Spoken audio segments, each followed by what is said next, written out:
Alright, we're gonna see if this is working. And already my signal is acting dumb. Okay, it's getting better. Hopefully you guys can hear me. I gotta stop going live this early in the morning. I be knowing it's late for y'all. I'm not even gonna lie. The funny thing though is, I be running errands and then I be starting late and shit. Look at this beautiful palm tree. Alright, hold on, y'all.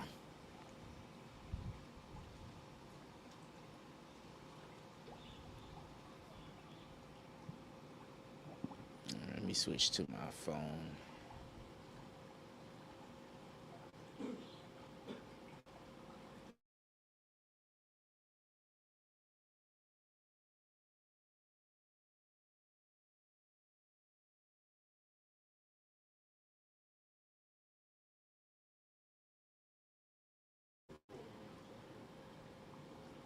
Okay, maybe this is better. I don't know. Put a one in the chat if you guys can hear me. Let me see. Do we have audio? Okay, my audio is not too bad. Not too shabby. Y'all know I'm an audio snob. What's going on, everybody? This is DJ Kuda. This is my first time doing a podcast.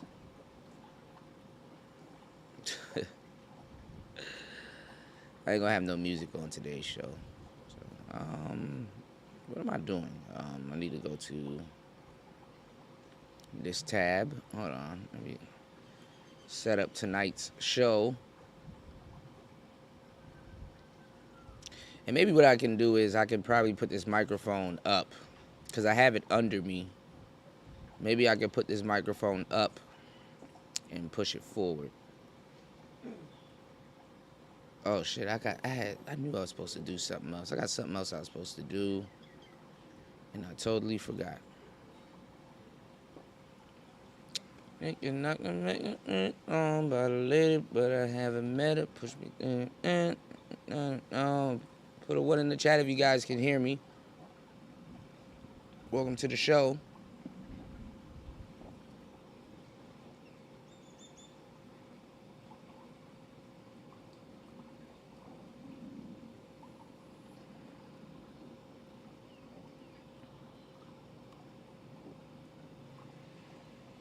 Having a great day today.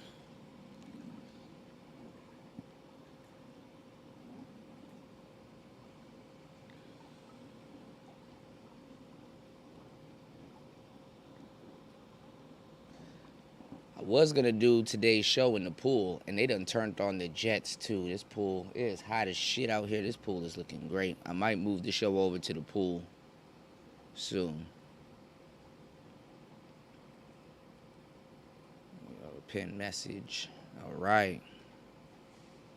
We good to go. Let me share this video. Make sure you guys do the same. Share this video. Let's cook. I'm your headmaster chef, DJ Kuda. Ain't nobody's following instructions and putting a one in the goddamn chat.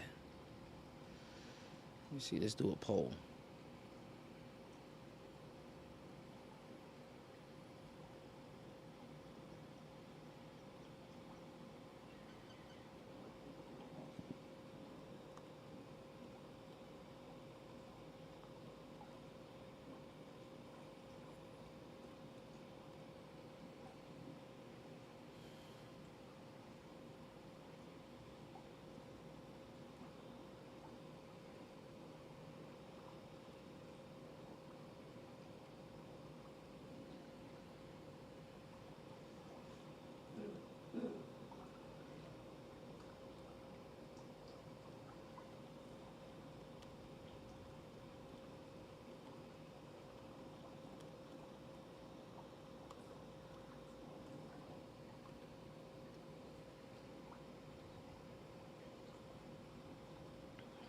All right.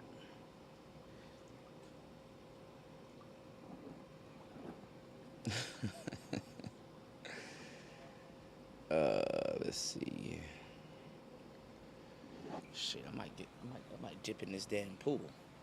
That's something over there whipping my ass. Hold on, y'all. All right. Let's get started.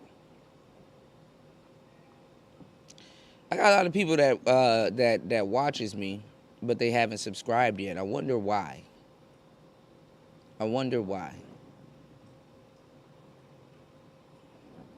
And if it's you, I'm talking to you. Why you no subscribe, huh? Why you no follow, huh? Why you no follow instructions, huh? Hold on, y'all. Let me delete this tab. Definitely delete this tab. What the hell is this? Oh, delete that tab.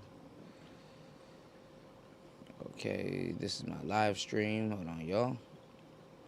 Go to YouTube. Okay. Sun beaming on me, man. All right. So hopefully the audio is okay. Actually, let me check my audio since nobody wants to put a 1 in the chat. Hold on, y'all. Audio is okay. Actually, let me check my audio since nobody wants to put a 1 in the chat. Hold on, y'all. Audio is okay. Actually, let me check my audio since nobody wants to put a 1 in the chat. Audio could be louder. Hold on. This is what happens when you. All right. Louder. There we go. Am I clipping? Nope, not clipping. But let me turn the audio down a smidgen. Okay, so we're good. All right, so we should be good. I'm boom arming this goddamn MV7. Or maybe I should put it up. Let's see. If I put it up, okay. Let me show y'all what I'm doing. All right. Here's me, my ugly ass. Thinking I can make a song about a lady, but I haven't met her. Hold on.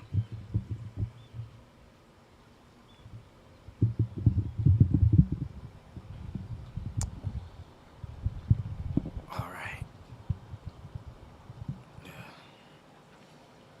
Now I got a wire in front of my face. That's not good. Now I gotta point my microphone in the. Look at that. Look at that. Half these YouTubers don't even go to these lengths. Okay. It's gonna be okay. Raise this camera because it's not okay. All right. Okay, we should be good. All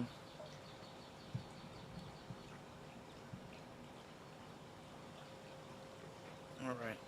I got big ass wire in front of me. But fuck it. Tuck this behind the laptop. We should be good. All right. Anyway. Lights. Camera. Action. You said the Manosphere ain't going nowhere. It can't be stopped because it's for L. What's going on, Emoji James Brown? Shout outs to you. How's my audio sounding, man? I've been asking everybody being bougie, putting a 1 in the chat and stuff like that. I didn't ask y'all to speak. I just asked y'all to put a 1 in the chat if my audio's okay. Maybe we could do this, and maybe this will be better. All right. So we're gonna point everything this way. Hopefully everything is good. Hopefully y'all not picking up the water and stuff in the background. So welcome to the show. Fuck it. Y'all listen to Cynthia G and shit, so I don't give a damn anymore. Fuck it. Hanging out, enjoying a nice shing. And might as well charge my phone. All right. Well, gotta hurry up and do today's show because maybe you guys want to talk. I don't know where this show is gonna lead us.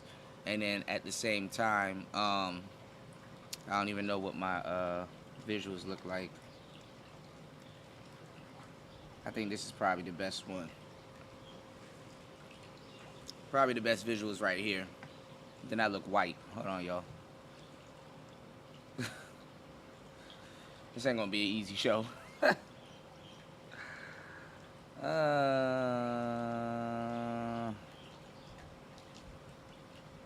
Y'all start playing. You start playing with cameras.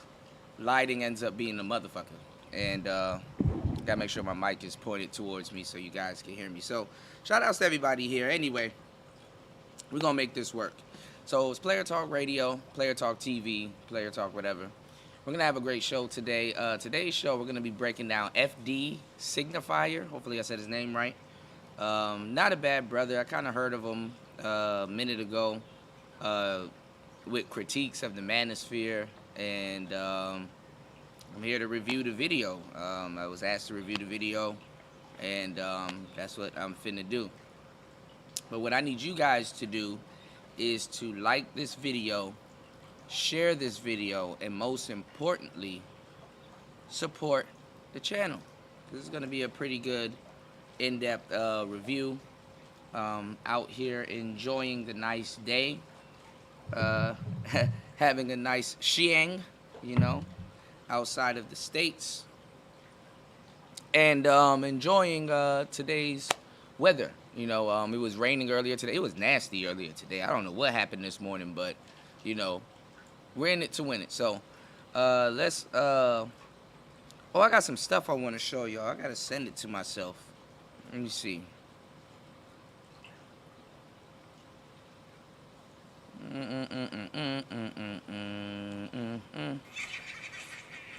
I knew I was going to get hit with a commercial. Let's see, has everybody messed with the poll? 86% said no, the Manosphere. Oh, y'all got what you call it? Y'all got faith in the Manosphere.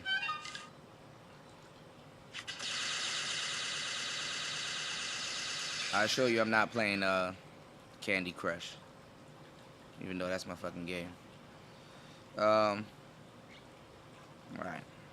Did I save this? There's some stuff I do need to send to myself, and I didn't save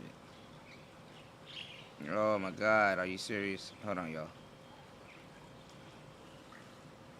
This is what happens when you're unprepared for a show.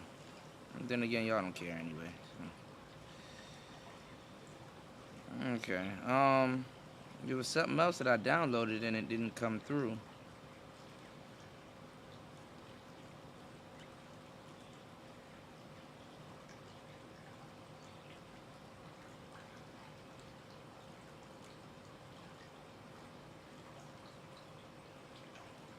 Oh. That was it. Hold on. So a lot of people was what's going on, Mac Bones? A lot of people was hating on me and saying a bunch of little crazy shit, you know, about your boy. Cause I was telling y'all that so a lot of brothers shouldn't travel because they're being sent. They're watching too much YouTube, and they're being sent places where they don't know how. They haven't done their homework. If your homework is people that you're following on YouTube, you're gonna be, especially if you're caught up in this whole get your passport fad. You know what I'm saying? I'm not telling you not to get your passport. You know what I'm saying? I'm not telling you not to travel. I'm not telling you to do a goddamn thing. But what I am telling you is that if you don't do your homework, or you don't know where the hell you're going, or you don't know what's gonna happen when you know what I'm saying, when you touch the ground, you're gonna have problems. You know what I'm saying? You're gonna have problems. And I'm gonna tell you the truth. Foreign problems are exactly what they are. Foreign problems. Unforeseen problems. Problems that you didn't even think, you know, that you might have. Everything is a process. You know, you're at the mercy of said problems. You know, in America, to a certain degree, we can control certain things, but not in America. Things don't work the way you think it works. Okay. So it's not to fearmonger, and it's not to scare you out of traveling, and it's not to do any of those things. It's so that you're safe when you leave the country, okay? And it's so that you're safe for yourself, and it's that you're safe financially, because money is the foreign language, But you gotta make sure that you straight wherever you go. So that's my angle. I'm not here to scare anybody. I've been promoting traveling before this fad ever took off. I've been promoting a whole bunch of things before it became gimmicky or people co-opted it or whatever the hell you want to talk about, okay? Another thing, too. I've been telling you guys that a lot of brothers are going to get hurt in this next wave because I don't have time to be explaining to grown-ass adults how much times I've seen this wave come and go. And I've seen people that talks about it, but they never go. So I know what's going to happen when everything hits the fan. And it happens not just to Americans. It happens to everybody around the world. It's not just Americans that I see going through shit. It's not just people in the Manosphere that I see going through things. This is in general. This is in general. So I don't got time to hold your hand throughout everything. I'm just keeping it 100 with you. There's a video of this Nigerian man that met up with a shorty, and she stole his passport, and she stole like 2 rubies. I guess they probably were earrings or whatever. She stole like 2 rubies from him or whatever. And he wouldn't let her leave the room because he was like, look, I know you stole it, blah, blah, blah. Met up with her for sex or whatever and stuff like that. And I be trying to tell y'all because a lot of people are faking like, this whole passport thing isn't just basically, to a certain degree other than brothers traveling. It's to basically trick out of town or out of the country or whatever with some exotic women. And of course, men with money or just men in general, you don't even have to have money to trick. You can go anywhere that you want to. I literally told y'all before this week came up that the tricking conversation is gonna take over. Nobody listened. Now everybody's talking about tricking. Y'all don't appreciate. Y'all don't appreciate real shit. Niggas be like, oh, Kuda, why would you say that? Nigga, I've been here longer than you. I think I know what I'm talking about when it comes to, appreciation. And where the Manosphere is now, So I got video of a man getting, fleeced for his passport, because they will steal your passport. Fleeced for some jewelry and stuff like that. He found it on the woman, basically. I got that video. I just need to send it to myself and I can share it. Got another video of, shout outs to Spoken Reasons. Spoken Reasons put out another video like 2-3 days ago of this Thai woman stalking this guy. And all of this stuff is real. I am telling you, you know what I'm saying? And I'm talking to brothers that had crazy endeavors with Thai women and women that's not from the States and stuff like that, Doesn't matter if you're in the States. Doesn't matter if you're outside the States. Women are going to be women. Yes, you need game when you leave the goddamn country. I don't know why y'all leave y'all logic at the airport, but that's unbeknownst to me. You know what I'm saying? Fuck it. I don't care anymore. You know what I'm saying? But I told you these stories are going to be rolling in because you guys are sent on essentially a fool's errand. And the last place you want to be sent on a fool's errand is outside of the States. The last place you want to be somewhere pandering is literally outside of the States. Last place you want to be jammed up is literally outside of the States. Laws in those countries are not built to protect you, so you need to protect you. They tell you, they literally tell you, yo, protect yourself. Don't do nothing stupid. You need to have the game. Nothing changes when you leave the States. You need to not bring, unless you don't know these women, you need to stop bringing pros to your damn personal hotel thinking that you're going to save some money. Okay? Because you're going to end up getting fleeced. That's like bringing somebody you don't know to your home. Okay? You need to learn to you gonna have, if you're gonna be you know what I'm saying? If you're gonna be you know, dealing with a certain caliber of woman, yeah, you're gonna have to spend some money. I don't know why you leave the States with tricking on the brain and don't want to hear that. That is the most dumbest shit. And then these people think that tricks are smart people. No. You think he's smart because he's paying for shit. Oh yeah, you gonna pay for shit. Especially when you leave the States. You know? But anyway, we're gonna talk about that. We'll probably get into that a little bit later. In the live stream. Oh, actually, this story, Sean, is in Africa. You know what I'm saying? Actually, you know what? Let me send it to myself and show y'all. Let me send it to myself. Wait till some people get in the room. This is in Africa. If y'all want, man, go subscribe to my homie Thailand Bound. He tells y'all all the stories. There's a whole bunch of stories that don't involve black men. But I know it's gonna be crazy because when some of you niggas get a hold of this bullshit,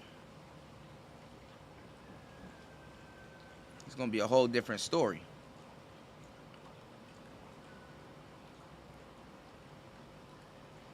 Let me share this video file real quick with y'all.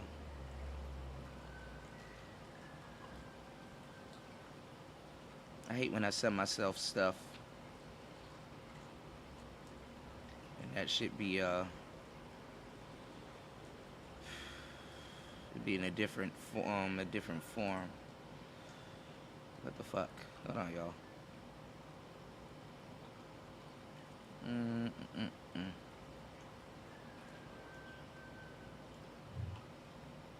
What's the name of this file? Alright, here it is. Check this out. It's in Africa. And I came with two passports, the red one and green one. So I left both of the passport last night. So how come this is my bag, and by the way, what do I want to use the passport to do? We share everything. Okay. What do I want to use the passport to do? See, this is my wallet. I have nothing in it. This is it. So why are you accusing me wrongly? Can I check it back? Yeah, sure.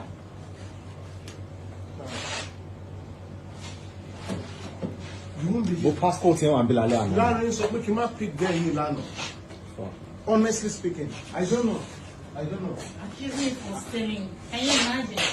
Lady, you know, I feel that you took my stuff or what. I just want to check it, but that was the main thing. I'm not saying you're not going, but I need to get my passport, my red passport, my diamond, so why do and you my want to gold. check me? Emi, I tell Nicola Sunibi, Laliano. Yes, Okay, call me. Larry. Larry. Larry today. Oh, you need to give your passport, you know.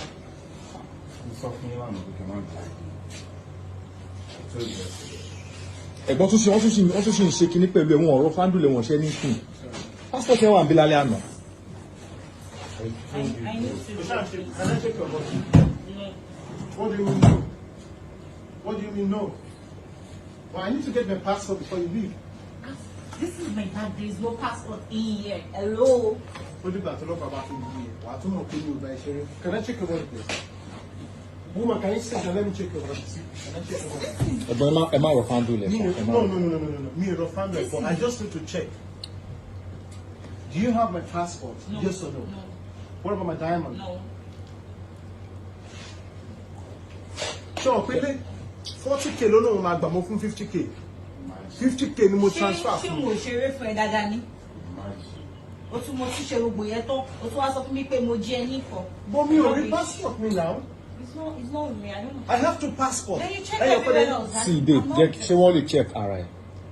Hey, come and check my body. I have this. What is this? Sure, pé kí n gbágẹ̀ ilé sí mi. Can you What is imagine? this? What is this? I'm very Where's my good and my diamond? Where's my gold and my diamond? Fuck up near. Fuck up near gbogbo wa. You come on, you get out where? Get out. Money, Ó kú gold. diamond àti gold wọn. Where's my gold and my diamond? Owó tó gbà gan máa transfer ẹ̀ padà. Let me just. But stop doing my video now. I'll slap you. I'll drop the passport. Stop. Video to Shima post. Video to our post so that she transfer with me. What is this? Can you imagine? What is this? Can you imagine? What is this? Okay. How about Where's the my gold? gold? Where's my Tell gold? him to stop doing my Look video. at this woman. Okay, please. Can you? Drop the gold first. Can you imagine? Oh, fuck up, man. Most of you can't believe you like that now. Most of you Tell mind him you. to just please stop. Mind What you. is this? This shit. Wait, I won't post it. Ẹ̀gbọ́n, kó ṣe 50k tó gbà kó dá padà, kó transfer ẹ̀ padà. I'm begging. Let him just my video, please. She face a no and no passport ni. She face a no and no passport ni. She face a no and no passport. My Face a no and no passport. face, please. Ẹ̀gbọ́n ẹ kó jẹ́ kó transfer wá sóyún ẹ̀ padà 50k yẹn just transfer it back. Just Look at this woman. Look at this woman. So I'm telling you, the game about women, you're going to always need dating coaches, man. The game about women will never change because they're everywhere. They do all kinds of different stuff. You're going to, I'm not promoting dating coaching, but some niggas going to have to get dating coached, okay? I told y'all last night, don't wait to see these niggas behind no goddamn avatar. Meet these niggas in the airport and you gonna see what you dealing with. Okay? Gonna be looking at some of these niggas. Shout out to my boy P. Some of these niggas gonna have the button-up anime shirts. Some of these niggas gonna have the dragon shirts. Some of these niggas, they gonna be looking a little funny in the face and shit like that. And you gonna be like, God damn, my nigga. Yeah, you gonna need some coaching, you know. These dating coaches, they you're gonna start looking at the prices like, all right, that price might be a little bit right. You know what I'm saying? And the funny part is that these niggas will have the audacity to tell you what is what. It's like, nigga, are you asking for help or telling me how to help? You understand what I'm saying? You know? So anyway, that's another story. We're gonna get into it, man. It's player talk. Let's get back into this shit though, real quick. Let me share y'all another video, man. Shout outs to Spoken Reasons. I know a lot of people don't like him now, but he actually cool with me. Here we go. Look at this. What would you do? What I do? Yeah. I come here. I miss you so much. I miss you. I'm talking about how long did you wait outside? I come here about 12. 12. And it's I not see you, but 5 o'clock now. So how long you been out here waiting? I come here.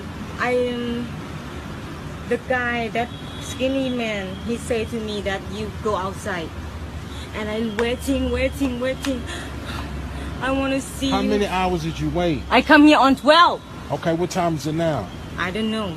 I think almost. 6 o'clock. Yes. I sit there, I look on the road. Where are you? I miss you so much. I miss you. It smells so good.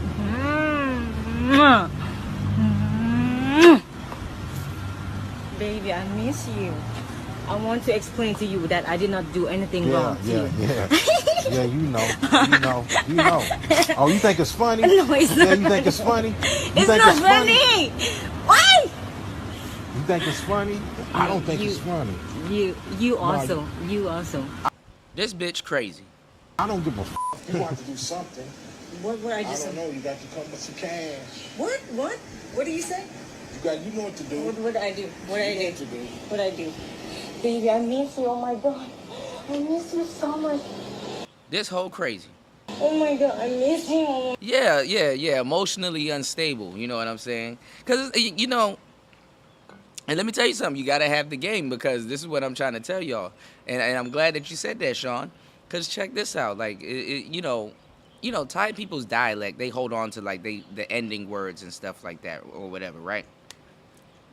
This is more of even though she's crazy, this is a more of an emotional switch kind of thing. This woman is emotionally unstable. So he probably laid it on her thick. he, he probably gave her some shit she never had before. Like, God damn, this how they do it. Shit, this bitch waited from 12, and they will wait for you. This is why you need game. Okay, you need somebody to tell you, yo, don't tell this motherfucker where you exactly stay. You understand what I'm saying? Because that's where she gonna stay. You dig? Y'all need to learn how to act outside of the damn states. Let's go. What's going on, Fasting? You said he gave her the African root. Oh my god. Oh, I miss you. I want to go with you. I want to go with you. I want to go with you. Please. I miss you. Oh my god. I want to tell you something. I go to the club and I don't want to, but I don't want to tell what lady that you have spent time with her, okay? But I know something about you. And I'm so disappointed. I feel that night I decided to go to the club. I did not want to go looking for customer. I just want to go looking for you. I keep. And this what happens when you pull a bar girl. This girl is definitely a bar girl. You know what I'm saying? Shout outs to Green Machine. Yeah, she sprung. This is when cause certain bar girls, and why I say you guys need game is that the type of women that you like, ain't nobody saying that you shouldn't like what you like. You know what I'm saying? Can't nothing come between a man, his money, and him affording what he likes. You know what I'm saying? But you're gonna pay in more ways than one. You know what I'm saying? This nigga gotta relocate. This nigga gotta figure out a way to disappear. You know what I'm saying? And get himself some new women and stuff like that. And this is the thing that they're not telling y'all also. Let's say if you do leave the country, you don't have that much experience with women, and you're like, you're on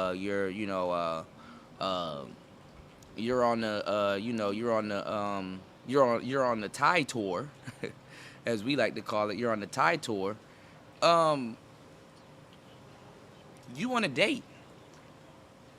You want to mess around and stuff like that. So you need to make provisions for that to happen.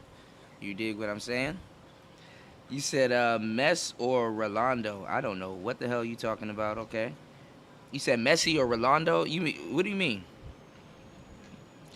You said working unplugged from the Manosphere. Shout outs to Green Machine. Shout outs to Travis Rogers. You know what I'm saying? Yeah, Travis, when you trying to get up in them rice cakes, you know what I'm saying? You might have a little bit of problems and stuff like that, So this is clearly a woman that he's dealt with. He definitely tried to get rid of her. She ended up stalking him. And she gonna tell you the details. So. Looking. What the fuck? Where he go? Where you been? Where have you been? What you doing? You blocked me. I want to know the reason why. Why you block me? What I do something wrong to you? I had a girl like this do not something similar like this in Lao, but it's funny. She said, "You blocked me. What is wrong? What did I do to you?" I'm gonna tell you, man. Look, the language gap is a motherfucker when you get out here, because I know exactly how he feels, and it's funny because I can't even tell y'all that story. I'm gonna save that for Patreon. But this is how they are. You understand what I'm saying? They get the mixed emotions. They're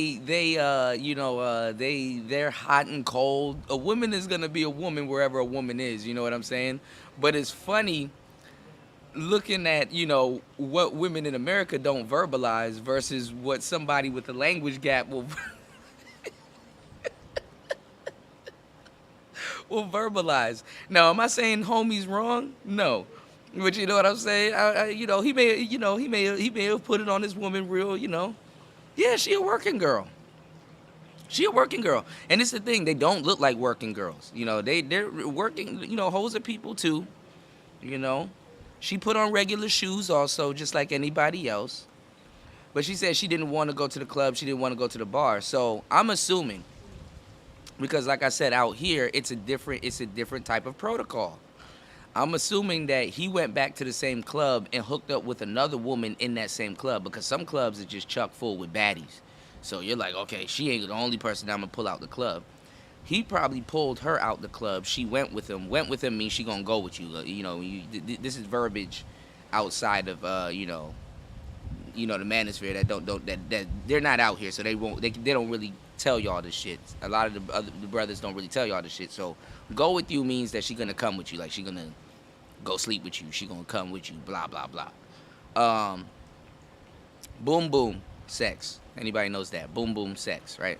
But go with you, that means something else. You know, you tell a girl, yo, you going with me or you coming with me and stuff like that. She already knows. You know, you don't got to play those type of games and stuff. But anyway, I'm pretty sure he pulled somebody else out the club, and you know what I'm saying. She knows them. Like, you don't. Sometimes you gotta be sparingly. If you're gonna pull one girl out the club, and you're gonna take her to like let's say your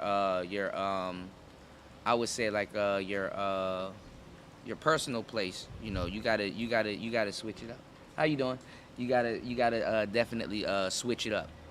You know what I'm saying? So Game will tell you, you know, Game should have brought y'all home. You know what I'm saying? Game should have told you, yo, you take this girl one way, you take this girl the other way. And then another thing too is that y'all drinking and whatever. He probably thought it was gonna be forever with this chick. No, now she's stalking him. So you're gonna have to learn how to move also in a foreign country if you're gonna mess around with working girls. You know what I'm saying? You're gonna have to, I'm gonna have to bring this one girl here. I'm gonna have to bring this other girl here and stuff like that, because they're gonna communicate with each other. They're in the same club. They speak the same language. Game should have, gave y'all some game. But anyway. Anyway. What I told y'all this was gonna happen. Who's the girl that said they know me? I'm not gonna say it. I promise her. I promised her already. I cannot make. Okay. I cannot make. No, because people lying. So I need to know what she said. She said when I meet her, okay, I never know that she go with you, and I like her, the way. I don't want. What did she say? Yeah, and then I add her Facebook, and then I saw your Facebook come up, and then I asked, do you know him? She said, yes, you go with him. She go with you, and you give. Come on and get your side. Shout out to Spoken Reasons. There is a longer clip of this thing going on right here.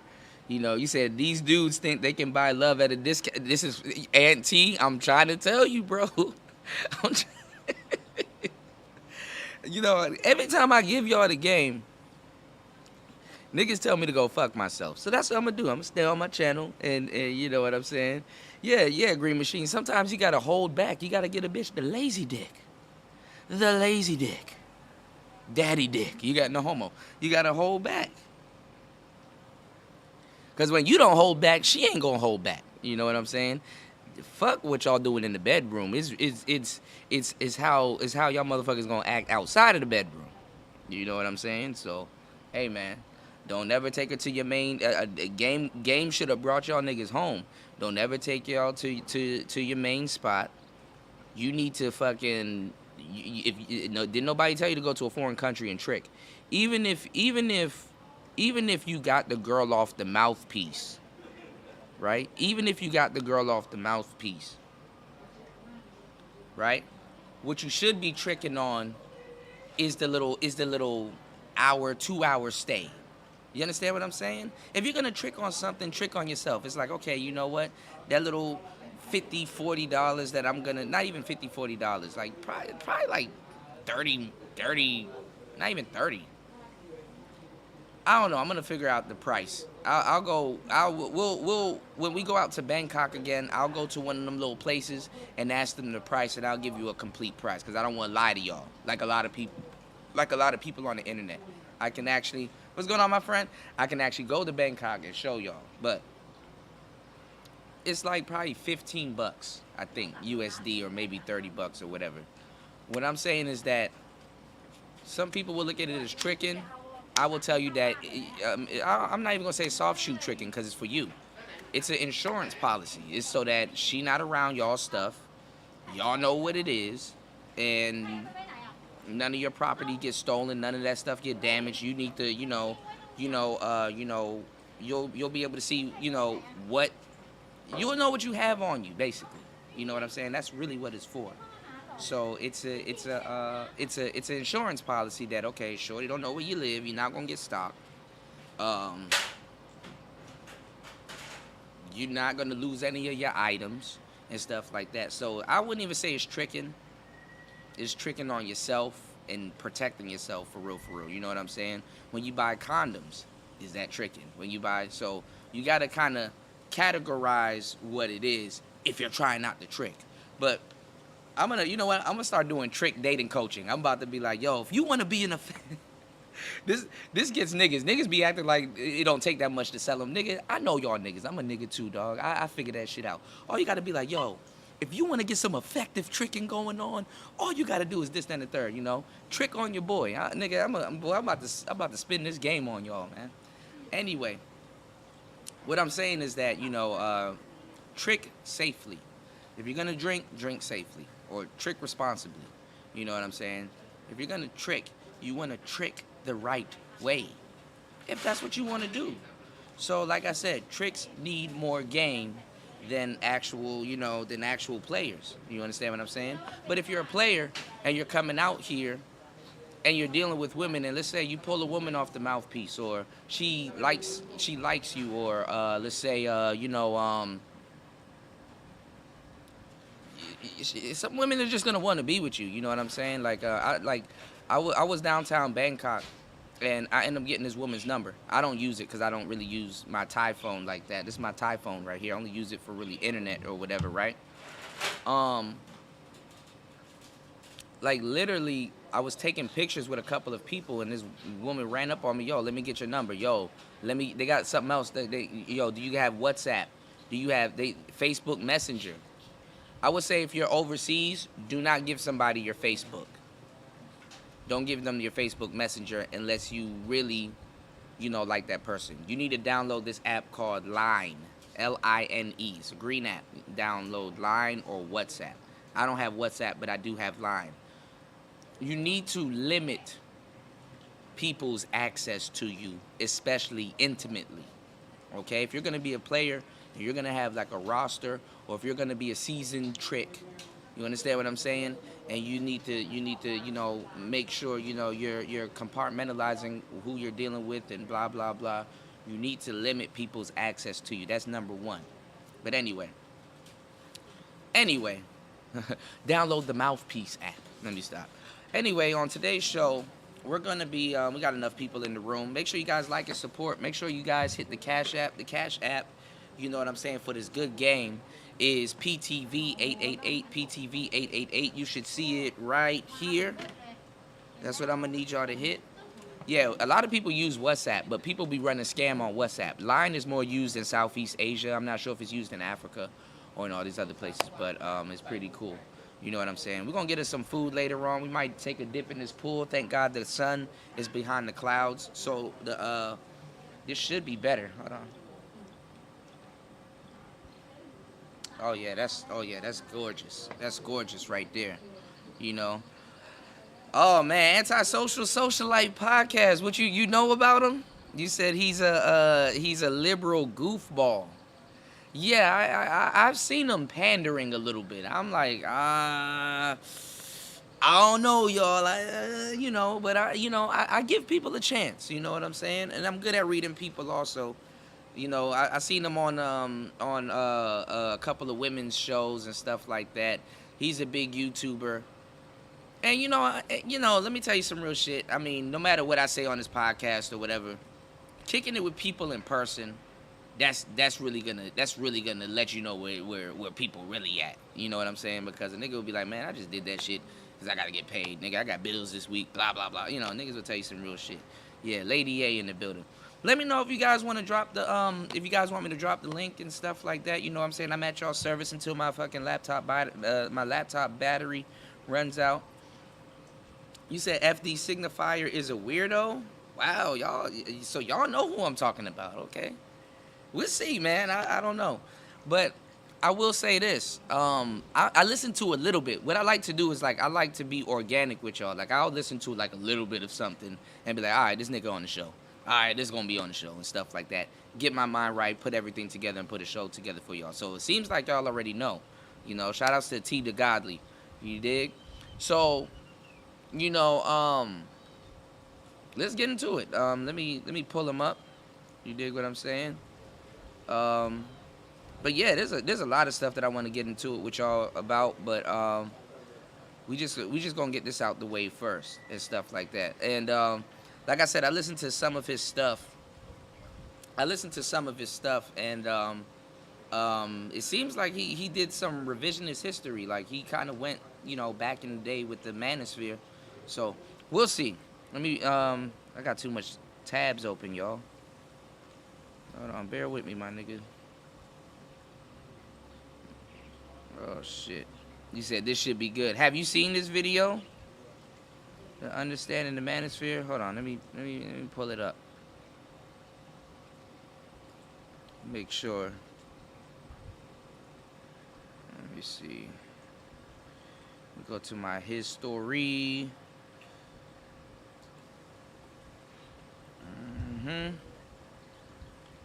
Let's go. Hold on, y'all. Make sure I pause that. All right. There we go. Boom. Oh no, that's me. Hold on. All right, let's get into it. Fair use. Use fair. Let's get it.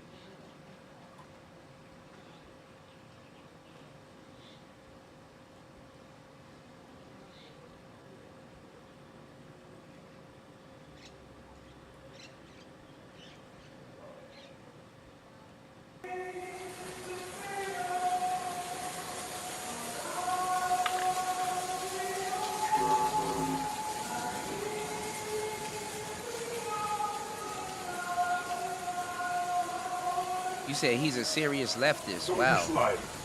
Okay. Could be something you put out of business. You're so successful. Look at you. Success. It's got enemies, right? Class of enemies. So. Your success took a shot at you. What are you gonna do now? How are you gonna kill it? You gonna become unsuccessful? Frank, we can be successful and have enemies, huh? We can be unsuccessful too, and we can have friends. That's a choice. As we proceed to give you what you need, not five motherfuckers. Get live, motherfuckers. As we proceed to give you what you need, not five.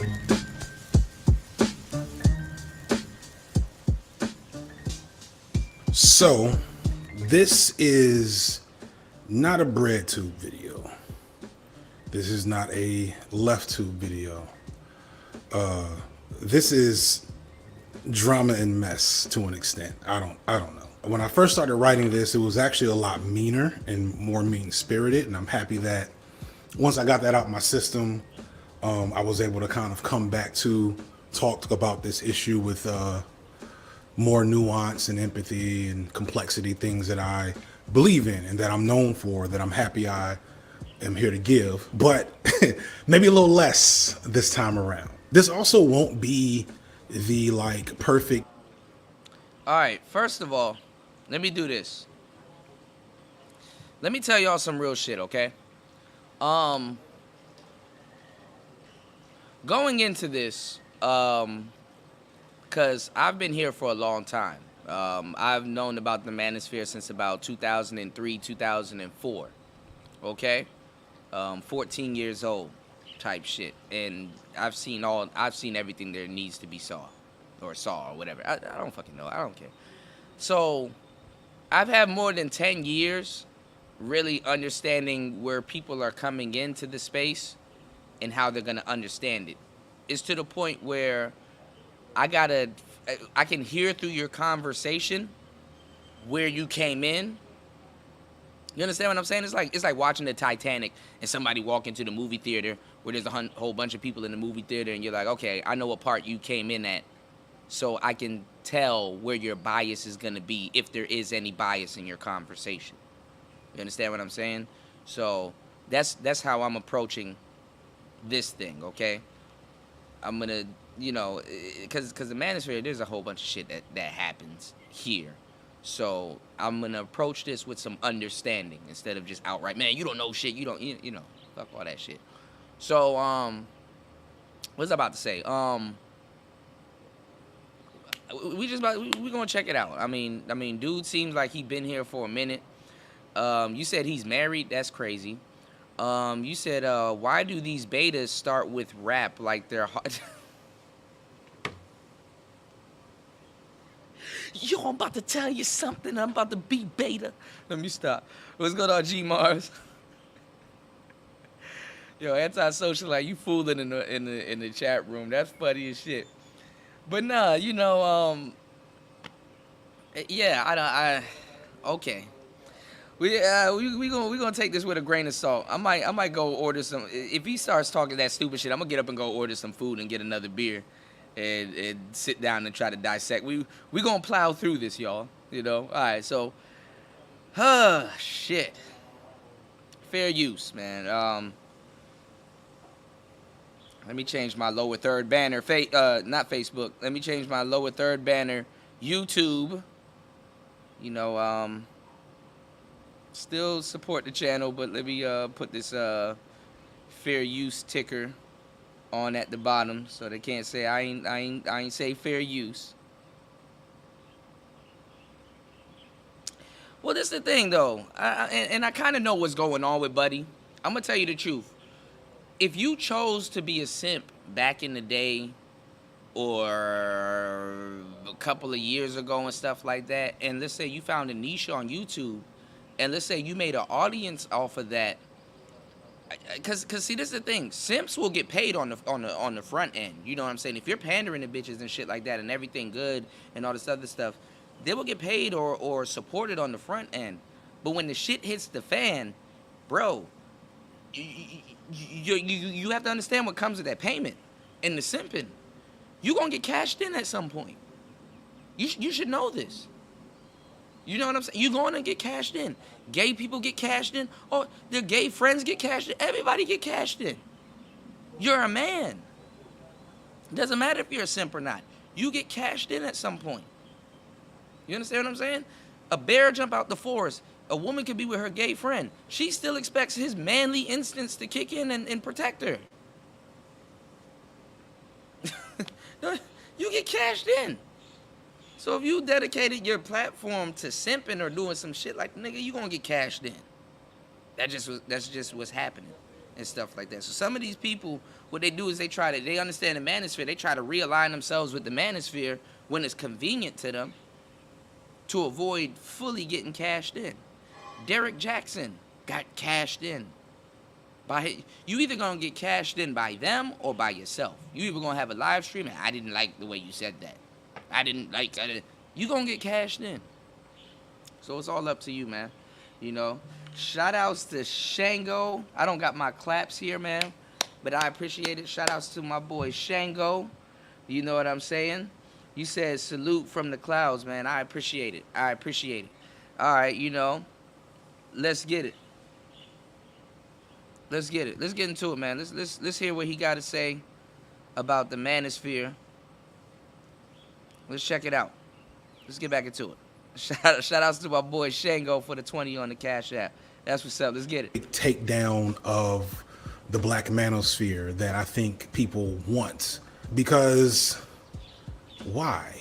Do you need specific understandings or reasons to take down the Black Manosphere? Maybe on some level, sure, and I'll probably get into some of that stuff. But for the most part, as I looked into this world and researched it, the idea of battling with these folks seemed stupid and a waste of time and a waste of my energy, and really less important than examination of this space. And that's what this video is going to more be about, because I think it's more useful to understand the Black Manosphere, have some knowledge of its few virtues, and to get a better scope and understanding of it. Now, let me chime in on this now, because this might be a little confusing. He's talking about the Black Manosphere. He's talking about the Black Manosphere. He puts Manosphere, which is genius, by the way, because white people will watch it also, the White Manosphere. But he's talking about the Black Manosphere. It's easy to come in and start pointing out dysfunction. I do it all the time, but I'm a part of it. You understand what I'm saying? So we got to see the bias of somebody that's watched it. Because somebody probably said some shit to him, kicked him out. I don't know. So he's talking about the Black Manosphere, as if the White Manosphere don't have any problems. But I digress. Let's go. It's many flaws. With that in mind, to my white fans, I ask that you chill out in the comments for this one. Not to be rude, but low key, this ain't none of y'all business, in a weird way.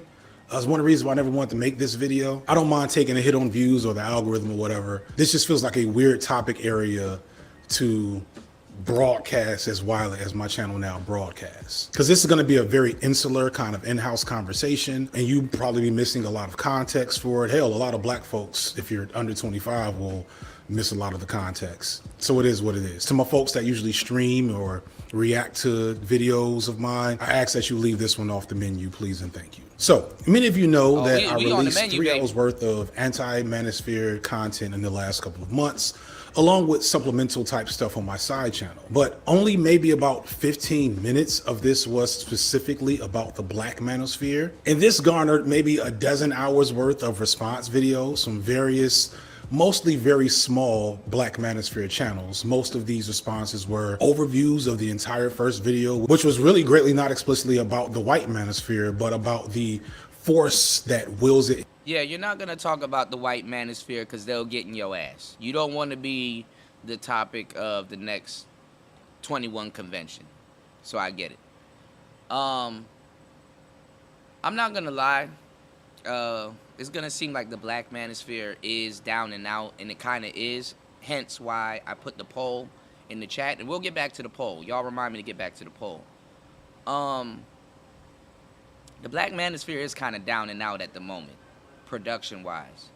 You know, kick a horse while it's down, even though everybody's taking our talking points and they're capitalizing off of it, becoming their own person, and creating, you know, new shows and stuff like that, which we used to get shadow banned. This channel is shadow banned, but we used to get shadow banned, all kinds of ridicule from YouTube. And then now YouTube has found a way to profit off of it. Actually, they've been found a way to profit off of it. Actually, maybe he might go into it. The Black Manosphere actually helped YouTube actually become what it is today back in the day. Because, you know, when E-Bombs World was around and all these other little sites and stuff was around, everybody, I remember when YouTube had a yellow subscribe button. And you could get messages and all kinds of stuff on YouTube and stuff like that. YouTube has changed. But back in the day, black men would actually flock here to see visual content. Not visual content. It was basically a picture and a pre-record. But it was also a man's diary at some point. You know, what a man thinks. Real content. Pre-recorded. Barbershop talk. Stuff that the world at that time was not used to. Yes, we speak for a lot of men that even don't like what we do. But yes, FD Signifier, we also speak for you. No matter, and when them bitches burn you or whatever, or something happens or whatever, and you want to voice your, you know, your opinions on something, which you just get on the internet and do it every day, we've made that possible for you. We've made it possible for Paris Milan, Cynthia G, all of these other channels to really do what they do and eat. Literally. So if y'all want me to take y'all down that historic rabbit hole, we can do that. But it's easy right now because the Manosphere is in a industrial stage, which they should have been out of the industrial stage, but we're still in an industrial stage. It's easy to kick us while we down right now, but we popping. And at some point, you're going to have to switch your rhetoric over to what we talking about. So anyway. Into existence. As such, there was a lot of nitpicking and a lot of completely agreeing, but acting like you don't agree with some of my points. Some classic misogyny, some homophobia, some transphobia. If a black woman would have kept her mouth shut back then, you would not be having World War I and World War II. And not much in terms of critique that made me feel compelled to really respond. Except for the passionate and dedicated fans of some of these channels who have been all up in my comment section ever since, really embarrassing themselves, like begging for me to talk to their faves directly. I don't understand if y'all know how y'all look, but the more I look into the Manosphere, I realize that a lot of these people don't understand how they are perceived by the rest of the world outside of the Manosphere. Some dude called me a coward, and I swear all I could hear was Mendart from Dexter's Laboratory. Excuse me, sir, but may I please relocate myself to a closer location to the board so I can achieve the optimum effect of your education? Just a lot of incredibly serious, balanced, logical men that, you know, I know they are, but really mad that I wasn't interested in talking to their favorite black incel creators. And really, I'd have probably left it at that if not for one point made in a piece, a 4-hour-long piece from two men whom I seem to share a decent amount of fan overlap with, making this particular point. When I tell you I have hardcore Trump voting conservative, I got hardcore, so you know, black revolutionary. I got brothers who are liberal. I got brothers who are apolitical. I got brothers who are Hebrew Israelites, Muslims, who are atheists. You know what I'm saying?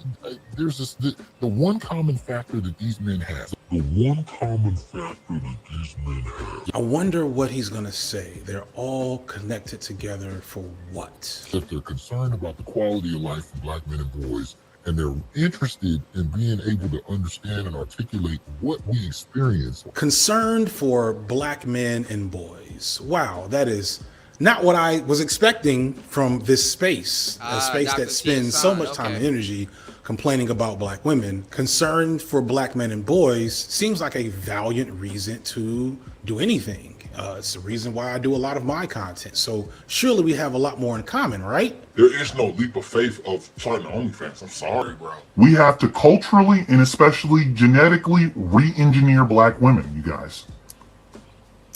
The only way we can do this is with non-black women and socially conservative black men. We can't get together. Well, then go be a concubine to the four guys. I heard Scott talk about the four guys in the mating app. They're attracted to four guys. Well, go be their concubine. Yo, and we might go over BGS's review about this shit. Oh, these guys pick and choose who and what they want to go after. That's funny. Come on, man. You can't go after Tia San and BGS in the same live stream. Okay, this gonna be good. This gonna be good. I really want to go order some food and come back. This gonna be good. I'm gonna do that when he gets into some bullshittery, because you know all these long form live streams go into a little bit of bullshittery. Y'all can fill me in when I get back. Yeah, T the godly. Yeah, we gonna give him a chance though. We gonna give him a chance though. Okay, because he's picking and choosing. You know, he is smart. I'm not gonna say he a dumb brother. You know what I'm saying? But god damn. Yeah, cherry picking. Okay, and BGS did a stream on him and stuff like that. A lot of this stuff is gonna be hyperbolic. I mean, I'm surprised that brothers like him see this, but they don't see Cynthia G. They don't see the call for the annihilation of young black boys in particular. You know what I'm saying? You say he's basically cloth chasing or clout chasing. Okay. All right. We getting in. All right. Well, you know, if there's 50 women after four guys, then get in the rotation and shut up. And now that the world is kicking your ass, now all of a sudden you can bear witness to it. You fucking disgust me. I said it before in my stream and I will say it again. We don't want submission, we want worship. Look, We'll come back to that. That said, this criticism was not a nitpick or a Yo, let me tell y'all how funny this is. You know, we don't want submission, we want worship. Somebody was asking me recently too, do black men want worship? We really don't. We just want acknowledgement. We don't want no fucking worship. It's really not that serious. You know what's funny? You know what's worship? That Thai woman that was obsessed with that nigga. Nigga, that's borderline worship. That's creepy. Even in a foreign country, that's creepy. Let me show y'all something too before we get back into this, because it's kind of funny that he did that, that he's bringing this up. So you know how they make fun of, and there is a little bit of truth to this, because like kind of if you're like a pioneer of some of this shit, right? Hold on, y'all. Cause I'm a bit of a pioneer with some of this shit. But hold on, let me show y'all something. Come on, man. I sent it to myself. What is going on? This is funny. This is what people believe that black men start podcasts for. Women's. Hold on. This is what they believe that black men start podcasts for. They're like, yo, the sum of every black man's podcast. This is what they do. Check this out. Check this out, y'all. As a man, like, women's should worship me. You feel me? Wow. Like, man eat steak, pork, chitlin. Woman eat salad. That's just what it is. I want to watch football game, eat food. With women, they supposed to be loving us. You feel what I'm saying? Man. Are you married by chance? Nah, man, I ain't never had a girlfriend. Okay. But what I'm saying, bruh, as a man, like, women's should worship me. You feel me? Wow. Like, man eat steak, pork, chitlin. Woman eat salad. That's just what it is. I want to watch football game, eat food. With women, they supposed to be loving us. You feel what I'm saying? Man. Are you married by chance? Nah, man, I ain't never had a girlfriend. Okay. But what I'm saying, all right, y'all. Let's get back to it. All right. Joke's over. All right. God damn. All right. Construing of my point. It was legit. Not the last part, maybe, but the part where they called out how I had flattened all of the black manosphere into one easily digestible concept. I realized I did that, and that wasn't just wrong and inaccurate, it was also missing out on a lot of important and useful analysis to the issue of what the black manosphere specifically is and the unique problems it presents compared to its white counterpart. There's way more to the black manosphere than I initially gave credit for. It's all bad, mind you, like this isn't going to turn out the way I think people thought it was, but I do think there's a lot more to it to talk about. But the fact that they wanted me to talk about it,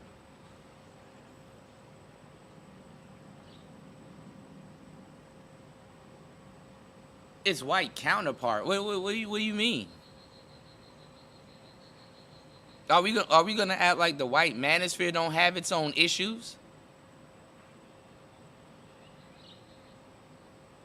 Strike number one. All right. it speaks volumes to how unaware many of these guys are that they would actually want me to go deeper into the history of this space, considering how cringe and embarrassing and crazy this space is. But they weren't wrong. I oversimplify some things. And I can't promise I won't do it again, because despite the runtime for this video, I still had to leave a lot of stuff out. I don't make 3-4 hour long reactions to other people's creations. I make my own. I'm what you call entertaining. All right, and let me tell y'all something, because I'm a bit ahead of my time. Trust me. I am the king of long live streams. All right, I've mastered it. It's not something to brag about now, but it will be something to brag about in the future. YouTube is actually looking for people that's doing what I'm doing, because it's amazing that somebody will watch somebody for this long. It's amazing that somebody can entertain you for this long. It's a marathon. This shit is like 2 hours and some change, so don't let anybody shame you for doing long form live streams. Of course, I have a life and I got shit to do. Oh, but I got time, and I made time.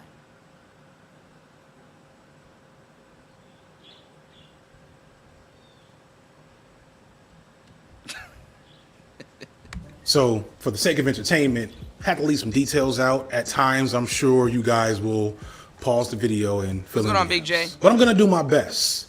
And I've also brought a Okay, few we're folks gonna with check it me, out. as I often do, with a relatively wide perspective on the Manosphere and its unique problems and how they relate to issues of black men in America in general. When people come into the manosphere, there's always something going on in their personal lives. I mean, sometimes it can just be a money grab, and most of the time it can be like just socially. Oh, that he playing. I'm sorry. I'm really trying to take this shit serious, but he playing now. He playing now. He playing games now. You're using Aaron Fountain as a reference? And shout outs to Aaron Fountain. But stop it. Oh, he playing games now. Aaron Fountain is not a credible source. If you understand how Aaron Fountain got into the Manosphere. Let me tell y'all something too that I want to do. This is some sidebar shit. We might come back to this. I'm multi-threading again, okay? Let me give y'all some game. There's a lot of people that been in the Manosphere for a long time, and something happened to them. Like even young kids. Like I know older dudes, and I know younger dudes that been in this space for a long time. And something happens to them, and they get slighted, and then they want to go down, you know, like they want to go down this like this weird rabbit hole, but they want to pick and choose what memories they want to pull from this rat. You can't use no goddamn Aaron Fountain. That's not credible. You playing games. Aaron Fountain, he's designed himself to go against them. Social isolation, breakup, or just difficulties, you know, in their dating lives. It varies. I don't know, because at the end of the day, you only see them when they turn the camera on. That was something explicitly that people really bought into in the 80s. I'm not coming out here to get no gray hairs, man.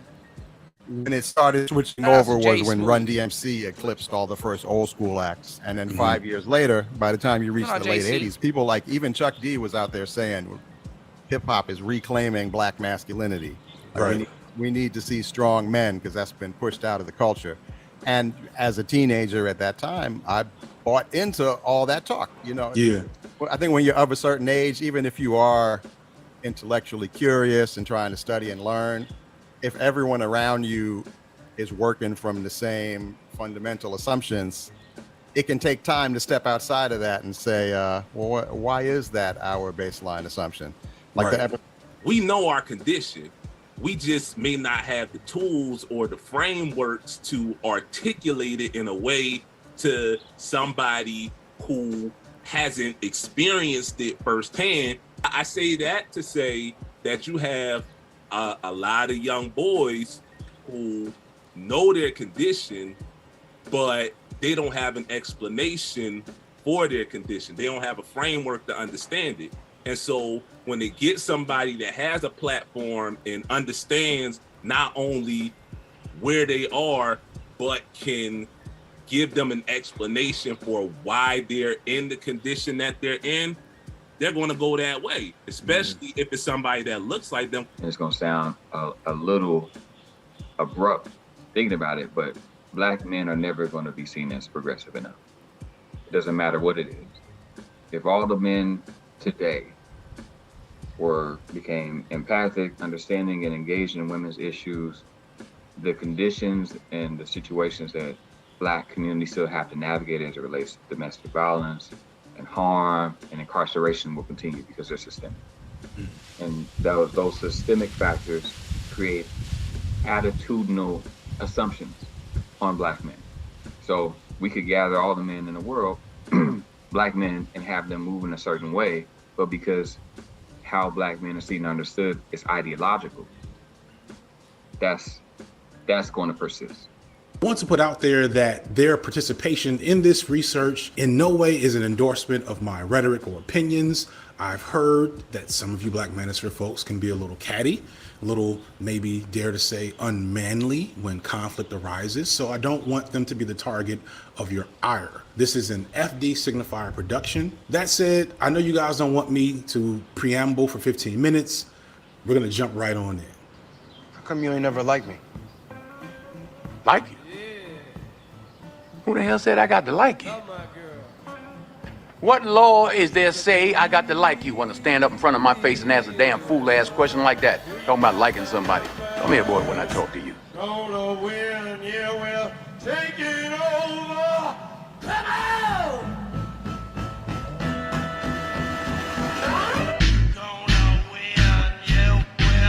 All of my initial opinions about the Manosphere that I discussed in the previous videos still stand.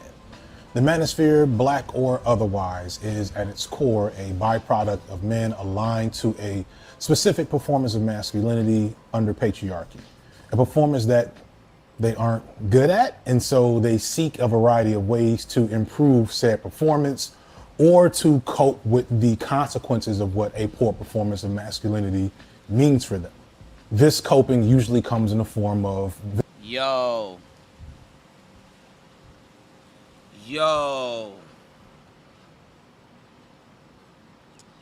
Though there is a little bit of truth in there, I'm gonna tell you right now.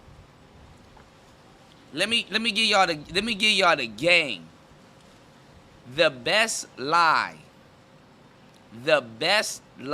is a half truth. Listen to what I'm telling y'all, man. Yo, y'all support this channel, hit that Cash App. It's gonna be one of those shows, bro. I can feel it. The best lie is a half truth. You don't even have to lie. You just tell a half truth. Women know this.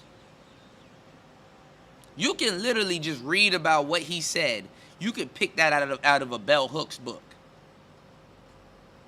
The best lie is a half truth. What's going on, BMT? This is nuts. This is nuts. I know we both got dreads. Booker T time. Tell me you didn't just say that. Tell me he didn't. Yo, he didn't just say that, bro. Alright, so this is what feminists and this is what women tell themselves. Basically, to belittle your manhood. It's a neg. For lack of pickup artist words. It's a neg. It's a step forward, a step back, but it's a step. But it's a veiled insult. Okay? Now, granted, yes, black men, we're under another patriarchy that we don't control or anything, and we do critique our performances under it. But honestly, the black manosphere is just a conversation. It's just a conversation. It's just something to start the conversation. Not even start the conversation, but also end the conversation. Now, granted, it was supposed to be about brotherhood. And in certain pockets of it, it is about brotherhood. With certain content creators. Your experience in the manosphere due to certain content creators may vary. That's like the undisclosed, that's like an undisclosed, what's the word I'm looking for? It's like an undisclosed disclaimer. You understand what I'm saying? But literally, you just cherry pick what you've heard Cynthia G or any other woman that thinks she knows what the hell this is. You just literally cherry pick that.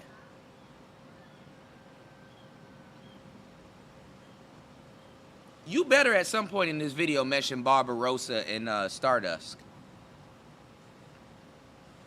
Yeah, half-truth still means I'm lying. You can tell it. What's better than a lie is a half-truth, because it's okay, you're telling a bit of the truth, you're telling a version of the truth, but you're not telling the full version of the truth. You're not telling the truth, you know? There's two sides to a coin. His story, her story, and exactly what it is.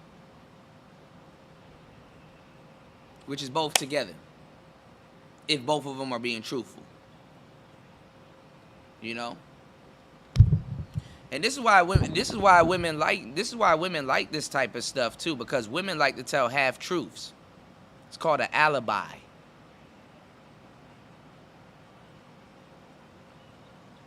Y'all gotta support the channel, man. I'm gonna have to put this on Patreon. It's ridiculous. This is ridiculous. This is ridiculous. Vilifying, demonizing, or just generally blaming women and possibly falling deeper into more harmful, more fringe, or more regressive, or possibly even aggressive belief systems that can turn into violence. However, You're a little bit late. Who the hell is blaming women at this point? We're like in a state in the manosphere where dudes are holding themselves accountable. This is why dudes are talking about getting their passports and leaving. We've been past blaming women.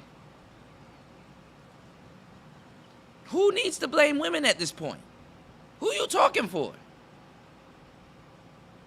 And the funny thing is that, you know, some of these people would think that they would think that they're for black men. Who's blaming women? What are we blaming? What are we blaming women for?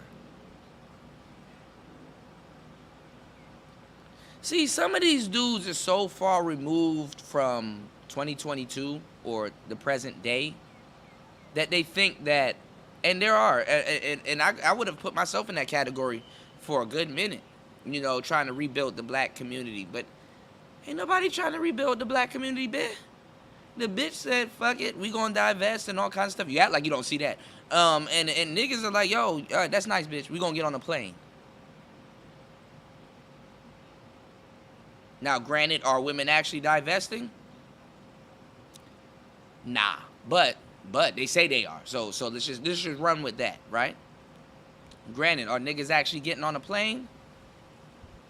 Some of us do, but nah.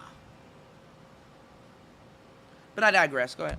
the blackness in the black manosphere adds numerous layers of complexity to this framework. For one, being a black male automatically disqualifies you from ever reaching true hegemonic status in a white supremacist society. As I said before, even the most successful, traditionally masculine, educated, moneyed, good-looking black men will be routinely subjugated to racial indignity and submission under a white supremacist hierarchy on the basis of being. This is that feminist talk. This is that feminist talk, bro. And I like the brother. He seems like he's very smart. Maybe he could break all of this down. But this, what? Okay. Black alone, let alone any other thing that might intersect with that black male identity. See Ryan Coogler being handcuffed and detained for simply trying to withdraw money from a bank. Terry Crews being sexually assaulted and then publicly blamed for his own assault. Or the entire presidency of Barack Obama, where he was still met with racial indignity as the most powerful man in the world. Regardless of a black man's status and behavior, he will never be a real man under white supremacy. However, that doesn't stop a lot of us from trying. Best case scenario, we redefine masculinity and manhood to fit our reality and our needs, or the needs of our communities. But it's probably a lot more common that many black men fall into scripts about masculinity that we've been fed by our elders or media or society as a whole. And this leads to a lot of conflict in our own experiences with the world around us and with black women who also greatly desire a performance of us that is similar to white patriarchy. And this is where much of this conflict arises. The fact that black men are essentially being held to a standard of patriarchal performance that they cannot keep up with, even from many black women, especially in the modern day where black women are gaining access to higher levels of education and economic status that black men are.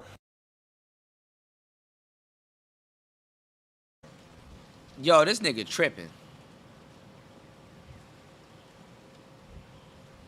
This nigga is tripping. Nigga, I'm in Thailand and I can tell you this nigga is tripping. This nigga is tripping. You know, being that black women are, you know, just so outperforming black men and they're held at a higher patriarchal standard and this nigga tripping. Nigga, what? Yo, you tripping, bro.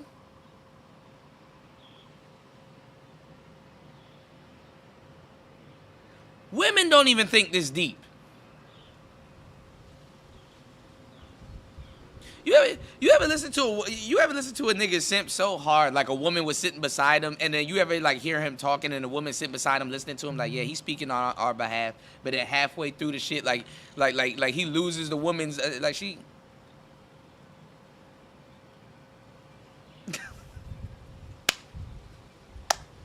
Yo, being that black women is doing so much better than black men, and they can't keep up with the standard of patriarchy, and they, what? This is emotional vomit, man. Shout outs to JC the Shout outs to JC the Conqueror for the 30 on the Cash App. I appreciate it, man. Y'all continue to support the show. This man is tripping. This man is tripping. What book did he just read, bro? Yo, looking at the standards of femininity when you have the... What are you talking about? This is why this is why I don't even care when the Sims get cashed in. I laugh. Nigga, I grab the biggest beer I can find, the biggest cigar I can find. I sit back and laugh. This is good internet right here. This is some good ass internet right here. You gotta learn how to enjoy some shit like this. This good internet right here. God damn. Did he just hold on? Let me run this back before I misspeak on something. But we're gonna give him a chance. He got a lot of shit to say. Hold on. And under white supremacy. However, that doesn't stop a lot of us from trying. Best case scenario, we redefine masculinity and manhood to fit our reality and our needs. Sounds like some L. Gibbet shit. Or the needs of our communities. But it's probably a lot more common that many black men fall into scripts about masculinity that we've been fed by our elders or media or society as a whole. He fails to mention women. That's where women come into play. That's where women come into play. Okay? Some of you dudes that have been in the manosphere for a long time, there has to be like a news flash that will tell you that not everybody is listening to this content. At some point, you forget that this content is not readily available to a whole bunch of men, so they're listening to women for the most part. You listen to this content, not women. That's a feminine trait. A lot of women are so selfish to a certain degree. They believe that the world operates the way that they think because they personalize a lot of different things. No. Elders and all this other weird shit. No. Women. How long do you listen to the manosphere that you claim? We call that a matriarch. Society, you can literally say women. Because to a certain degree, like they try to pretend like they don't. Women control society.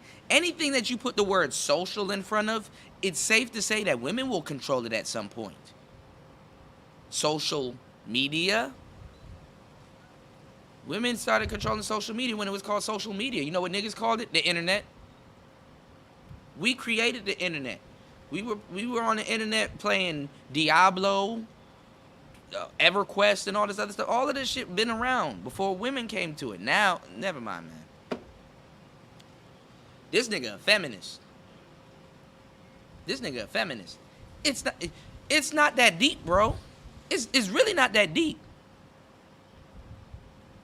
Social economical standards, and then they're trying to compete with the white man, but they're really not the white man because they're trying to redefine masculinity. Some bitch told you that shit. Anyway. And this leads to a lot of conflict in our own experiences with the world around us and with black women who also greatly desire a performance of us that is similar to white patriarchy. And this is where much of this conflict arises. The fact that black men are essentially being held to a standard of patriarchal performance that they cannot keep up with, even from many black women, especially in the... Stop it. Black men are held up to a patriarchal performance that they cannot keep up with, even from black women. No, now you're being disingenuous because we're not competing on a patriarchal standard because we're not in a patriarchy, number one.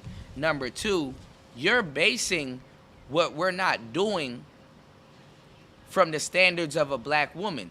First of all, black women in America never experienced black patriarchy, number one. Number two, They hold us by that standard because that's what they see, and they are purposely trained to keep us in a certain position, so you will never live up to their standards until you start living for yourself as a man. The patriarchal standards is what that man deems as is what he deems as a man, and then a woman can follow that. Because even he as a man knows that, damn, I'm not trying to be a white man. I'm trying to be me. I want what I want. I want to do what I want to do. And if a bitch fucking with that, she gonna be fucking with that. But if you try to fit whatever that patriarchy thing that you think is into what she talking about, she already know you a mark. Because you'll never live up to it. Because it's a figment of her imagination. Stupid. The common sense will tell you that. Get the fuck out of here. Live for yourself as a man. You're going to be the type of man that you want to be. Other men have fought and built buildings and fixed electrical structure and built this utopia for you to do just that. And when she falls in line with what you're talking about, yeah, you're going to have your little relationship and do what you got to do. Not sit up here trying to be a man for no bitch. You better be a man for yourself. She gonna fall within your wingspan. So you want some bullshit, bro. You want some bullshit. What are you talking about?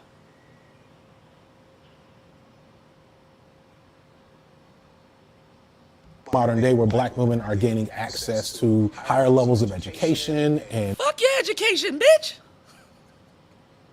What are you talking about? You think we give a damn about your education? Yo, this therapist literally got on the internet bashing black men, and another black woman wrote an article on her, making her lose her job. Her degree is null and void. We know that if that was my girlfriend or my sister or some woman that I gave a fuck about that went and did that, we know that if we date that motherfucker, you're not gonna hear, you're gonna hear about her degree and how great she is and how she knows more than you because I went to school for it. Some nigga gave me a piece of paper telling me that I know what I should already know. You know how much people go to school to do what I'm doing right now instead of just taking their tuition money and go get themselves a camera and a fucking mic and read and study and go outside and live life and touch the ground? Now, her degree is null and void because some shit she said on social media, unchecked. Where's your video on that? She was bashing you too.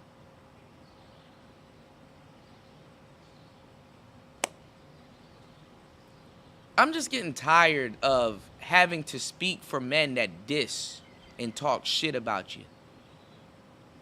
And have to wait till some shit blow up in your face to be like, man, they right.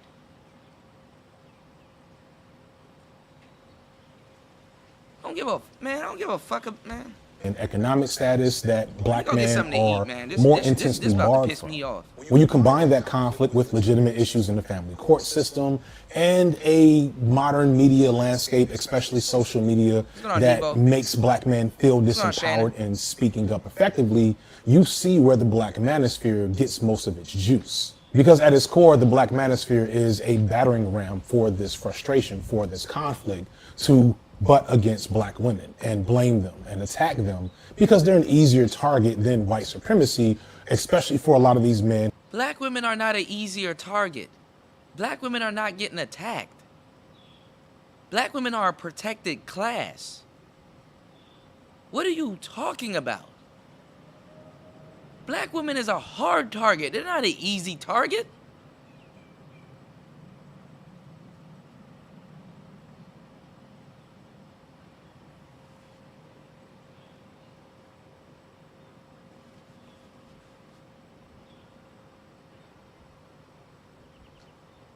And who have had certain views or certain experiences inform how they see the world.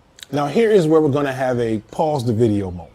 I didn't know this is going to be an interactive video, did you? Many of these black manosphere guys are clout chasers and very thirsty for attention, and they will react to this on their channels, or they're fans who are really a lot like Debate Bro fans, just really thirsty, really get off to the idea that their fave is the big brain. And they will pretty much require their favorite Black Manosphere figure to respond to this video. Thus, I can expect that this video, much like my last Manosphere videos, will get lots of attention and airplay on these channels. And so I want to be helpful and also put you in kind of a weird catch-22 and just give you prompts to pause the video and offer your counter arguments when they seem most appropriate. Here in particular, it'll be interesting because, truth be told, there is a relatively wide variety of belief systems in the Manosphere, aside from the one core belief, which we'll get to later.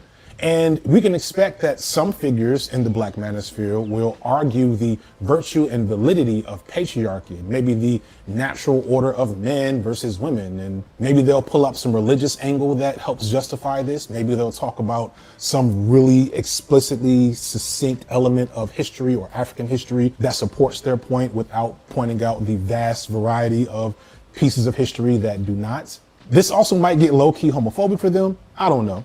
Others will come with the classic, we're not a monolith. We're not a monolith.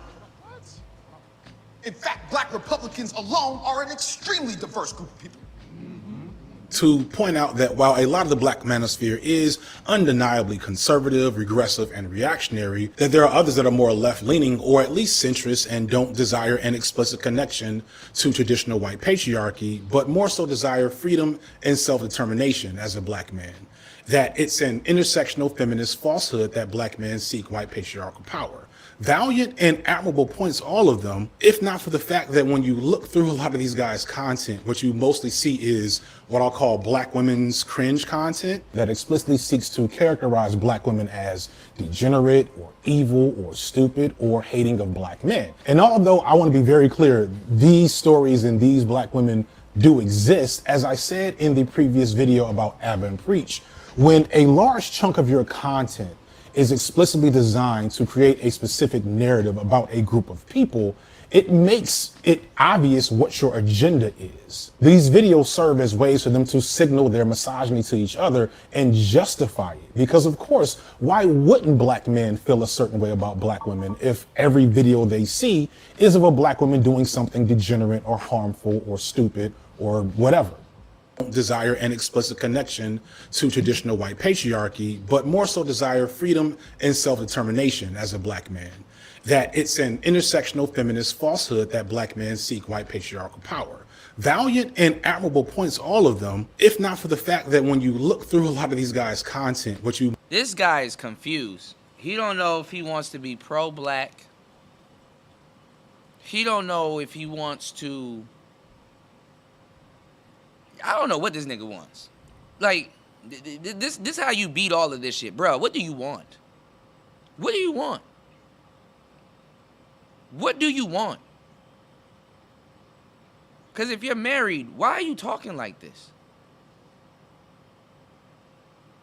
What do you want? God damn. What do you want? You know, if you're only watching Black women doing dysfunction, you don't think we date Black women? They're not our sisters. We don't have aunties. Mothers, perhaps.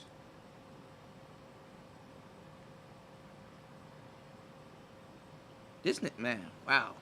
Mostly see is what I'll call Black women's cringe content that explicitly seeks to characterize Black women as degenerate or evil or stupid or hating of Black men. And although I want to be very clear, these stories and these Black women do it. He's sharing videos of Black women talking crazy. That little bitch he had on the screen, that bitch was talking crazy.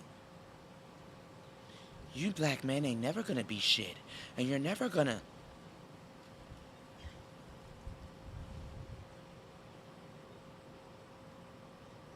But these niggas know so much about women.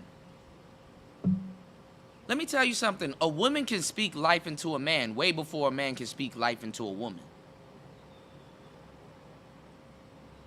Do I have to say that again?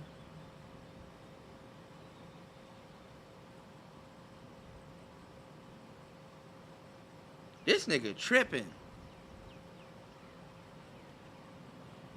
Debo said it's crazy because to say the manosphere bad is to speak in general. Bruh. This man tripping. Man. Oh, Manosphere. Exist, as I said in the previous video about Abba and Preach, when a large chunk of your content is explicitly designed to create a specific narrative about a group of people. And then he's late.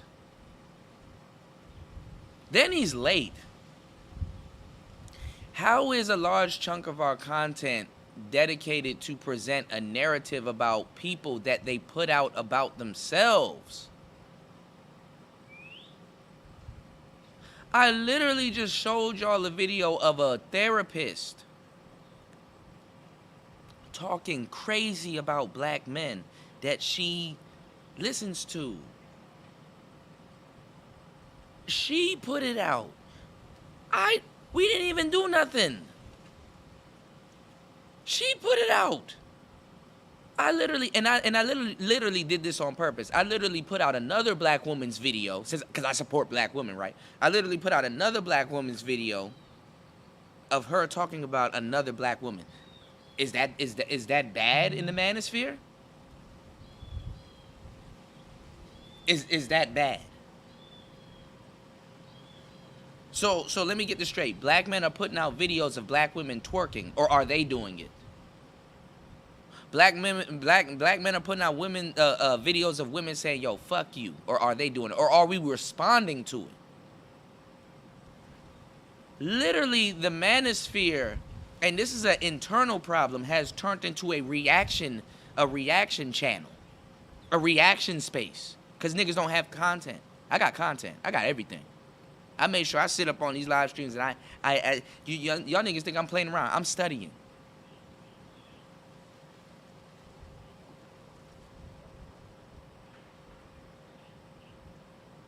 So now you mad at niggas for responding to something that they put out.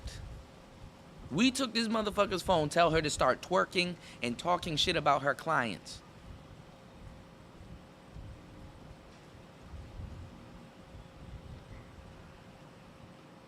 We're trying to run a narrative. So us responding and speaking about what we did, we can't even tell our truths. Y'all niggas so feminine. Won't you be like the bitch or the L. Gibbon? Speak your truth. What happened to speaking your truth? We can't live within our truth now? We can't speak our truth now? I like how niggas critique shit, right? And take stuff out of context. And then talk about a whole group of people that's doing the same thing as if he's not guilty of what he's accusing those people of doing right now. Because what I just said that we did with women's videos, he can say he did that with about the manosphere. Come on, FD Signifier, take a seat, nigga. Sit right here with us. I like how niggas act like they ain't. Never mind, man. You act like you ain't a black man. That's funny. It makes it obvious what your agenda is. These videos serve as ways for them to signal their misogyny to each other and justify it. Because of course, why would my boy, we really not that together to talk about some, we gonna signal our misogyny to each other so we can bounce off each other and create this collective that we just gonna hate on black women. Nigga, we don't give a fuck about hating on black women.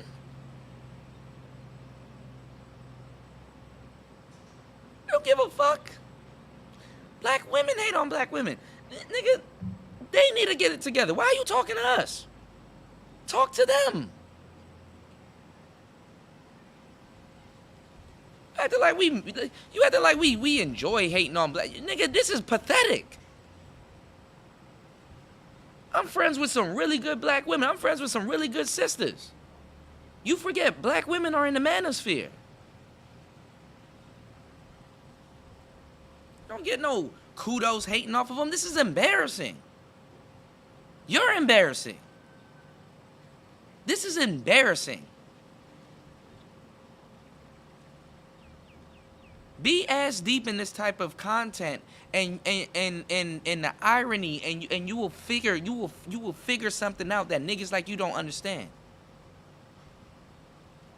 Black men have always been the boogeyman. Black men have always been the bottom of the totem pole. We don't need your fat ass to tell us we the bottom of the totem pole, nigga. Black women are embarrassing.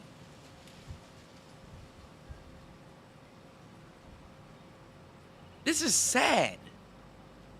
This is not hating. When we hate, it's misogyny. Don't nobody.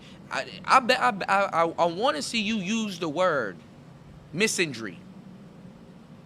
Misandry. If you gonna call what black men are doing misogyny, you need to call what they doing misandry. Misandry. Because even when we talk about stuff, we're specific. They just broad stroke. And yes, you are included. This is why they don't respect you. Because at the end of the day, you stand out. You sitting around a whole bunch of black women cackling and talking about black men, acting like you ain't a black man yourself. And deep down inside, they looking at him like, he's still a black man. You niggas are dumb, dog. This is embarrassing. Wouldn't black men feel a certain way about black women if every video they see is of a black woman doing something degenerate or harmful or stupid or whatever? In case you ain't heard it, but the price of has skyrocketed. Okay. I can already tell by the length of the eyelashes, in conjunction with the dexterity of the forehead bangs, that this will not be an intellectually riveting conversation. So regardless of the variety of spectrums you may see in the black manosphere from a political standpoint, whoa, I don't give much credit to any assertion. You gonna skip past that?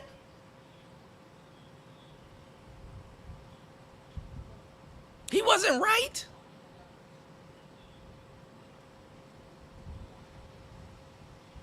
Oh, I'm gonna walk off again, y'all. And that any of you are anything but misogynist at your core.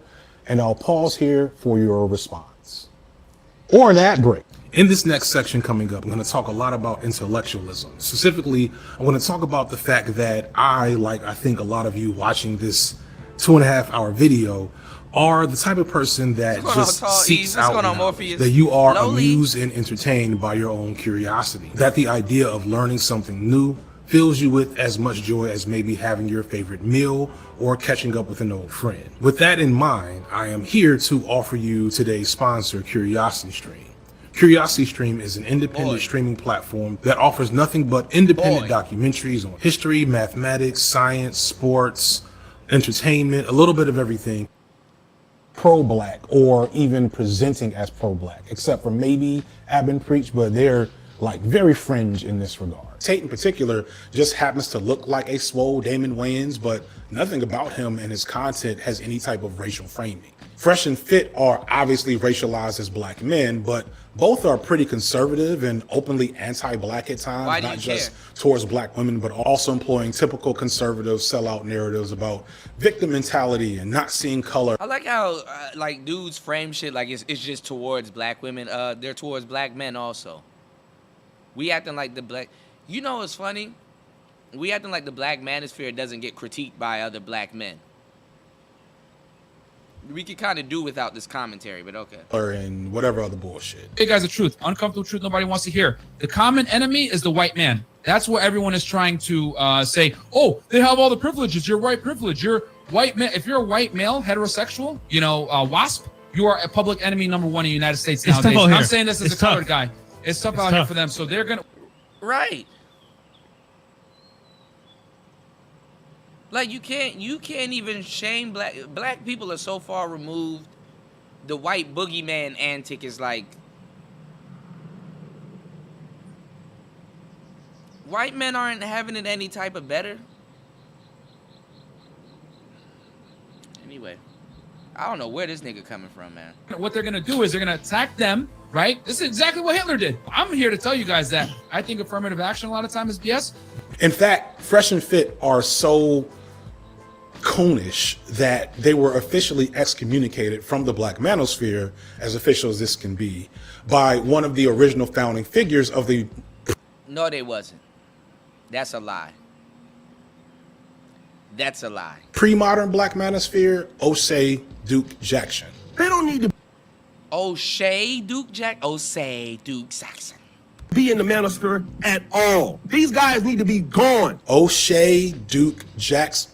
Osei Duke Jackson. Okay, so before I go any further, I need to get something off my chest. Niggas in the Black Manosphere have hilarious names. While I am no way some champion of thoughtful naming practices, I feel pretty good about Feek the Signifier, aka FD Signifier. Like, I didn't start it with a lot of forethought. And, you know, when I started understanding more about branding and name recognition, I recognized that FD, you know, had a better malleability than Feek the Signifier because it's shorter. Anyway, my point is, I give myself a 7 out of 10, 6 out of 10, if I'm, you know, being unfair maybe to myself. Everyone's name doesn't have to like have a great meaning or anything, but I cannot help that members, especially of the old Black Manosphere, have names that are somewhere between a black superhero and a black porn star, such as Sergeant Willie Pete, Angry Man, The Green Gorilla, Mumia Obsidian Ali, O'Shea Duke Jackson, and BGS Ibmore. And I'm sure that one. All right, y'all.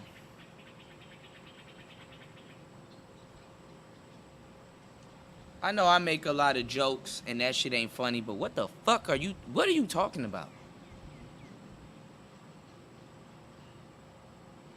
This is some shit that women would like to watch. This is female content. What's going on, Just the T? This is female content. This is like pseudo try-hard intellectual female content. You men and your comic book characters, you're trying to label your YouTube names after comic book. What?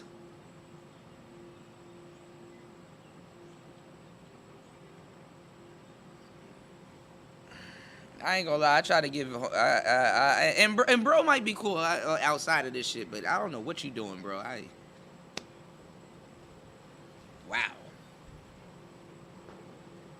Wow, my nigga. Yeah, he does kind of babbles on and shit like that. Wow.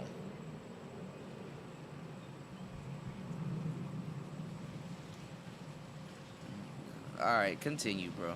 Must mean something important. I'm sure, like, this is a huge gotcha moment for BGS. Where he was like, see, the nigga didn't even know that BGS stood for Black Girls Suck. I don't know. I don't know what it means. No, it actually stands for Black Gnostics Speaks. Black Gnostics, like Gnostics, but spelled with a G, speaks.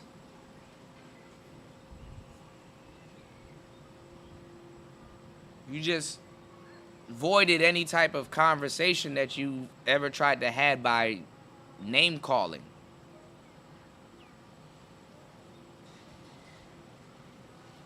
I'm sure it means something important, bro. I'm sure. That said, unless you're deep in the Black Manosphere, which I assume very few of you are, you probably have never even heard of those names, which is mostly a good thing. But also, this is somewhat unfair to them in a weird way, because I think those guys and a bunch of other names I'm not even going to bother to mention would want to make it very clear that they are the real Black Manosphere and not guys like Fresh and Fit or Mediocre Tutorials or maybe even a Stephis Code. Although Stephis Code is, I think, an official member of the Black Manosphere from what my research showed me, but he's definitely from... Your research is trash. And all the people damn near that you named, they're doing their own thing. They're Manosphere adjacent, they're lined with the Manosphere and they got roots in the Manosphere, but they're doing their own thing. A lot of these smaller channels is what I would call the original Manosphere. Or the present day Manosphere. To say, yo, Fresh and Fit is the Manosphere, that's disingenuous. Steph is Cold is the Manosphere, that's disingenuous. They know about the Manosphere. A lot of their talking points come from the Manosphere, but they're not the Manosphere. And if you going through Manosphere history, never mind, man. God, my perspective, part of a newer wave operating in a mostly separate space that I'll get into. What's going on, Rogish? Rogish, so the man of the hour. Why Rogish, would I bring those guys bro. up and even have art commission for them? Especially considering how small they are. Why do they matter? Why are they important? To explain, we got to get into some deep lore. Dr. Aaron G. Fountain was working through his PhD when he started running a YouTube channel called Exposing the Manosphere, which was an offshoot of his graduate studies and freelance journalism work. And he covered the rise of the alt-right in the late 2010s, and in the middle of that, discovered and started to chronicle what was going on in the Black Manosphere. He, like myself, wasn't overly interested in debunking them, but just kind of like, I mean, look at these niggas. If a black woman would have kept her mouth shut back then, you would not be having World War I and World War II. Now, the beginning, that's when I have something I'm like, so, I mean, you're kind of correct that there is definitely like a much earlier origin point of like talk radio. I would also say television too, of like, you know, gender war conflict. It's just the origin of the Black Manosphere, on at least on YouTube, it actually starts in 2008 inadvertently, when YouTube is still this very nascent social media platform that people just don't know how to use properly. And in the video, on the history of video, I just have like just some conflict about interracial dating that kind of sparks these videos and response videos, which you could do on YouTube at the time. And out of that, you just see like this small, when I mean small, they got barely any views. I've seen some of the original videos, like way less than 1,000. Just these small YouTubers just talking about dating dynamics and like Black culture, and they pretty much use a lot of these early talking points that still circulate in the space. Since then, he's archived this channel, but not before doing an extensive documentation of the Manosphere, and especially the Black Manosphere. So much of this video— Are you fucking going off of Aaron Fountain's documentation of the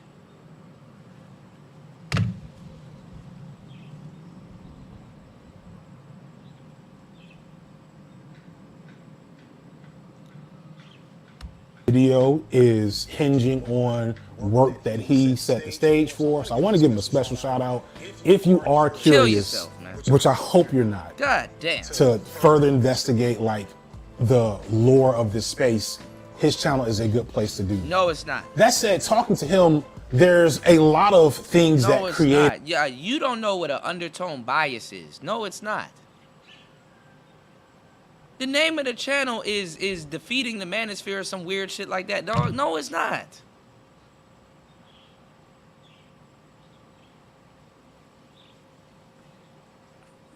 This is bad influencing, man. The like primordial goo that the Black Manosphere grew out of, the Black Gender Wars, which is a in-community conflict between Black men and women that has been going on probably for generations, found its way online, and as a byproduct, the Black Manosphere was born.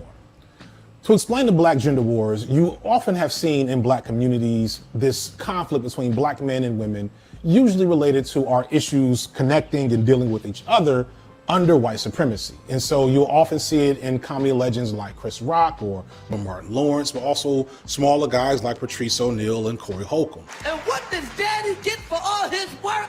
The big piece of chicken. That's all Daddy gets. At the same time, there's also always been what I'm gonna call the niggas ain't shit discourse, which has been popular in TV and definitely music geared towards Black women. And there's a lot to be said about being fair to Black men and how underexamined the niggas ain't shit discourse is, and why the passive acceptance of it as normal isn't a good thing. When I was a kid, there was a song by TLC called No Scrubs, and it was basically a diss track to working class Black men, and it was literally their biggest song ever and the #1 hit in the country for 3 or 4 months. And this is not an isolated incident. We ain't got no time for y'all motherfucking broke ass. Why haven't I found another baller? All right, let's see what you say about this. No pussy. I know that's right. So yeah, might be a problem there that we haven't quite engaged with. The refrain—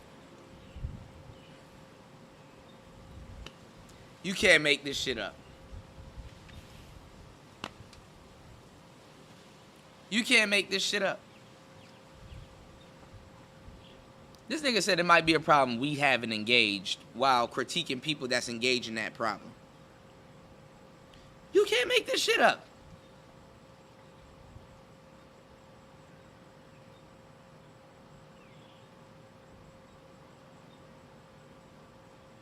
You can't make this shit up.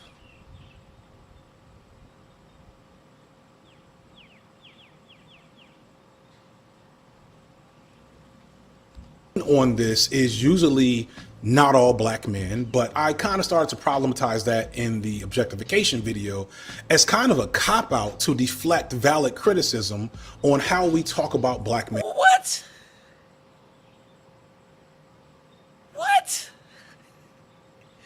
Yo, you know what women do? Women will talk about something that they just did and talk about it as if they didn't do it, and then highlight it as that what you're doing, which is a half truth. I told you, you don't have to lie. All you gotta do is tell a half truth. It's a form of projection, an advanced form of projection. This nigga just showed all the videos, bitches talking shit, and showed how it's ingrained. Said we never had a conversation about that, while critiquing people that had a conversation about that, and then calling it a cop-out. When he literally just highlighted that it exists, and then copped out, and then say that you're copping out. Fellas, anything that makes you say what is an illogical and fallacy. When you get that gut feeling, and that's what that is in real time. When by the time you say what, you already fell for the bullshit. This is bullshit. So women are just throwing all of this mud, and just, oh, you're copping out. You know, I'm just gonna highlight how this is real and this is ingrained in society, but for you to acknowledge it, that's a cop-out. That's a cop-out. Man in the public eye. When I hear Cardi B say, broke boys don't deserve no pussy, I take the same attitude that I think a lot of black women have often taken when listening to hip hop, and hip hop gets misogynistic. They say, motherfucker ain't talking about me, I'm just listening to the beat. But I'm not a broke boy, and I'm not a scrub.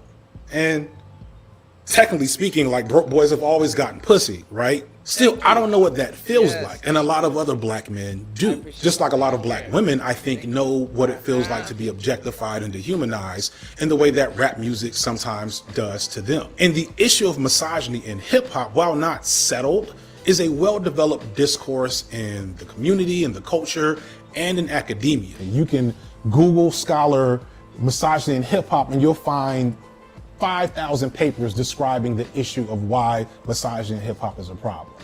The same can't be said about black men and the denigration of working class black men within our general culture.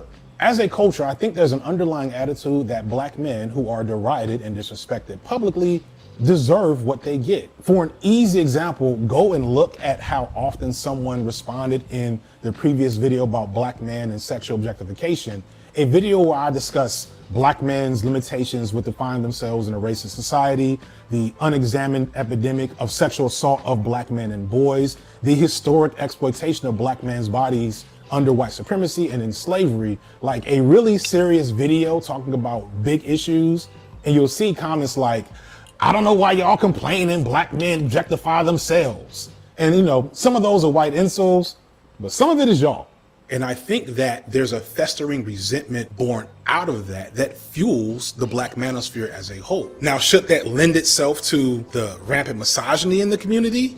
No, but it's something that I want us to talk about. Moreover, it's something the not all black men that are attached to the black manosphere want other men. The black manosphere ain't even the black manosphere at this point. I don't know who he's talking to. Who are you talking to?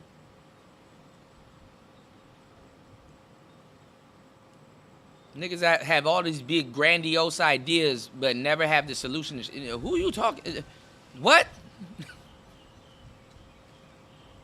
To talk about on their behalf, which is a little pathetic, but it's a thing. Even still, I don't feel like the gender wars were so intense before now. When the comedians did it for laughs, it wasn't a huge deal at the end of the day. You could still feel the love in that to an extent. For every bills, soldiers or cater to use it, it was obvious that black men and women still had a strong bond with maybe a few bad scratches on the surface of that bond. However, it feels like the internet and social media seemingly altered the tone of this ongoing discourse. Regardless of how you feel and where you stand, it's important to keep in mind that the actual data on communities around black men and women show that we partner more with each other, we are in community with each other, we support each other, etc.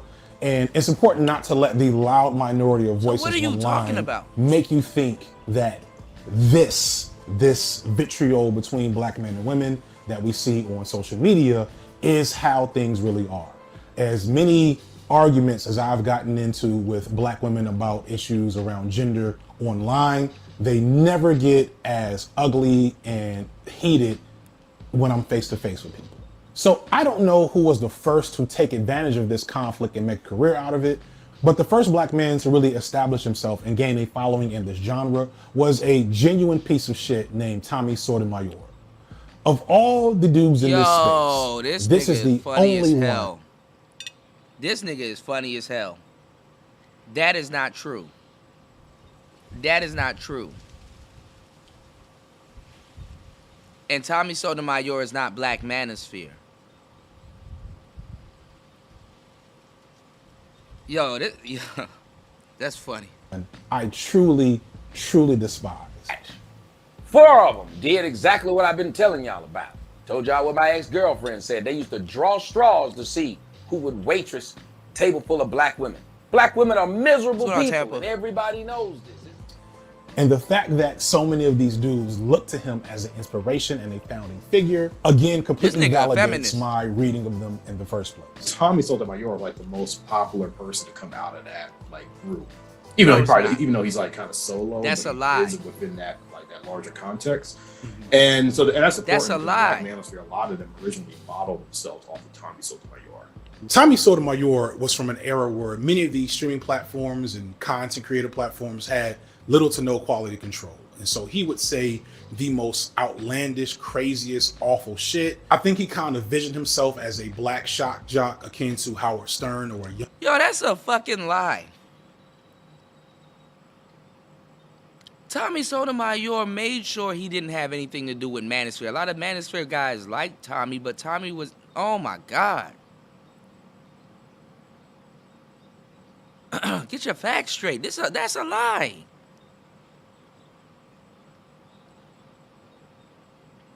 Tommy Sotomayor is his own entity. Man, wow.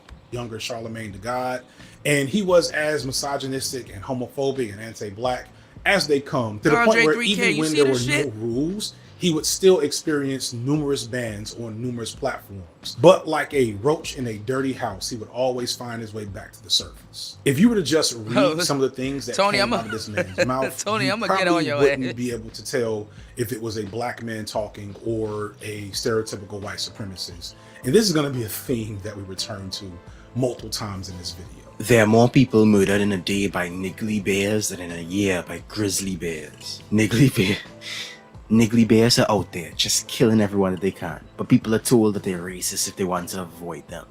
Sadly, Sotomayor found a fan base among black men and more than a few black women. His tell it like it is style of anti-blackness, black women are his fan base. Oh my God. Resonated with a portion of more conservative black Americans. Oh my God. For reasons I don't quite understand. I think because he kept getting kicked off the platform, and this was well before YouTube could really make you a lot of money as a creator, Sotomayor eventually faded into the background of the movement. He's predictably popped up on various conservative channels and kind of hovers around the space. But that said, although his rhetoric... This man is lying. That's a big ass lie. And Tommy was doing his own things. A lot of dudes in the Manosphere like what he was talking about. But Tommy was doing his own thing. A lot of that stuff was what was going on in his life. Tommy personalized his channel and made himself his own thing.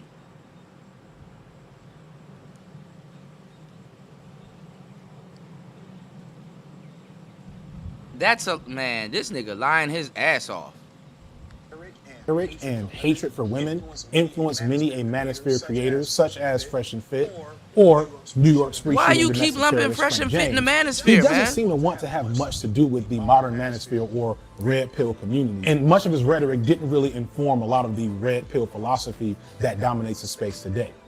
Either way, he showed that there was Red Pill money philosophy to be don't made even dominate on the YouTube space. with What are this you type of talking content, about? and gave way in the early to mid 2010s to what I'm referring to as the first wave of the Black Manosphere, aka those guys earlier that I talked about that you've probably never heard of. Again, go ahead and pause the video, tell all 500 viewers everything that I've gotten wrong here, And while we're on a commercial break, I'm going to actually change the scenery to make this next section a little more appropriate.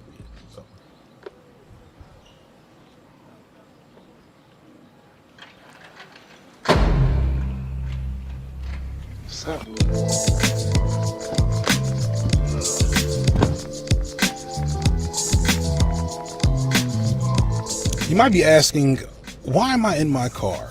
And why does my audio sound so good all of a sudden? Because I am not in a big room. We're working on it. Enjoy this while it lasts. It will not be permanent. You may be able to hear the air conditioning. I don't know. It's because you're using a fucking boom hot. microphone. No, I can't turn it that low. I'm talking to the right I'm in my car because if you know anything about the first wave of the Manosphere, you know that's where many of the major players got their start between the early 2010s until probably around 2018. Further, a lot more, for whatever reason, my God, don't show their face. That's a lie. That's a lie also. Most niggas didn't do their videos in their car because that's the worst place to do a pre-recorded video.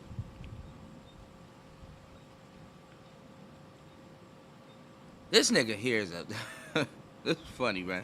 Faces. So sometimes it'll just be a static image from a Zoom call representing them, or a singular image from a movie or something. They're not known for putting a lot of effort into their presentation. I'm sure that doesn't translate to the way they dress or groom. Some of these guys are literally decades into this type of content, and their appearances are a mystery, or at least they would be if they didn't dox each other all the time. Jay Smooth is an unheralded legend in what would be today kind of considered left tube. In the old YouTube SJW content, Jay was the only black man with any sort of relevancy through his presence, and never got all that big on YouTube. But if you're an older millennial around my age and you were online at the time, you probably recognize his face and voice from a lot of perfectly short, sweet, and to the point pieces of content about hip-hop and politics from the early 2010s.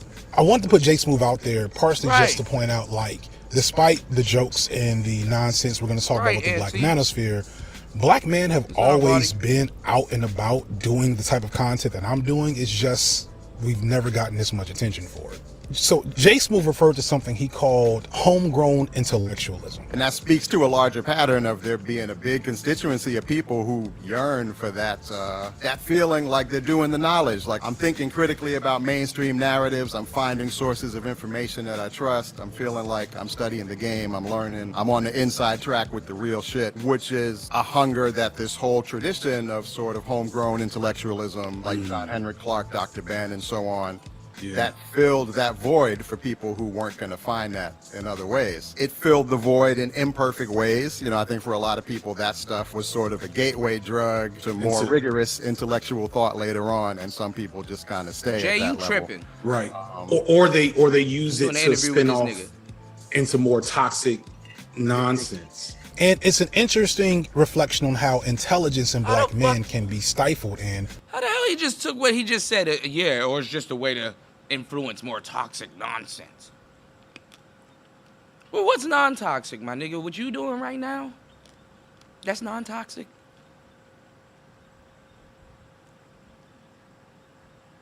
Whole entertainment, that's non-toxic. Okay. contorted by systemic barriers and many men who could be. Why are you using all these feministic words, man? Contorted by. Doing more useful and productive things find themselves simply arguing with other men about politics or social issues. I and numerous men in my family fit this description. We're argumentative and opinionated, and in part because this is the only way they could sometimes get to stimulate that natural curiosity in a world where being black and curious could be dangerous. My view is that along with misogyny, it's this homegrown intellectualism that also drives much of this first wave of the manosphere. There are many different expressions of this high-minded misogyny. You hear these men talk, and despite the fact that they're saying ridiculous things, you can tell that a lot of them are intelligent. They've just all come to this space with one specific issue, and that's their issue with black women. But even that has so many different permutations of how it shows up in their content. For example, Save Yourself Black Men, or SYSBM, figures to believe that black women are basically the devil. and that any non-black woman of They're not any part of the sort is manosphere, better sir. than a black woman. But then there are figures of the black manosphere who swear by black women, and they want to rebuild the black family, and they would if black women were just more ladylike and submissive, or insert whatever other thing here. Then there are also black men who are men going their own way, or MGTOW, and they basically have just given up on engaging with women seriously altogether, limiting themselves to short-term dalliances and partnerships, but never intertwining their lives with black women or women in general. These men tend to be divorced. And there's even an almost progressive wing of the black manosphere who see themselves as masculinists and promote black male studies, although they still end up spending a lot of time just complaining about black women. You hear the dog whistles when you see the company these men keep and the hills they choose to die on. It's hard to take even some of the valid things that come up in those more left-wing spaces all that seriously. Think of the black manosphere as a church with many denominations and permutations of how Christ can be celebrated, except in this case, Christ is, well, you know what it is. We'll get to that later. Somewhere in this jambalaya of foolishness, there are a few morsels of value, because as I alluded to earlier, a lot of these men are working class black men who often are maligned in the media and rarely are defended, or at least effectively defended. Numerous forces and barriers in our society deny black men victimhood in life, despite the fact that we're often told that we like to play the victim. It's only in death that black men can receive the courtesy, and only if they die in the appropriate way. For example, take George Floyd. In death, George Floyd has become a martyr. You see his face all over the place as an example of the murderous nature of white supremacy. And I get why, but the conflict that arises is that in life, George Floyd would have been the exact type of black man that would have been called a dusty by certain portions of Twitter or YouTube, etc. because... Oh yeah, you know this nigga on some bullshit. Black women, just say black women, dog. Nigga say he'll Twitter called you a dusty, nigga. Certain portions. Man, this guy right here, yo. Yeah, this ain't good, bro. He was a regular black dude on a lot of levels. He was an around the way type of brother. He had issues with drugs. He had issues with petty crime. He had a handful of baby mamas. Although those are not virtues per se, those are things that are within the realm of possibilities for working class black men who deserve dignity. And he probably wasn't getting it and wouldn't have ever gotten it to the level that he does now, having been murdered by the police. While maybe not for the best reasons, this argumentation, this major point, is something that was probably brought up more in the manosphere than anywhere else. They were also at the forefront of being critical of the Black Lives Matter movement when it started, looking a little funny with the money that we now know definitely was a problem, and other things. Now, I feel compelled to point out that they've always made these types of arguments on every wedge issue between black men and women, from Serena Williams to Lori Harvey's dating life to the guilt of Bill Cosby to Roe v. Wade, and they're more than often wrong than right, because they basically just take whatever the man's side of an issue is every time, regardless of how reasonable it is. But I want to validate that at least in their heads, they think they're addressing a real issue. What's going on, RG3? What's going on, Zeke? What's going on, Zab? What's going on, LA Divine? I think this is very true. That said, I want to further engage in how I see this space as a maladaptive response to the struggles of black men in America. When I look over this space, what I see more than anything are black men who, for numerous reasons, maybe had the capabilities to reach that high value man status, but one bad breakup, etc., and those opportunities were no longer there. I don't think it's unfair to say that a lot of these men are clearly dorks and nerds, much like I was, who maybe are trying to present in that exaggerated swag and bravado and confidence that we often attribute to. All right, bro, there's a word for guys like yourself. There's a word for guys like yourself. You're called a try-hard. You're a try-hard. A lot of the people are turning into try-hards come 2022, 2023. You're a try-hard. You're trying too hard. You're a try-hard. I don't even know what you're trying hard to be.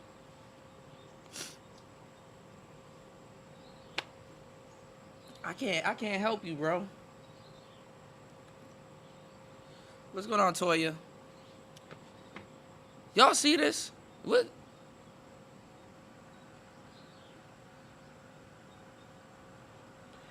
Wow. These dudes are the ones that talk the most but have no solutions. Or they're not in the dirt really trying to talk about any solutions to anything. Black men, but are failing at it for the most part and maybe don't realize it, and in this maybe find themselves stymied or isolated or just without peers to engage with and communicate with on the various topics that they find interesting. Isolation is an incredibly... The camera got too hot, so we're back to old school FD style with the Galaxy Note, and it says I only have 14 minutes, so let's go ahead and I don't know why you wrap still this holding your part microphone. up. Isolation is an incredibly serious problem for all men.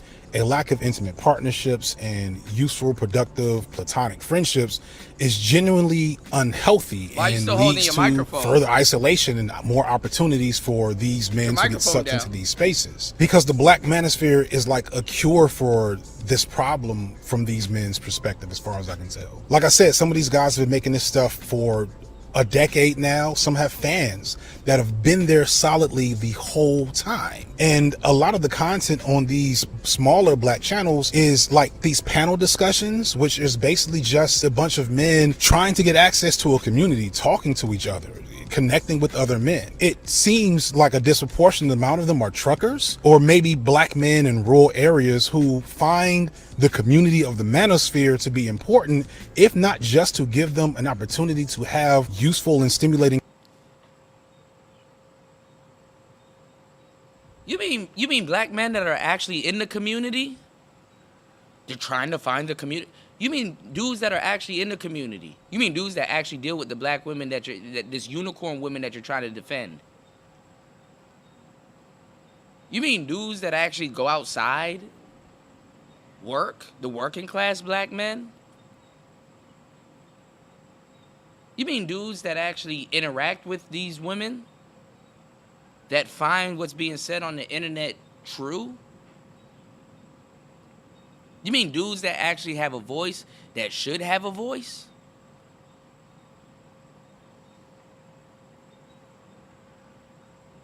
In conversations with other men. This is one of the reasons why I include Umar Johnson and lots of other Hotep figures like your Tariq Nasheeds and the Coliseum or whatever other Hotep debate spaces that exist on YouTube. There's a whole Hotep debate, bro. Did you just call Tariq Nasheed and Umar and the Coliseum a Hotep debate space? Tariq Nasheed's not a part of the Manosphere, sir. Umar is not a part of the Manosphere, sir. And the Coliseum is definitely very far from a Hotep. Wow. Scene that I didn't know existed. They may not be You don't know a lot of things exist, but okay. red pill, but they represent a form of Black male intellectualism akin to the traditions of Black males who were philosophers and scholars for generations in this country without formal education or fancy degrees. You have guys like Iceberg Slim, Donald Goines, Walter Dean Myers, John Henry Clark, Neely Fuller, including some of those aforementioned comedians. These were Black men who found a way to express themselves and express big ideas. Some of those ideas harmful, and we've maybe hopefully learned not to bring them forward in 2022, but some folks haven't. Oh, blame the Manosphere for those people. Might as well throw in Sun Ra Suit and Seti. Might as well throw in what's his name? Tazariak. Might as well throw in Young Pharaoh. Young Pharaoh's a part of the Manosphere. Nigga. Oh my God. Y'all gonna give me gray hairs, man. I'm But even still, with those bad parts, they were able to bring insight and understanding and philosophy about the Black experience and the Black male experience. And this is akin to what I've preached on previously about why we don't deify and idolize scholars. I've been saying it for videos now. Please don't, if you're a big fan of Marx, Google who Frederick Demuth was. And thus these spaces are a double-edged sword because misogyny, homophobia, and increasingly xenophobia have become commonplace in them. But if you're intellectually curious... Are you trying to come out? Just say you're trying to come out, bro. Did you change your pronouns?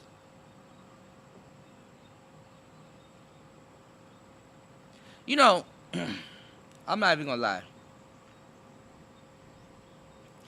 Being in Thailand, I see a different side of like the social like the social totem pole. And it amazes me how certain brothers that talk about this shit get into those spaces. I know why I know certain things because I'm not in the States. But the niggas that's in the States and know better know damn well that it's not like that. It amazes me where they get themselves into like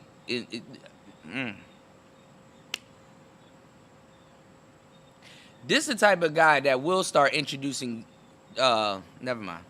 Black men drawn to the energy of philosophy and debate, but without the access to it Why from is the he worried college about or the homophobia? thousands of dollars in debt that you might have to get into to go to a formal university. I get it. I get the appeal, and I understand why some of these men are. We're talking about the manosphere. Why are you worried about homophobia?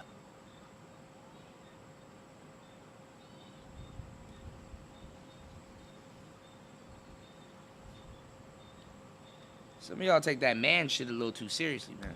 There, except the misogyny. I love a lot of my boys, right? What type of grown ass man? I don't like the misogyny. Write it off. Okay, yeah, you know what? I understand what he's talking about. Ain't nothing really wrong with that. He just being a man. You know what I'm saying? He'll come around at some point with some experience. Instead of, I just don't like the misogyny. Why you guys gotta be misogynist and all this stuff? Why you gotta use feminist rhetoric?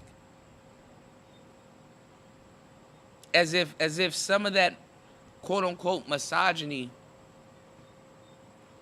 doesn't protect women or protect said man from getting played or whatever.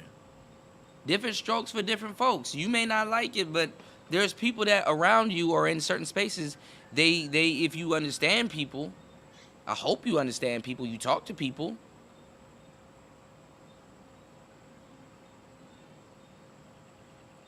When you even think about it, when you listen to women talk, women like misogyny. It's the craziest shit ever. You should know this. Aren't you around a whole bunch of women? This content is for women. This ain't no man about to sit up here and listen to this shit. Nigga, I almost put my screen. I'm finna cut this shit off. What are you talking about? I just don't like the misogyny. Pick a number. Nobody tell you to be here?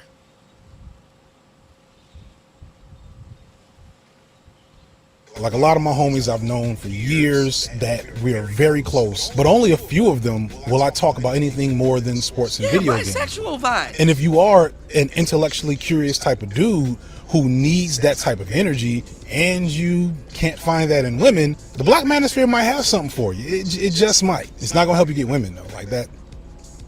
That's the other part. That's a lie. It's the patriarchal frameworks that we are all brought up in, combined with the difficult experiences of loving and partnering while black, that make the misogyny within the space kind of this beacon for men to collect around. It's more like the price of admission than the actual focus of the space sometimes. And that might be why these men don't get how they look and sound from the outside looking in. They see their misogyny and some of the ridiculous things they say and believe, or the ridiculous things of other men within their community that they just kind of give passes to as normal. This is just dudes doing what they do. It's the reason why they really, like I heard this multiple times from these various response videos, they think that I have an all female or all white audience, which is not true. Y'all niggas are the outliers here. I've showed my analytics on multiple occasions. Here it is again for y'all to see. I don't give a damn. My audience is 60 to 70% male. And when you look at the content I'm making, I am not making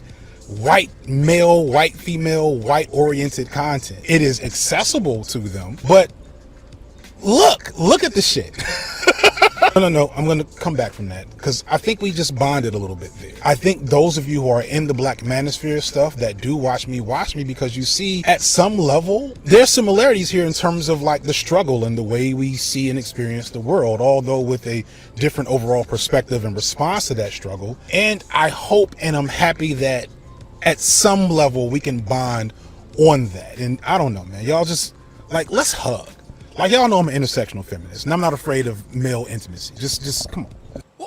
Whoa! Whoa! Hey, I'm about to turn this shit off, bro. Okay, I seen all. Liars here. I've showed my analytics on multiple occasions. Here it is again for y'all to see. My audience is 60 to 70% male, and when you look at the content I'm making, I am not making white male, white female, white oriented content. It is accessible to them, but you're a what? Look at the shit. No, I'm going to come back from that because I think we just bonded a little bit there. I think those of you who are in the Black Manosphere stuff that do watch me because you see at some level there's similarities here in terms of like the struggle and the way we see and experience the world, although with a different overall perspective and response to that struggle. And I hope and I'm happy that at some level we can bond on that. And I don't know, man, y'all just like, let's hug.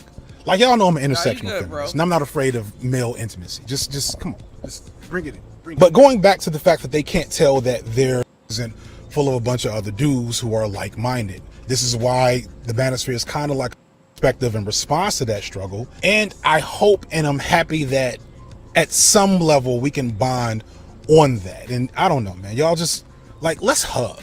Like y'all know I'm an intersectional feminist, and I'm not afraid.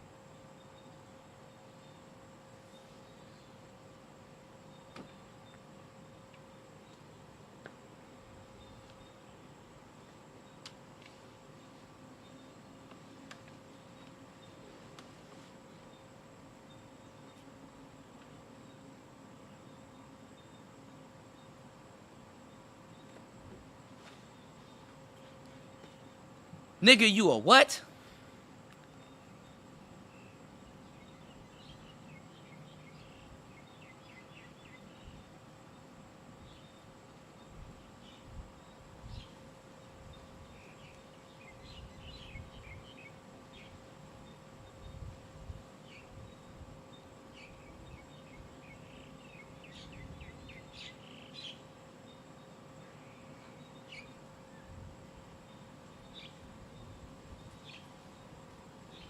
All right, y'all. We out. We out, bro. I'm good. I heard all I need to hear. I'm sorry. I can't do this. My laptop battery about to die. I would have continued. I'm gonna go dip in the pool, bro.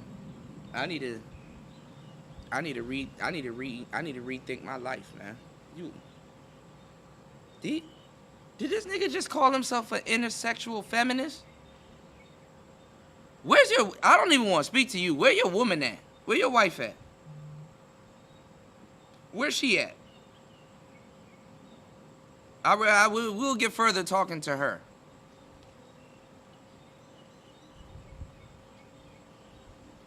Where's your wife? And it ain't even off no being funny type shit. I just want to talk to her. Yo, what are you doing to this? You alright? Like, sis, sit down. What are you doing to this man, dog? Alright, well, we're gonna listen to a little bit more of this. I'm about to go, y'all. This is afraid of male intimacy. Just come on. Just male intimacy?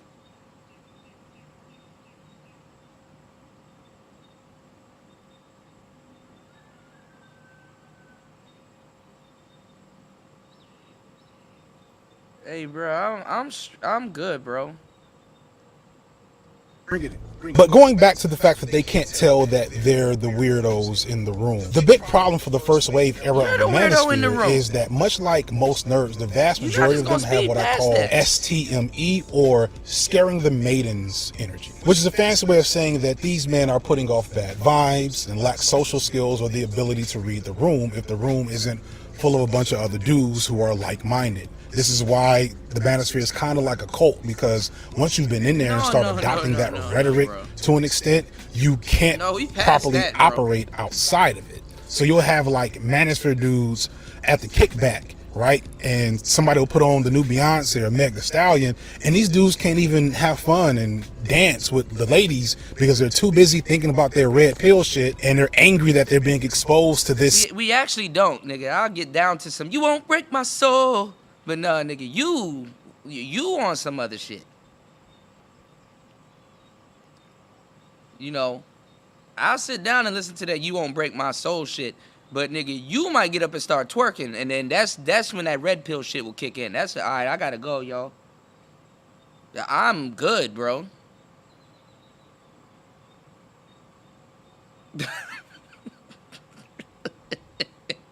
What's going on, Aqua? I don't know about this guy, bro. He's scaring me now, dog. Nah, nigga, you won't break my soul. He just came out in the car, and then now, yeah, now he projecting and shit like that, nigga. You know, you guys can't go to a kickback and listen to a Beyonce song. Oh, kickback. Oh, Beyonce. Oh.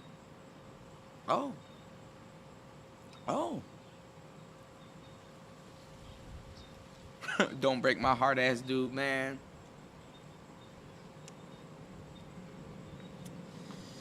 This is getting harder to listen to by the minute, man. Yeah, that's weird. That's weird listening to a gay dude or a bike, because these dudes they won't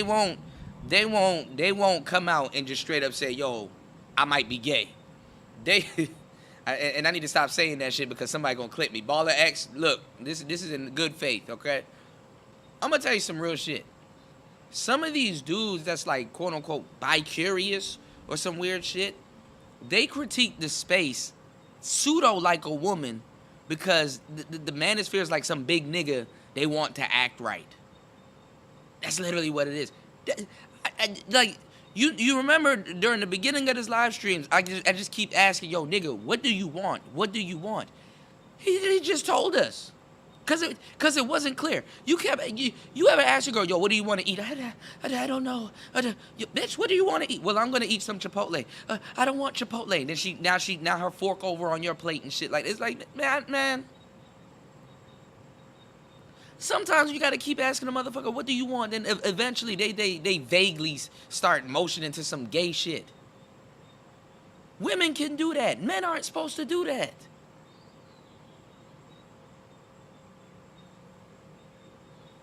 What is this?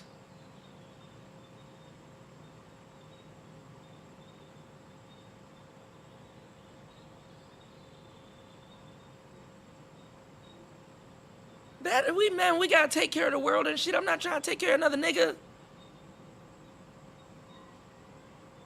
that I thought I spoke for.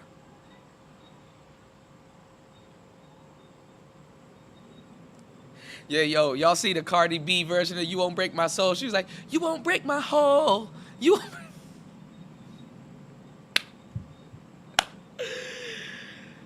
Yo.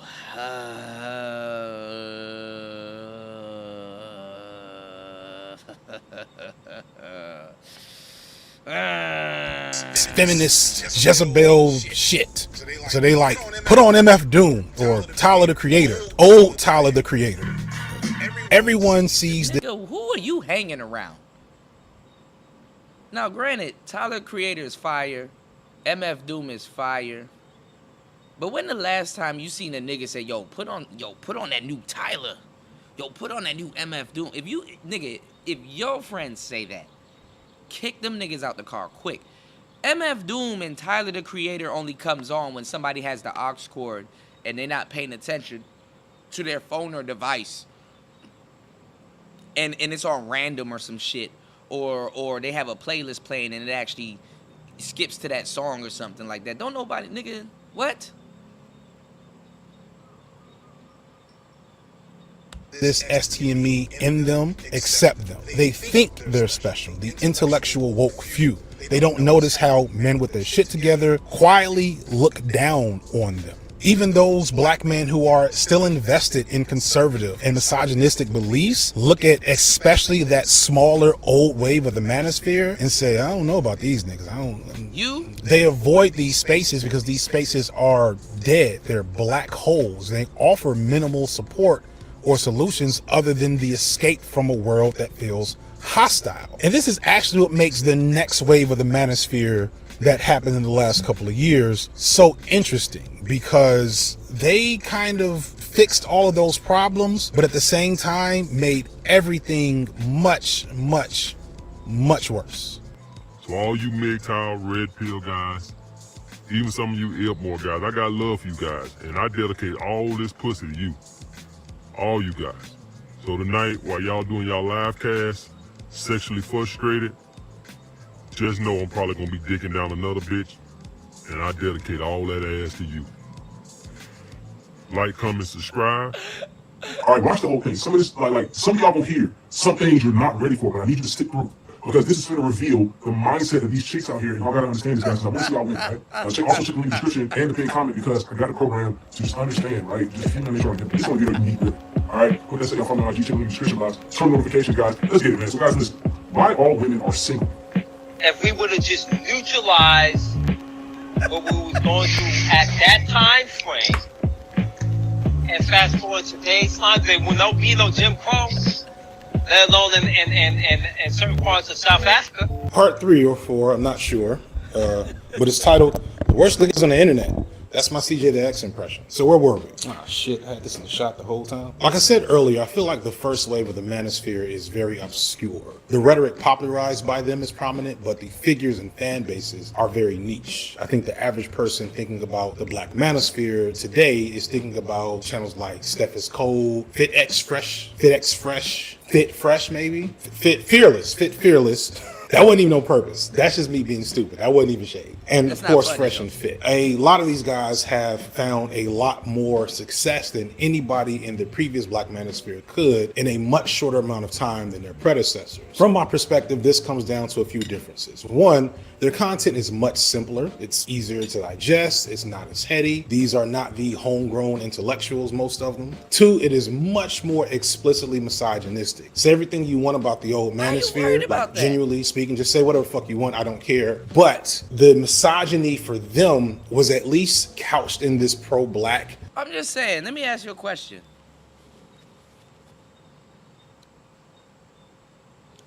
Anti-misogynistic content has nothing for black men. Like as a man, what do you get out of listening? Just say if the content was based on being anti-misogynistic, what do you get out of that? I mean, a woman can tell you what she may get out of that, but as a man, why are you worried about that? What do you get out of anti-misogynistic content? Like if it's stupid misogyny, and it's like, okay, it wasn't worth putting the misogyny banner on what you're talking about to say that, I get that. But if it's justified, even though you personally don't go through it, but somebody that you know has, or it is a justifiable thing because it's something that you see. Oh, look, my channel. Oh, look, I know that background. Oh, he watches my channel. Hold on, let me see this. I never seen this. That's my channel. Uh-oh. Remember, I don't know. This is my channel. Hold on. You know, subtext, or it was a subtext of their pro-black ideology, a lot of them. These new dudes are just misogynistic. It's just misogyny. That's my channel. Mama, Three, I made it. and this is the interesting one, they tend to be much closer to ideal images of black masculinity. I should also add that these new guys are younger, which also gives them an edge, being of the generation that makes up most of the eyes on social media. But overall, in half the amount of time, a lot of these new guys have amassed much larger audiences and bank accounts on the shoulders of the less attractive, less affable, more steamy, that's the STME, men who came before them. So this second wave of the Manosphere raises some interesting things to think of. Going back to the point that I flattened the Manosphere into conservative and regressive communities, yes, that is technically correct, but also a reasonable mistake to make. The amount of space and relevance that is made up by these second wave creators that is just classic misogyny with a little bit of conservative talking points, a bunch of red pill nonsense, etc.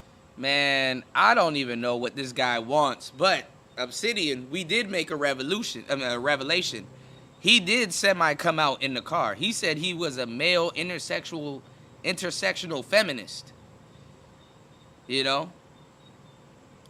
It's what they were saying earlier, antisocial, clicks and views. It's really for clicks and views. That's literally what it's for. You know, I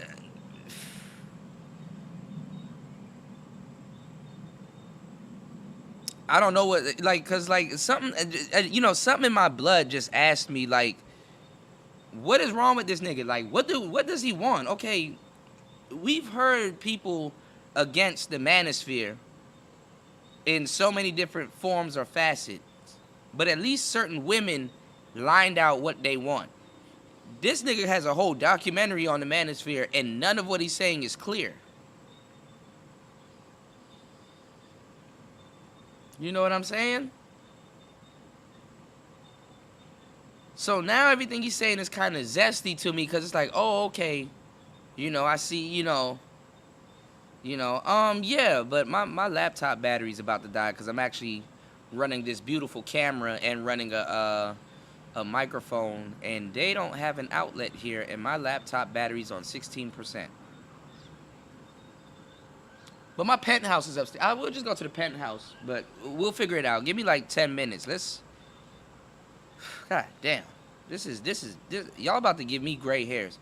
Like and support the channel. Support the channel. Support the channel. Jesus Christ. They make up the vast majority of what anyone would think of when they think of the Black Manosphere. They dwarf the smaller channels of the old wave, especially anyone in the first wave that isn't explicitly regressive and conservative. These creators complaining that I misunderstand the space don't seem to understand the space themselves, that on the grand scale, they are insignificant to the space that they help create, which is kind of tragic on a weird way. It'd be like me saying BreadTube is a very diverse content creation community. Very, very, very, very, very diverse. Oh, hey, look, it's T1J.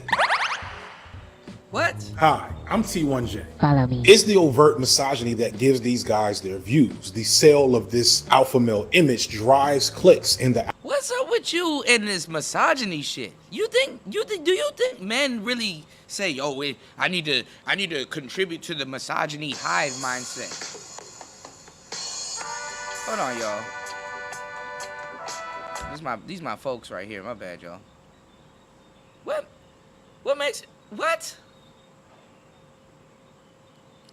The Manosphere isn't even a hive mindset. You say his girlfriend picks out his clothes. That's funny as shit. Yeah, you won't break my soul. No, I'm already at the spot. The spot is up there. You know, I'm down here by the goddamn pool. You know, I'm down here by the pool and shit like that. You know. I'm just trying to figure out what the hell this man is talking about. So this is what I might do, y'all. This is what I might do. I might open up the panel soon, or I can do that now. Actually, I'll do that now. So when I run to the house, well, not run to the house, but you know, shout outs to Abdul for the 4 on the Cash App. I appreciate it. Anything is appreciated. Is appreciated. Hold on, y'all. I'm going to open up the panel and get some. We gonna lock in on tonight's show. God damn. I'm gonna open up this morning. I'm gonna open up the panel soon, and I'm gonna give the show to the panel for a little bit, and I'll be right back. Within the next 10 minutes. So let me open up the panel. Let me see. So if I gotta run and set everything back up, y'all won't notice it. Y'all won't feel a thing. All right, let's get back into it. Let's go. Algorithm response. Nobody wants to hear a bunch of niggas arguing in a Zoom chat or the 45-minute meandering rant that some of these dudes do over static images. What they want is a dark-skinned nigga with a beard and a six-pack to tell them how they too can be an alpha male and level up to get some pussy and understand the philosophy of the red pill. I don't want to spend a lot of time talking about or debunking red pill philosophy. There are a ton of videos that do that already. Most comprehensive probably being Mooncat's video that came out about a month or so ago. It goes through them like piece by piece to show it's mostly bullshit, But I did want to touch on a few things to just kind of set the stage. For one, I want to be clear that many of the philosophies presented in the red pill strategies or the way of life, at least the ones that actually have any semblance of value, are just repackaged self-help strategies that would be useful for any situation. It's stuff that probably sounds deep to a 15-year-old, which is the majority of the young men in this space, you know, the late teens, early 20s at most. This nigga said it probably sounds deep to a 15-year-old, which the majority of the space is, which that's not true, which is actually 25 and up. But that's hilarious. We have two guests here, Morpheus 22, Mumia Obsidian Ali. I don't have my claps or my introductory sounds at the moment, but jump in, man. What's going on, Jump man? in, guys. What Yeah, this is just jump in, y'all. I don't even know where to start. man, I watched this guy. I was telling you in the chat, man. This dude has Yeah. LGBT vibes. I seen some of his videos. He had done like 5 different videos on the Manosphere. You know this for clout. You know what I mean? I saw this video, but I forgot he had said that he an intersexual feminist. I just noticed he used all the feminist terms. Yeah, You know those you guys can are tell by the dialogue, like the talking points and just how they speak. It's like, oh, you hang around them type of people. and he won't talk to nobody in this space. Mm-hmm. You know what I'm saying? Also, like he goes on panels with guys that are not in this space that basically agree with him, that are also, I guess, intersex, and they look funny style. This is one guy, I forgot his name. He got a nose piercing. You know how that is. You got dreads, red hair. Yeah, he might be bisexual. I mean, you got a lot of these That's what dudes I said that he's bi. Yeah. You know what I'm yeah, saying? you got a lot of these dudes that let their women peg them and do all kinds of strange shit to them, and then now I when they said that get in the back chat. around men, yeah, and when they get back around men, they gotta. I don't know what they gotta do. I wouldn't know, but you can know how just you tell know, though? something more, huh?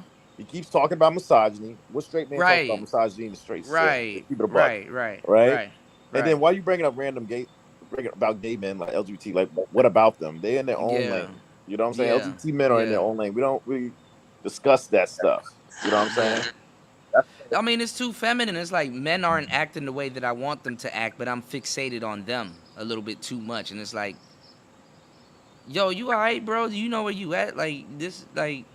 And then he's projecting, because everyone knows that even the women that are feminists don't like guys like him. Yeah, what's going on, Nathan? What's going on, Link? Mm-hmm. Because, you know, they always... So they try to act like they're allies, and they want to try to get some. And then you know how women are. Yeah. You don't come to a woman... That's a really good point. That's a good point that Yeah. the brother just made, Kuda. What's going on, everybody? What's going on, man? Jump in, man. Glad that you're having a great time in Thailand. I'm having an interesting exchange with some other brothers that purport to be on the passport thing and Yeah, having I'm an not no interesting back passport, and forth with that. But in any event, but that's another conversation for another day. But I think that what FD Signifier did for the Black Manosphere is fantastic. Oh, yeah, definitely. I can see I that, think he's a force multiplier for the Black Manosphere, and I'll explain how. And I'll start. Yeah, I think I know where you're coming from. Mm-hmm. I'll start with the point that the brother just made. He devotes out of a nearly 3-hour presentation. Mm-hmm. He devotes at least an hour to Mhm. Kevin Samuels himself. Mm-hmm. And I find that fascinating because if you listen to the portion where he talks about Kevin, he continuously refers to him as a conservative, right? And to be fair, he does play a clip, and I just found out about this over the weekend, where Kevin made an appearance on Anthony Brian Logan's show, and he said that he voted conservative. That was the first time I ever heard Kevin actually talk about politics personally. I've been knowing him for years, and we never talked about politics, ever. And everybody knows where I am on the political spectrum. That's not a secret. But I never heard Kevin, publicly talk about it before that appearance that he made on Anthony Brian Logan's show. So so let's back up. Yeah, because he seems to look at politics. Right. So let's back. So let's back. Somebody up. has an echo. Yeah. Let's back up a little bit. Kevin, he proved that when push come to shove, and when Black women have a choice, they don't choose progressive brothers. They just don't. They choose the conservative, I'm going by FD Signifier's argument now. They go for the conservative, clean-cut brother that's willing to pay all the bills. Right. That's what they prefer overwhelmingly. Yeah, because that's a start though. So They my don't position, stay too faithful to those type of whether, brothers though. whether they do or don't, that's another question. I'm saying, if you're an FD Signifier, that's gotta hurt to see sisters streaming in night after night after night, voting with their feet in making that choice. And Now, my position is this.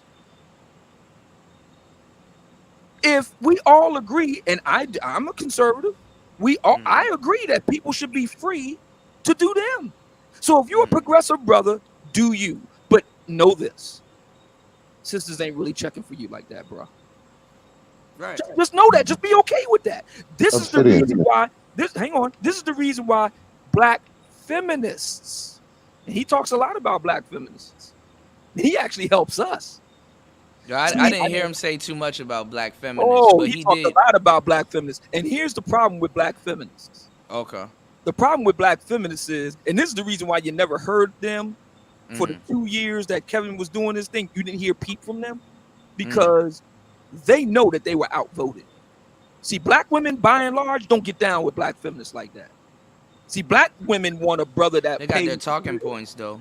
Black women want a brother that pays the bills. Black women want a clean-cut brother.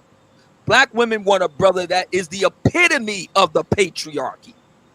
That's what black women want. So when black women like black feminists come up there talking, they ain't trying to hear that shit.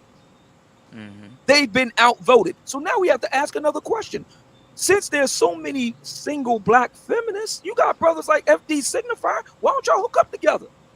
Like attracts like, right? Well, he said he was married, and the funny thing is you that get where I'm going. You get where I'm going with no, this. I do Why get where you're don't going. brothers like him, and he's got a 70% male base of his nearly 400,000 subscribers. 70% of them are male. A large check this percentage out. of them are black male. The solution is brothers. Y'all progressive brothers get with feminist sisters. Why don't they do that?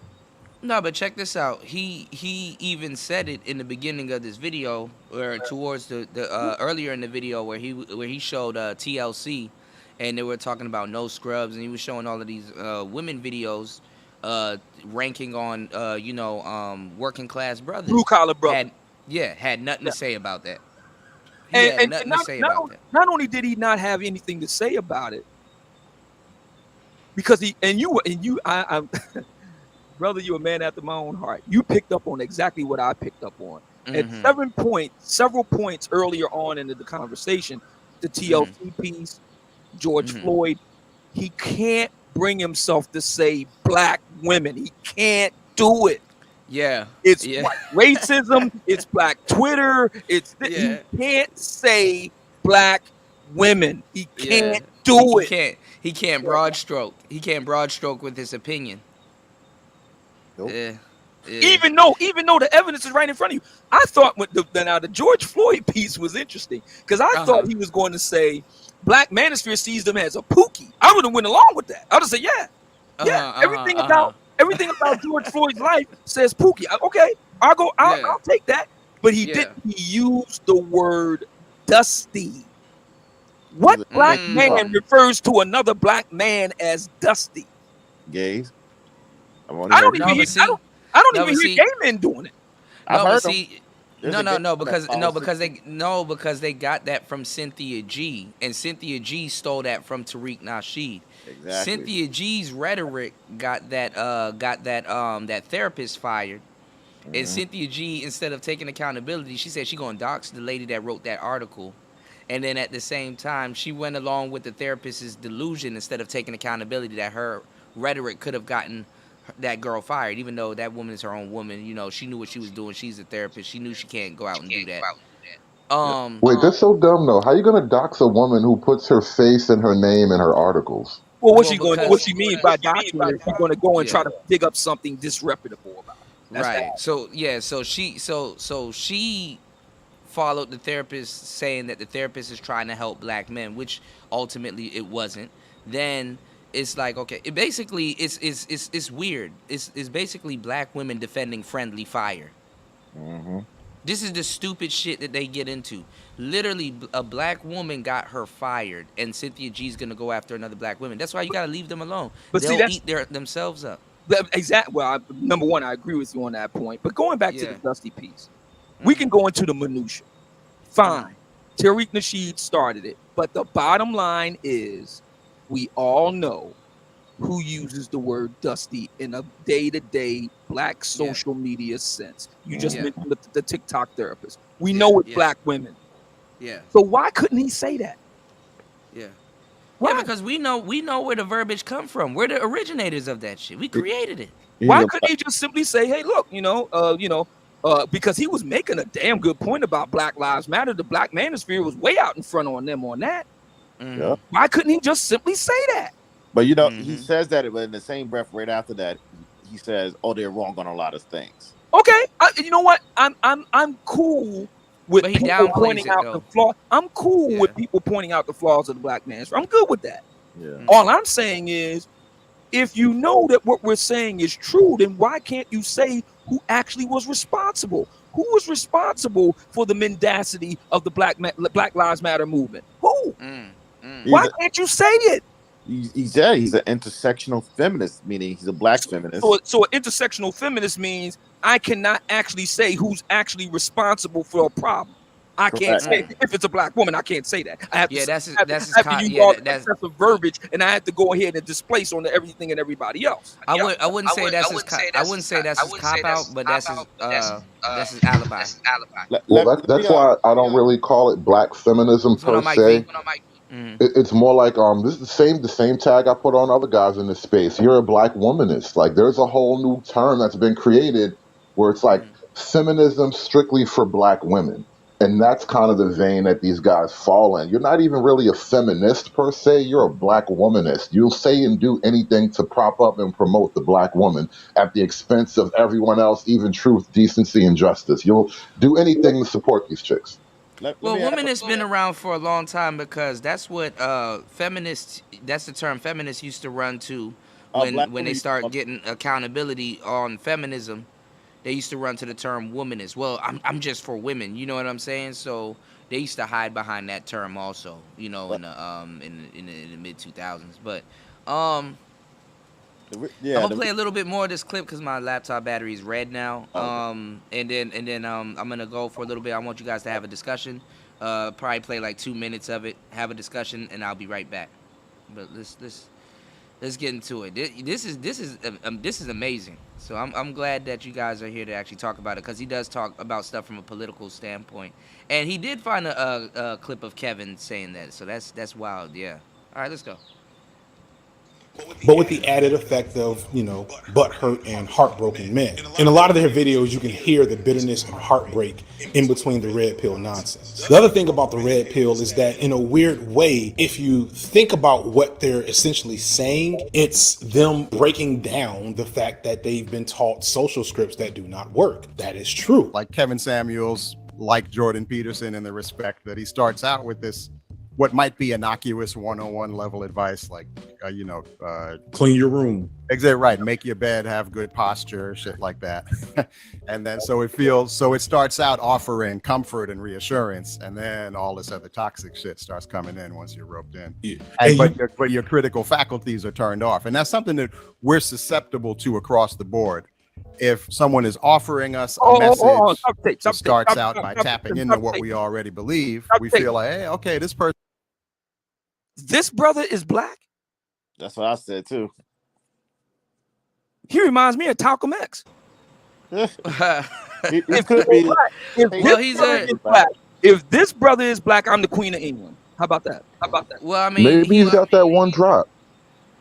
I gotta see the daddy, mama. You said I gotta see the daddy. At least with Andrew Tate, I see the daddy. And the only reason why I'm making an issue out of this is because FD Signifier referred to the brothers. He didn't say, here we have a man that's coming in and giving his critique. If he'd have left the black out of it, I wouldn't have said anything. Wait a minute. He's black? Really? Well, it's because he thinks it's valid because it's from Manosphere 1.0. And that's you know. I never even heard of this dude. I heard of him. Jay Smooth. I mean, he's got these obscure, and it was funny because there was a brother in the chat room saying, well, the reason why he never goes beyond, he never mentions you, Obsidians, because you're too small of a channel to be significant. I said, well, I'm much more significant than these dudes. I never even heard of these guys. He got this one muscle bound dude. I never heard of him. He's got this guy. I never heard of him. I'm like, wait a minute. And he knows my name.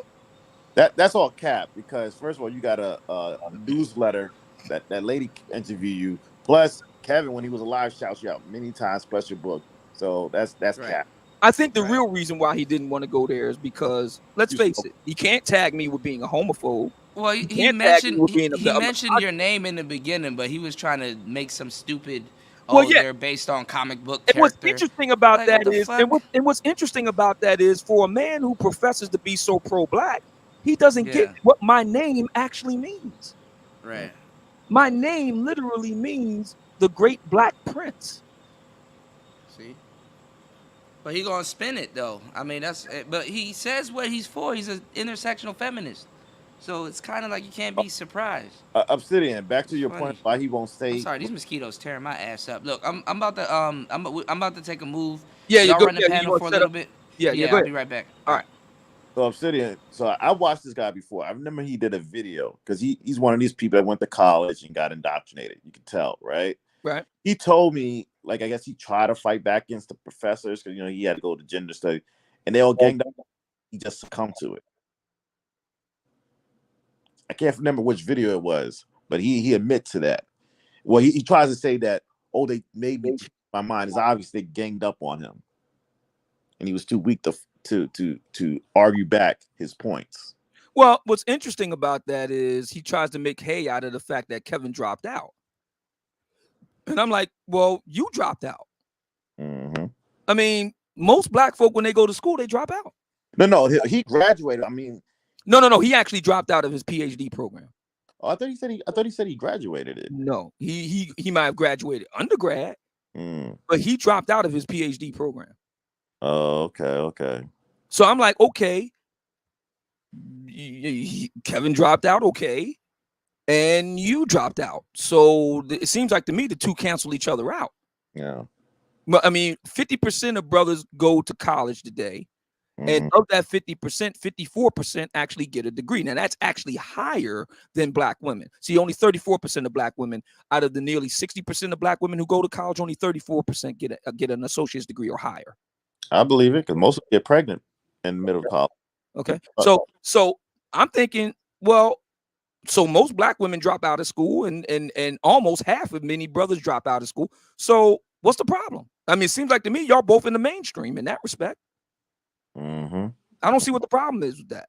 But it's interesting that personally, I think this is fantastic. This is freaking fantastic. I think Bernard, me, other brothers need to run with it and thank FD Signifier, because he made our arguments. I was watching this video. I'm like, okay, I'm still waiting for the smoking gun that proves that the black manosphere, there's these foaming at the mouth, rabid, black women hating troglodytes. I'm waiting for the other shoe to drop. You can't prove it with Kevin. You can't prove it with Kevin. You can't prove it. You can't prove it with regard to somebody. I'm getting a lot of faith. I think it's conservative. I don't have anything playing. Yeah. My thing is, he made my argument for why I got involved with the Black Manosphere better than I could with TLC. He made a superlative argument, and my thing is, so let's interrogate this. You can look up on Google Scholar and see reams of scholarly papers by black feminists about the misogyny in hip-hop music, but you can't find one paper about the classism that black women have against blue-collar brothers. Yep. Not one. Yep. That's documented. And TLC made millions off of their class. Obsidian, I think one of the things happening here. Ah, damn! I just totally lost my train of thought. Oh yeah, one of the things happening here though is that guys who are detractors of the manosphere, so to speak, they run into what I call the reality problem. You know, I don't need sophistry to prove my point. I don't need, grand emotional ploys to prove my point. Sooner or later, reality will prove me right without me having said a word. And that's kind of the problem these guys run into. Reality is what it is. And you can lie and try to denigrate and cast aspersions on the manosphere, but sooner or later, reality will prove a manosphere lesson to you. Every man is going to get a manosphere lesson from reality. We don't need men in the manosphere conjuring up situations. This will happen to you at some point in your dating excursions. Oh yeah, like when his wife on him, cause this dude's too effeminate. If he's really married to a black woman, you know how black women. This guy's way too effeminate to keep her hold down. Let's just be honest about it. You know what I'm saying? Well, So, here's the thing with that. So I don't have a problem with brothers who don't fit the mold of classic masculinity, white patriot. I'm good with that. My thing is with FD Signifier is simply this. Okay, you disagree with the black manosphere, you disagree with white patriarchy, fine. Why don't you go ahead and open up your own way of doing things? You got enough of a fan base. Do you? You can have an alternate form of black masculinity, but will black women buy it? Nope. Well, Obsidian, that's kind of a problem. Is there truly an alternate form of masculinity? This is why I reject all that language and verbiage around white patriarchy and cis hetero white all that stuff is bull. No, the simple fact is masculinity is a relatively unchanged concept. You trying to change it makes you wrong. Exactly. No matter what a hood conservative, you know I agree with you on this. Let's take it back to the very simple point. Black feminists didn't want to tussle with Kevin, not only because Kevin would have made them look stupid, but for another reason. How do you fight against streams of black women night in and night out calling into this man? How do you fight against that? How do you it seems to me that you've been voted. I mean, if the argument is about feminism, is that it's about giving women choice. The ladies have made their choice. Can I back you up, Obsidian? Yeah. So right now on TikTok, black women is a new term. I don't know if you heard of it. They're calling soft life, basically being a kept woman, like a stay-at-home wife. Okay. So a whole bunch of black women advocate for a soft life. So it goes back to what you're saying. They've been voted out because you know how the black feminists are. You should be strong, independent. Right. You know what I'm saying? Yeah. And there's a whole bunch of black women talking about, oh my God, I don't know why I got to do this. You got videos saying, I seen a video on TikTok of a nurse talking about, I don't care if you cheat, just take care of me. I'm tired of working. Okay. And I'm pretty sure some of us have heard some of our female relatives that have been working for a long time talking about, I don't care if the guy cheats as long as he pays bills. You know, it's so funny you say that. I've made that argument before. Like, I wish dudes would talk less about male cheating because ultimately, most men probably know a woman who's not only been cheated on and stuck around, but hell, they've been beat up and stuck around. And part of that, there's something really base going on there. And the simple fact is, there's something in the female like base psychology that is kind of desirous of men who can cheat. And so I really don't even like tend to criticize men. That's a woman problem in my opinion. Women they have to like get their stuff together about what men they're gonna be with ultimately. Because if you tend to stay with men who cheat, you like it. Let me tell you what that is. Women don't care about you cheating. The only reason why they say things like that is because they're copying us. Because we as men, we care about them cheating. So because we care about them cheating, they want to well, it's kind of like how women say, oh, I don't like men with kids. That's bunk. I got a daughter. Okay. When they see me with my daughter, before they see my, they're like, they're not trying to film me. As soon as they see my daughter, they film me. Think about it. Think about any pookies or even guys that are not pookies that have a lot of kids. There's always girls step it up. Think about it. Sinji, she knew old boy had all them kids. Didn't stop her, did it? That's look, what that tells you is you actually do like that model of reproduction. This whole rent a nigga reproductive system. You do like that model. You care. You want this model. This model works for you despite what you say. That's why that whole axiom of watch what they do, don't listen to what they say, it always holds true because what you do with your vagina matters way more than what you say with your mouth. I agree. And how I agree with that. Black women voted with their feet when it came to Kevin. That's undeniable. So to the black feminists, and that would include FD Signifier, just hold the L. Do you? Won't y'all just get together and do you? But then that raises the question: do black feminists want dudes like FD Signifier? No. Real talk. Real talk. No, what you said earlier about conservative men, I think maybe there's a little bit of an age cycle issue playing out with them, wanting a conservative man perhaps a little bit later in life. But I think it does hold true in a large sense. And what happens is like the men they want is essentially the cis hetero white patriarchy that they say they hate. At the end, they settle down on that idea, though. Hey, Obsidian, I saw an article. I don't know if you saw it. I know you like reading and stuff.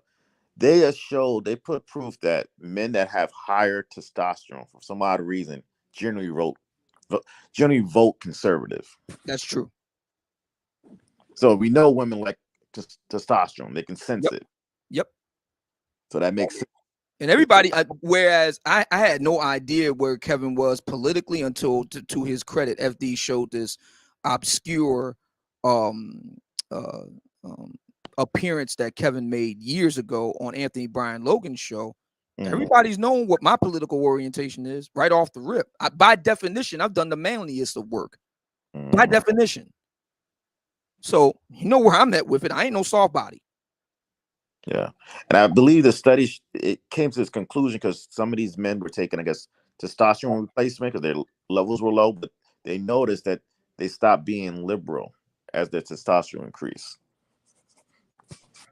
I think it's an overall function of the space in general. Like, and this is just an observation I've noticed between the two camps, but the so-called white manosphere is relatively an openly conservative space, whereas the black manosphere, we still have like little civil wars over conservatism, but the nature of the subject matter pushes you down a conservative path, whether you kind of want to or not, because of the logical conclusions you have to come to once you kind of accept like the red pills and all that reality. It does lead you towards conservatism. It's baked into the cake at this point. The brother that brought up the point about the testosterone study, I knew about that. There's some of you may be familiar with this name, maybe not. Roosh V wrote an article some years back talking about that, and he noted that you can almost look at the guys who are progressives, and you can look at the guys. In other words, you can kind of like what we would call racial profiling. You can profile and pretty much guess with a reasonable degree of accuracy where that guy falls on the political spectrum just by looking at it. Yeah, it's called physiognomy, I think. There's an actual term for that. Like, people's physical appearance largely does track to their political outlooks. Yeah. Like, for example, for women, if a woman's married, she starts being more conservative. You see, that's another reason why black women that's why they want to keep black women from being married. Because even in white women, once a white woman gets married, she starts voting conservative. Yep. It also I'm getting bad feedback. Somebody's line or something is messed up here. But in any event, studies have shown that women vote the way their men vote in terms of marriages. So I don't know about long-term relationships, but definitely with marriages, women vote the way their husbands vote. So if a man is married and he's a Republican, chances are his wife is also going to vote Republican. That's 100% fact, because I was married. I got married at 23. My wife wasn't really, she's a little bit on the liberal, not super liberal, but she was on the liberal side. But I was more conservative. She started voting conservative like me. So that's 100%. And we know the least married women in the country are black women, and we also know that they're the most Democrat. So, yeah. So yeah, it is a strong thing, a correlation with that. You know what I'm saying? Like, I know besides black women, I think white women are coming up with the being single moms and stuff like that. Yeah. And we can see all the nonsense. But if you look on there, though, it's mostly the most unattractive white women. Pretty much. Because they still have a framework of seeing their moms at home and stuff like that. You know what I mean? Yep. Black women are envious of it, but they understand the work that goes behind it. Just like you notice, the white women shut the Me Too movement down because they understand that was messing up the bottom line. Yeah, yeah. You know what I mean? Very, very good observation. And so what's interesting about FD Signifier, since we're going to talk about looks and so on and so forth. I mean, let's be honest. What brother is going to want to follow behind him? Nobody. The reason why he's being pushed, I watch some of these feminist circles. Feminists believe that any man talking, men just automatically believe it, even if it's something, you know what I'm saying? But they don't understand how men are. Yes, we do listen to other men, but you have to have receipts. And see, women don't understand that men. The reason why people like Andrew Tate is, hey, he has receipts. You see, he's a millionaire. You see, he can talk to chicks. You know what I'm saying? He shows all his receipts. Right. You know what I mean? Now, I want to jump in and do a quick shameless plug before I jump off the panel, but I'm going to do a panel really quick, really soon, and talk about this type of issue because, like Obsidian, when you just mentioned his looks and who wants to follow that guy, that's something it's killing me. It's like it's just burning in my mind, this idea of body positivity and how this whole issue with Ari Spears and Lizzo, and it's just killing me how only fat chicks can be sexy and only women kind of follow behind that whole ideology. Because like when it comes to men and who's popular, who leads men, it's generally men who aren't obviously out of shape. You got very few overweight, out of shape men with a huge male following. But when it comes to the women, fat chicks get all the love from all the women. It's a weird dichotomy, but I got to explore that. But I'm going to jump off the panel. You guys have a good time. I'll check you out later. All right, man. I think I know why women do that. Because when I find as I get older that women project, meaning that women, I found that they can't comprehend outside of their own frame weight. So, like, for example, if they made fat guys on Cosmo the hot thing, women will start looking at fat dudes. So they think they can do the same thing to us, and they don't understand it don't work like that for men. So let me stop you right there. So what you're talking about, and there's a really good book called A Billion Wicked Thoughts, came out some years back, and he talked about that. So women's brains have evolved over many years, millions of years, to because eggs expensive and sperm is cheap. Women evolved to have a much higher threshold to mate than men do. Right. The cost for them doing so is much higher. So they have a much expansive mating criteria than men do. But that mating criteria is because the list, the more you add to the list, the more moving parts you have, becomes very complex.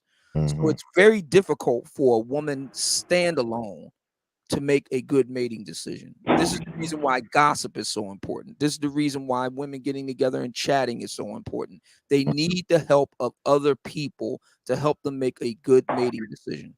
So when Black women, or for that matter, women in general, pay attention to Cosmopolitan magazine, pay attention to Elle or Madame Nazelle or whatever, pay attention to social media. They're looking for other outside help to help them make a mating decision. I was That's gonna what you're take talking it to go. Right. Is this take it to go? Right. Hey, So that's the Take it. getting a lot of feedback. Oh, That's okay. I'll back down. No, just take it and leave it outside the room. Outside the room. Okay. Thank you. Okay. I don't know who that dude's name is. You got to mute it. Mute up. My bad. DJ Poodle. Yeah, so yeah, that's what's going on here. Now, with regard to and by the way, fluffy women have gone on. I've done shows about this. Fluffy women have gone on record and saying they don't want no fluffy man. Of course. Period. Matter of fact, they're fluffy themselves. They don't want no fluffy man. So here's why I'm at with it. Here's why I'm at with it. I'm a red pill. A red pill is merely a brother that accepts the reality of the world. Life is unfair. I don't expect people to be fair to me. I don't expect women to be fair to me. Life is unfair, and I accept that. Because the reality is women don't want to bed down a fluffy guy. But how many guys are A-okay bedding down fluffy girls. I'll give you 3 words: swim thick pool party. 4 words. Brothers paid to go to that event. Paid money to do it.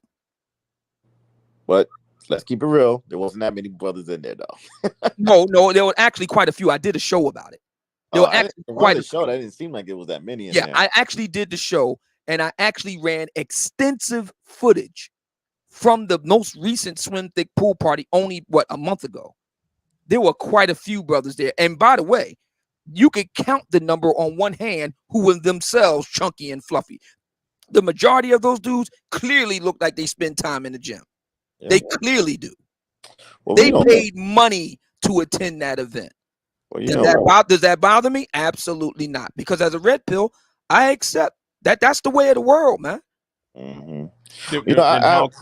How come though, when it comes to the red pill, it's not about the world when it comes to your argument, City? I just got finished saying that that's the way of the world. No, but I'm talking about your whole itinerary of conversation. What do you mean? Well, the thing is, y'all claim to be red pill, but the red pill is more than just talk about the women and the womans. Oh, why do I talk so much about black women? Is that what you're asking? No. The point is you're misrepresenting what red pill is supposed to be about. Well, okay, so tell me what red pill is supposed to be about. So okay, you're tell me what red pill. The only issue with red pill is only when it concerns women.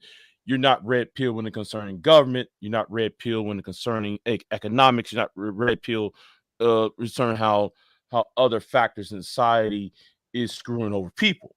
Okay, so let's talk about politics then. Because FD Signifier spent a good bit of time talking about that. Okay, so FD Signifier has a problem with conservative brothers like me. Okay, that's fair. Right, and I have a problem with he's entitled to his point of view, but here's the problem. Did he ever ask why did a brother like me vote for Trump? But knowing you didn't answer my question. You didn't answer my question. Did FD Signifier? We agree that he doesn't think highly of black conservatives. I respect his right not to. That's fine. I'm asking a question. Did he ask, why do brothers like Obsidian vote for Trump? Did he ask that question? No, he never. Okay. And that's very unfair for him. You know, a lot of the things he said in his video was actually that 2-hour and 40-minute video is very rushed. He don't know what he's talking about because he's calling y'all the first wave when y'all never was the first wave. So he got his waves wrong. He got his history and perspective wrong about the Manosphere. So my position is this. Let me explain to everybody why I voted for Trump. Here's the number one reason. Because I know what it's like as a lifelong blue-collar, skilled trade, union card carrying brother to have the suits upstairs try to get rid of you and bring in Manny Mo and Jack from Oaxaca to replace you because it's cheaper. I know firsthand what illegal immigration does to working class and blue-collar brothers. I've seen it firsthand. So I voted for my interests because Trump was speaking about that. Obama wasn't.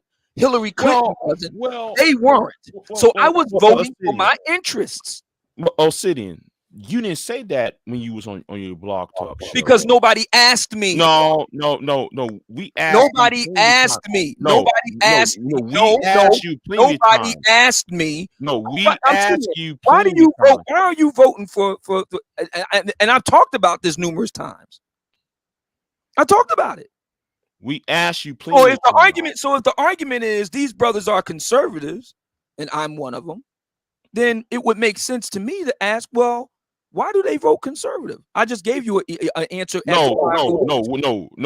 You see that you're running, Obsidian, because you forgot about those videos back in 2016, 2017 when you talk about those cuts. Yeah, I don't want to pay for women I ain't banging. I don't want to pay for women I ain't banging. That's conservative. I pay for women that I care for. Your body, your choice, you pay. No, but you talk about them cuts. Your body, and you dot your those, choice, you dot those cuts. you pay. And you hold on. The premise of your Your argument back body, then, no. your choice, The premise of you your pay. argument What is back so hard then- about that? Wait, Big hold J, on, Big J. hold on, What hold is on. so hard Hold about on, that hold on, position? Hold on. Remember when That is my position hold on. for years. I don't want to pay for women I it's ain't not. paying. No, it's not. No, it's not. Because remember when Mr. Black Conservative went to Houston and did that cleanup. Now, Mr. Black was what? A conservative, right? You and David Carroll, along with O'Shea, chastised that man.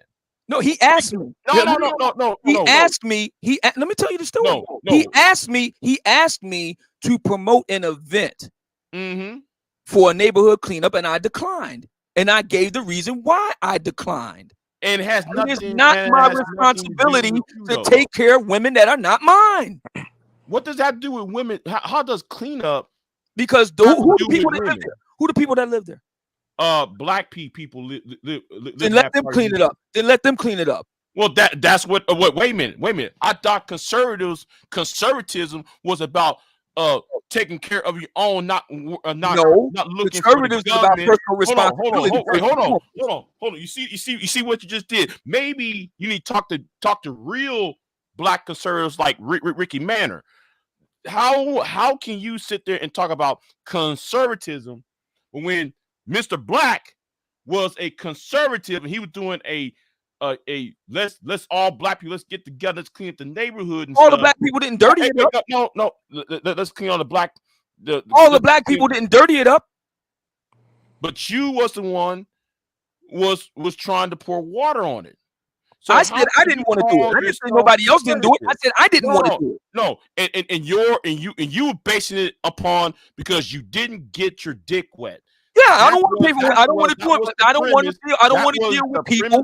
Let the women deal with the men. Let the women deal with the men, and let the men that they deal with clean it up. Let the men that they deal with clean it up. Why can't they do it in the neighborhood? Why can't the men that they bang and do it? Has nothing. Why can't the women? Why can't the men? Why can't the men that the women are banging do it? Hold on. Clean up a neighborhood has nothing to do with your cardinal desires. It was all the thing was you just I look out for me. Nigga, I look out for me, and you was moist. I look out for me. And Mr. Black was. I look out for me. I didn't tell anybody. Why didn't you do it? Why didn't you do it, BJ? Did you go over there and do it? Was he? Did you go over there and do it, BJ? Mr. Black conservative. Did you go over there and do it? Mr. Black conservative, sir. Answer the question. No, I don't want to deal with women. I ain't banging. No. We ain't talking about women. You see right there. I don't deal with communities like that. I live in communities where I ain't gotta have a neighborhood cleanup. No. I live in communities where I ain't gotta have a neighborhood cleanup. That's the solution. Oh, no. Then why are you still in Philly? Why are you still in the? You mean to tell me that Philadelphia? There are no neighborhoods in Philadelphia. Why are you still in the north side of Philly? I'm not in North Philly. That's bullshit. No, it's not bullshit. I'm not in North Philly. No, you are in Philly, ain't you? You're in Philadelphia area, you do realize that Philly is bigger than North Philly, right? You said you still in Philly. Have you ever actually visited Philadelphia? I would never go north to the next. You don't even know what you're talking about. No, you make video after video after video for like the past 10 years. All right, y'all, hold on. Give me 1 second. Can you guys hear me? Yeah, I can hear you just fine. Hello. Can you guys hear me? Yeah, I can hear you just fine.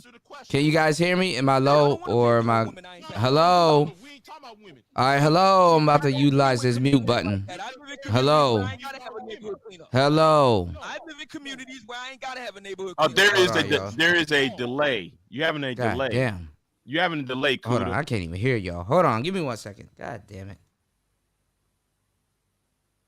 All right, give me 1 second. I can't even hear myself. Give me 1 second. I don't know what's going on. Hold on. Are you guys there?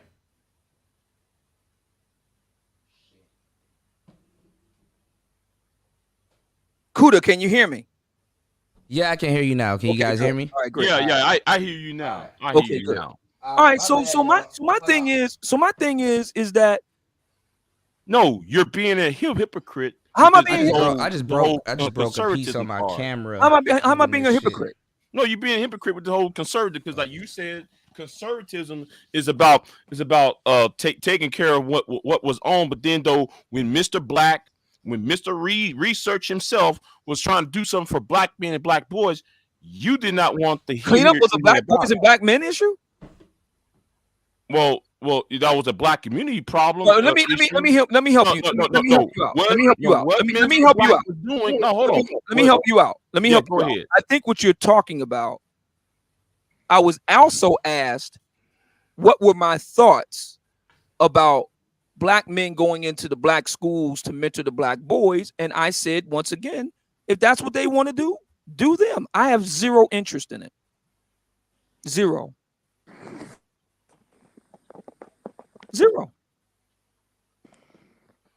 Kane, you please repeat that again, because that was the best thing you ever said. Go ahead. I was asked. I was around the same time that the Mr. Black community initiative was going on. I can't remember the ward in Houston, but in any event, I believe it was the fifth ward. Fifth ward. Thank you.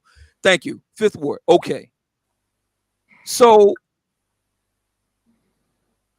my position was, I was asked what my position was on, I believe it was Dallas, where a bunch of black men, including some clergymen, went into the schools to mentor the boys. And I said, I have zero interest in it. And the reason why I have zero interest in it, it does have to do with women. I don't want to support their bad decisions. And doing things like that gives a signal to black women that it's okay, because there won't be any consequences for their decisions. I don't want to support that. But wait a minute. But you was the one was complaining about park apes and how park ape isn't. No, I do. Park apes, yes. But you was complaining about. I don't want to live around park apes. I don't want to live next to park apes. I don't want to go to school to park apes. If I had any kids, I definitely don't want them sitting next to Mighty Joe Young Jr. No. Wow. But then though, you was the same one that said that. What was it you said? I'm trying to remember. You want the fun, but you don't want the responsibilities. What do you mean? What fun? What fun is? What are you talking about? Because you want the access to women, but you're mad because these women don't want to talk to you. I'm not mad at anything. No. I'll tell you what I'm mad about. If you want to know what I'm mad about, I'll tell you. Okay, I'm asking you, Mo City. I'm asking you something. Yeah. Why was the Manosphere was created for? Well, that's the whole point that we're dealing with this video right now. DJ Kuda, did you get to the part already? Did you cover the part? No. Hold on. I'm asking you, Sidney. Yeah, I'm giving you an answer. You are not yet. Here. Not yet. I'm giving you an dog in its space. I'm giving you an answer. I just broke something on my camera, and I'm actually pretty upset right now. I'm giving you an answer right now. The video that FD Signifier. I'm not talking about FD video. I'm answering your question. You're talking about between me and you now. I'm answering your question. I'm answering your question because I got tired of being shit on as a brother, as a blue collar brother. Period. I got tired of it. And who was shitting on you? Black women. I got tired of it, man. Everybody's here what does that have to do with you? What does that have to do with refusing to helping black boys? See, the thing I don't have a right. I don't have a right. I don't have a right to say no. When they first created the Manosphere, I don't have a right to say no. When they first created, I don't have a right to say no. When they first created, so you're telling me I don't have a right to say no? No, when they first created the Manosphere. Hold on now. Think about what Obsidian just said versus what we're talking about. I mean, if you can't say if you're not helping black boys, a lot of black boys have been shitted on and shunned by black women for whatever reason. But he refused to help black boys.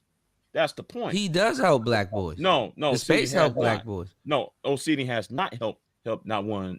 How do you know?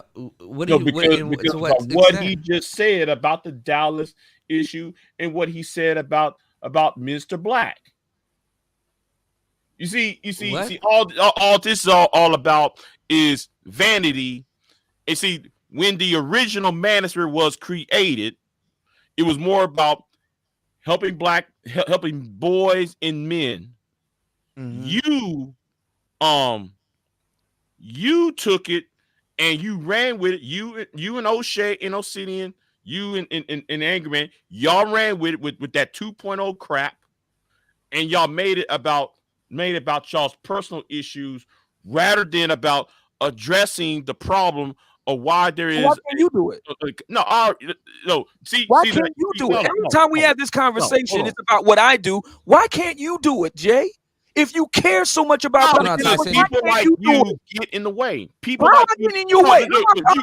You got people like you got people like Doug Titian. You got people like Sparky Pfister.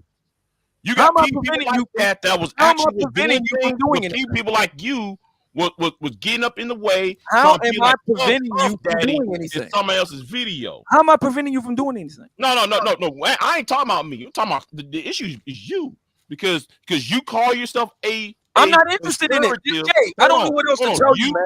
I'm not interested in it. Jay, I'm not interested in it. Values, Jay, I'm not interested in it. What else is there to say? Hold on. You're not interested in being a conservative? I am a conservative. No, you're not. You're a fake conservative. How am I fake conservative? How am I fake in the funk?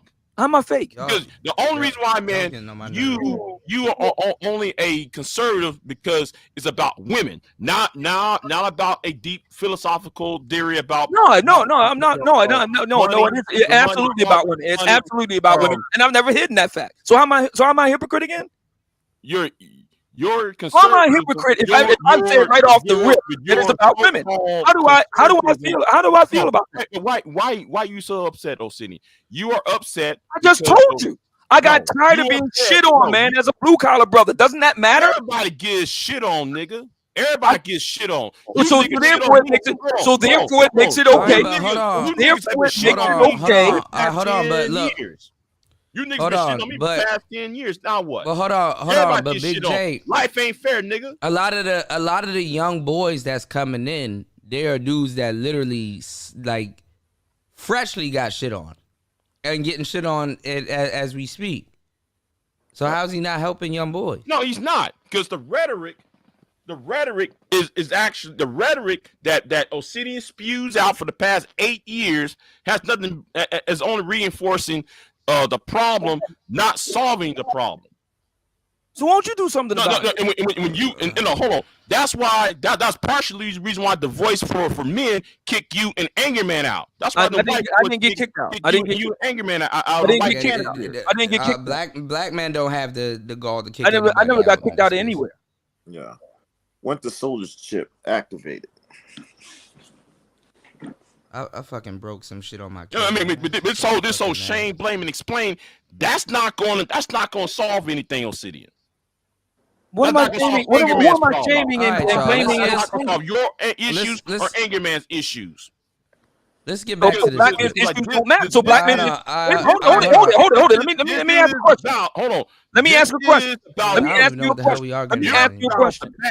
Let me ask you a question. My argument's about the future here. Okay, I'm all right. My argument about 2030, 2040. I'm down for it. It's about 1986. No, my argument is not about. Your problem is about your prom date.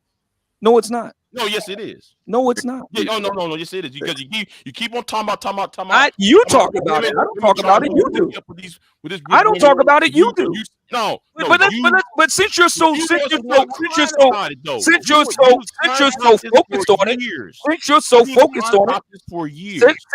focused on it, let's talk about it. No, do I have a right? Do I have a right to say? Do I have a right to say no? You got the right to say no. Do I have a right to say no? You got the right to say no, but why was you okay? So that's why, because my right to say no was not being respected, Jay. Respected by who? My mother didn't respect my right to say no. But that's between you and your mother. Okay. So I decided. So what I decided that's to do. Relatable to a lot of people. I decided to do. So what I decided to do was take my platform and make it about that. So I'm taking my platform. The issue. So I'm taking my platform and talking about whatever happened. Okay. You and your mother has nothing to do. Jay. Okay. Jay. Okay. Hey, I'm not going to talk about community issues. That's not where my heart is. I'm talking about personal issues. What else do you want me to say, Jay? But wait a minute. You said though you're not about quote unquote the community issues. No, I'm about my personal issues. But then though I'm about my personal issue. You want the black master to. I'm about my personal issue. I never said anybody should do anything. I'm talking about me. Thank you. You're making my point. Okay, so what's the problem here? So what's the problem here? So what's the problem about? Then what's the problem there? It's about your city. Okay, yeah, it's about me. So what's the problem? It's done. But then, if you don't like it, Jay, don't listen. Why are you trying to have an army of niggas? Listen. Why are you trying to have an army of niggas? Don't listen. Because those people relate to me. That's why. They relate to you. They relate to me. So go and deal with that. Find somebody that you can relate to, Jay. Find somebody that you can relate to. I'm gonna say something too. Yes, Jay, find somebody that you can relate to. No, but you are the problem. You, Anger Man, are the problem. There has been good brothers like Doug Tishon and Sparky Fister who were doing things. Jay, we're so far from that. Hold on. We're so far from that. For fathers' rights, men's rights, and all that. People like you far from that. Got up in the way. People like you got up in the way. You and Anger Man got up in the fucking way. And that's why these 1.0 niggas, these Master 1.0 niggas, they don't like you 2.0 Negroes because it's always about the money. It's always about. I've never hidden the fact that I want to get rich. No, but you always keep on saying that. Oh, let me say this. Let me say this to Arthur Clark. I've never hidden that room. Yes, I am a sanctimonious bastard. All right, I've never hidden the fact that I want to make money. I've never hidden the fact that my primary concern is with black women. I've never hidden the fact that I got a problem with black women shitting on blue collar brothers. I've never had a problem with any. Matter of fact, many of the things with my mom is evidenced by black women. What was the whole thing about Average at Best all about? It was about a black woman not being able to take no from a black man, and nobody wants to talk about that. So yeah, it is about that. Nobody ain't talking about that. But then though, black. You're right. Men, Nobody's talking about. You're right. Nobody is talking about the fact that woman didn't. That woman did not respect Kevin's boundaries. You're right. You're 100% correct, Big J. Nobody is talking, including FD Signifier, is talking about the fact that black woman didn't respect Kevin's boundaries. Thank you. Wait, hold on. Are we talking about you or are we talking about Kevin? Because you keep talking, you just said Kevin's boundaries. What do Kevin got to do? I said, let's try this again.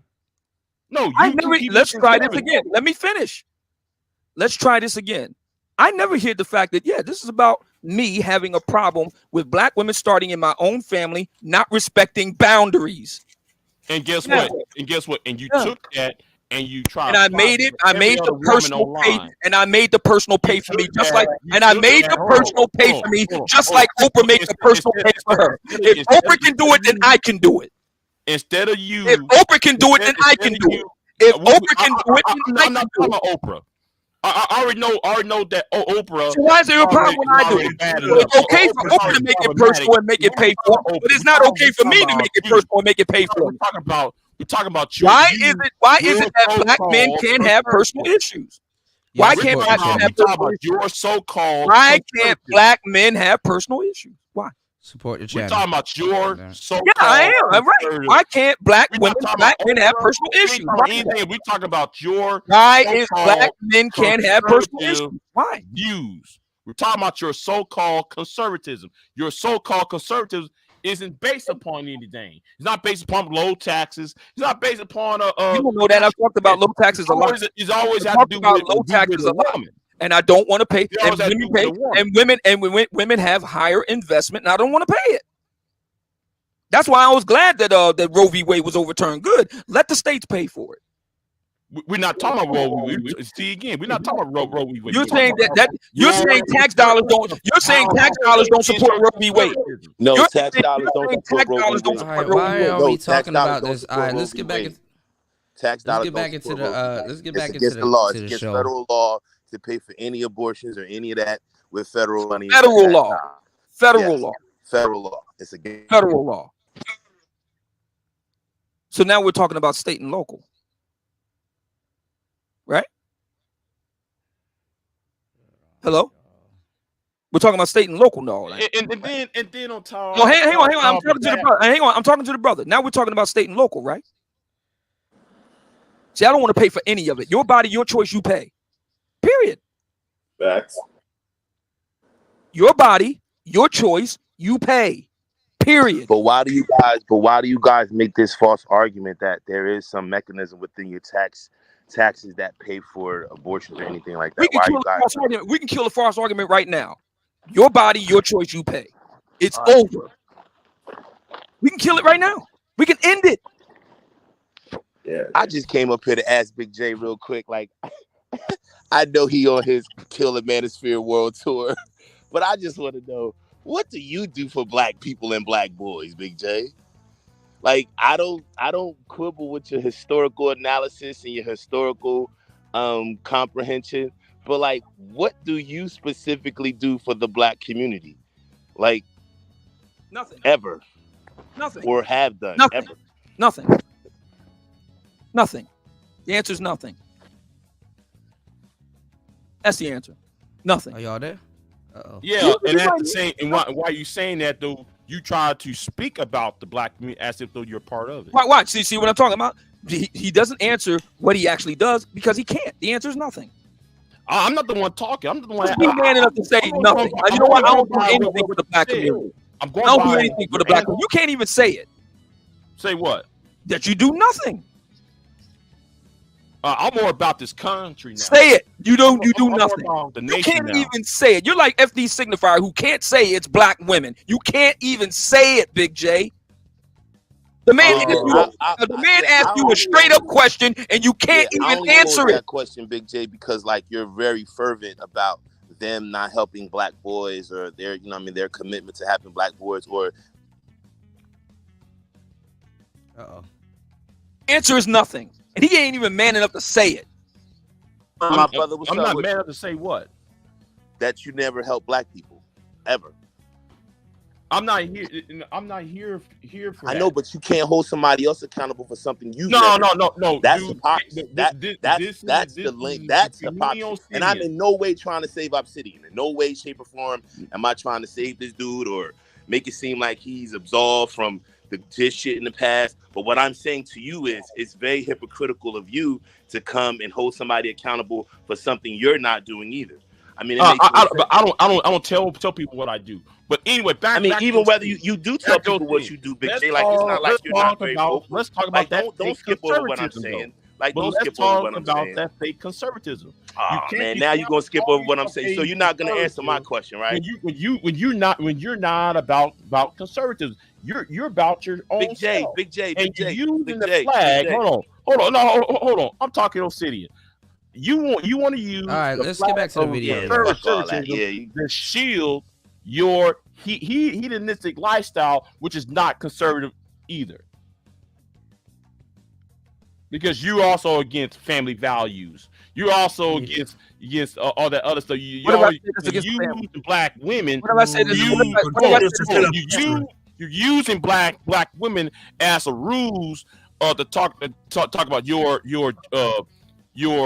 hedonistic lifestyle when you. What's the problem with my hedonistic that women black women who agree to it don't have a problem with it? Why do you have a problem with it? No, because this is about the future. The black women that have the black women that I choose to deal with don't have a problem with my hedonistic lifestyle. Why do you? But you the same one talking about their hoes and shit. Nigga. I didn't say blame black women. No. I never did that. No, you were talking about how much. DJ Cuda, when's the last time you heard me talking about black women being hoes? Anybody on this panel? When's the last time you heard me about black women being hoes? Your blog talk. Obsidian loves the. When's the last time you heard me say your blog talk shows? Your blog learn how to fit. Oh, that's what I need. That's what I need to do. Hold on, y'all. Let me turn on the air conditioner in my house. Obsidian love the hoes. He always says it. Exactly. So I don't have no problem with that. He's a Sagittarius, He loves the hoes. I have no problem with hoes. They ain't bothering me. But you are complaining about these single women, these single mothers, and I'm complaining about the fact that I don't want to pay for it. You say you're independent, you strong and independent and good. You can pay for it. If you're strong and independent and good, you can pay for it. If you're strong and independent, you don't need no help cleaning up the community. You can do it yourself. No, Donald Trump is going to tote that barge, lift that barrel, push that broom, get that shovel. You can do it your damn self. You're strong and independent. Take your strong and independent ass on and clean your own goddamn fucked up community. How about that? Wow. But you were the one making video after video of women trying to shame, blame, and explain, them to do something when you're accusing me or anybody else of doing the same thing. It doesn't make any sense, though, City. You want the women to do shit that you want them to do, but then though I want them to be adults. I want them to be adults and pay for their own shit. Yeah, I do want that. You won't do anything necessary for yourself. I want them to pay for their own shit. Yeah. Because the only thing though you said was the only solution I got is bend them over the couch. That's right. As if though that's supposed to solve things between black men. It solves things for me. Between men and women. It solves things for me. We have contraceptions. Come on now. Hey, Big J, why you so sanctimonious, man? Like, why you who ordained you the motherfucker to come challenge everybody's views and opinions? And then and you're like, it's hypocrisy because you're a fake conservative. Then you want to. You're a fake conservative. Like you'll talk about the allegiance of Democrats and what they did, but you're a fake conservative. I'm not a conservative. Listen. Be honest and say you want to be a part of the Manosphere. All you guys that are like Manosphere rejects, you guys cry and then hunt down the leaders of the Manosphere, and when they on random panels, here y'all come out of the sky and nigga, you did this and the crazy part about it is like I don't fuck with none of that shit. So please don't nobody think this is me defending any of this fuck shit. Y'all know AC. I don't give a fuck about none of it. But it's just hilarious to watch the Big J performances and watch all these niggas get their hypocrisy and talk about Passport Brothers and all this crazy shit. When most of you niggas are just rejects and just mad because these niggas ain't accept you. Like, instead of you being mad that they ain't accept you, won't you start your own shit instead of chasing these niggas down and arguing about the fucking indefensible bullshit? Wait a minute. I'm sorry. Is this the same AC Star who was doing the same thing on Red the Bad Guys panel? You see what he did there? You see what he did? Right? AC. I'm serious. Like, this nigga's so transparent and like he's just such a clout chaser that he can't help himself. And then he thinks he tries to redirect and deflect and talk about some dumb shit. It just makes him look like the fucking hypocrite. You want to be accepted by those losers over there. I don't want to be accepted by anybody. Listen. You want to be accepted by anybody. You want to be accepted by those losers over there. Anybody, I wouldn't be the way that I am. Name me one time where I give a fuck about being accepted by anybody. I say by my own rules. I say what the fuck I want to say. I'm not like I don't run around crying about Obsidian, crying about grown ass men and the choices they make in their life when you don't even make the same fucking choices you're trying to hold them accountable for. You don't help the black community. You're just like these niggas. You talk shit about the black community. You talk shit about the black community yourself. You're the fucking hypocrite. You're a clout. You're not helping the black community yourself, AC. You asking this man on the fucking you're not panel, helping the black community why you don't yourself? help young black boys and black men? And you don't help young boys or black men either, nigga, at all. You don't help the black community at all. Nigga, you're on here 24/7, 7 days. I'm on here 24/7? Fuck shit that you talk. Really? And now you're going to come try to hold other people accountable for some shit you ain't doing. Come on, Big J, you're full of shit, dude. Really? This has come from a guy who makes death threats, who calls himself pro-black. Listen, I make death threats. No, you make death threats. I don't listen. People and this shows how unintelligent you are. Remember when you said that when you got on Kelly Ray's channel and you said though you want to put two in the back of my head. Remember that? Remember that conversation? A.T. Clark. Remember that conversation? Listen. No. Listen, this is my point. Like, you want to put two in the back of my head. Remember that, AC? No, but you're supposed to be Mr. Pro-Black. You pull up on people. You're supposed to be Mr. Pro-Black. You said you want to put two in the back of my head. Big J, shut the fuck up. Big J, Remember shut that? the fuck up. Remember, no, you said you want Big to J, put Big you J. Oh in my the back of my head. And I meant every word of it. And guess what? And guess what? And since though you meant it, Every understand word, this. every word that I said. And since Every word that I said. hold on, how can you Every be word that I said. pro-black and you sell drugs in the community, nigga? Big J, do I sell drugs now? Do I sell drugs now? How can you be Do I pro-black? presently sell drugs now? How can you be pro-black selling drugs in your own community? How can you be pro-black and talking about you want to shoot me? And you want because you're not pro-black. You want to shoot me in the back of the Because head. you're not You want to shoot pro-black. gays. Because you're not pro-black. But you want to Because you guys stab are not another pro-black. nigga. How Because can you're you be not pro-black in the only Because you're goddamn not thing that pro-black. you So want to say? You're not No. pro-black. How You're can you just be a crybaby. pro-black? You're a stuttering crybaby. No. You said no. Guess what? You said you was pro-black and you want to shoot other niggas. Just you like I said to you before, you're just a sanctimonious. You sound like a girl right now. Listen. You sound like a girl. You said you was going to shoot me. You said you want to shoot other black men. My feelings. You said you was going to shoot me, AC, or you hurt my feelings. And guess what, dude? Guess what, dude? I'm not playing with you, nigga. I'm not playing with you. You see, like that New Jersey bullshit does not fly, nigga. I'm telling you right now. It's something wrong. It's something wrong with you New Jersey pro-blacks. Or should I call you New Jersey pro-quacks? All y'all do is talk shit, talking about I punch a nigga, I beat niggas ass, I sell drugs and shit. But then go turn around saying, oh man, I'm pro-black. I'm very pro-black. pro-black. Fuck out of here with that. I'm very pro-black. No, you ain't. I'm sorry that you're just a you much as pro-black as Obsidian is actually a conservative. You're much as pro-black as Obsidian as conservative. Big J, I'm more pro-black than 95% of the people. You want to call somebody hypocrite. And that's why you have such a problem with me, because get the fuck out of here, dude. You know I'm very pro-black. Out of here, man. With all them deaths that you be saying. You know I'm very pro-black. You're no, not you're pro-black. Not. No, you're not. If you weren't very pro-black, you wouldn't be talking about shooting niggas. You're not pro-black. There's nothing pro-black about you. I never said that was pro-black. Why you're asking questions about whether I never said I was pro-black. There is nothing pro-black about you. I got a problem with you so-called pro-black. There is nothing pro-black about you. I got a problem with you. Yes, because you're a weirdo. Yes, because you're a weirdo. Because y'all are the alt-right and blackface. Y'all are the alt-right in blackface. Hold on. Y'all are the alt-right in blackface. Hold on. You just used some bullshit that RBR said. RBR ain't nothing for right about you. What do RBR have to do with this conversation? Not a goddamn thing. Black Round TV. Is he RBR? He sounds like RBR. Seriously, he sounds like a younger version of RBR. Has nothing to do with this bullshit. RBR got nothing to do with this goddamn conversation. You just said some goofy shit you heard RBR say, and it just shows. You're trying to run rush shot. You don't run a goddamn thing, AC. Yeah, okay. I'm not trying to run anything. What the fuck are you talking about? But you are. But you are. Dude, Big you're J, you said you want to put 2 bullets in the back of my head.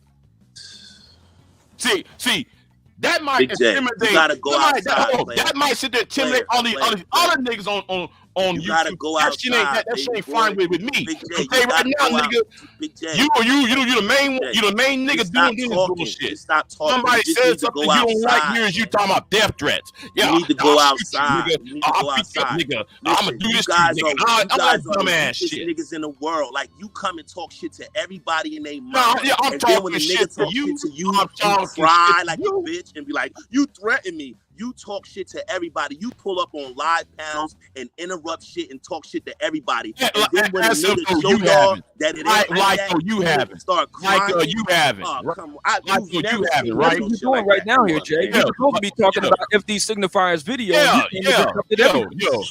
Yeah, you only came up on here, Arthur Clark, because I'm here. That's the only reason why you came over here. Yeah, but you came up here. But I came because you came up here to derail that you're asking people what have they done for young men and boys. You know you haven't done shit for young men and boys. I was asking you a question, Obsidian, about why though you are a conservative. You didn't answer why though you was a conservative, and then we would bring up the political issue because FD Signifier always bringing up the politics up, right? But every time you talk about the left-right paradigm, and I tell you, wait a minute, what about when when you and David Carroll were talking about, oh boy, Mr. Blackie down here in Houston doing the cleanup. All right, I'm back, y'all. What the hell are y'all and talking y'all was shitting on it. It seems like every other time when a black person or a man trying to do something, y'all the main one shitting on it. No, it's not true. All right, let's get back to this. I have 2 Black Manosphere meetups behind me. All right, look, we're gonna get back to the video because I'm a little ticked off. I actually broke some shit on my camera. I couldn't find this fucking remote. Give me 1 second. Let's get back to the shit. Give me 1 second. Person's on my team, they're representing us. I'm rocking with them, and then you might not completely turn off your critical faculties, but they'll go from a 10 down to a 7, and you feel like in the abstract you agree with the conclusion they're going to, so you ignore the fucked up reasoning that's taking them from A to B, and that just kind of gets absorbed in the mix. The irony is because they've been fed patriarchal nonsense about how women are supposed to act, it makes it impossible for them to understand women in reality, and they just kind of never recover from that. It just stop right makes there. them sad forever until they get angry, and that's where the red pill. So okay. So let's talk about my personal life. Did I get the observation that the female family members in my life were overbearing and not respecting of my boundaries and my personhood? Did I get that from white folks? Really? Yeah, he said in the video. The point was, OCD, why you take it out on every other woman? I don't. Yes, you have. No, I don't. Walking over the blood prints, walking over their bodies and blood. Do all black women do things that wind them up face down in the pool of their own blood? Of course not. So by definition, I'm not talking about all black women. Statements like that. I make that statement. What you said. I made that statement for a reason. If you do dumb shit, you win stupid prizes. Don't do dumb shit. Do all black women do dumb shit? No. I never said all black women do dumb shit. No, but your arguments is generalized. My argument was don't do dumb shit. Yeah, but you're basing off of argument was don't do dumb shit. But yet though you're basing it off of your issues. No, I didn't base it off my issue. Hold on. Let me correct this Negro again. First of all, author, talking about the I was anti-Manosphere before he became popular. So you can miss me with that one, Arthur Clark. Anyway, because I got videos that backed up what I say. But anyway, you're telling me though, Obsidian, that no, I'm asking Kuda a question. Kuda said the argument is that FD Signifier is making about, because he doesn't say any specific name, so I have to conclude that he's talking about me within the rest of the Black Manosphere. If that's fair, fine. So the argument is that we got these ideas about how women are from white patriarchy instead of how they actually are. Okay, so let's interrogate that. So I got my understanding. Right, we don't deal with them. White folks. Right. I already addressed this. They're acting like we don't deal with them, like they're not our aunties, they're not mothers, they're not sisters, nieces, cousins. Why are we trying to get gaslighted as if black men don't deal with black women when we're the most people to deal with black women? Exactly. It's like, no, why can't we just accept that there's some black people just not good people, man, and some of them happen to be black women? Why can't we say that? Right. Why is that so hard? Your emphasis is why is it so hard for us to say? Why is it so hard for us to say? Why is it so hard for us to say? Why is it so hard for us to say? You know, there's some people that are just not good people, and sometimes they happen to be black women. That's all it is. That's all it is. Black people can't accept society. Like your emphasis is on a gender and a race, not people in general, because all people do that dumb shit though. All people do it. Okay, all right then, Jay. All right then, Jay. Wait, hold on. What's the problem? Wait, hold on. But black men, we acknowledge that other black men do fuck shit also. Right. It's not like we're just saying it's just black women. We admit that the community do fuck shit. Right. So what's the problem? I think all of us. I think all of us a piece have said in our lifetimes, I love black people, but I hate niggas. Right. I say that all the time, but the point is, exactly. The emphasis, but the problem is one thing. It's one thing to say it, But it's one thing to put the emphasis of your whole entire agenda on. But then you get mad when I talk about park apes. So what's the problem? Yeah, but the same. Yeah, but you're Then doing. you get mad when I talk about Pookie. So what's the problem here, man? You wasn't one making references about calling people park apes. Yeah. When, while supporting. I wasn't talking about black women when I was talking about supporting the. I wasn't talking about black women when I was talking about park apes. Supporting the police. Pardon? Come on, see, you was calling people park apes during the time when the Trayvon Martin and all that other bullshit. I was calling them park apes before that. Yes. Thank you for acknowledging that. So you were saying that in support of the police. I was saying in support of civilized black folk. Oh, but wait a minute. How can you be a heathen? But then though you want civilization. I didn't say I was a heathen. No, you can be a civilized heathenist. You can be a civilized hedonist. No, hedonism creates chaos. No, it doesn't. Yes, it does. No, it doesn't. Park apism creates chaos. Yes, park apism creates chaos. Violence creates chaos. Disorder creates chaos. Nobody has to do a neighborhood cleanup because of me. Nobody has to do a neighborhood cleanup. What is the first step to violence, sir? Violence. Hedonism definitely ain't. Not hedonism is what? Not caring about the. No, that's not what hedonism is. Yes, it is. No, it is not. You don't even know what it means, and you still haven't answered AC's question, and you won't because the answer is nothing. No, you haven't done anything for the black community. You have done nothing for the black community. Just say that. You can't even say it. I refuse to answer the question. You've done nothing. The answer is nothing. I've done more for the black community, and you have. What? How can you say that when you were downing Mr. Black when he was cleaning up in Houston? Say I was there. I can say that. I can say that. I was there. I can say that. I can say that because I actually. I can say that because I actually volunteered. I can say that because I actually volunteered in my community to make it safe. I'm in Texas. I was there during. That's how I can say that because I actually actually volunteered to participate in making my community safe for my woman. That's how. And I reduced the crime rate and cut it in half in a year. How? That's how. How? I just told you by volunteering in my community. No. You give me platitudes. Where? No. I just told you. Now you tell me what you've done. You tell me what you've done. The answer is nothing. You just said that. The answer is nothing. The answer is nothing. You said you cut crime in half. You've done nothing. You said I've done something. You've done nothing. Thank you. How can you call yourself a conservatism when hedonism is liberalism? That's not liberalism. No. I beg to differ. Maybe you need to go back to your dictionary, look up hedonism, and look up. I'm right behind you. I'm right behind you, Big J. As soon as you figure out what the difference between a heathen and a hedonist is, I'm right behind you. It all.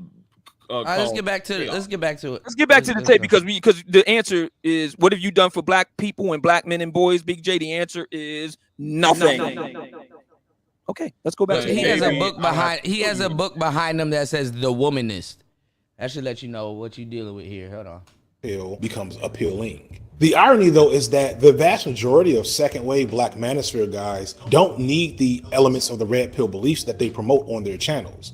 As I stated before, these guys don't have a lot of STME. They are usually genuinely attractive men, many promoting glamorous lifestyles. You can't teach a guy to look like Fit X Fearless and have his money. Maybe Fit X Fearless hasn't always been in great shape or had a cool looking lifestyle, but the way he presents and talks about relationships and attraction is going to be informed by the fact that he looks like this. Stop believing this crap that women just want you for themselves. They will share you. They will share you with no issue. I guarantee you. It's hilarious hearing him talk about like women being willing to share a man and not recognizing that he looked. I never even heard of this guy before until FD Signifier. That's one of the younger dating coaches. I actually have a funny story behind that guy. I never even heard of this guy. It's a younger dating coach. I can't believe I broke this shit on my camera, man. Make sure y'all support the channel. Never heard of this guy. I don't know how I'm gonna get this. Like who is this again? Never heard of him. It's a dating coach. He's like conflating dating coaches and white people and Umar and all these other people, and he's alluding them back to the black manosphere. But He's the doing. funny thing is, This is like dealing with liberals an always do advanced that. woman, huh? Liberals always do that because liberals do not really want to fuck with this space, so they always use a placeholder like somehow we are Nazis, somehow we are Yeah, dating because coaches. liberalism is veiled. They're very veiled. You know what I'm saying? Like they know that they can get their agenda done by not being overt. You know? If you're open, it's like Alex Jones, it's like a bunch of other people. If you're open and racist and stuff like that, even true hardcore racist people are not gonna fuck with you because it's like, yeah, we agree with you, but you kind of, you know what I'm saying? You can't be overt with it. That's not how you do it. You know? No, because I always wondered. Some people believe in it and they don't know what they're doing, but actual real liberals know that you got to move covert if you want something to get done. You know what I'm saying? You got to be covert. No, because I'm sometimes surprised because once again, being African, I always watch from the inside, from the outside in.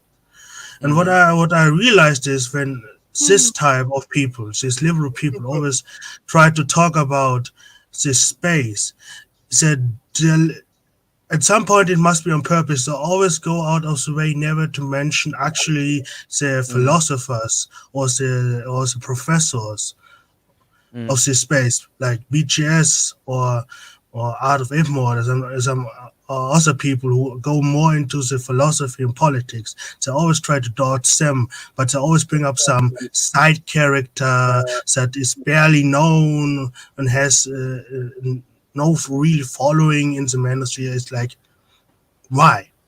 Well, I mean, you gotta understand. Like I said, you can get into the pathology of it and stuff like that, but like honestly, if you want to know the real lowdown of it, is they gotta to get something. She said his voice is interesting. What's going on, Shatera? to get something for something to be effective, it's better to act like you're not that something while you're totally that something. It's better to be veiled. You know, so liberals will be talking about one thing, but they're going in the complete opposite. Is basically the art of misdirection, kind of like, you know, it's weird. I don't know how to explain it, but we'll get back into it. Okay, somebody dropped off. It's interesting We'll how get so many people in the chat room have so much to say, but they don't want to come up on the panel. Well, I dropped the link like a bunch of times. Yeah, I mean, I would love to. Some of these people. Man, I mean, I would be more than willing to explain why I call certain black folks. I don't call black folks in total park apes.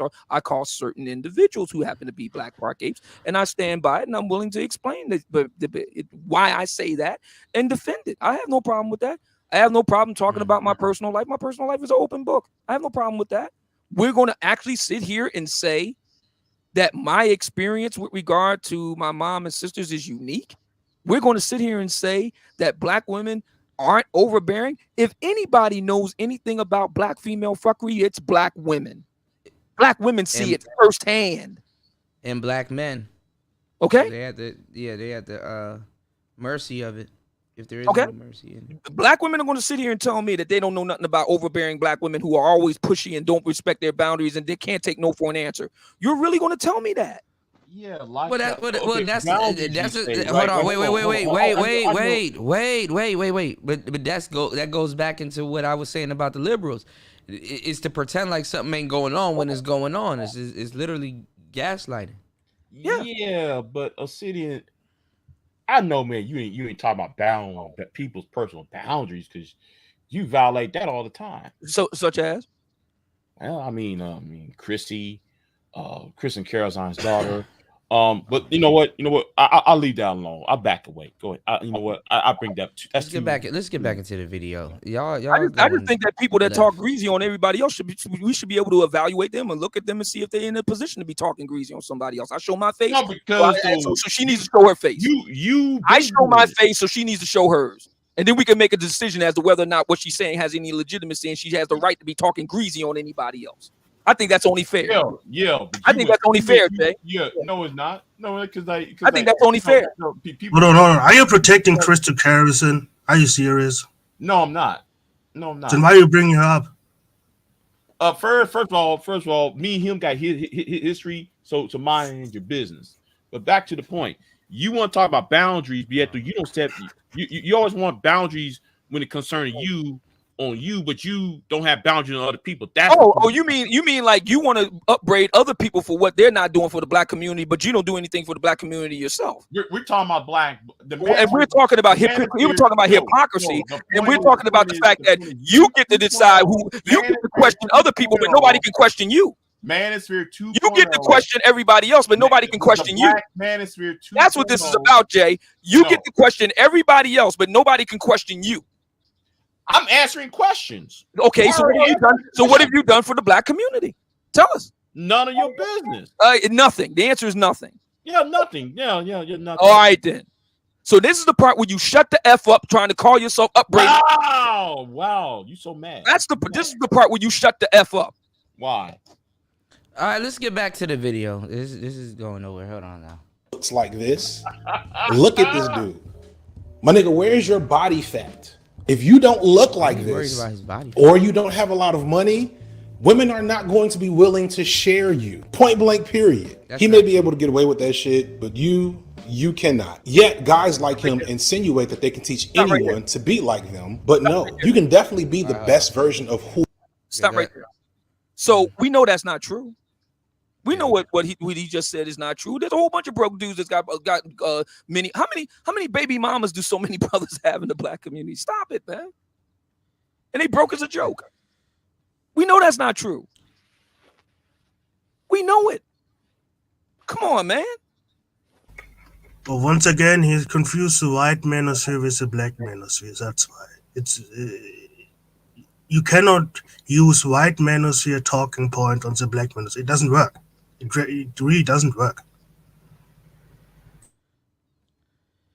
I mean, this. After Kuda, am I right or wrong? Kuda, hold on. Kuda, am I right or wrong here? If what I just said, the argument about sharing a man, okay. How many black they share dudes that they call Dusty all the time. How many black women right now in the community are sharing black men who don't look nothing like that dude and is broke as a joke? How many? A lot of them. All right, then. I'm gonna tell you the truth. A black woman would share a dusty dude way faster before she would share a rich man. So we know that's ridiculous. We know that's a ridiculous thing. That has no basis in the actual fact. Yes, Cap. More broke dudes are being shared than rich men. And personally, I don't care one way or the other. I just care about the act. I mean, I don't either, but I mean, I'm just going to tell the truth. Yeah, exactly. You know, I'm just caring about the accuracy of the statement. I never heard of this guy before. Don't care about him. You know, if other people want to listen to him and get advice from him, God bless him. You know, I'm just simply saying that the claim that the only way you won't get women willing to share you is if you a buff, good-looking guy, or if you got money, men with money. Clearly, this brother doesn't live in the hood. Doesn't. Clearly. I think his woman runs him. I would rather hear his woman do a video like this than him. I already made that distinction because he's speaking for her at this point. He too worried about misogyny. He worried about if this nigga got body fat and all kinds of shit. He just to me he just didn't come out as bisexual yet. I could care less about his own personal life. I could care less, but that's what all of this shit is for. Like it really is like, okay, this guy has all this criticism, but it's like, okay, well then what's your answer? And the answer is just like with Big J, nothing.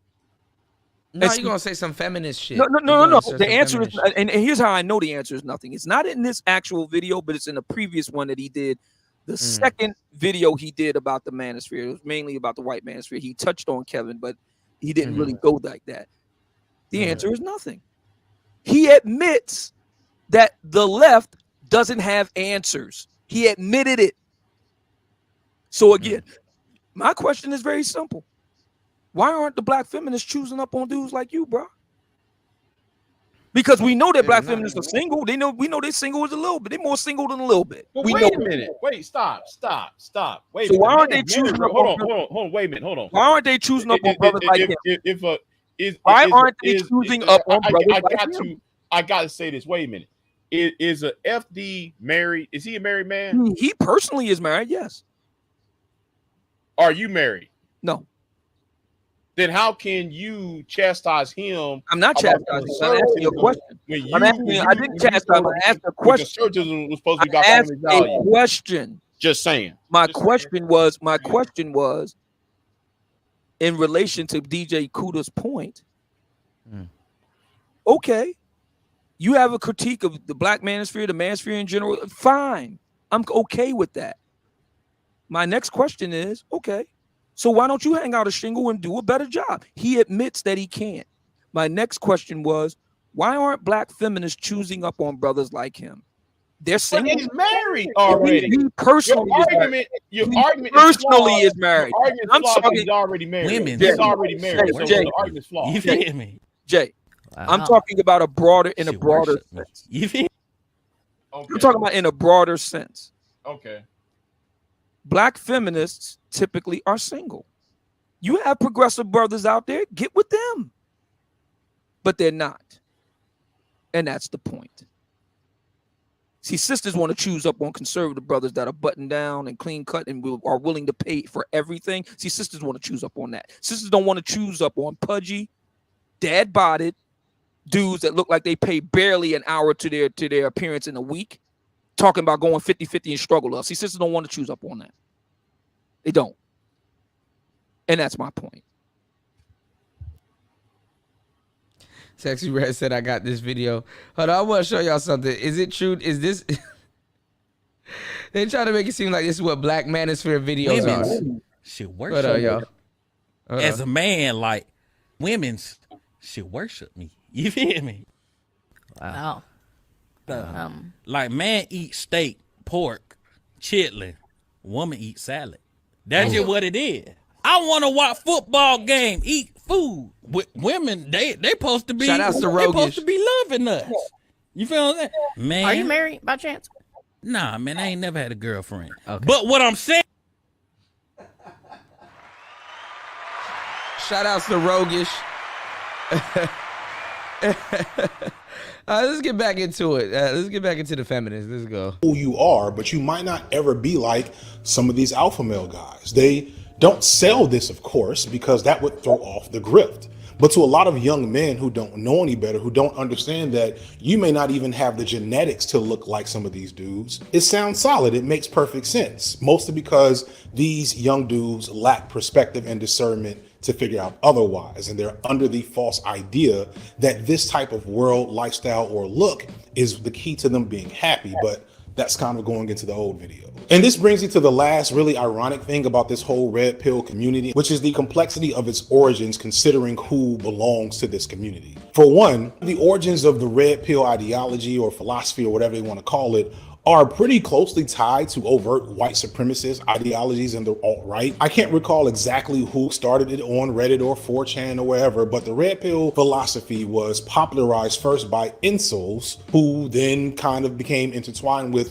white supremacist community. All right, that right there is a lie. The red pill community was popularized by incels. That right there is a lie. That's a big ass lie. Especially with regard to the black manosphere, we know that's not true. So I mean, again, my guy, he cannot say a leftist. There's a specific rule leftists cannot do. One thing is when we say, "Hey, this ideology was founded or co-founded by black males and was popularized by black males." He cannot say that because then his entire argument falls apart. Because don't forget, it's easier to say it's racist and then throw it away than to actually argue the point. Because when he mentioned it was founded by black males, then he cannot say, yeah, don't listen to them because they're racist. They're neo-Nazis. Well, wait a minute. Well, didn't are we talking about the incel community? Or are we talking about the general? The incel community, the space opened them with welcome arms, but it was a meeting of MRAs, it was a meeting of dating coaches, it was a meeting of dudes that were getting tired but didn't have no solutions but wanted to talk about their problems. It was a meeting of a whole bunch of people.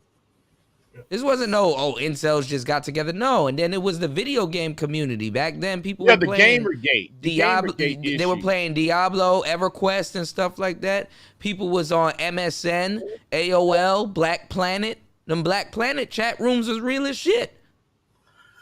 I can tell you something. The Black Manosphere split it long before the incels came in. Long before the incels came in, the Black Manosphere already split away from the rest of the Manosphere. So the time is off. He doesn't know what the hell he's talking about. It's just like responding to one of these broads. But let me be fair. His year, he's about 6 years off. He's 6 years off. War Master. Shout outs to War Master for the 20. My bad. War Master dropping 20 on the Cash App. My bad. Say Big J. Shout outs to He's about 6, 7, 8 years off of what really happened. So he's whoever's giving him the information is giving the wrong information. So we all in the agreement that and on this point, FD Signifier is just wrong. This is history in the making, y'all. DJ Kuda, Mumia Obsidian Ali, and Big J Triple X all agree on this point. FD Signifier is just flat out wrong. Clip it, save it. There you go. History in the making, right here. Let's continue. Well, he was wrong earlier in the videos. He was wrong earlier, about 4 or 5, 6 times or earlier in his video. He was wrong. Yeah, but the problem is that he is not only wrong, he is stereotypically wrong. It's always the same thing. It's always like, we confuse dating coaches and MRA with other part of the manosphere. We confuse the white manosphere with the black manosphere. We get it wrong about the incel thing. It's always the same point. It's like they have a specific script that they have the point and they talk that script down. Well, the problem with his I am a historian of the manosphere. I was there when Sergeant with the Pete popped off in 2007. So the thing is, listen, he's off by a mile. Not even, he's off. He's not even by a mile. He's 100 miles off point. He's 100 miles off point. He's not. Not even close. So I think this is fantastic. Let's continue. This guy is giving the Black Manosphere a huge gift. That's why I'm at with it. He's doing our job better than we ever could. Because he's making all of our points at the same time being wrong AF. He's just wrong, technically wrong by a lot of stuff. But he's also getting the arguments right. Like dumping on Blue Collar Brothers, which Kevin Samuels himself talked about. So Black women got to unpack this classism. They got to unpack these Eurocentric hypergamy standards. See, they got to unpack that. Wait a minute. Black feminists need to be right at the center of it. Wait a minute. How can you just say what you just said, Osinian, about the black women, the black women? Oh yeah. Absolutely. Get rid of. Absolutely. You said black women should get rid of the European. I said my bad, y'all. Y'all couldn't even hear me. I'm up here. I'm having audio problems. My bad, y'all. Y'all couldn't even hear me. No, I agree with Obsidian. But I will say this: amongst the simps and the black women, they need a different type of They need to be talking about something else.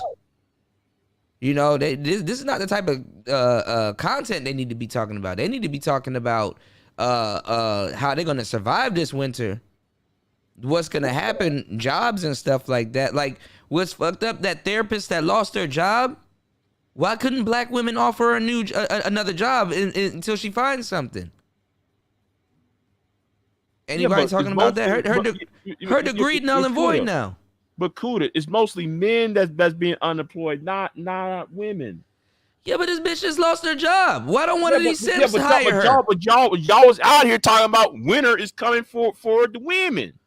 It's coming for the men. Hold on. But listen. All right, hold on. It's coming for the men also, but we've always lived in winter. Oh, here we go. We Yes. Hold on. Now, yes. now though, your argument now is what is black men complaining about? Black men been complaining about winter the whole time. But yet we missed the freeze out this bitch. Yet the quote unquote we in this space talking for the past 3 years talking about winter is coming for the women. I told niggas winter ain't coming for the bitch. The bitch coming for the winter comes for us. Anything that comes for the women come for the black men, but we always lived in winter. So what's the problem? That's what I'm saying. They need to be talking about something else. The problem is y'all was laughing, talking about winter is coming for the black woman, but yet you ain't focused on yourself. I mean, a lot of brothers are focused on themselves. Y'all not. I mean, if the there's a bunch of dudes. There's a bunch of dudes. The argument is always about women. There's a bunch of dudes. There's a bunch of dudes that are traveling. There's a bunch of. Hold on. All right, hold on now. There's a bunch of dudes that are traveling. There's a bunch of dudes that are starting businesses and things of that sort. If dudes are laughing that winter's coming for women, it's basically dudes laughing like, okay, y'all about to be held accountable just like us. Just like that therapist got a bit of a taste of what dudes in the manosphere been going through for a long fucking time. Speaking your mind on the internet. And somebody calling up to your job and you losing your little Home Depot job, or you losing your little you niggas done lost less and more. So what's the problem again? There is no problem. What I'm saying is hypocrisy is the problem. You can't have it both ways. You can't why can't coming for y'all? Why can't winter's already here? Why can't Simpson Cynthia G hire this woman? Why she got question. Why she got to scream on the internet that she needs help? Good question. Good question. Hey, because hold on, no, don't switch to him. No, it's a great question. Comprehension is not your best. Black men didn't get her fired. She got hit by friendly fire. Yep. So that's a damn good question. Hold on. Let the brothers like. Hold on.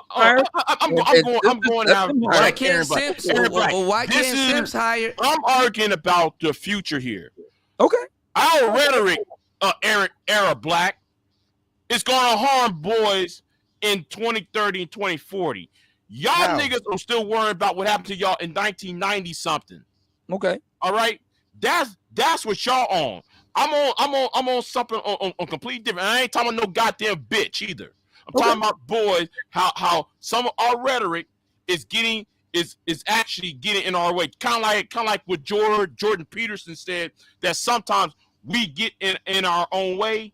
That's what I'm talking about. Era black. Okay, but this is what I'm asking. This is what I'm asking. This is what I'm asking. If a black woman shoots herself in the foot, what's her health care plan? Amongst the hive and quote unquote the guys that are protecting them. You make a really good point, DJ Kuda, because the argument from sisters in reaction to Kevin about buy a dog, die alone, winter's coming, and they were saying with the rise of lonely single men in psychology today, and that's how this whole thing with Unusually Bree came about to begin with, was that black women look out for themselves. They take care of themselves. They have expansive networks, they're not truly alone. It's y'all guys that are alone. Okay, so this is a clarion case example to prove it. Right. You should have no problem getting hired by a sister or a step dude.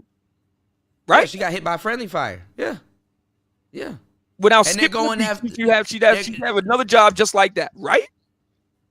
They're going after another black woman that wrote a hit piece on it. So what happens when sisters shoot themselves on the foot on both sides of the gun? So that's where I'm at with it. If indeed black women have all these expansive networks and they can look out for each other and they're not alone as black women. Why can't they hire her? Yeah, exactly. That's a damn good question. Good point. That's a damn good question. This nigga right here should be able to hire her. He's a admitted feminist. He got a big channel. He making bank. Go for it. Right? Man. Oh, all right. He's alt-right, neo-Nazi, like all them tiki torch marching motherfuckers, a lot of them were on the red pill. For a while, there were black men who just went along to get along because, you know, hating women is life. Many still do. But eventually a schism did occur, as is typical in these spaces. But for whatever reason, the black men who were in this philosophy space kept that term in overall philosophy despite its origins, despite the fact that this was never made for us to use in the way a lot of us use it. It kind of echoes the reality of gender in this country as a whole. However, and this is the most amusing thing to me, that's not the full origin of the concept. The concept of being a red pill comes from the 1990 film The Matrix. In that film, the main character, Thomas Anderson, aka Neo, 1999, not 1990. This guy is all over the place. Yeah. This guy's all over the place, man. This is sad.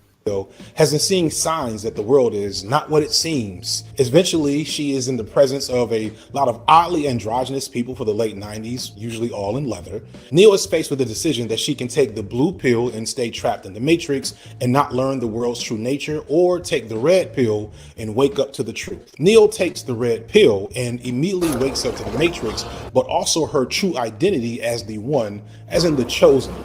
From that point on, she does a lot of karate, hangs out with a lot of clearly, in retrospect, queer-coded people, including a character named Switch that was supposed to be male in the real world, but female in the Matrix, where the directors were forced to change this by their studio because the movie was already queer enough for those who could see it to begin with. You might have noticed that I keep calling Neo she, and I'm taking a nod from Aeronaut, a trans creator who did the same in their video, The Matrix is Intrinsically Trans. What I and red-pilled men didn't really know about this movie is that Neo is an explicit metaphor for the experiences of being a trans woman. Get you know, the like the fuck out of All right, here. hold on. Here we go. Now, I gotta call now, shit on this. hold on. Now, see, I knew he was gonna. I knew he was gonna inject that bullshit in.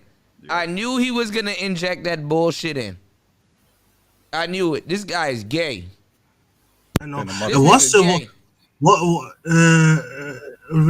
Matrix? It was a book, wasn't it? Yes, by Mother Sophia Stewart. By a black woman. A black woman wrote it, but no, this is the new rendition of it. This nigga gay as hell. I knew it. A black woman created the blue pill. You got fuck him. Concept. Fuck him. You got to talk to his girlfriend. She probably pegging him and doing all kinds of shit. I don't want to talk to this man no more. It's the woman. You gotta talk to her. And like I said, and this is my DJ Kuda, for all those opinions. This is my problem I have with liberalism, because what liberalism always does is throw the black people under the bus for their shit. Hold on. Hey, Arab Black.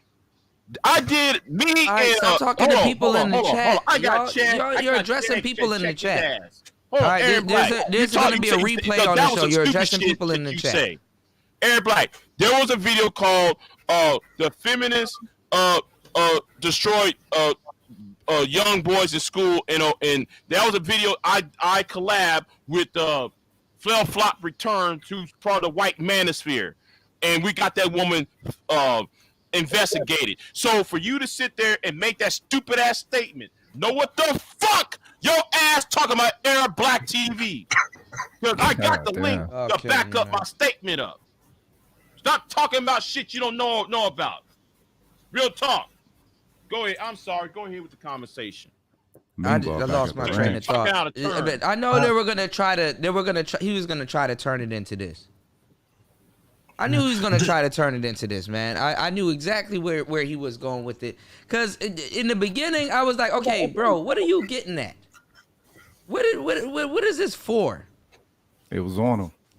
Yeah, it was just to throw some feminist weird shit. Cause misogyny, everything is misogyny. Nigga, you have a problem with misogyny?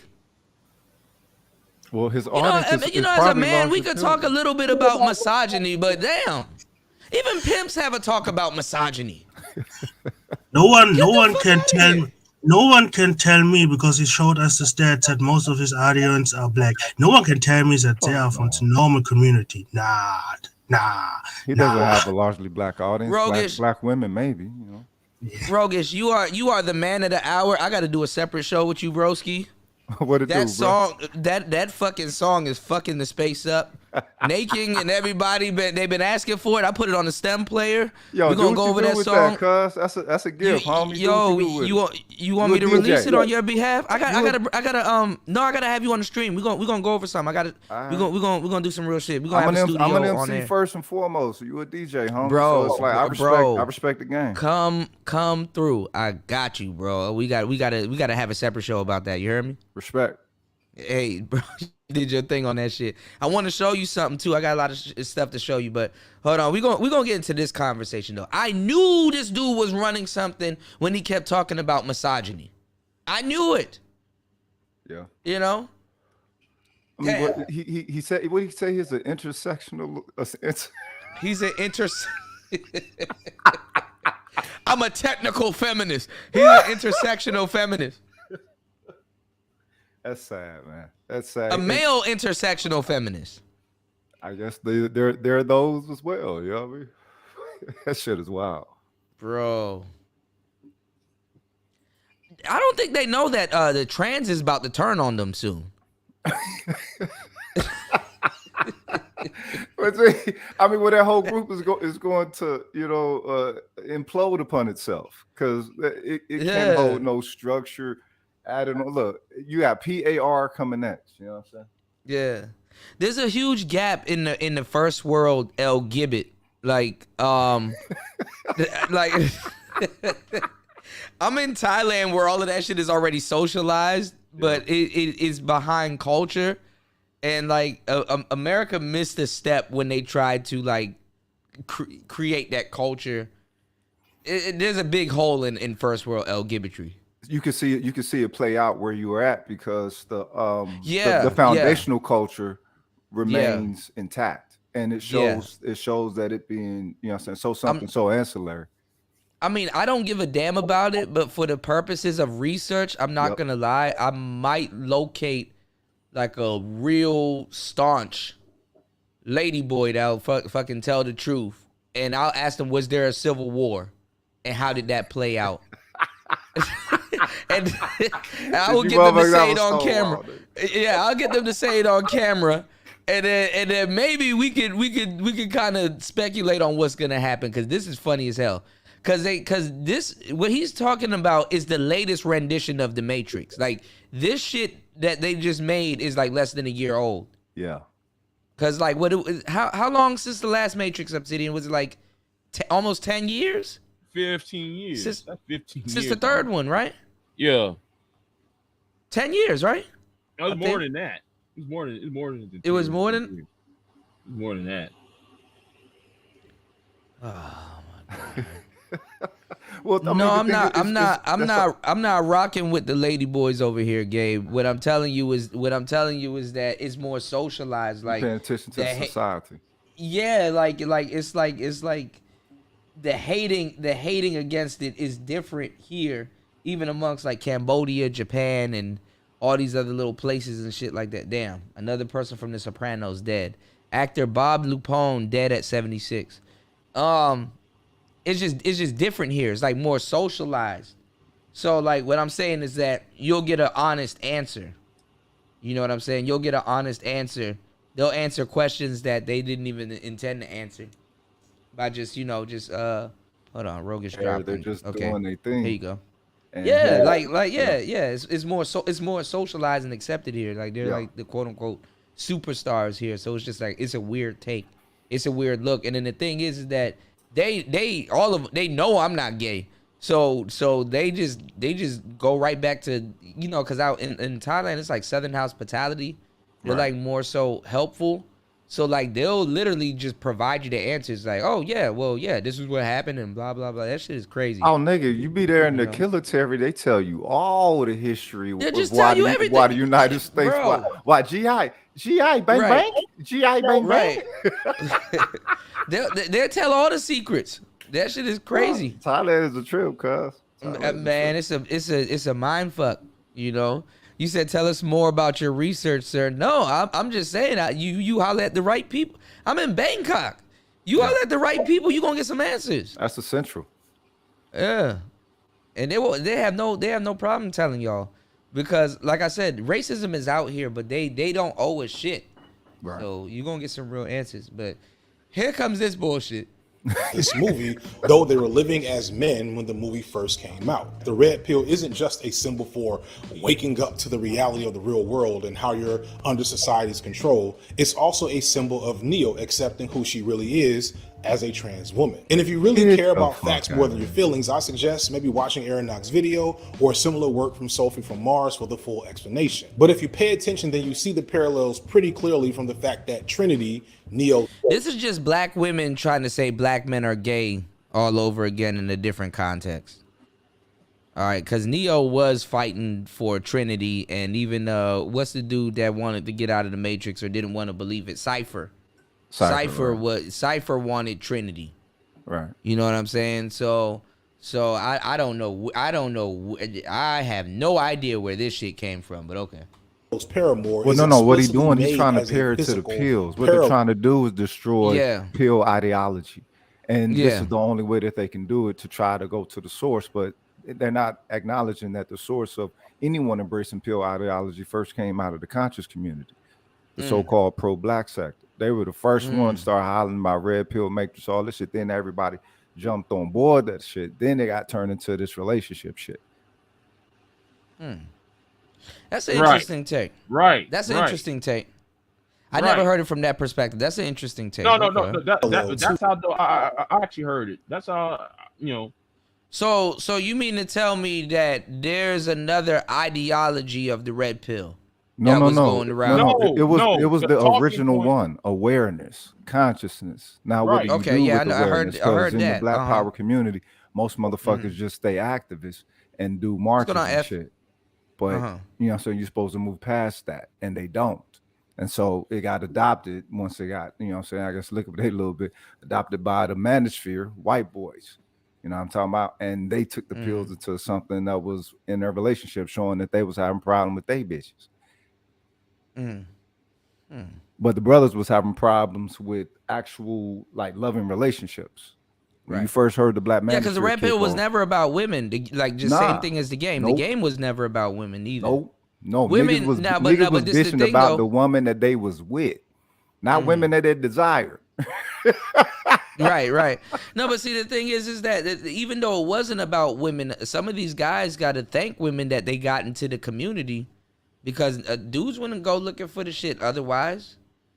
You know what I'm saying? Right. Most of these dudes wouldn't go looking for the shit otherwise. You know, women being a catalyst to why they're here. You know, I already got a heads up on half the dudes that come in because I already know why dudes are here. I can literally say in broad stroke and say, yo, some women did something to you for you to go down this rabbit hole, and I'd be correct at some point. Once you get these dudes to really start telling their story and stuff like that, you can allude it back to a woman. The same thing behind a lot of black male death. You don't even like, how'd you know that? Because nigga, that's how it is. I didn't have to like, you're a genie. I'm not a genie. I'm just a nigga that pays attention. But okay. The vibes talk in all the movies, especially the fourth one. And this thing goes all the way down to Agent Smith's insistence on dead naming Neo or calling her by her birth name over and over, which makes this powerful moment of the movie take on a whole new meaning. Goodbye, Mr. Anderson. My name is Neo.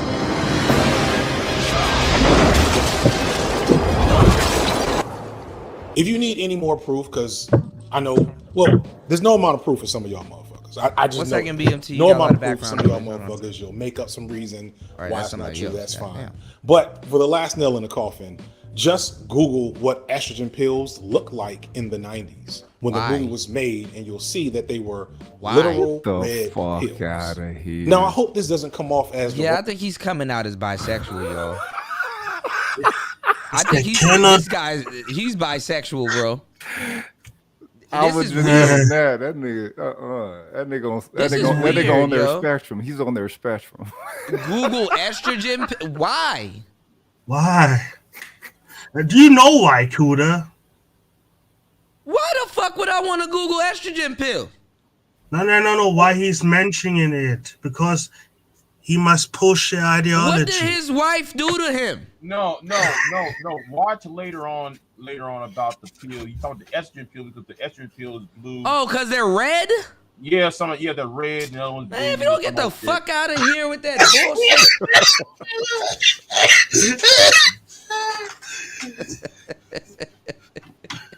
What the entire fuck? When I saw what the new Matrix was about, because I was like, oh man, I'm gonna go see it. And then I started hearing, the shit start coming across my desk. I'm like, you know what? I just claimed the Matrix after the third, just up to the third one. Yeah. And I'm straight, bro. Yeah. But once again, we see how the corrupt the original. The original message was literally just you're a black guy living in this white world. That's basically what it was. No, it wasn't. It was more than that. Yes, I mean, if you read it. Listen, this nigga right here is coming out bisexual. I honestly don't care what his sexuality is. I don't care neither, but damn. I got to do this on the Manosphere critique? I just don't do that. To me, my whole thing about pills and all the rest of it is very simple, man. Right. The red pill is about the reality of the world, man. That's it. That's all it is. That's all Right. it is. Right. Yeah, I would give it that. You know, it's funny too, and I wish he was here. I mean, why not just separate from the original definition of the red pill? Because my player partner said the same thing. He said when you convert to Islam, they tell you congratulations, you're woke. Now you know. It's the same thing with the red pills. When you wake up, it's not saying that it's gonna change your life, because I mean, not after you got that red pill knowledge, it's up to you to move with it in stride. But it's basically a congratulations. Now you're woke. That's it. Yeah, but a lot of them been put in such form before, though. It's never been put in such structure, and the fact that it has the thumbprint primarily of black men upon it, nigga, that's yeah. so-called educated lane. The educated lane been projected niggas back into emperor status, cuz. Well, you got the purple and you got the black too, which kind of explains it. But yeah, none of it never been put into The reason why I push at a lot of the woke shit, because a lot of the woke shit was coming from a lot of the men that traveled abroad, joined the military, saw the world and shit. And when they came back, they were teaching black people in the community, like, yo, bro, there's a bigger world out there. Like, y'all just don't get it. Like, what y'all think y'all seeing here, we'll teach y'all actually how to live and survive. And they're actually, if you look at a lot of the movements in the black community, you had people coming back from the military and from around the world teaching black people how they actually need to structurally think and how to lead movements and shit. Now, if honestly, I'm not, and I can understand this is before I start hearing all this pill shit. It was having that logic. When I started seeing the world for what it was, that's when I started saying, okay, I get it now. Like, yo, you fighting a little fight when there's actually a way bigger thing happening. So all this shit that this motherfucker's talking and stuff, if you think about it, a lot of the men that first started this space had well abroad seasoned life experiences, and then after that they started talking about them and started teaching other men. Like I said, this motherfucker right here, man, like, you got some hyper emasculated person trying to lead women. Thank you, Naked. Yeah, Wolf. So like I said, man, this is all it is. That the pill logic shit has been redefined so much, especially on YouTube and all that shit. Nah, that's why I don't even follow that shit. I don't, but I held part of the LGBT. Well, I mean, you gotta talk to the right people, but then again, all of these pill shit is a tale that a nigga tell so well. I mean, it's just a tale now, you know. It is a tale now. It is a tale now. Story once Yeah. upon a time. All right, let's get back into it. He's trying to push a gay agenda. Yeah, it is. Wrong type of gotcha on these guys. I'm not insinuating that the idea of pulling symbology from trans experiences is inherently bad. In fact, engaging with more trans people and learning to understand their perspective on things and their experience. Engaging with trans people? Told you. Is around gender has led me to a lot of useful ways to understand myself. This is what he wanted to talk about. There honestly. you go. There you go. He didn't want to talk about all that other shit. This is exactly what he wanted to talk about. So let me ask you a question. Let me ask you a question. Yeah. So if that's the case, Yeah. why can't he just do that? Just I don't fucking know what's wrong with this nigga. He needed. I don't know. He's trying to come out. He needed a juxtaposition. That's why I'm coming from. If that's where you're at with it, you want to talk about your experience, that's fine. I have no problem. Just start it. Yeah, but this is the thing. No, but this is the thing. See, I don't think y'all. I'm kind of glad he did it though. I'm glad he did. When you think about it. No, create your own community. Fuck with where I'm coming from, because this is the internet community. You literally don't have to have a rollout or an ensemble anymore. Just talk about it. No one really cares. I mean, this guy's got a big platform. Yes. Just do it. He could have just said that. He didn't have to lie and throw the Manosphere under the bus just to talk about this stupid shit. Just say you gay. If he wants to talk about those issues, that's fine. I have no problem with that. Do you? I just don't see why it's important to No, but he gotta get our attention. What's he talking about? Hold on, Obsidian. He gotta get our attention. He gotta get women's attention. He gotta get everybody's. Hang on. So parlay it. Why? Hold it. That's how they parlay it when he doesn't have to. Hang on. Why does he need to get the black manosphere's attention? He's got a bait and switch, guys. He uses one topic and slides in another. Yeah. Well, he just had to parlay it. He doing the same thing that they did with BLM. So you know, what I'm saying, they attached to the black. Yeah. He attached to parlay the black. it. To the black madness of it, or whatever. And so you know, you got this negative juxtaposition who everybody is already programmed to hate. You know what I'm saying, and don't see them in their agency. And he's going to present something that aligns with that. He's been indoctrinated by them damn books, womanist and stuff like well, that. Of Niggas, course. niggas reading feminine text and shit like that, and they tell great stories. So he's sold on women have this great suffering. Got no problem. Women couldn't open a bank account in 1974. So women couldn't open a bank account in 1974. Like who cares? So here's the thing with that. If that's where you're at with it, do you? And the numbers will reflect that. But his numbers not going to grow the way that they will grow without an enemy, without a protagonist. But that's what I'm getting at. But these guys don't want to accept or antagonists. But and it's interesting. We're talking about red pills and blue pills. Here's the red pill truth, bro. The ladies have chosen Kevin. Just accept that. Well, that's the thing, though. Do you? But know that you're on the margins. Just do that. I talked about that because the women at first thought Kevin Samuels was gonna be their little gay friend that'll sit around and talk about niggas all day, and then when they found out he's not gay, then they got mad. Which is interesting because in his section about Kevin, I noticed the utter lack of the gay thing. Yeah, he did not discuss that. I thought that fascinating because that's part of the story of Kevin. No, that is part of the story. Did you look at? And I'm pretty sure you caught wind of this. Did you look at Fox Soul when that shit was at its height? Exactly. Gay dudes was on there calling him gay. Exactly. Oh, he gay as hell. I found it fascinaning that FD did not discuss that in the over hour-long discussion that he had about. He completely left that part out. It was some sassy niggas on there saying that man gay. Instead, what FD did was he focused on Kevin's politics.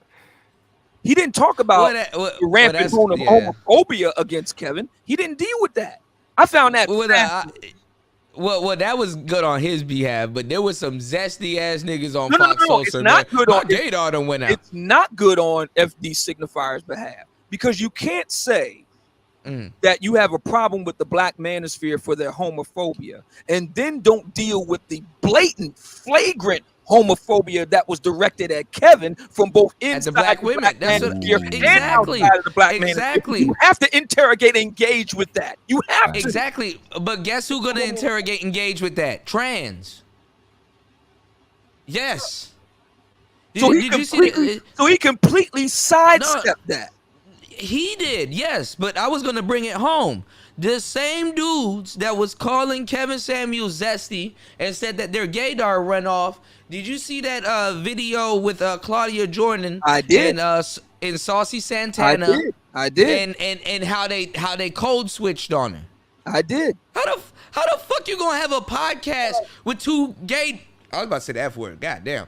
How you gonna have a podcast with two gay dudes?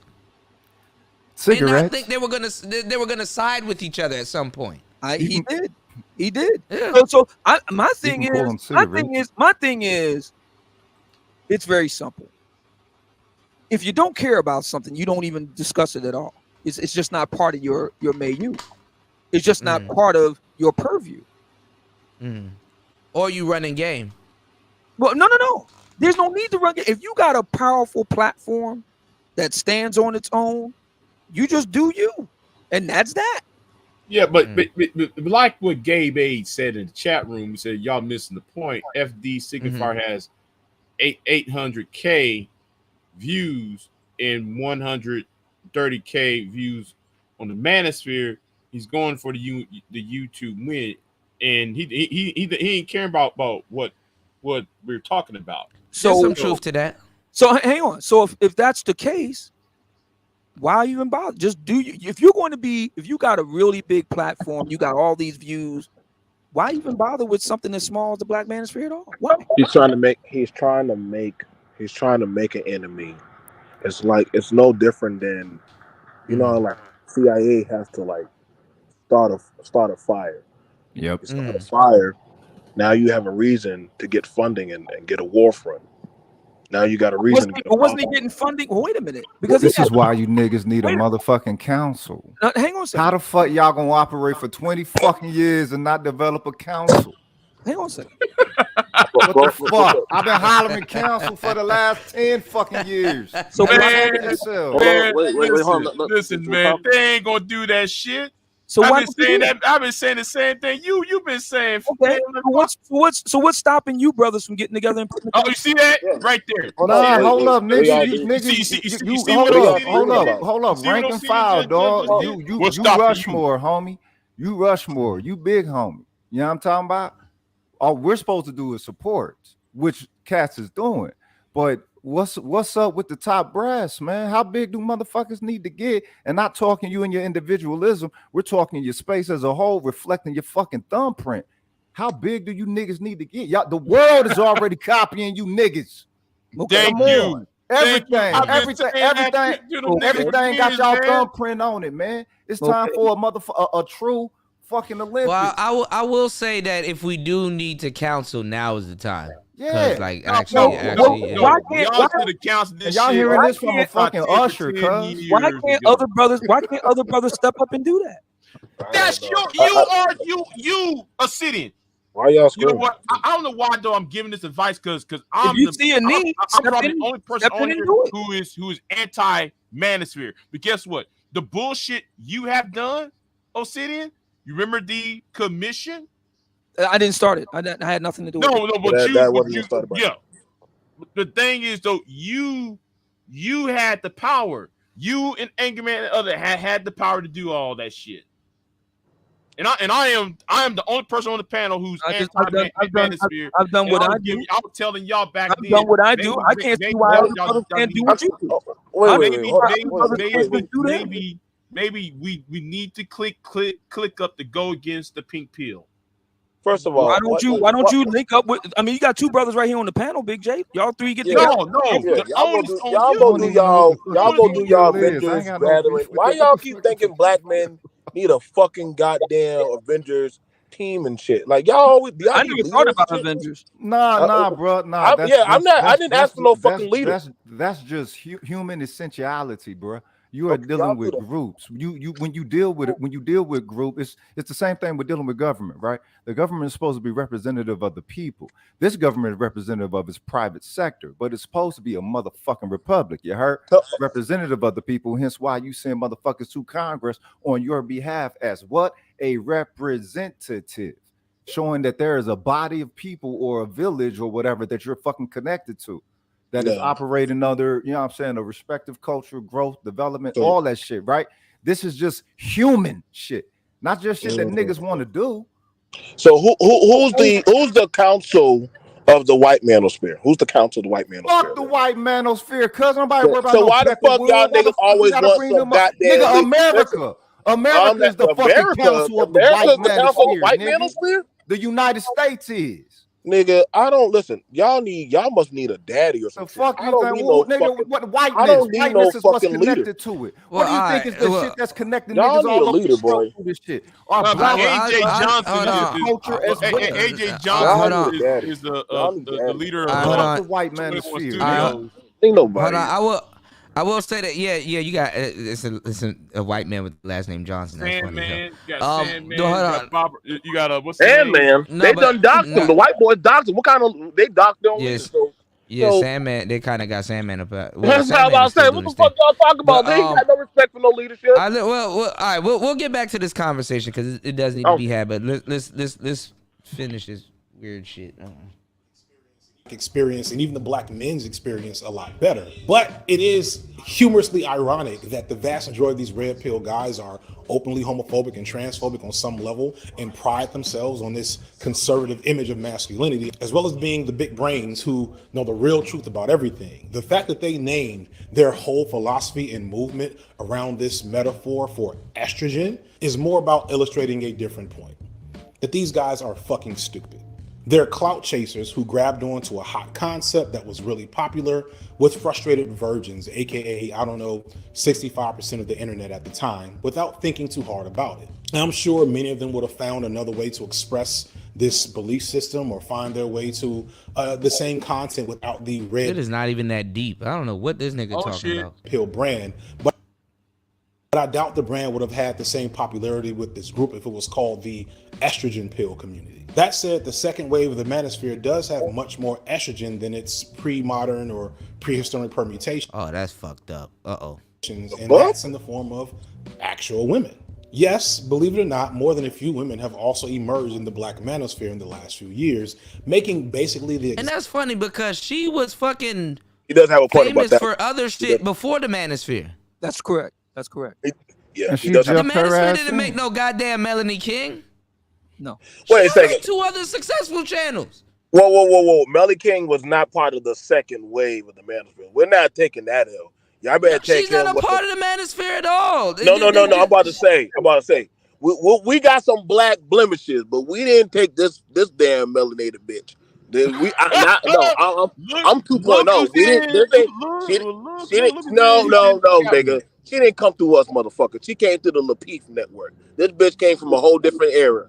Now we can deal with the Nyla. We'll own that. Hey, that's Cynthia. Oh, wait a minute. Hold up. FD's in the chat. Let's go. Come on. No, he can come up. I came from the 2.0 era. I know who the fuck came through with us. That bitch ain't never come up with us. I don't know what the fuck this fat nigga. One at a time, please. One at a time.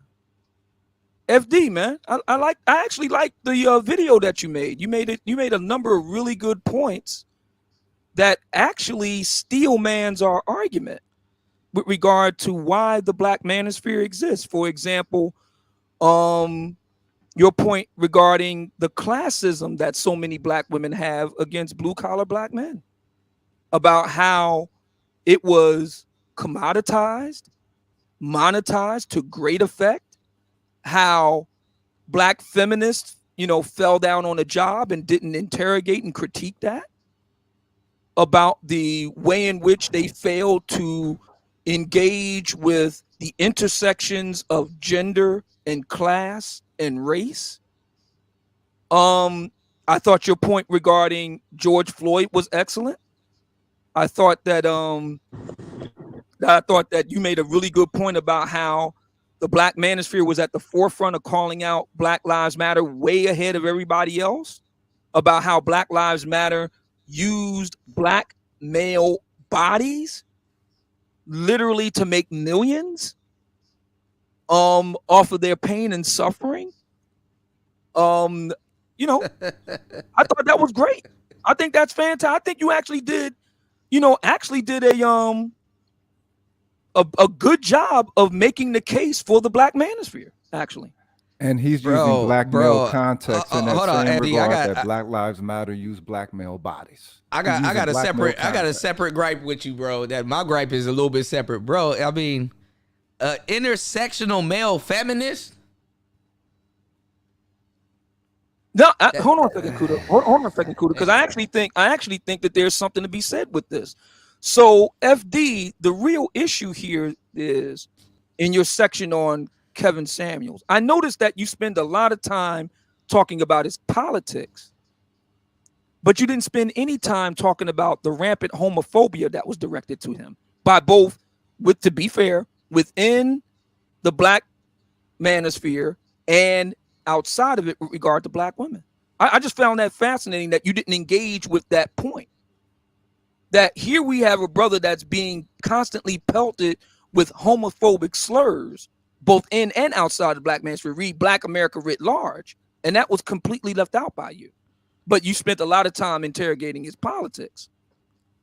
You skipped past the TLC. I'm not saying you were wrong because you did provide evidence where Kevin himself says that he registered as a Republican. So that's fair. I don't have a problem with that.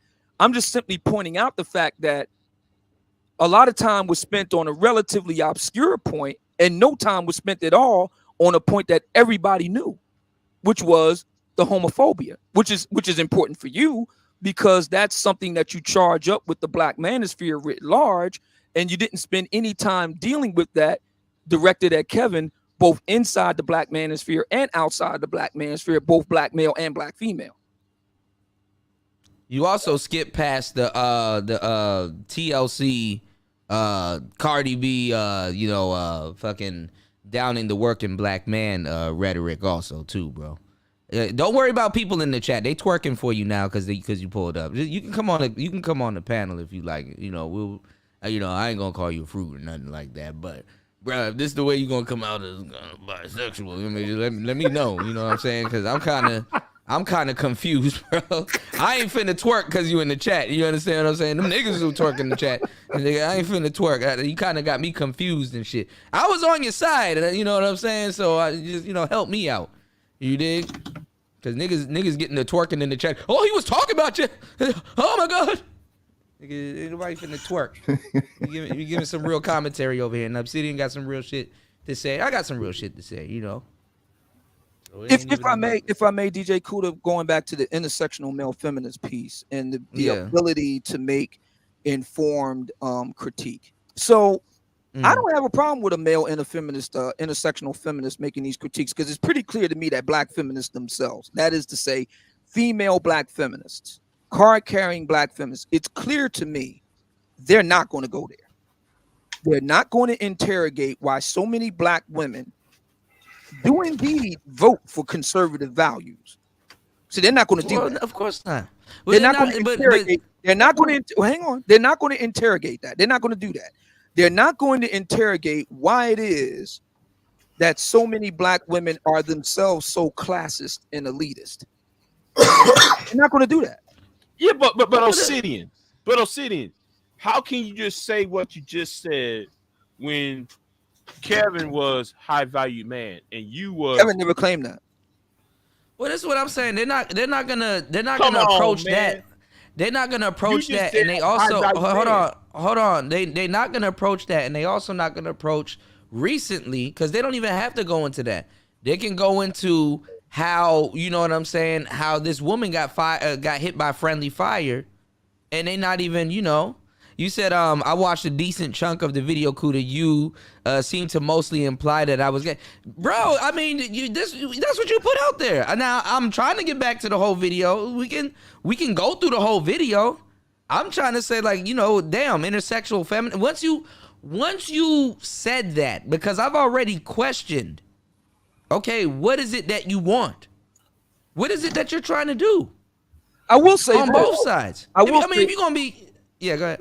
No, I will say this, and like I said, and so because I'm not going to assume what FD Signifier heard. Yeah, I don't care if you're gay. I mean, shit. Here's just so we're clear on this. FD Signifier's personal life is of no interest to me, one way or the other. Right. That's not my concern. Here is my concern though, because this is part of the public conversation. My concern is this. Is FD Signifier okay with black women voting with their feet for an archetype of black masculinity that he does not personally vibe to? Is he okay with black women making that vote? Yes or no? Black women voted for a type of black masculinity that Kevin represented. Conservative, buttoned down, clean cut, pays all the bills, patriarchal to the hilt. I'm not saying that FD Signifier has to co-sign that, or FD Signifier has to like that, or has to somehow endorse it. That's not what I'm saying. I'm saying, as a brother who represents a different type of black masculinity, I'm talking about FD Signifier now, can he be okay with what a plurality of black women voted for over the past 2 years? Yes or no? Well, yeah, you hitting them on a political point, because I mean politically, if you want to take it that route, which I see you are, if you want to take it that route politically, yeah, a lot of it is disingenuous.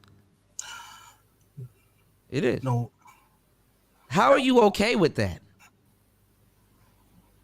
I see. That's y'all great. No, what I'm confused about is his underhanding remarks that black men are too stupid to come up with their own movement. They must go to the white supremacist and copies that movement. Even it was also way around. I don't know because, and we'll get through the rest of it, because I don't know if he's feminist, pro-black, anti-manosphere, political, leftist, liberal. Y'all threw out all these damn names. I'm confused. I think it's fair to say that based on all the evidence I've seen of FD Signifier, I'm talking about his own statements, all of the above, which I'm cool with. I'm like, all right, cool, do you? Yeah, but I don't think that he's pro-black. No, but see, you can't claim all gangs, because that's just the opposite of being confused. It's like, okay, I know what I'm doing, but I'm just doing everything, and that's still another form of confusion. Well, you look and see what he's putting out there as the positives of his pieces. We already understand we're the negative. Now look at what he shows. Yeah, like the positive. Look at how he all I got from this is, you know what I'm saying? It's like, you know, all I got from this is that I don't like misogyny. Yeah. You know? I know he don't like misogyny, but nigga, what feminist or whatever, all that floaty shit. You know, because I called it in the beginning. Listen, I'm in the land of lady boys. Like, nigga. First of all, because you know it's funny. I actually seen a gay brother out here the other day, right? Yeah. Niggas in America claiming feminist and gay and all that other shit. Y'all don't know what y'all talking about neither. That actually fucked my head up also. Do you understand what I'm saying? Because you got to be in a place where it's actually socialized and accepted, and you see it in its natural state to be like, oh, that's what y'all niggas trying to do. Niggas in America don't know what the fuck they're trying to do on all sides of the spectrum. It fucked my head up. You know what I'm saying? Because I'm comfortable with where I'm at. You know what I'm saying? You know, they won't fuck with you. You don't fuck with them. They won't fuck with you. Yeah, they won't fuck with you. They actually befriend you. I mean, they got their own community. Nobody fuck with them. They who they is or whatever, but they don't try to intrude on nobody else's neutrality, family structure.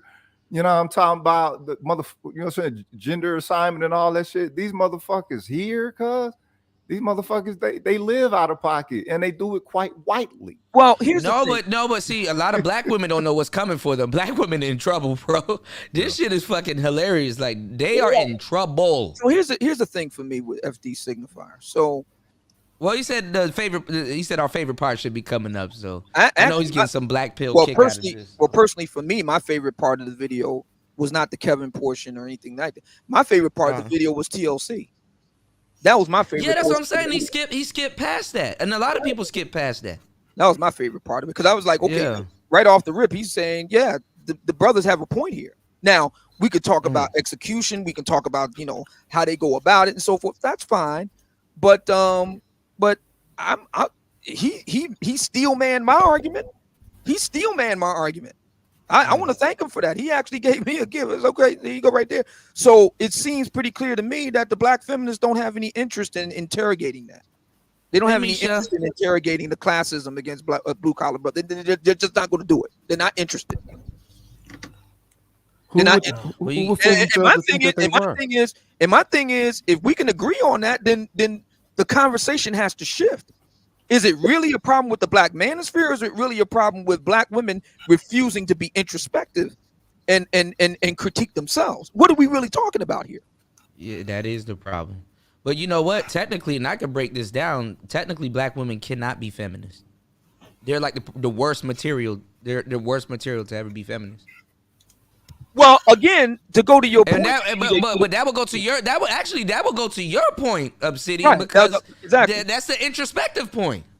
Yeah. So and I'm looking forward to FD Signifier taking that piece, and he made a number of very good points along the way, but I'm just using the TLC piece as a we'll play it. I'm really interested in whether or not he will develop that in a further standalone critique video on its own in its own right. My Obsidian allows you, but no, he will not go into it further.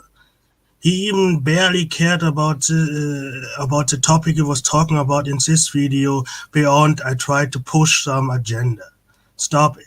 Because how can you talk about a topic when you have literally nearly zero idea what you're talking about and nearly get all the facts wrong about the quote-unquote enemy?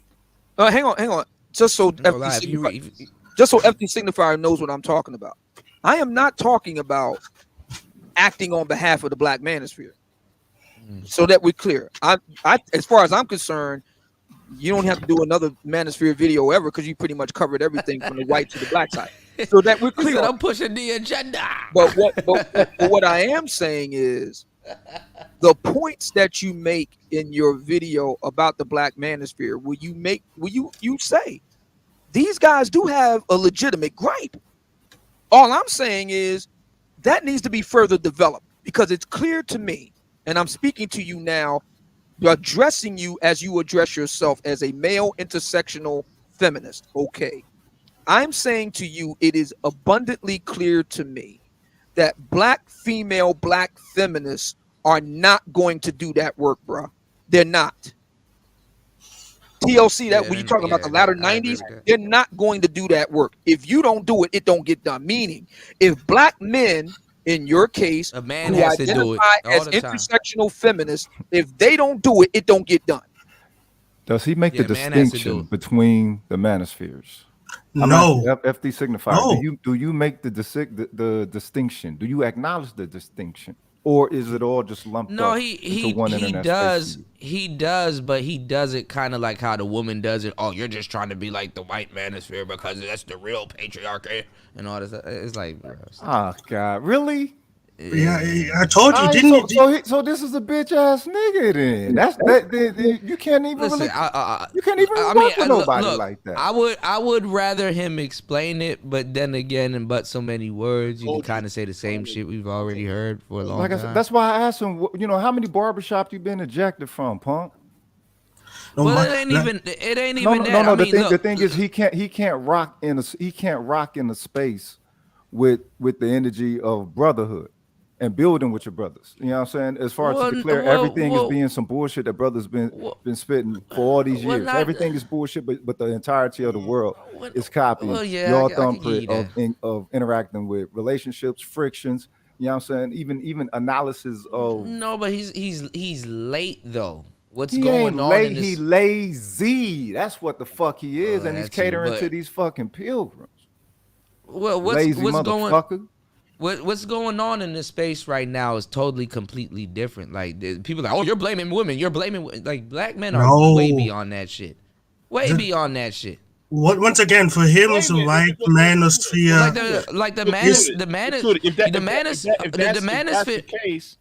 If that's the case, Kuda. The manosphere, if you actually pay attention right now, the manosphere is actually going through a self-reflection phase. How many times? And that's what a lot of people fail to do. Kuda, how many times, Kuda? Because I heard that before. We've never been through this still new. We've never been through a self-reflection phase. Kuda, when y'all defeated Kristen Karazhan, the manosphere is going through a. Hold on, listen to what I'm telling you. The manosphere right now is going. The manosphere right now is going through an identity crisis. Fuck Crystalline Karazhan. Well, let me finish. She's going through an identity crisis. Let me finish. Crystalline Karazhan defeated herself. No, yeah, I'm about that bitch. Hold on. That whole reflection. Man, these people haven't even. These people haven't even addressed that Sansa Ray faked her death. They didn't handle that. Are you kidding me? Are you fucking kidding me? That's why. White bitch for the whole Jesus coming back. Y'all got me in Thailand yelling. This bitch faked her death. We just gonna speed past that? Oh, I'm alive now. Let me do car videos. What the fuck is wrong with y'all? The whole, I don't know why you talking about that was pretty cool. She faked her death, though. That was like 3 years ago, man. What you talking about? That's 3 years ago. Man, it wasn't 3 years ago. It was within the last year. No, it was 3 years ago, Kuda. This bitch been dead for 2 years.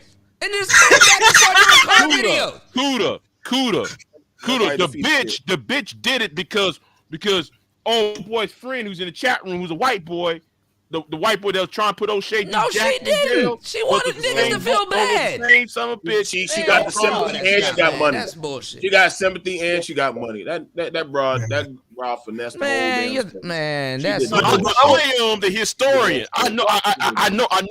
You know, I don't know what historian you are, but you this motherfucker last years ago. She Lazarus herself and came back and started doing car videos. I ain't gonna lie, she came back smooth like it was nothing. Why is that important, Kuda? Though I'm just That's what I'm asking. That's what I'm asking Triple J. Triple X. I'm trying to figure this shit out. Y'all act like none of this shit didn't happen. Hang on. No, hold on. Hang on a second. Hang on a second. Hang on a second. My original point is you keep on bringing up this whole ass the whole issue of y'all going through a reflection phase when people been saying y'all going through a reflection phase, huh? Let me ask you. We've been going through a reflection phase. Niggas don't know how they want to be in this phase. Because I've been hearing that ever since 2017. Let me ask you a question. DJ Kuda. I'm just trying to get clarity here because FD Signifier's here.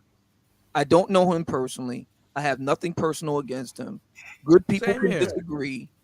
He is a black man. I think we all of us owe each other just a baseline of decorum and respect here. I think we all can agree on that. So even when being attacked. So with that being said, let's finish the video. Yeah. That being said, let's try to tamp down on the kind of free for all that we have with panels here. Let's try to proceed here. Right, because we are proving this point. All right, let's go. All right, let's go. So let me ask let's you. Get back into it. So let me ask you a question. Yeah. Why does Sansa Ray's situation matter to you?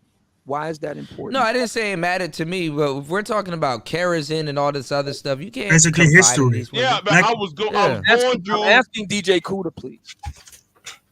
Yeah, no, he brought up Karazhan. Why does some other people? Let me rephrase. Why do it don't matter to me? Okay, Okay. See, You don't matter to me. I'm just saying saying that they haven't. This is Cuda. This reason I'm why just saying, y'all should let me God finish damn the it. point. You stop me when I'm just saying that y'all have yet to address that shit. Cuda. What I was saying was after when y'all kicked Chris and Carison's ass, y'all did the whole reflection shit, which happened in 2017. That's all I was saying. What all right, so what was brothers how long are you gonna be on this reflecting shit? Because I don't remember that all too much unless you can jog my memory. But what was brothers Right, trying? so let me say this. Hold on, god damn. What was brothers trying to be in 2017 versus now? Because I know what's going on now. Back then, y'all was on this let's reflect and let's all that. It's like a fucking cycle. It's kind of like the same. It's kind of like the same. Black men won the gender war. How many times though y'all gonna say that shit? How many times though y'all? Right, now I'm confused. I ain't know no more. I know there was. Let me say this. It's kind of like the argument BGS made. We won the gender war. He been saying that shit for 10 damn years. I don't even know what the hell he's talking about when he says that. But okay, it's exactly the same art. It's almost the same pattern with the whole. We are reflecting. We're doing self-reflection. Y'all been doing that same shit. I think around 2017, Kuda, we had the Pookie. We had the Pookie and educated lame separation. No, around 2017, I remember Google Hangouts getting introduced and everything changing. Yeah, but that's when we started having the Pookie and educated lame conversations started happening. But we still had ABL. Wait a minute, that was happening back in 2009. That happened pre-record. That happened pre-recordedly, but but then when we had, you know, so I do have some questions for FD Signifier while he's here. Okay, so my first question. But FD Signifier, you're off on a lot of shit though. But hang on. So FD Signifier, my first question. I am a black conservative. I kind of chuckled when you said that my name, evoked either a comic book character or a porn star. Actually, my name is quite black. If you actually research what my name means. But my question to you is this. I voted Republican because of my personal experience in an attempt made to displace me with illegal immigrant workers. What the hell? The Republican Party spoke to my personal interests, whereas the Democratic Party did not. Now, my understanding of how the way things work here in the United States is if you're a voter, you're supposed to vote for your interests. The Democratic Party did not speak to my interest, FC Signifier, but the Republican Party did. And I had a personal experience with that. My question to you, FD Signifier, is, do you have a problem with that? Do you have a problem with me voting my own interests as a blue-collar brother who had a firsthand experience in an attempt being made to displace him by illegal immigrant workers, and the Democratic Party, of whom black people overwhelmingly support, did nothing to speak to my interests? Can you respect that? Then how come though the CIA? I'm asking under Republican administrations. I'm asking a question. All right, let's get back to the video. The economy, get back to the video. Latin America, in which engendered those. And when I say gender, I'm talking about gender. I'm talking about which encouraged those same illegals to come up north. I live on the southern border. I know why the people coming up here. The CIA sent them down there to disrupt their economies, like Venezuela, Nicaragua. That's why the caravans. I don't know why y'all confusing the shit. Conservatives don't care about that. You're trying to put conservatives in a moral box, and you can't do that. Oh yes, I can. They don't operate. Yes, you can. They operate off of different morals. Yes, I can. Oh, you know what? Because how can you complain about illegal? Bro, he said, but Republicans are objectively evil. When like conservative foreign policy has hold up, bro. What the fuck? When that conservative dude is a leftist. Oh man, now it's all starting to come together. Shit. We've been saying it. Now it comes together. We've been hold on. We've been saying that the whole show. Oh shit. We've been saying that the whole show. God damn, bro. You didn't realize that after he talked about that the Matrix was written by a black woman and her message, and he transformed it into transgender. You didn't realize that he was leftist. Oh no! You know what? You know what, bro? You got to sometimes, like with a demon, you got to get the demon to say its name. That's the only way you can identify the demon. Like this is what you're dealing with, man. You got to get these motherfuckers to say, I'm a demon. Like this is what I am. I hate Republican. I like the elder. Like you got to get them to say what the fuck they. Okay, I get it. All right, now I know what I'm dealing with. Yeah, because all right, y'all. Goddamn. Now this is how you got to kill these type of motherfuckers, bro. We know because what's funny about this is all I asked was I shared a personal. I'm telling you the reason why I voted the way I did. I'm sharing with you a personal opinion, a personal situation, and I'm getting all this other stuff. All I'm saying, brother, is this is the reason why I voted the way I did. I have no problem with the way you vote. If you vote at all, I have no problem with the way other black folk vote. That's fine. All I'm simply saying is the Republican Party spoke to me on that issue. The Democratic Party didn't. That's all I'm saying, man. Yeah, but here's the thing, Obsidian. All right, let's get back to the goddamn video. Blog talk show. Hold on, when you was on your blog talk show. Fuck it, let's get back to the goddamn video. Back to the show. Blog talk is a long ass time ago. God damn. On your channel, you never said that either. Come on, Obsidian. Blog Talk Radio is a graveyard. I'm talking about the entire work of Obsidian and when it comes to politics. He never mentioned that.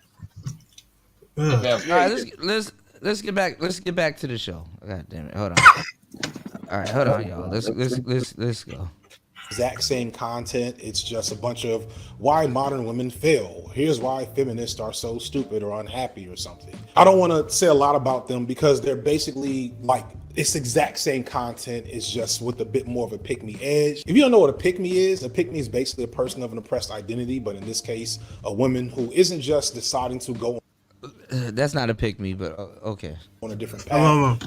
Y'all be adding like this like spiritual significance to shit, and it's like, bro. Did he confuse pick me with the pick me tribe? Did he do that? No, because see, guys don't do their research. There's a difference between like a pick me chick and a pass me chick, and the women have their own archetypes of what pick me is. So he got that wrong. Also, there's a lot of things you got wrong here, FD, bro. Loud and proud about it to the point of tearing other women down in order to hopefully get picked. And it's just not that interesting. You can find plenty of videos looking at pick me phenomena from other black film or even non-black film creators on YouTube. But this isn't the only concerning women-led movement growing out of this space.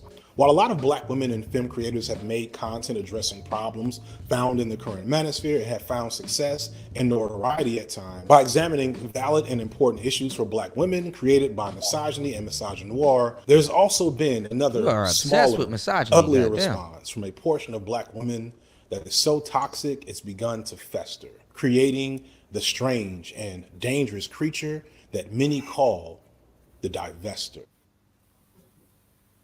You know, the problem that I had with this section of FD's presentation is that it completely sidestepped. And we just talked about Crystalline Carras and so forth, and I've written about right. How did we create the divestiture? Sidestep that. The Crystalline Carras predated the Black Manosphere as it's known today. So hold on. So he's saying that not only are we a carbon copy of the white manosphere that makes that racist, we at the same time created the divestment movement. This guy is not intelligent. To be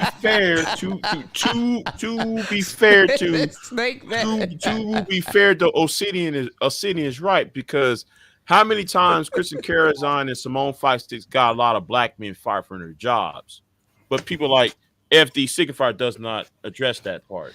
FD, why don't you? He's not going to address what he doesn't know. FD. Wait, Big J, hold on. FD, I will control my panel. No, off the no bullshit. We just fooling around. You can come up. We would definitely like you to kind of talk about this because we all need some clarification. We're not against you, bro. We just need some clarification going on, and we'll look forward to the next video. This is good content. This is some good ass internet right here. I actually thank FD Signifier for showing just how much bile and misandry is really out there on it's Black just social sidestepped. media. Right. I really appreciate him showing that. And ironically enough, I was waiting for him throughout his entire presentation. I sat down to watch over the weekend. At the behest of my listeners, so for the record, they Right. implored me to check it out. That's okay. So while I was watching the nearly 3-hour presentation, I'm sitting there waiting for the smoking gun, indictment of misogynoir on the part of the Black Manosphere writ large. And what I'm seeing is, if anything, he's making the case that black women really don't like black men. If anything, he's really making the case. So well, see, you know what? I gotta get around to y'all level of thinking, because y'all have a CSI Miami type thing. It's like, okay, contrast, and okay, we gotta find the actual. Yeah, I mean, I can see that. Yeah. You need to smoke more weed, Cooter. Nah, that's gonna fuck me up even more, bro. I'll forget about this whole shit. I'm gonna forget about this whole shit. Like, get you know, you why some are of we them tie fighting? sticks out there. Hold on, cuz nigga, you in the land of the tie stick, nigga. What's Nah, up with it? FD, well, now they legalized weed here, but nah, FD, Word. you're not about to get canceled. Yeah, they got all kinds of, they got bullshit weed here too. But anyway, you know, niggas always trying to get that off. But anyway, I need an oven out this bitch. And the reason why I said that is because throughout his video presentation, okay, yes, you had a few clips of guys saying crazy things. Fine. That's fair enough. But in terms of making a ironclad case of misogyny, of hatred toward black women, misogynoir, the case was kind of tepid.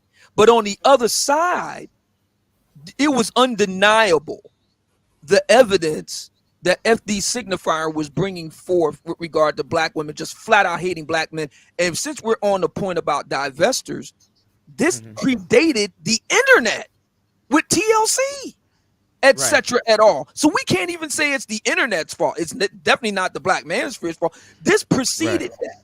So my point is that, yeah, we can quibble over what FD didn't get right. That's fine. But to me, I see this.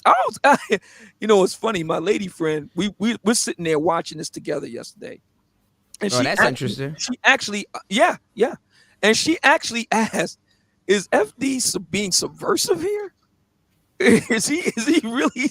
What is he really saying?" Well, because the same things that you will find in the Black Manosphere, even though we take it to an extreme, you will find it in the White Manosphere also. So it's like you can't dodge that element. But in this video, he just literally racked up on the back end. Is what's not being said, is what's being defended. He racked up how female misandry is not even addressed, because he sidestepped it. He will bring up like a whole point where it's like, okay, there's a bunch of female misandry, but you niggas are misogynists. It's like what? Yeah, I see your point. I got a question. Yeah, and then he'll follow up with the misogyny, and it's like, bro, you just fine-tuned out a whole bunch of misandry, and then just but the niggas. Yeah, but why did Obsidian kind of miss trying to gloss over rather the whole black woman started? Let me tell you something. Hold on. Let me look. We can get to that later. Fuck it. Hold on. You want to know why these? I'm gonna give you the smoking gun. You want to know why these dudes tune out the misandry? Because there's a lot of I don't even have to get into that. Yeah. I saw it. I don't even have to get into that. You stopped to tell, homie. Y'all want me to really? I'm about to slap some shit. You want to know why niggas don't really want to address female misandry? Because there's a lot of homophobia in that shit. What do you mean? Explain what you mean by that. What do you mean by that? Oh yes. I'm trying Why would you? You know what? I've seen straight black men get called gay. You want to know who I don't get seen called gay? Gay men. So let me make sure I understand you, DJ Kuda. You're saying that the reason why black men writ large, the Black Manosphere in particular, the reason why black misandry black hatred of black men by you black have to men. call women on their homophobia. The reason women are the most homophobic motherfuckers on the planet, and well, black women are the last people to call anybody gay. Okay, so I'm just trying to understand your argument. So the reason why brothers don't do it is because in order to actually do it, you would also have to call them on their homophobia. Do I have that right? Yeah. That's what's gonna happen. That's a smoking gun that the trans are gonna use against black women. Trans are building up against black women. This is the case that trans are building up against black women. Now, it's interesting you say that because, again, I have to tack it back to FD's segment, which is the most lengthiest segment in his entire nearly 3-hour presentation on Kevin. Again, he deals with Kevin's politics, but he completely, it's like him being called gay by black men and black women alike never happened. Entire videos. Entire check videos this was out. made. Check this out, y'all. I mean, I like what I like. I like you. You do? I do. You'll fuck me. I used to think that was a man. Would you say it like that? Because would you fuck me? Yeah, I would. So who on top? Me? Ah. It's definitely giving top. You know that. Okay, I'll be about it for you. Yeah. Oh yeah, let's talk about the lesbitarians, FD. Let's talk about the lesbitarians. Y'all can't tell me that might not. That possibly a man, bro. That is. Let's talk about the lesbitarians. So, you like girls? I mean, I like what I like. Yeah, that's man. That's I like you. Look at how fake them titties is. That's too fake. I know. Oh, this is black royalty right here. Would you say it like that? Where, Would you nigga? fuck me? Yeah, I would. That's a horse. So who on top? Ah. It's definitely giving top. You know that. Okay, I'll be about it for you. Man, MOTs choose violence. What the fuck has the world become? This is black. This is Brother, this that's is normal, black. bro. That's normal. This bro. is black. Yeah. Oh, this is normal. Yeah. This is black royalty right here. Let's talk about the lesbitarians. Right, Tech Red. Let's be honest. Come on now. Let's be honest. Motherfuckers calling niggas gay 24/7. So okay, you like girls? I mean, I like what I like. But I like you. You do? I do. You'll fuck me. Would you say it like that? Because would you fuck me? Yeah, I would. So who on top? Me? Ah. It's definitely giving top. You know that. Okay, I'll be about it for you. Yeah. It went from no scrub. It went from no scrubs to this.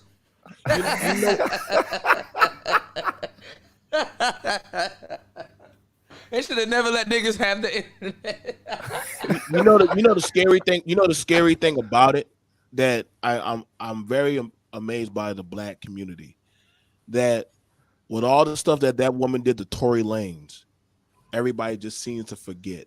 Oh yeah, she's still trying to put him in jail. You know that's so amazing. All the shit she did to that man in his career, and all the legal shit that she put him through, and they just forgot and they just let her go about her life. Why didn't that nigga say anything about the bras that can do shit like that? Isn't that interesting? Like nobody ever brings that up about how she almost ruined that man's whole livelihood, his money, his everything he done did, and how men and women drag that man. Very easy. It would make him, if he would do that, he would make him a real pro-black because now he cares about black people, not their gender. But he doesn't care about black people. Truly, he doesn't care. He only cares about the black people who follow the right agenda. You know, like Joe Biden. If you don't vote for me, you're in black. Right. So you can talk shit about black men, call them all kind of shit to their face, falsely accuse them, disrespect them, and then when it's all good and all, nigga, let's go back to normal. But the man who got psychologically damaged and starts lashing back like after you try to fuck him up, that's a problematic man. Dave Y'all make Chappelle like said just got like this overnight, bro. Like no, but telling me about that damn Zebra Stallion bitch and all these other motherfuckers, bro. And see, Zebra Stallion.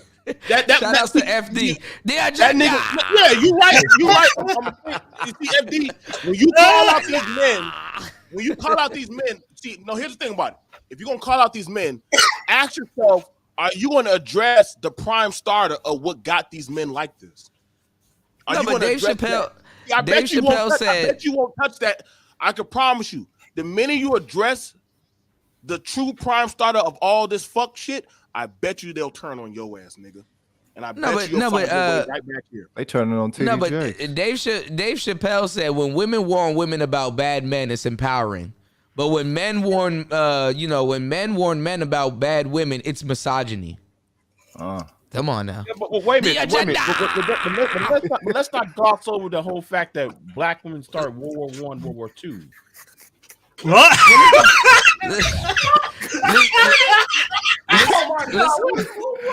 Let's get back to the video. Let's get back. Maybe we No, maybe we got because FD. it wasn't. Hold on now. FD's video though.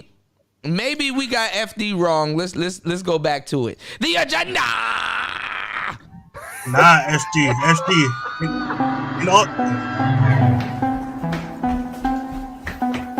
he put a lot in this video, so I fucks with the audio, FD. I'm an audiophile myself. I know they're coming for me. If you're wondering why I'm speaking in a low voice and I'm hiding, you see the pink light. They're finally coming for me. The Manosphere nigga's been telling me for a year that I'm afraid to talk about divestors. They were right. How will I survive this? Why did I ever speak on the divestors? I mean, sure, it's like nobody knows who the fuck they are, right? They have like very minimal like relevance on any platform as a whole. Who are they? Why are y'all niggas so scared of them? What the fuck is wrong with y'all? Y'all keep bringing them up. It shows how goofy and stupid y'all are. That y'all think people are afraid to talk about them. I had one dude on Reddit, and I asked He's like a what's geek the talking biggest about threat jobs. to black people in America? This nigga said divestors. on Reddit. This is why nobody takes y'all seriously. Yeah, that's not even a black people don't even be on Reddit like that. Once again, confusing the white man with the black man. His fans have been telling. That's like going over, like back in the day where they had Stormfront. That's like going to the Stormfront looking for black people. Yeah. Like you go to Stormfront. Yo, any niggers here? Fuck you, nigga! Get out of here! That's some old school shit, nigga. Damn. That's exactly that energy. Oh. Nigga, if you get on Xbox the wrong way and breathe, them white kids say, you breathe like a nigger! Man, FD is the first black man here that I ever heard something talking about Reddit. On the Black Manosphere, I've had a lot of male fans telling me to make a video on divestors. For the longest, I said no. At first, it was because I didn't realize how bad divestors were. I don't have, much respect for Manosphere niggas, and thus I didn't take their cries seriously. They complain all the time about them. Yet, if you go to any divestor video comment section, you'll see Manosphere type motherfuckers all up in the comments arguing. These dudes are addicted to arguing in the comment section. So at first, they just seemed like controlled opposition from my perspective. It wasn't until I did a little bit more research that I realized that divestors took things to a different level. Like, we have the niggas ain't shit discourse. And is that divestors? Is that just, black women with bad takes on masculinity? Is that just misandry? There's arguments there. But divestors be like, niggas ain't shit, and I hope they die. When I look at these white men, they are the epitome of masculine, and watching some of these police officers manhandle these black men in the street is very attractive, and it's a turn on, And I'm wondering, does anybody else feel like that? Hold on. Yes, Lord. If you don't know who a divestor is, imagine a white supremacist, the most foaming at the mouth, hating black people, white supremacist, black man, but make it a black woman. I'm not joking. That's not an exaggeration. the way that women engage in violence or advocate for it is passive. They do by the ostracization, gossip. It's all of these things that are never direct. It's almost always indirect.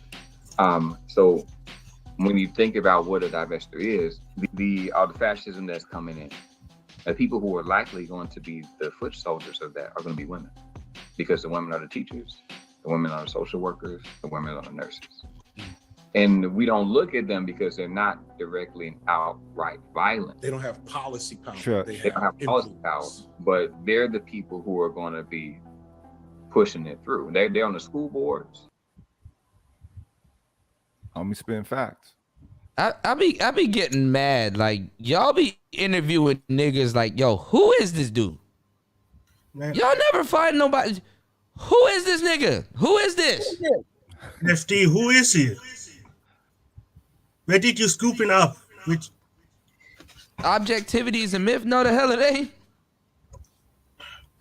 No, it's not. Yo, he dishonest, man. You went to Reddit looking for black people.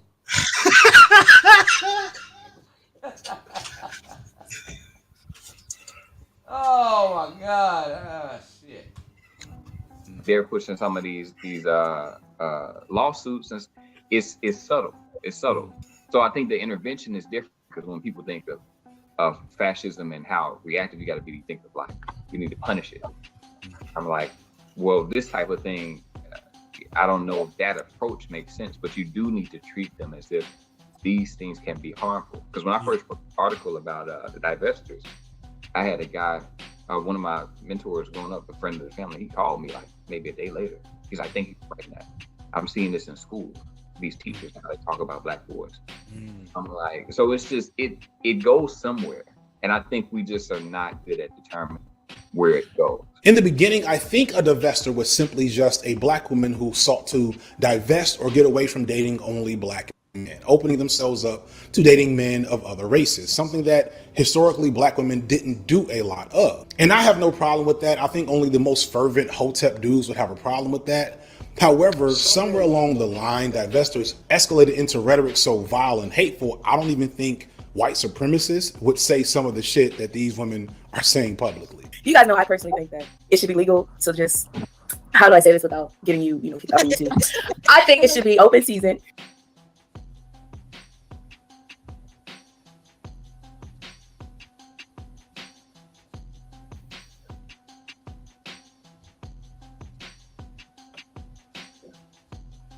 And that makes divestment and the divestor movement.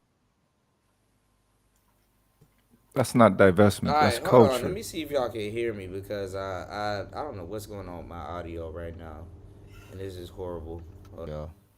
All right, we're going back to the roadcaster. Was your left headphone messing up?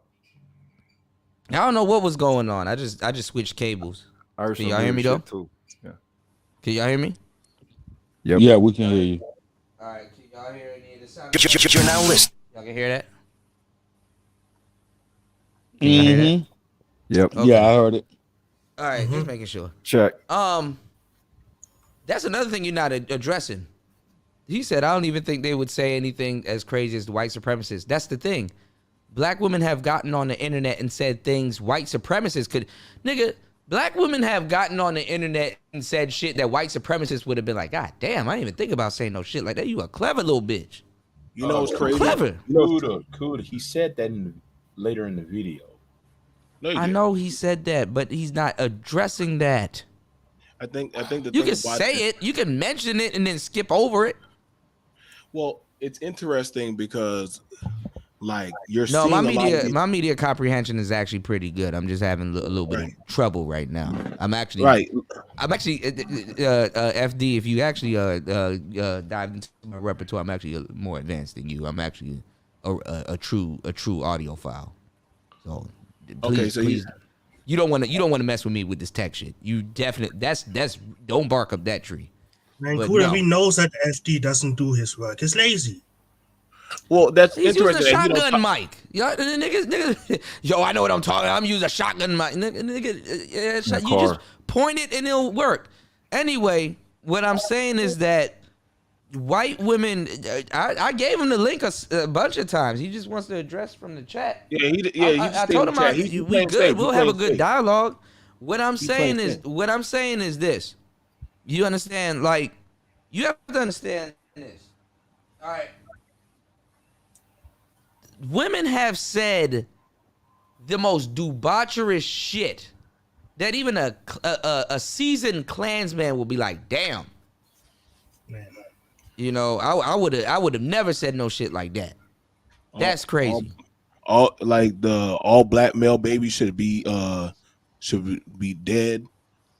You got them with channels with a black man hanging. Oh yeah. You got them saying that black men should be put body bags. I can go over to that channel right now.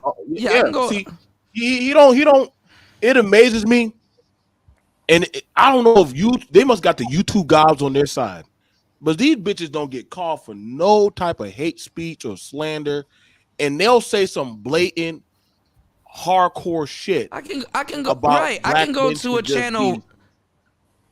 I can go to a channel right now and see a black man hanging and a woman swinging on a swing to counter his body weight on the tree. We could talk about strange fruit hanging from the tree. What's going on, number 16?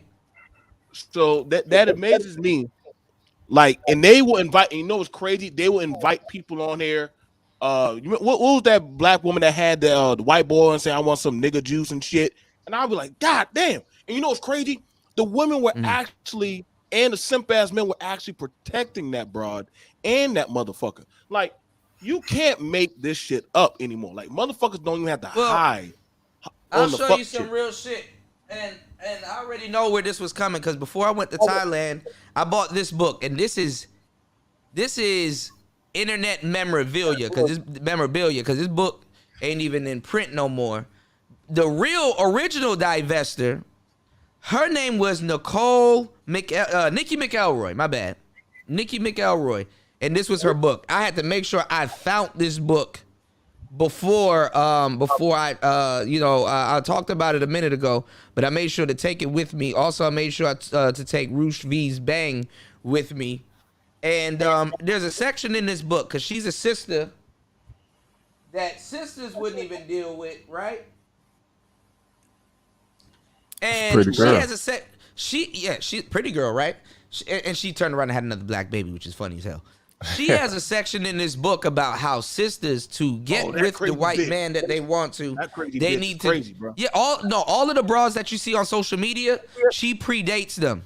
Okay, yeah, that don't mean crazy, Kuda. That bitch is crazy, bro. She is crazy. She is crazy, but she rounded out. It doesn't mean shit unless you have it in text. Okay, she has a section in this book where it states that black women, for you to get the type of white men that you want, you got to drop the attitude. You got to drop the attitude. And it's droppable. Drop the attitude, bitch. It's droppable. Hold up. It's actually droppable. I don't know. She knows that black women reserve an attitude for black men. They know. Hashtag shout out to Thai City. Hashtag they know. Hashtag SBE. Hashtag all that shit is correct. No. But do you know what I find funny? Someone like I don't even like him really much as a person. Andrew Tate gets banned, but all those divestors can have all those channels still running. It's no problem. As long as it's a nigger getting hanged, hey, no problem here. Yeah, they know. She has a whole chapter. She has a whole chapter in it. She's like, all right, sisters, look, for real, we got to cut the shit. There's black women that other black women don't fuck with. And black women know this. Not everybody's accepted into the hive. Case in point, exactly, the therapist. She was sitting up there ragging on black men. Oh, they're dusty, all this other stuff, using all of Cynthia G's rhetoric, right? And Cynthia G, you know what's funny? Instead of Cynthia G saying, yo, ladies, okay, listen, if you want to use my rhetoric, don't say it publicly because this can make you lose your job. You can super chat me or whatever, or support the channel if you want to spew out that type of rhetoric, right? You can hang out. My chat and my comment section, all of that is a playground for y'all to do that. Because a lot of people don't know. Twitter, fucking TikTok, and everything starts with a T damn near. And other than Clubhouse. Clubhouse, Twitter, and TikTok is a feminist playground. And Instagram. To a certain degree. Now that Kevin's off. So what I'm saying is this. You know, instead of her saying that, okay, you can use my platform for your feminist rhetoric or whatever rhetoric you want to spew, she said, okay, this woman was trying to help black men, which she wasn't. Had her rhetoric in her mouth, misstepped, lost her job. Instead of offering this woman a job, she tended to go dox the other women. Let them kill themselves. Let them eat themselves. I mean, it's the same like Cynthia G. She basically killed herself. I'm gonna tell you, no, Kuda. Cynthia G can't even offer you a goddamn job if you lose your job to her rhetoric. At least the Manosphere. Let me tell you something. You know how long dudes been getting doxxed in the Manosphere? Yeah, losing their jobs because women did it. When this bitch lost her job, I said a woman had to do that. Men don't do shit like that. We're at the bottom of the totem pole. We know what it's like to be broke and fucked up. We don't do shit like that. I already knew it was a woman, and then it came out that it was a black woman. So the thing is that you get online and you speak your mind and you lose your fucking job, nigga. You got fired from a 9 to 5. You better hey, keep going. You better get back on that TikTok. You better work. You know what time it is? TikTok. You better work that TikTok. Cause your job looking at you like that. Oh, you decided to work at TikTok then. Is this nigga asleep? Is somebody asleep? Yeah, someone's asleep. Oh, it's not me. Man. That boy Snake Man gone. Okay, all right. So let me say this. Okay. I can see. Here's the thing about it. Those spaces where the women frequent are hardcore left-leaning, liberal agenda, hard feminist, LG supportive spaces. They have no problem breaking down men, and they be having sucker ass men supporting their asses and shit. Who's that? So who's snoring? Oh, that ain't me. I don't know who's snoring. Hold on. Chaos, are you there? I don't know who that is, but that's horrible. He said that's horrible. General, you there? Yeah, I'm here, brother. Okay, all right. Obsidian? Bro, you gotta take somebody down. I don't think it's Obsidian, man. Somebody getting it though. Hold on.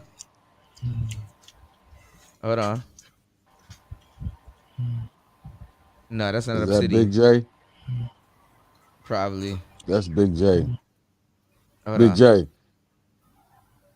No, let him sleep. Damn, that was Big J. All right, let's get back to the video because after you Signifier trying to pretend like he left the chat, people sit around and still watch. Like this is some entertaining shit. Stop acting like you left the chat, bro. We're gonna go in some more. Let's go. At least creators that attach themselves to that like ideology, kind of complex, because some are so fucking goofy and ridiculous. You don't take them seriously. Their rhetoric is awful. Their rhetoric is violent and vile, but it's like, it's just so over the top. It sounds like what a 13-year-old boy would say when he wants to be mean. And it's also a relatively new and nebulous concept. The original rhetoric around this community was likely just born out of the growth of the Black Manosphere or general black male failure or discontent from black women that has been going on for generations. I was surprised at the number of people. Where do they find these niggas, man? Wow, like who is this? Like it's really black women that really feel that way. But I'm His like, homies, and he getting them to act and shit. That's how I just said it in the video. I've been hearing. I grew up around majority black women, most of them single, as in never married. Single black women, and I've been hearing this from the time that I'm gonna marry a white man, black men ain't this, black men ain't bada, whatever. But the data doesn't support it. Right. So now, again, you passport niggas are next too, because when some of y'all show up at the airport, the niggas gonna really have to work with y'all niggas. Let's take into consideration wide span of influence that the Black Manosphere has already then had.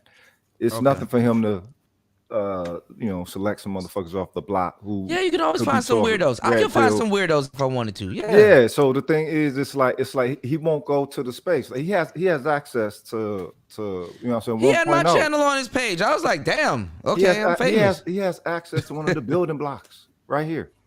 Right. You know what I'm saying?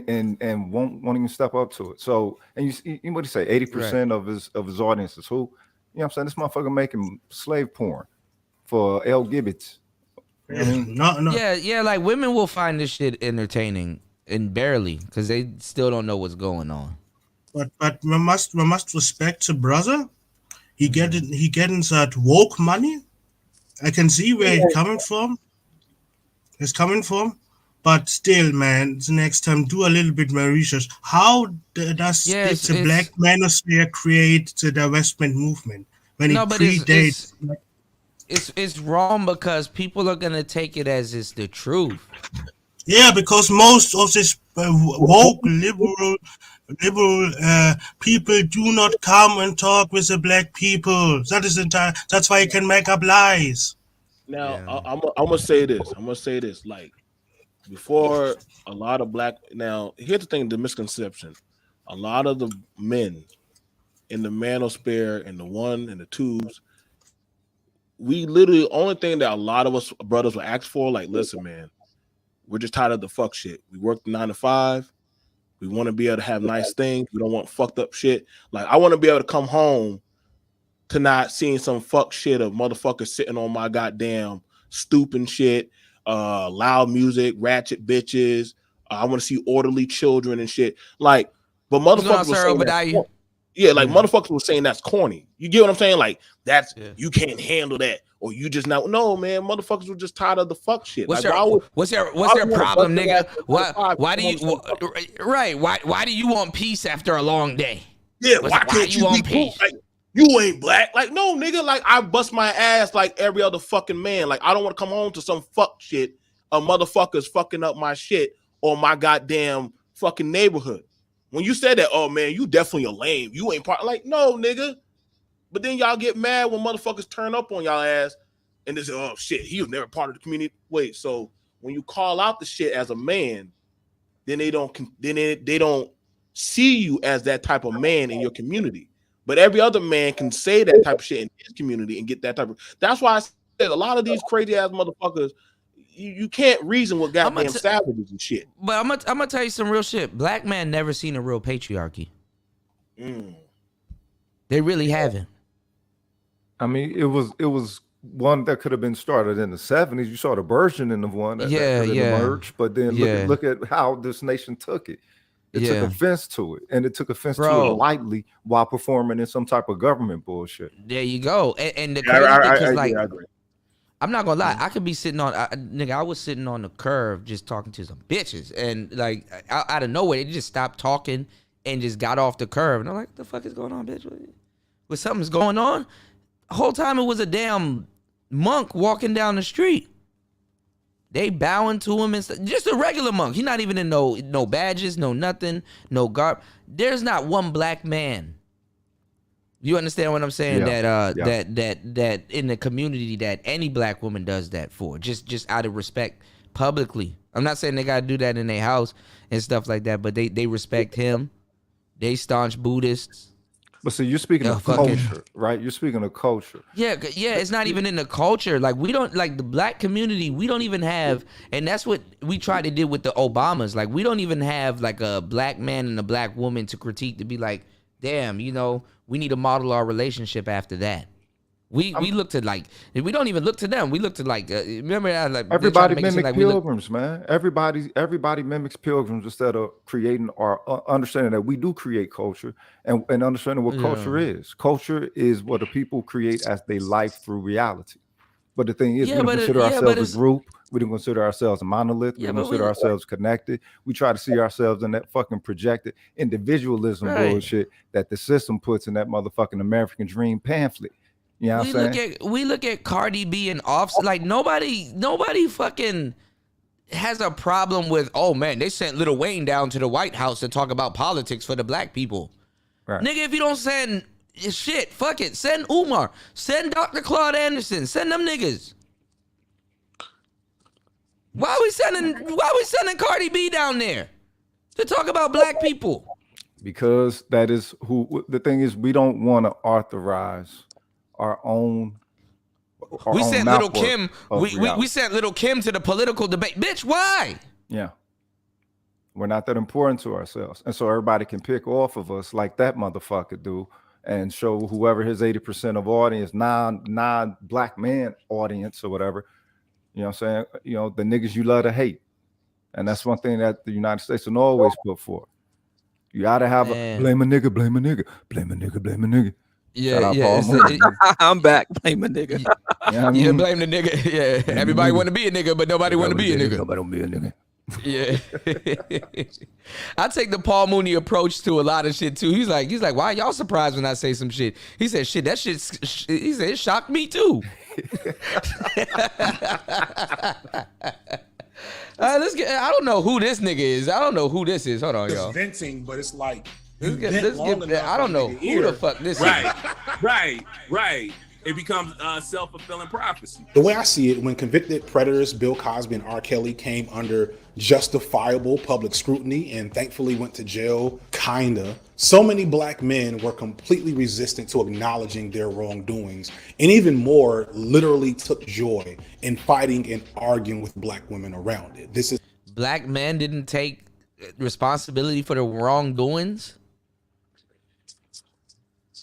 Again, so sisters don't have it. Okay. Well, Kuda, this is Mm-hmm. Well, real quick, man. Okay, so this is all based on popular opinion, right? And based on who he has come in contact with. Because I know of plenty of brothers when the Bill Cosby situation happened who said, hey, if he did it, he got what he deserved. I know of plenty of brothers who are saying right now, if the brother did, R. Kelly did what he did, then yeah, he should be locked up. See, so black men have always taken, we got to dispel the myth. Black men have always taken responsibility. Number one, because we've always been placed at the point of accepting responsibility for our actions, whether we did it, whether we're right, wrong, or indifferent, right? We've always been at the point of taking responsibility for things that we didn't even do, which like getting set up with drugs. When I was a young man growing up in Compton, California, man, it was always, and particularly in the 80s, when you're walking home from school as a group of black teens, you were placed under that scrutiny by the police in the community. You were always, hey, where y'all going? Come here, there's too many of y'all together. Get down. All right, everybody face down on the sidewalk. All right, you in the park playing basketball. Hey, get down, everybody. You gang banging? Where your tattoos at? Where your tattoos? I mean, you see what I'm saying? So when they come up with this, we don't Negroes like that. This in particular brother that you're talking about, I've been listening for quite a while. We've always been placed, and this is the thing that one of the arguments that black women seemingly don't want to understand, that brothers have always been placed under the scrutiny of taking responsibility, whether it's for children that we made or children we didn't make, a crime we committed or a crime we didn't commit. We've always had that burden of responsibility placed on us, and now you got all these dudes, these coming around saying, well, black men they want to fight against the fuck. No, we didn't. Black men who understood, who understands the justice system, we understood what took place. The problem that I had was with R. Kelly, speaking about that particular situation, what about the parents who allowed That's their what I'm children saying. to be? General, they had a whole RICO program. No, how you have a RICO program and only you get arrested? Well, that's what I'm saying. What about the parents? What about the parents? What about the parents of Aaliyah? Aaliyah, who signed for her to marry. What about him?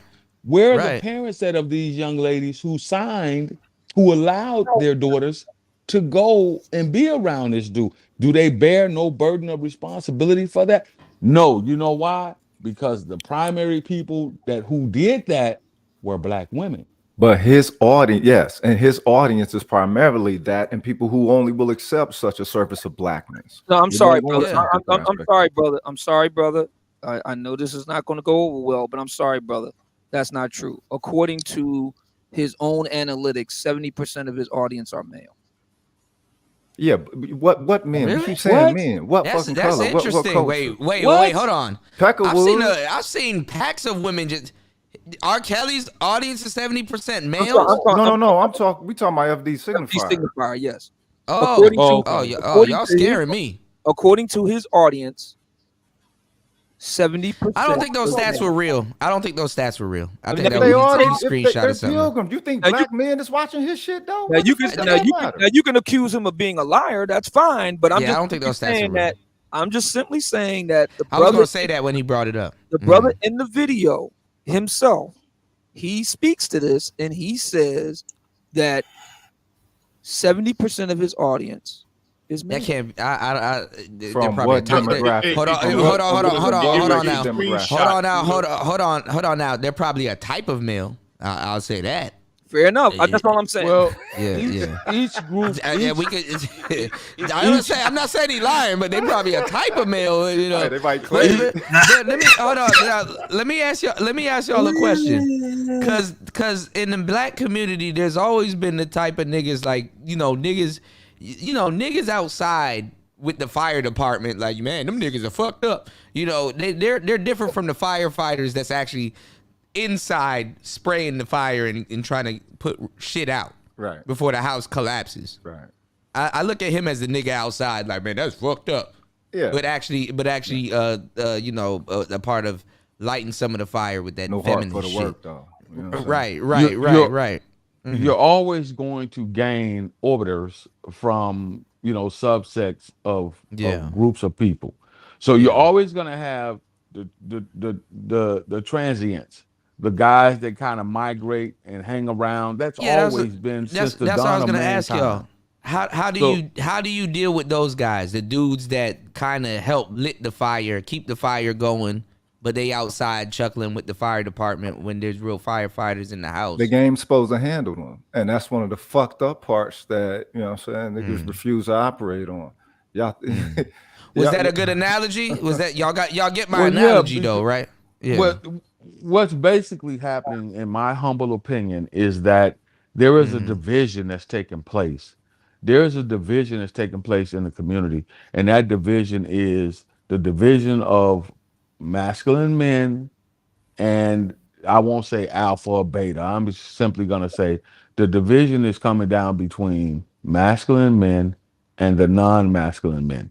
Men who err on the side of being female-led, female-taught, female-dominated.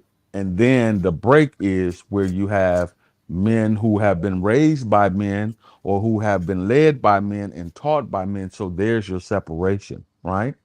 So now what's happening is the guys that were female-led and female-raised are seeing the guys that have been raised with masculine energy, the way that they move, the way that they operate, and they see that those men are the men that's winning. So now they want to migrate over and they begin to orbit around and hang out. And that's the draw. That's the catch to it.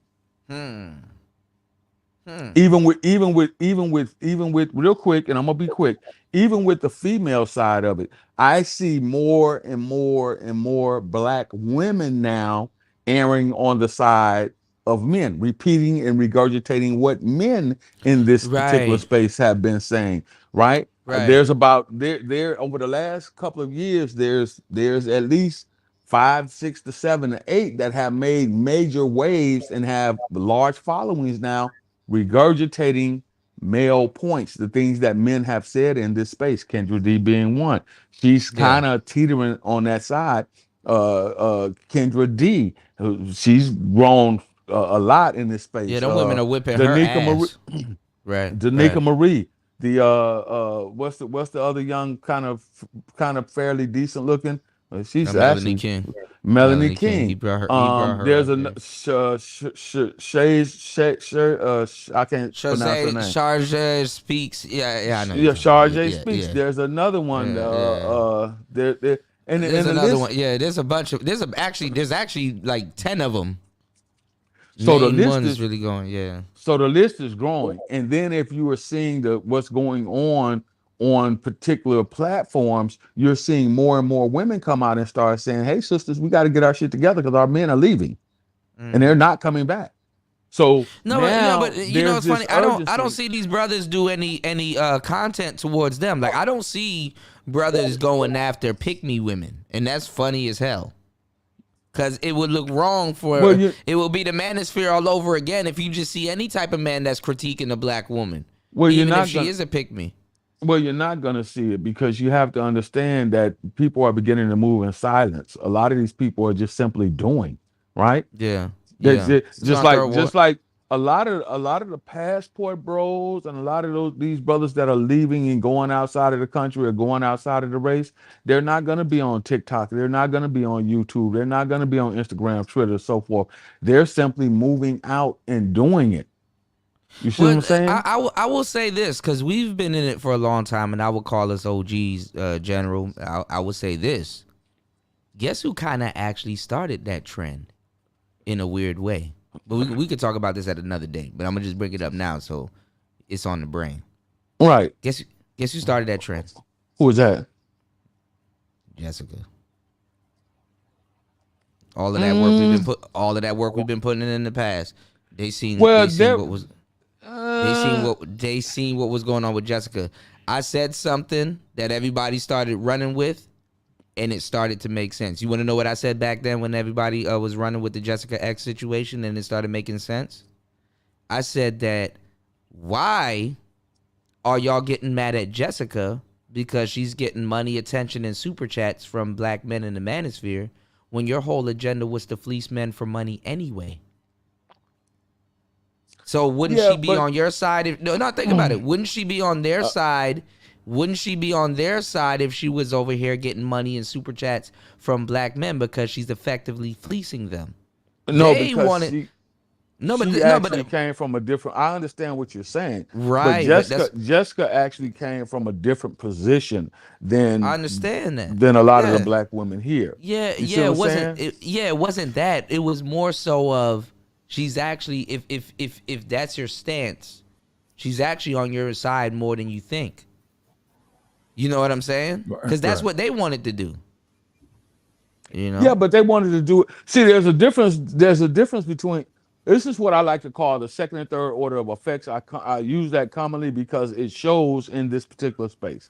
The second and third order of effects, when that particular situation worked like this, Jessica brought something to the space of value. She brought something that men could hear and men could understand because she was speaking a language, right? That was her value that she was bringing, which was prompting men to say, okay, you know what? I support the way this young lady thinks. Therefore, I'm going to send her a super chat. The other females were bringing no value to the table, and they were all about running game and fleecing and getting over, right? Right. And they got locked out. The something for nothing part of it, right? And that's what happened. So if you want to use that, and I don't want to go on a long diatribe down that particular because we're on to something else.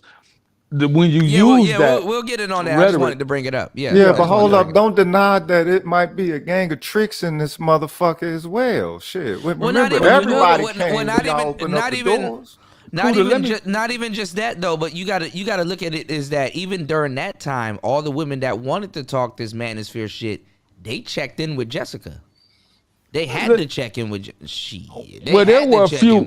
There were a couple that were around before then. Like I say, Kendra D was around. There were a few, but I think that she may have been the determining point or the flipping factor. Yeah. I just wanted to bring that up. Yeah, we could open that up. I just wanted to bring that up. Can I dispel something for a moment? You're never going to get rid of tricks because men are competitive by nature. And men will use whatever means they have at their disposal to get to arrive at a certain point. So this whole shit about these niggas tricking, let them trick. Yeah, it's Oh, gonna these happen. niggas simple. You're always going.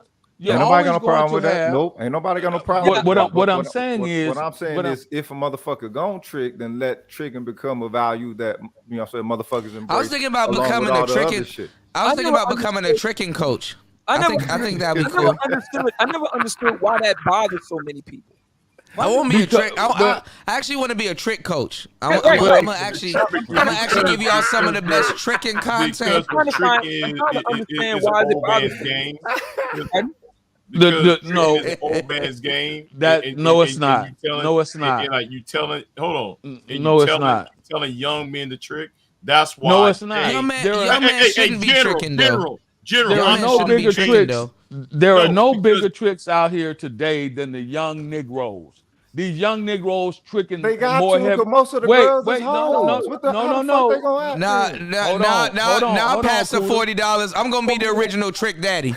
No. Hold on, Kuda. Most of the girls in their generation have absorbed whole energy. Y'all fought me over the game. Don't fight me over the tricking. Get knocked twice in the mouth by a woman. I'm gonna be the truth of the tricking. All right, so here it is, man. Here it is. Okay. There's always been a male-female strength dynamic in different societies, different parts of societies. The trick pill. All right, y'all got it. Go ahead, man. Now, go ahead, Checker. There has always been a male-female strength dynamic in societies across the eons of time.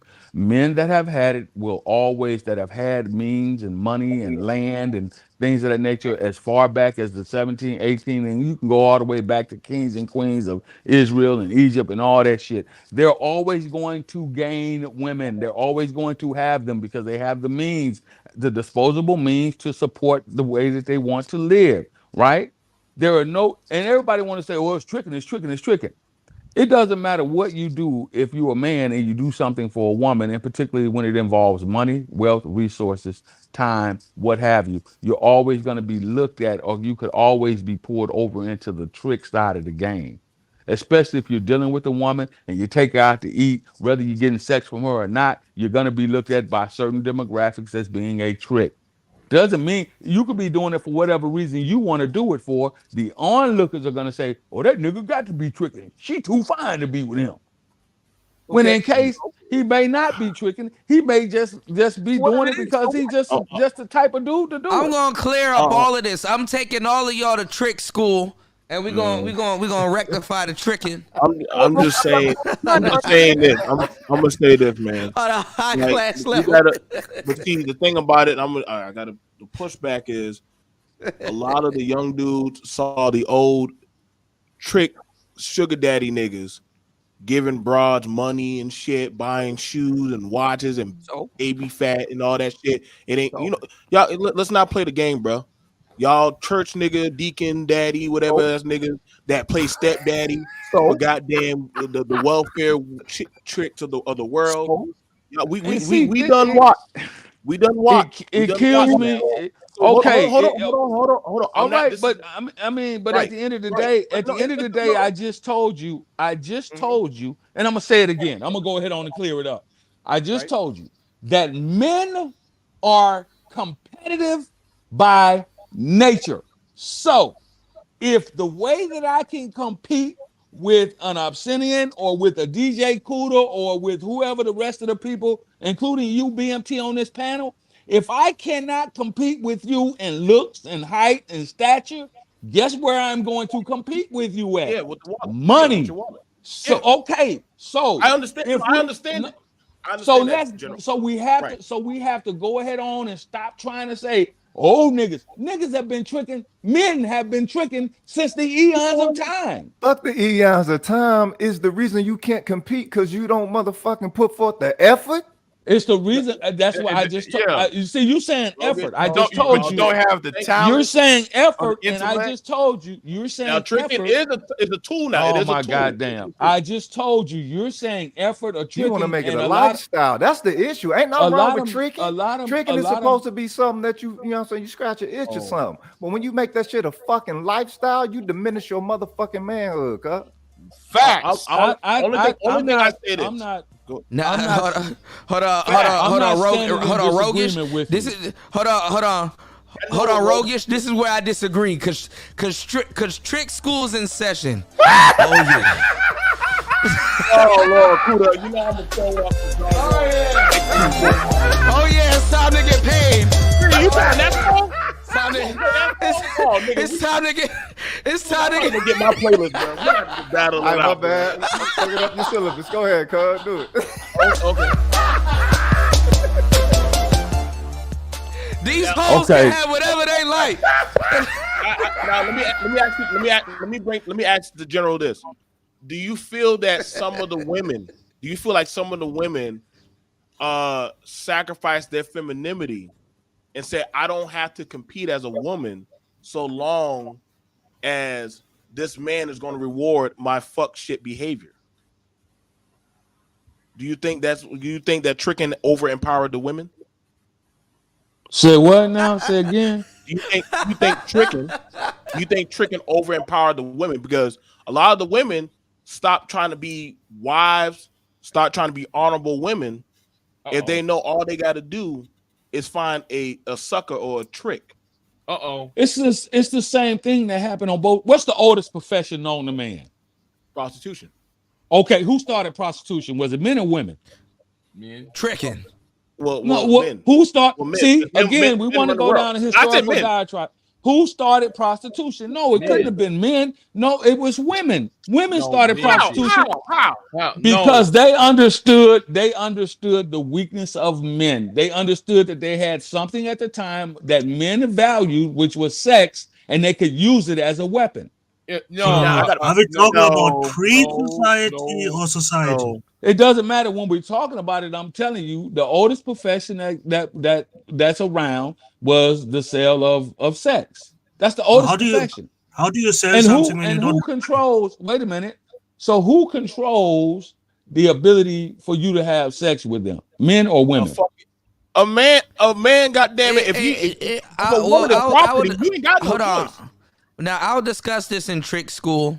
Cause hold on.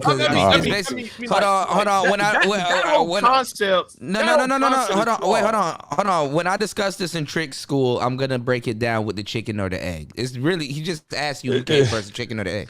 That's basically what I did. Y'all didn't get the game. It's basically he asked you who came first, the chicken or the egg. I'll discuss that in Trick School. Yeah, but he but like the general couldn't back that. Yes, I can. No, you can't. He literally just asked you who came first, the chicken or the egg. Watch this, Scooter. Sat back and I'm not going to argue with you. What's the oldest text? What's the oldest text known to man? And that's why I asked if it was pre-society, because pre-society. Well, they had societies back then, so it doesn't mean. I'm asking the question. What's the oldest? Okay, society. It doesn't matter. What's the oldest text known to man? Before humans came together, we roam around in families and we just killed the man and took the woman. That's why we built society. You caught that, Wolf? You're right. You can't.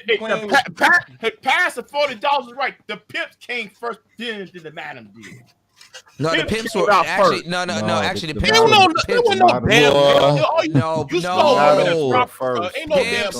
on, listen. Pimps were born. Hoes predate pimps. All right, look. During Trick School, you can't tell them nothing, Cooter.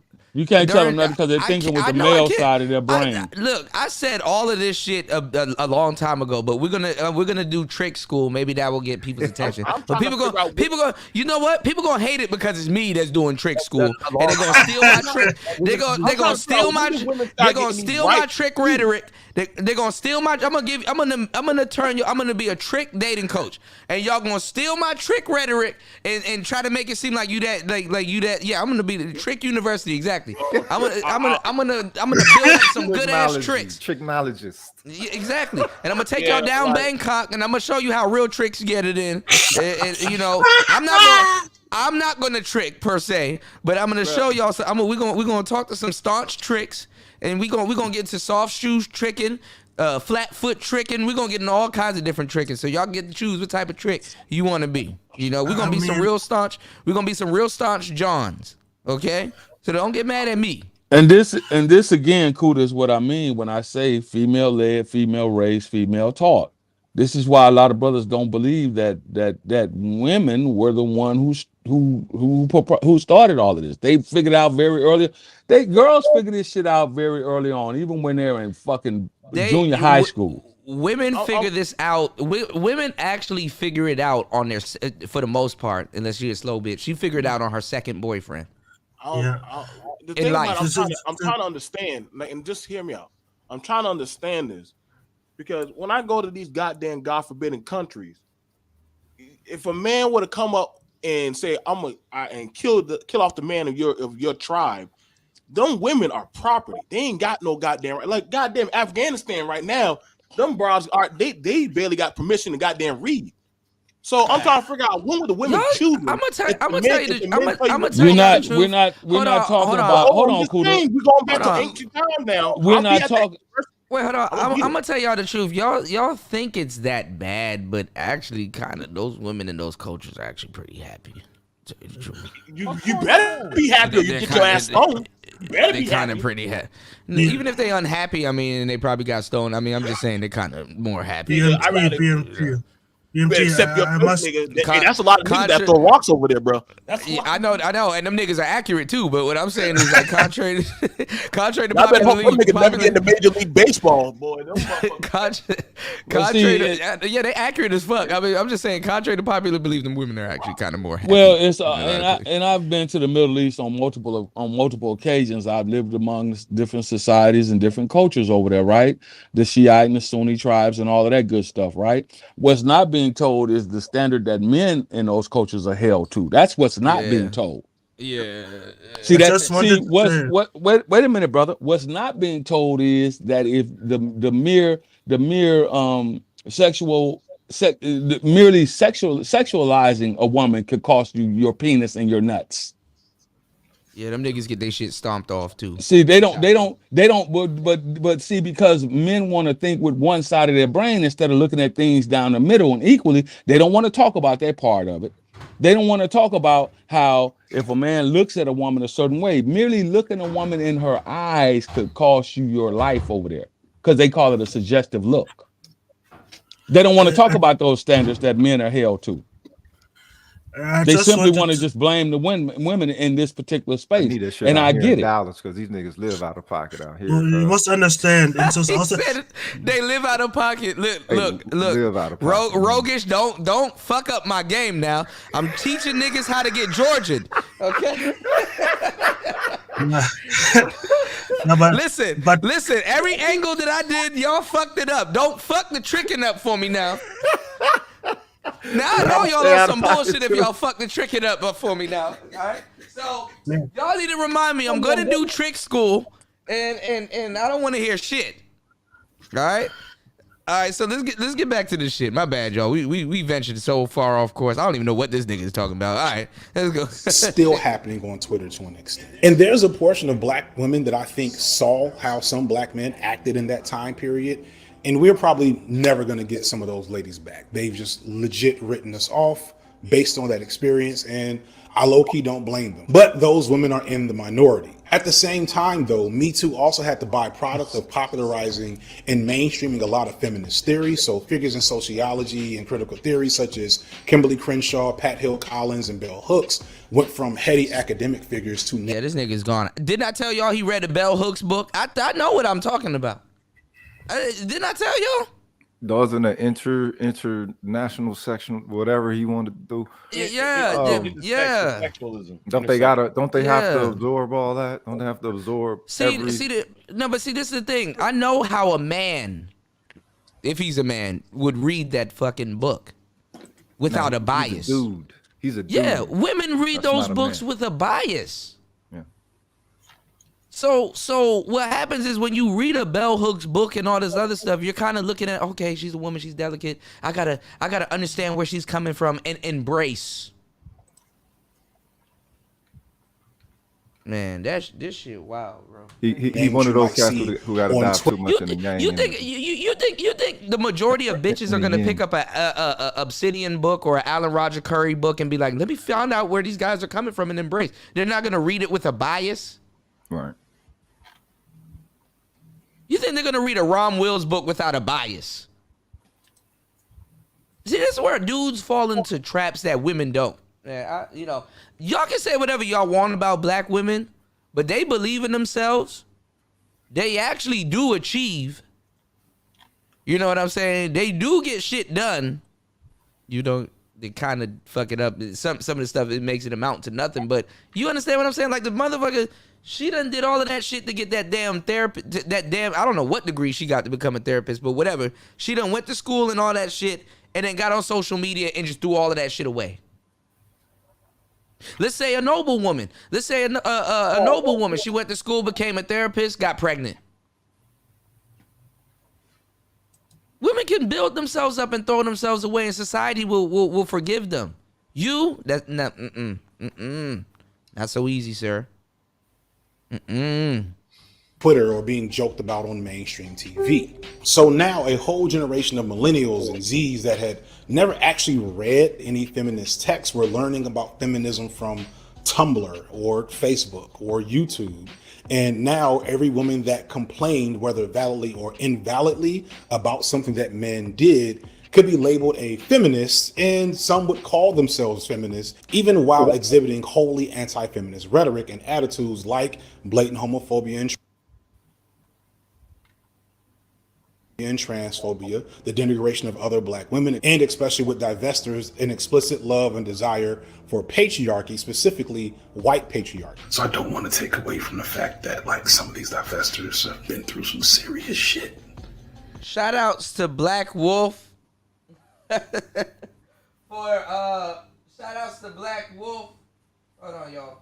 Shout outs to Black Wolf for the $10 on the Cash App. Hold on. Shout outs to Black Wolf. He said, "Preach for the Trick Chronicles. Hallelujah, Black Jesus." Yeah, I'm gonna start a whole tricking series. I ain't gonna lie, and a lot of y'all players, I'm gonna throw something in for y'all. Y'all gonna get some game out of that shit too. So shout outs to Black Wolf. Yeah, we gonna do the whole tricking series, and I dare y'all to blackball me for that shit. Also, if y'all blackball me for that shit, then I'll know exactly where I stand. I can't talk about the game. I can't talk about the tricking. So we gonna know. I don't know what this dude is talking about, but anyway, go ahead. In their heads responding to the serious issue and plight of black women and girls. But, it's kind of familiar. It's like almost all of their videos are about how much they hate black men and how black men do this and black men do that. Of your broken buck, and then we'll just put that out there.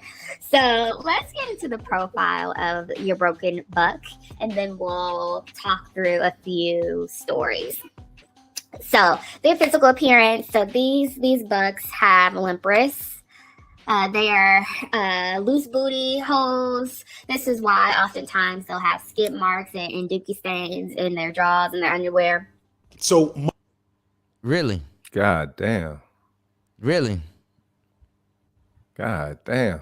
Black women are homophobic as shit. Look at that. So she said again with the homophobia. Long live homophobia, bro. These dudes and gay dudes, not for long though. The gay dudes are actually waking up. They've been up. Well, look. The thing is, they go out of their black way women to have ignore always the utilized homophobia. them as an attack against traditional masculinity and manhood. Yeah. So the thing is that is what we should see him as attacking as well. He thinking that he's representing some kind of form of it and don't understand. Well, look, your form is the alternative form, homie. So you can't call the original and the natural into any type of accountability. But that's what I said earlier, Rogic. I'm like, I've seen all types of niggas get called gay, but actual gay dudes. They use it as a homophobic slur. Well, the thing is, they know this shit's wrong. So the real question here becomes. So the real question here becomes. Why are so many black women? I'm tacking it back to Kevin and these complete overlooking of that fact of his life. why are so many black women so quick to denigrate another man as gay? Why? Let me tell, and this is another thing too, because I understand where you're going with that question too, Obsidian, because we posed this earlier. Let me tell you something. Black women, this is why when Jessica came in, and I was like, just why don't we sit back and run the boat, like drive the boat while she and other women handle the light work, because women have to use more brain power to deal with other women because other women know about other women's bullshit. So let them socialize with each other. They have not upgraded their firmware for a long fucking time. The Black Manosphere has taught black men, regular black men, to those shaming tactics don't even work anymore. Blue-pilled black men can't even be shamed anymore thanks to the work of the space. Facts. Super facts. Blue-pilled men are fucking figuring about oh, that don't hurt no more. Like, that's like kind of from the 90s, baby. You might want to update. You know, you might want to say something else that can hurt me because that's kind of old. Yeah, bitches don't need no type of brain power to deal with black men. Oh, you're gay. Oh, you're gay. You know how dudes. You know what's funny? You know how dudes would get rejected by a woman who was like, well, bitch, fuck you. But just a minute ago, he wanted to talk to her, right? But a woman would literally say, if this man didn't, like, you know, even Patrice O'Neal talked about it, how Vaughn, shout out to my girl Vaughn. What's up, baby? Like how Vaughn, how she got him was that, like, she like he asked her to do something. She walked in front of him and like bent over so he could kind of with the t-shirt. Yeah, you know what I'm talking about, right? Yeah. And he was like, yeah, I had to go for it because, you know, if I didn't, it's kind of like, oh, okay, she gonna be like, yo, nigga, you gay, Yeah, or something like that. She giving it to me now. So, Yeah, exactly. He was wondering, but then he was like, nah, the fact that she got power in it like that. There you go. And he was like, wait a minute, I want my nuts to have that kind of power. Rogish, we about to have a legendary podcast, bro. We got, hey, look, so we gotta talk about that. Remind me, we gotta talk about that too now. Yep. So this is what I'm saying. They can call you gay with impunity. It don't even So matter. why is it? So I'm trying to get to, and again, two things about FD Signifier's video. The first one was what I mentioned. He should be offended by that. I'm about to say, in the section on Kevin, he talks about politics. He talks about Kevin's conservative politics, but he doesn't talk about how Kevin himself was the subject of an intense savaging over his sexuality by not just black men, but black women too. He completely sidesteps that point. The second point I would make about FD Signifier is that he himself mentions a previous video he does about the objectification of the black male body and how he wouldn't say black women, but we knew that's who he was talking about, how they would blame the victim. Yeah, he leaves them out. Yeah, he leaves them out. But look at this, Obsidian. Check this out. Now, because he kind of made some innuendos towards this, like, look, black man, if you're kind of like that, come out and just, embrace, understand that there's a side of you that you probably haven't seen. But because that's not the you're issue here. No, listen. You're too blinded by this masculine shit. But that's not the issue. No, listen, no, hold on. Let me put something on the table, though. I want to get your take on it, right? What if you did have a segment of black dudes that was afraid to come out because... I want to go down that path. I mean, I don't want to go down it neither, but since we're on the topic, because they got shamed by black women. I'm about to say, the issue is the identification. How?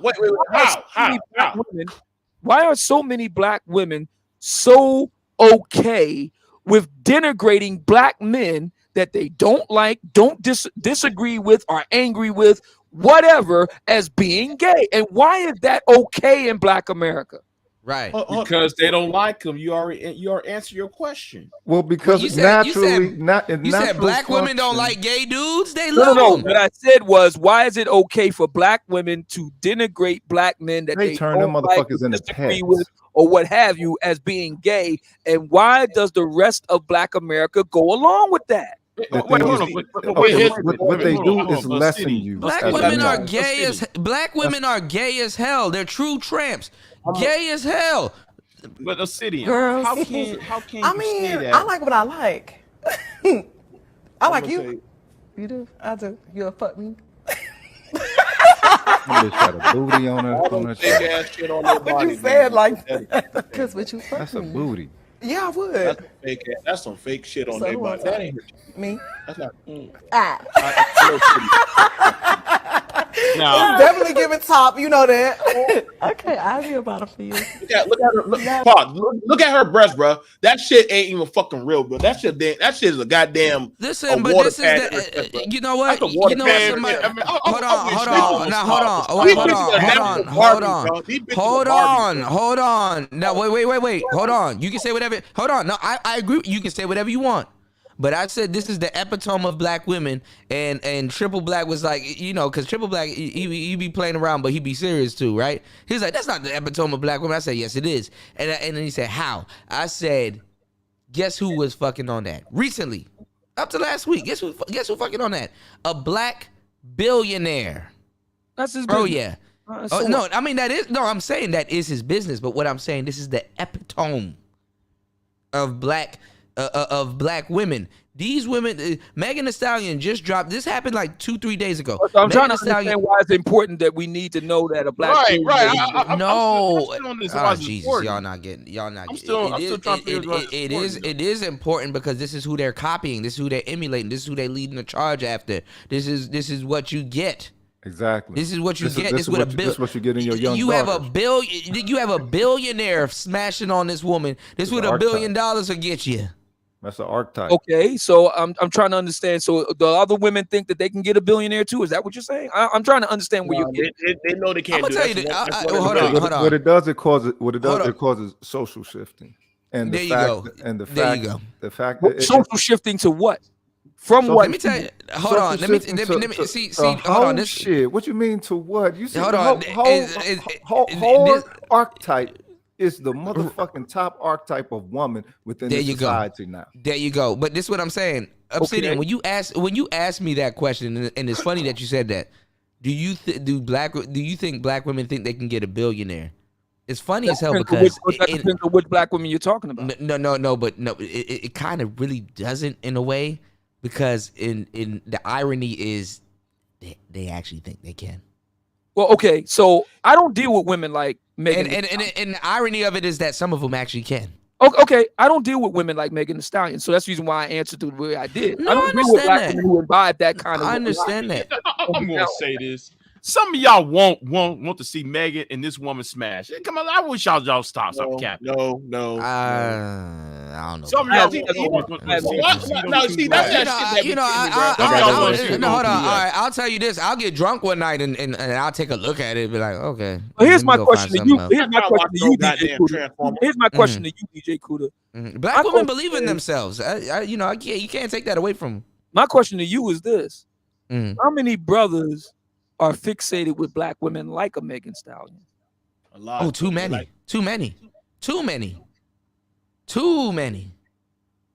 Okay, she's the archetype. The thing is, she's a popular culture archetype right now. So some motherfuckers gonna get snagged. And remember, it's always been more motherfucking suckers than real motherfuckers. Sympatry and motherfucking suckerism is actually, you know what I'm saying, base culture for being a black man in the United States. That's why Red Pill is shaking everything the way it is. That's why this Mark motherfucker FD Signifier or whatever. You know what I'm saying? That's why he's doing what he's doing. I mean, I wouldn't. I mean, not to charge him up, but this is what I would say with the homophobia. He should be offended. He should be offended. He should be offended. He don't even have to be gay. He don't even have to be gay. He definitely represents that community. Yeah, he should be. And the fact that he continues projecting them as some type of disposition of moralized standard. But this is what people don't understand. What the LGBT is fighting for today, it's kind of, they have like their LGBT 1.0, 2.0, and 3.0, and they don't agree with each other. The only thing that they agree on is that they're LGBTs. See, I'm gonna tell you right now, man. Around the era of Trina and Little Kim and shit, y'all forget when they started shaming the women. When they were doing the hardcore SBing of women, calling them basic bitches and you regular and shit. If you weren't doing this, if you weren't getting over on the men and shit, so the women were already forcefully praising the hoe. I'm gonna tell you saying this if though. If you weren't a hoe, you weren't shit. No, Like, I gave y'all the game. game. No, but this is the thing. I gave y'all the game with She-Ra 7. Gold diggers don't agree with scammers. They don't, fundamentally. Let me ask y'all a question. What's the difference between a gold digger and a scammer? A gold digger has more manipulation skills than the scammer. That is exactly true. I agree with that. Yeah. Mm-hmm. How can That's a why gold digger have more manipulation than a scammer? Yeah, here's the thing about it, because I expect a woman to be a gold digger because women by actually, but dudes are asking for gold diggers. Actually, modern men would actually, modern men would rather a gold digger than a scammer. Right. And I'm gonna break it down to you. I'm gonna tell y'all why. A gold digger than a fucking scammer. I would rather deal with a gold digger than a scammer. A woman naturally by nature is supposed to seek out resources from a fucking man. Right. So naturally, it's by nature that they're going to like that. That's the thing about it. Like, to the spoils go to Victor. A woman gonna ask like, so what do you got? I got me a goddamn box Chevy. No, but see, I got me this cash. I got XYZ. Oh shit. Okay, I'm riding with you. I'm gonna break it down. Of the fucking woman. At least a gold digger actually show up with a shovel. A scammer shows up empty-handed. A gold digger, the type of woman a gold digger is 70-30, 80-20, 10-90. Yeah. You know, she at least at least she gonna put in some type of work. A scammer is like, no, I'm gonna scam him, fuck him, and I want the whole thing, and I get off. Yeah, what you used to call it them dinner scammers, the motherfuckers that they try to get a free dinner, but they don't want to put out. See, I mean, a bitch will, no, but see, a gold digger, but see, a gold digger will be like, okay, you gonna pay for the dinner, but I got the tip. Hey, yo, wait a minute. You actually expect a bitch to pay you in pussy for taking her out to eat? Cuz, where the fuck you taking her? No, what I'm saying is this. At least a gold. At least a gold. Y'all stupid. Park that car in the back of McDonald's. You know what? No, but I'm saying at least a gold digger put in some type of work, because dudes are like, yo, are you gonna even at least put in some type of effort? At least she shoveled something, or you know what I'm saying? You know what's going on, Marco? At least what's going on, Nicer? At least a gold digger, CG3 in the building. At least a gold digger actually puts in some type of effort. You understand what I'm saying? Depending on what it is. It's the scammer dudes don't like. This is why modern dudes that aren't players have a fear of tricking. I'm trying to understand how did we get onto this topic, and why is it that there are so many black men that are so obsessed with the idea of being taken for bad when, let's be brutally frank, they don't have a whole lot to take. Well, That's what I'm saying. That's why they that's what I'm saying. All right, so Obsidian, with what you just said, this is the truth. Niggas trying to hold on to their fucking peanuts. No, nigga, what the fuck? Yes, their dignity. Because the thing is that they don't have a whole lot to take. Their chest is out and they grandstanding. So when they get when they get fucked over, they're in dire consequences. It's connected to your nuts, nigga. That's the reason. Yeah, what the fuck? That's what I'm saying. Yeah, they're in dire consequences. It seems to me the way to get around that is, don't deal with these people. Deal with people that are not likely to do that.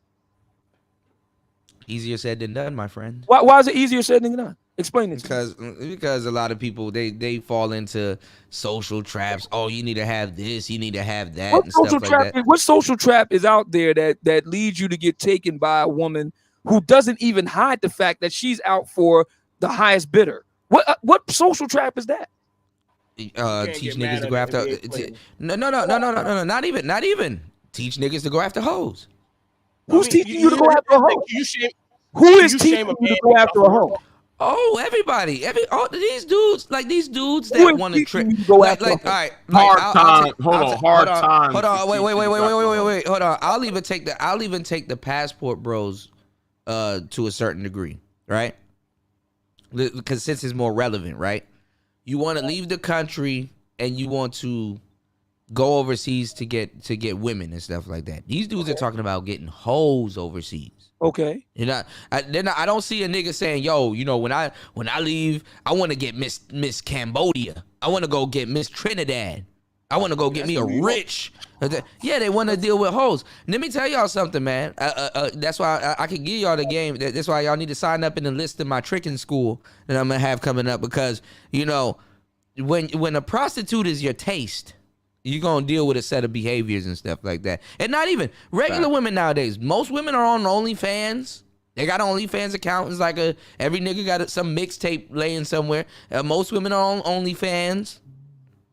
They're doing all kinds of stuff. You like a certain type of bitch. So you going type of money. I don't understand what the argument here is about. I just don't get it. Okay, so Kuda, you said it. You said it. You said when the prostitute's your taste, you're gonna deal with when the prostitute's your behavior. taste, yeah. Okay, now the behavior that you see in let's say 80% of women from 21 to 30 and 52. What do you see? All right, then, so we already know. Cool. I'm just saying, like y'all make it seem like niggas after they get their paycheck, they weren't going over to that welfare chick, drop that $60 on the goddamn nightstand and bang her guts out and go home to their goddamn, like y'all niggas would been doing that since goddamn the dawn of time, bro. Like niggas ain't gonna stop their goddamn tricking fun like that. That's just like, you know what? I want to get off some pressure. Like, my woman don't want to give me no slop or no anal. I'm gonna go over to this welfare bitch, bang her back out, and go home. Like you're not stopping. But they could not have done that. Won't you marry a nasty bitch and don't have to do that shit? You know what I'm saying? They could not. Now I hear you. They could not have done that if the woman did not. If the woman did not set it in play that way. That's true, Joe. Okay, but so we have that goes back to who came first, chicken and egg. So there were women there were women in the society who understood, hey, I can't get out here and get it. So I need to use what I have, shake what my mama gave me to get what I need. And that's the easiest way to do it. So they made it known. Hey, I'm a woman use what you got to get what you want. I'm a woman of the night. If you slide through after you get off work and you spend $40, $50, $60 with me, okay, cool. That, like you said, you just said exactly what I was saying a minute ago. Right. No, I agree. If the women did not allow that, then it couldn't take place without force. And we know what that'll get you. So we understand where the whole trick culture started at and where it came from. But I'm trying to understand why our brothers so fixated on that. Why I don't understand why you can't deal with women who aren't that. I don't understand that. Because a lot of brothers, it's gonna take a little bit more effort. I will give you the answer to that, Obsidian. Because the truth be known is a lot of brothers don't know what the fuck they want themselves. They don't. They don't know what the fuck they want. And a lot of brothers can't disseminate between a good woman and a not so good woman. A lot lot they look. These niggas want peace and fun at the same time. That's what they want. Anthony, I will. All right, Wolf. I gotta figure it out. We say this all the time, right?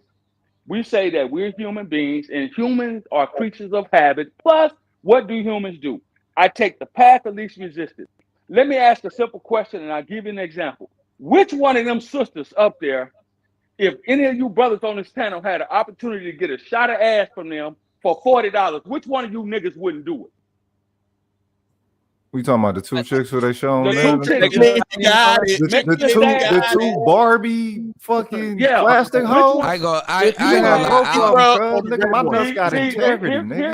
I'll smash Miss Miami before. Hold on. Before May. See, none of that shit, nigga. Them bitches in the industry. That pussy got demon hairs attached to it. Hold on, brother. Wait a minute. Let me give you the full extent of it.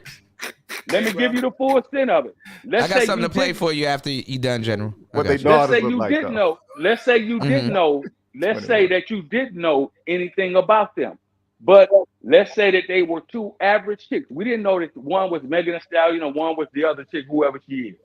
Let's say you came across them in your daily whatever, your day-to-day, Walmart, Sears, Lowe's, and let's say the proposition came on, like, damn, that bitch fine. You don't know if she got fake titties. They're not bad looking. You ain't got no And you approach integrity, her. cuz. That's what it is. You trying to project. I'm not talking You trying to about project. me. Yeah, I'm you ain't got no fucking integrity. No, hold on. See, this is why every nigga doesn't. Wait, hold on, Rogish. He taking all of that off the table. Of every conversation because they're disingenuous. Go ahead, General. Wait, hold on. He knows he's not kicking either one of them out of the bed, and he knows that if he had a shot to get a shot of ass from any one of them, if they were just average, run-of-the-mill, everyday females who look like that, I'm not fucking with no bitch with a deep voice and a bitch with a plastic booty on her chest. Nigga, what the fuck is your standard? No, he took. Wait, hold on, Rogish. He taking integrity off the table in this. He's just laying out a scenario because most dudes will. Omit me then, you know what I'm saying? Exactly. I simply asked you can have all the integrity you want to have, but at the end of the day, we know how wait. Hold on. No, wait, hold on. Take it off the table. Hold on. Go ahead, General. What were you saying? Like, I know you were making a bigger point. Say it real quick. Take integrity off the table, though. I know where he's going with it. Go ahead, General.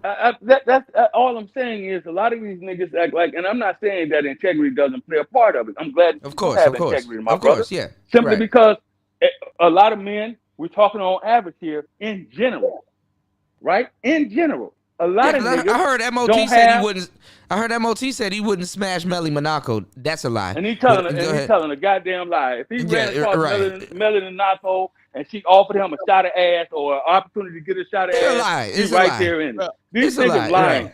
Right. You got celebrities paying motherfuckers, General. You got celebrities paying for these broads on the tour bus, bro. You know these motherfuckers gonna do it. So yeah, I'll strip the paint off of Melly Monaco. I smash it. Celebrities be doing it. Y'all can rock Lil like Wayne, that. I like my women Usher, all these niggas. We're not talking about you, brother. We're speaking in general, in the general. No, but you are assuming, speaking in no, general, I didn't. I asked that most brothers don't have no motherfucking integrity. Most brothers don't have any integrity. That's why a lot of niggas are in child support. That's I'm trying to understand what that shit. All right, damn. All right, a lot of brothers don't. Fucked up as it may be, a lot of brothers, you can get bad at me for saying this, but I'm telling you what it is. Most brothers don't have, on average, if you get a random panel of niggas up here, 10 random niggas off so where the fuck is our goodness at then if we ain't got no motherfucking integrity like that? Listen, man. Y'all would chill. If you go, hold on. If you go out there and you walk the streets and you took a poll and you showed them photos or video of these two chicks silently, just a video of them sitting there with no sound, and say, hey, bro, would you smash either one of them if you had a chance? What's the percentage of niggas will be like, hell yeah, nigga. I'm beating you up. What's the percentage, nigga? Oh, that's gonna be a high percentage that say yeah. What's the percentage? I mean, because I'm gonna say Hollywood and all them people put all that money into these women, so you know, like you gotta understand, man. It's the thing about it is, and I'm being for real, like motherfuckers just take it as it's a win, like and that's the thing about it. Some dudes got it where they just say, you know, if I can get away with, like, we're not gonna pretend like these fat bitches that just been popping up pregnant and niggas can get away with it without being know who did it. They gonna get away with it. They can get their dick wet. Motherfuckers, if they know they can fuck a bad bitch for 40 for the free, or goddamn a pack of hot dogs, they gonna do it. Niggas gonna do whatever the fuck they gotta do to get that fucking win, bro. Yeah, these bitches take hot dog packets to feed their damn kids or a bag of Huggies and shit. Bitches will do whatever the fuck. Like I'm telling, listen, these bitches will make any type of goddamn consensual deal with a nigga, and the nigga say, "Well, fuck it, that's what you want. Cool. You want McDonald's? Got you. You want your daycare paid? You want your nail done? All right, cool." You can't say that nigga didn't have no integrity. That nigga say, "Oh, okay, that's what you want." Maybe it is a community. Somebody gonna do it. Maybe the community is the right sentiment. If that's somebody gonna do it, but the spirit of hold on, the spirit of the game. That's the community. These bitches say it's not about come. Hold on, y'all. The spirit of the game has compelled me to play this skit before we get back into this clip. Let's go. Hold on, y'all. Let's get it. Martin told you that you'd be alone. But Dolomite, you ain't never been alone. When you were doing your time, I put your girls through karate school. And they are good, too. I remember one time a trick came in here and tried to misuse us. What happened to my $100, Joe. Nigga, did you take my money? That's right, little bitch. I took it back. You ain't worth no $100. I am Joe Blow, the lover man. You should be paying me, bitch. Give me my money, man. Shit. What money? Shit, I get cut like you all day, a dime a dozen. Shit. Here's $2. Go get you some dish powder and keep it clean for me next time. And he whipped his ass. He's in the hospital yet with his ass in a sling. Trick school coming up, y'all. Yeah, I'm gonna be hell on these niggas.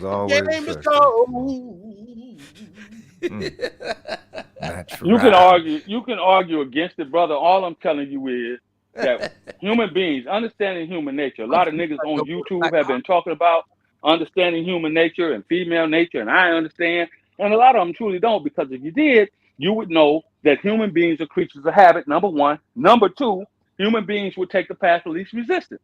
There's not a Negro sitting on this panel if somebody, the government or some individual entity came up and said, hey, I'm prepared to pay you $10,000 a month to do nothing. You don't have to work no more. Here's a contract for the rest of your life. Sign it.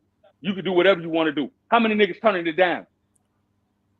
All right, so where's the redeeming quality within black people then? Where's the redeeming quality comes from within, right? The redeeming qualities are taught and they come from within. The redeeming qualities come from within and they're taught. It's a redeem of value, not necessarily a quality.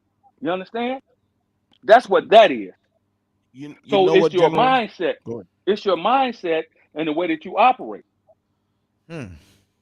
It seems like you're just trying to operate with the motherfucking the disharmonious status quo, though. No, I'm simply telling you what's really going on in society.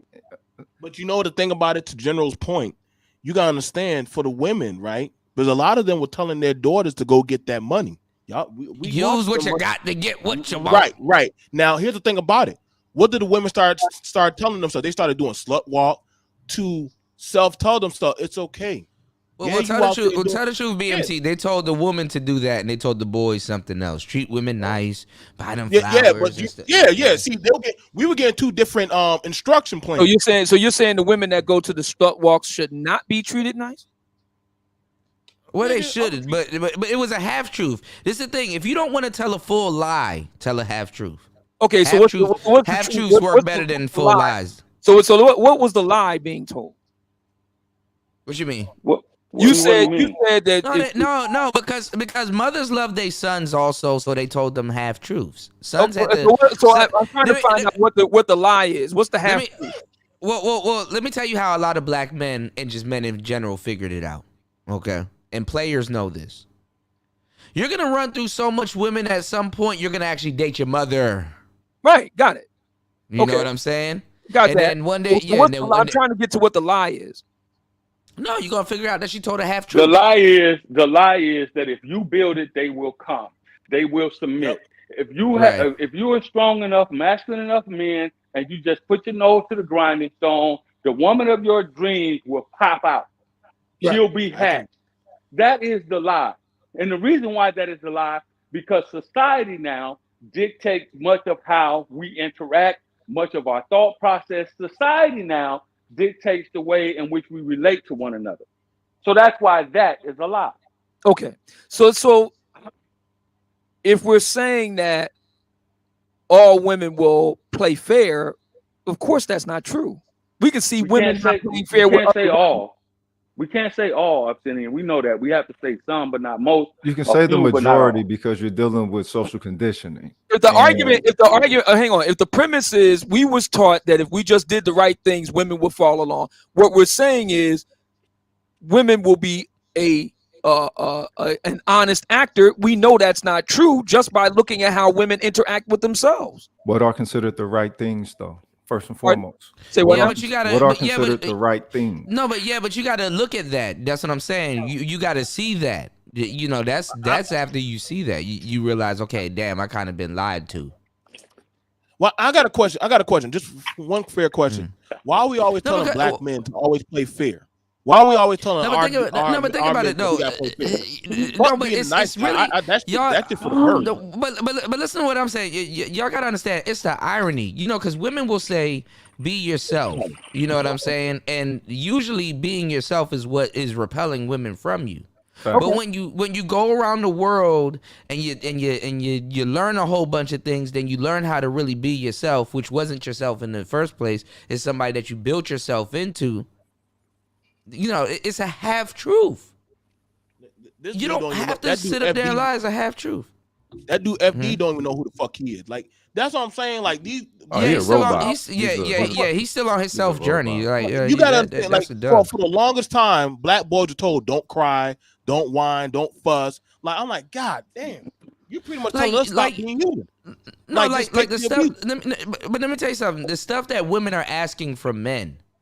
Bring me flowers, be romantic and stuff like that. When you do that on a date or something like that and get rejected, you're like, oh, what the fuck? I did everything she said to do. It's not like women don't like that type of stuff, but they rather that stuff from their boyfriend. Okay, so here's a lesson. It's a half truth. Okay. So the argument is that the women know this is true. That you're talking about the lie. Yeah. They deliberately withhold that. Okay, fine. Yeah, it's a half truth. It's fine, a half truth. Fine. Yeah. So here's a lesson. The half truth is way more effective than a lie. Here's a lesson for a lot of young men to learn. Mm-hmm. You don't always get what you want in life. Of course. Okay. Definitely. Yeah. But that's why rejection isn't bad. I love rejection. Rejection is a safety curve. Rejection will stop a woman that will waste your time from wasting your time. Okay. Facts. I love rejection. All right, then. So she can only point me in the direction of the bitch that's gonna really do right by me. I love rejection. Let me add something to what Obsidian said. Obsidian, you and I and some of the other brothers may be from a different generation, right? We, being Generation Xers, understand that you don't always get what you want. However, pause, we've had the last 40 plus years of individuals getting something for nothing. You're equal to, you deserve it even if you didn't win it. You came in last place in the foot race, well, you get a first place trophy too. So now there's a sense of entitlement there. We didn't have that coming up. We understood that you had to earn your way through life, especially as a man. We understood that. So that's where all of the entitlement is coming from. That's where the brothers feel like I should get pussy just for being a man and showing up. That's why women feel like I should get money. A nigga should spend on me just for being a woman and showing up. That's where that is. That's where the construct of society has pushed things to. Well, this is why we're in this position. This is why we're in the position that we're in. This is why you got a lot of younger brothers, the millennials and millennials in particular, not to pick on that generation, and some of the late Xers feel that way. I'm a man. I got my shit together. I make X amount of money. A bitch will be lucky to be with me. I'm a woman. I'm fine. I got my beauty. I make my own money. A nigga would be lucky to have me. Well, you haven't earned anything. This is why when the question is asked, what do you bring to the table? They sit there and they go, I am the table. Well, what are your contributing qualities? Men talk about I'm the man. I'm the man. Well, what are your contributing qualities? What qualities do you have to contribute to being the man? You work, that's what you're supposed to do. It's called being an adult. You pay your own bills, that's what you're supposed to do. And I'm being fair and equal down the board, both as per men and women. Both of you guys are grown. Both of you guys have went to school. Both of you guys work. Both of you guys have a job. So therefore, both of you guys are supposed to pay your own bills and pay your way through life. All things being equal now. This is where the plateau has gotten twisted because we're on an equal platform. Everybody feels entitled to the other person's shit without earning anything. Yeah, but you got social contexts of feminism so to the community, and that interacts with either one differently within the community as well. So the problem here is that a lot of black so the problem here is, it seems to me that you cannot have a equal partnership if neither side are willing to come to the bargaining table and negotiate. Okay. Because that's what equals do. Equals don't dictate. Equals negotiate. I hear you with that. Equals should negotiate, but see, here's the problem. The problem is, are we truly equal? That's the problem. Right. Yes, as Right. human beings, we're equal as blood and flesh, and being on the face of the planet. Sure, we're equal, but equality as far as what our levels of production are, right? Mm-hmm. Mm-hmm. Right. If you take and you strip all the ethics of modern society away, who has the better chance of surviving?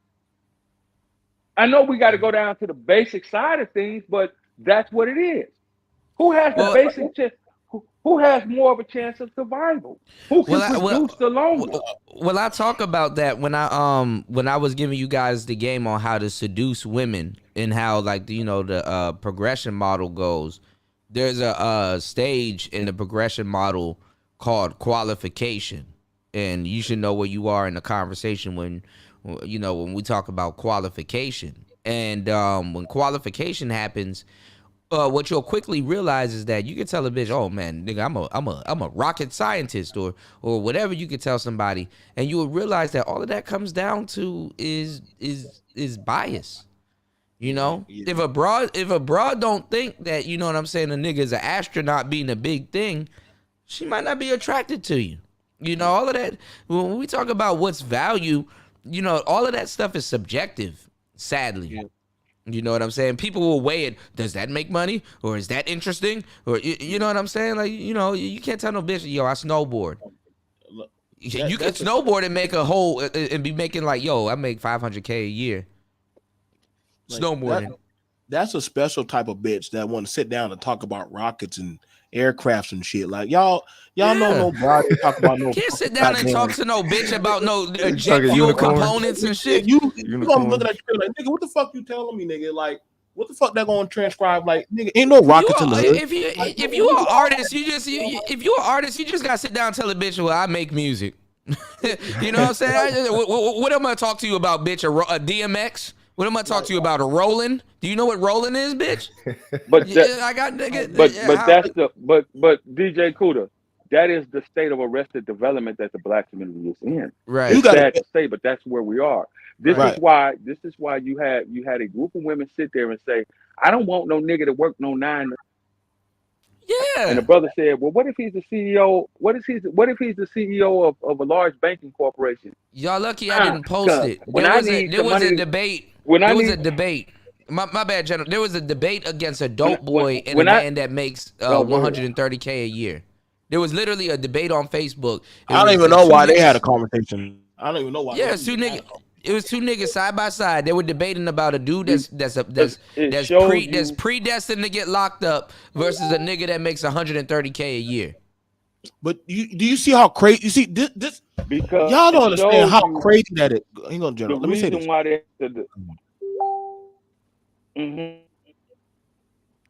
Go ahead, General. Go ahead. Go ahead, brother. Only thing I'm saying the is reason that's they had that debate is so that the average person did. We must got an overlap or delay. Yeah, you got a little bit of delay. The reason why they were having a little bit of a delay. The reason General. why they were okay. Go ahead. Hold on. We can hear you though. We'll wait the 2 seconds. We got you. The reason why they were having that debate is because they wanted it showed where we were as a group in society, right? Where the path of least resistance is the easiest road, right?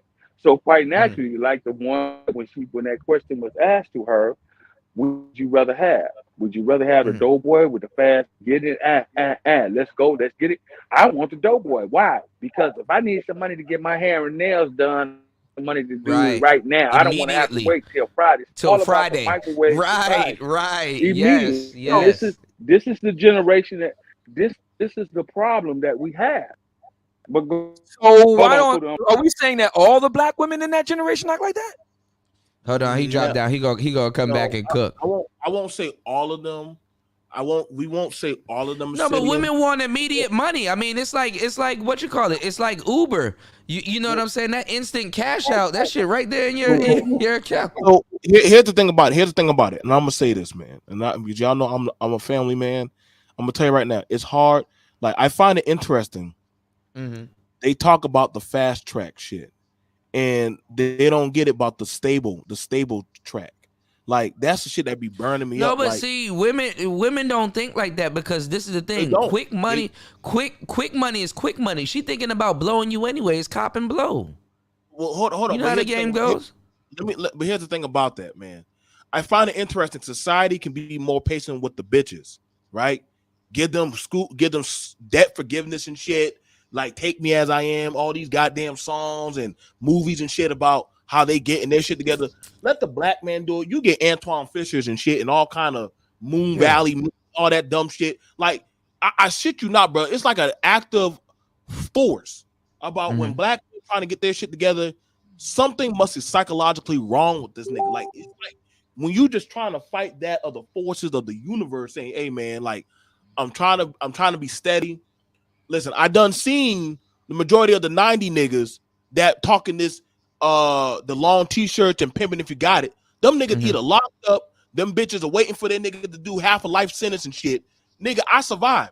Well, shit, nigga, you lame. Well, fuck you, bitch. But then after a while, when you go through your goddamn struggle mountain and we at the Skynet 3, well, why won't you men seek out us good women? Hold up, bitch. Now, all of a sudden, now that I'm actually studying and I'm weathering through the storm, you want to get on my arc. No, nigga. Take your $40 ass back on that bed and wait for your nigga to come get you. And then when I treat you like shit, like you treated me, and see, that's the problem. Motherfuckers say that nigga's on his vitriol shit. No, I'm on that karma shit. So you have it where the whores, y'all women be allowing these bitches to over talk y'all, and y'all be gaslighting them goddamn hoes of the universe. Now you got the Cardi B's and the Megs and the goddamn them old bitches like Erica's and all them. You see them old ass hags. Now even they trying to go back into the thought shit because they know that their time is up. Now the men say, you know what, bitch, I'm not running that game. You done fucked up stepdaddy and papa. All them niggas either dead or in jail. It's Now somebody knocked the fuck out. Hold on, yo. Who sleep? I think it's Big J. Big J, you sleep again? Yeah, Lisa Ray. Lisa Ray. A lot of them older broads that preach that goddamn get the bag shit, that set it off shit. You notice them bitches, they got these girls all fucked up. So now that the men, the average 9-to-5 brothers, right? They either moving into suburbs, they choosing other different type of women that are less argumentative or fighting and shit. You know what I'm saying? Like you can't say this shit is not the karma, man. So when people say, "Well, where the fuck they is the hand down community tainted done game. moved out, bro. The community They hand done down left. tainted game because the younger women coming up, they're gonna blame black men. They hand down tainted game. They don't even operate on the connection of it, sacrificing the sanctity of the upcoming generations. And like, bro, this is the thing though. This is the thing though. Why would they? Why the hell would you encourage your competition? Well, they don't know their worth. They don't understand. And that's back to the whole community thing and the essential linking thing. The sisterhood is supposed to be an actual reality, not just something that they do. Same thing with brotherhood. It's supposed to be an actual reality so that we're passing things down to one another. No, but see, the old man would actually get old man. I mean, game is culture for us, though. Game is culture for us. It's not culture for them. It is, but it's not tainted. studied. It's not studied for us. You're right. It's not studied. Yeah, it's tainted. No, because old men why are will black actually men so resistant to reading? Why do we distrust it? I don't even know why. I mean, well, no, because the thing is, this generation kind of does. Because younger generations, people would rather tell somebody how to think instead of having an imagination. So why are they so resistant to it? Because it requires more brain power. But this is what I'm saying. Old men do teach younger brothers the game. Like after a while, you can't be Allen Iverson 24/7. After a while, the nigga gonna get a well-timed hop step and a jumper. Right. You know what I'm saying? But the culture was watch me.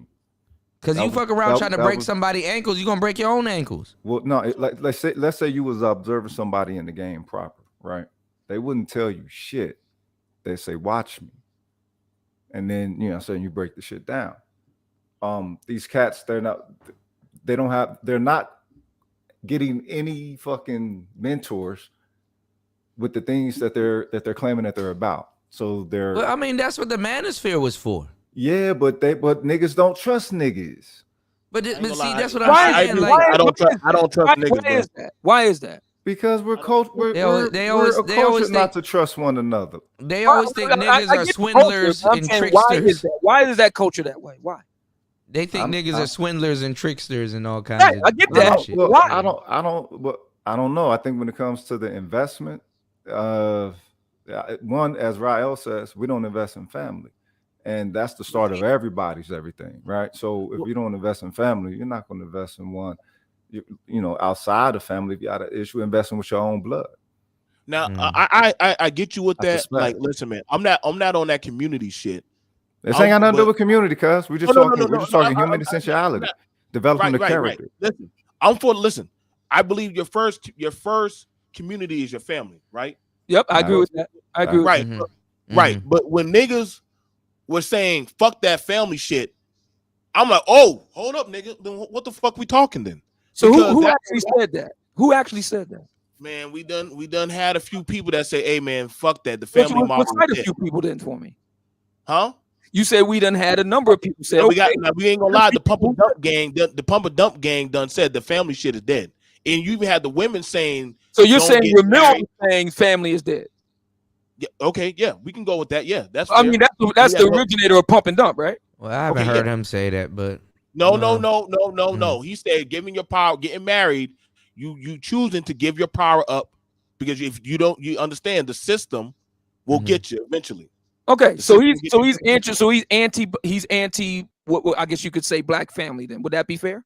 I don't want to say he never say he's anti-black family, but he understands that the woman has the more of the system behind her at her disposal.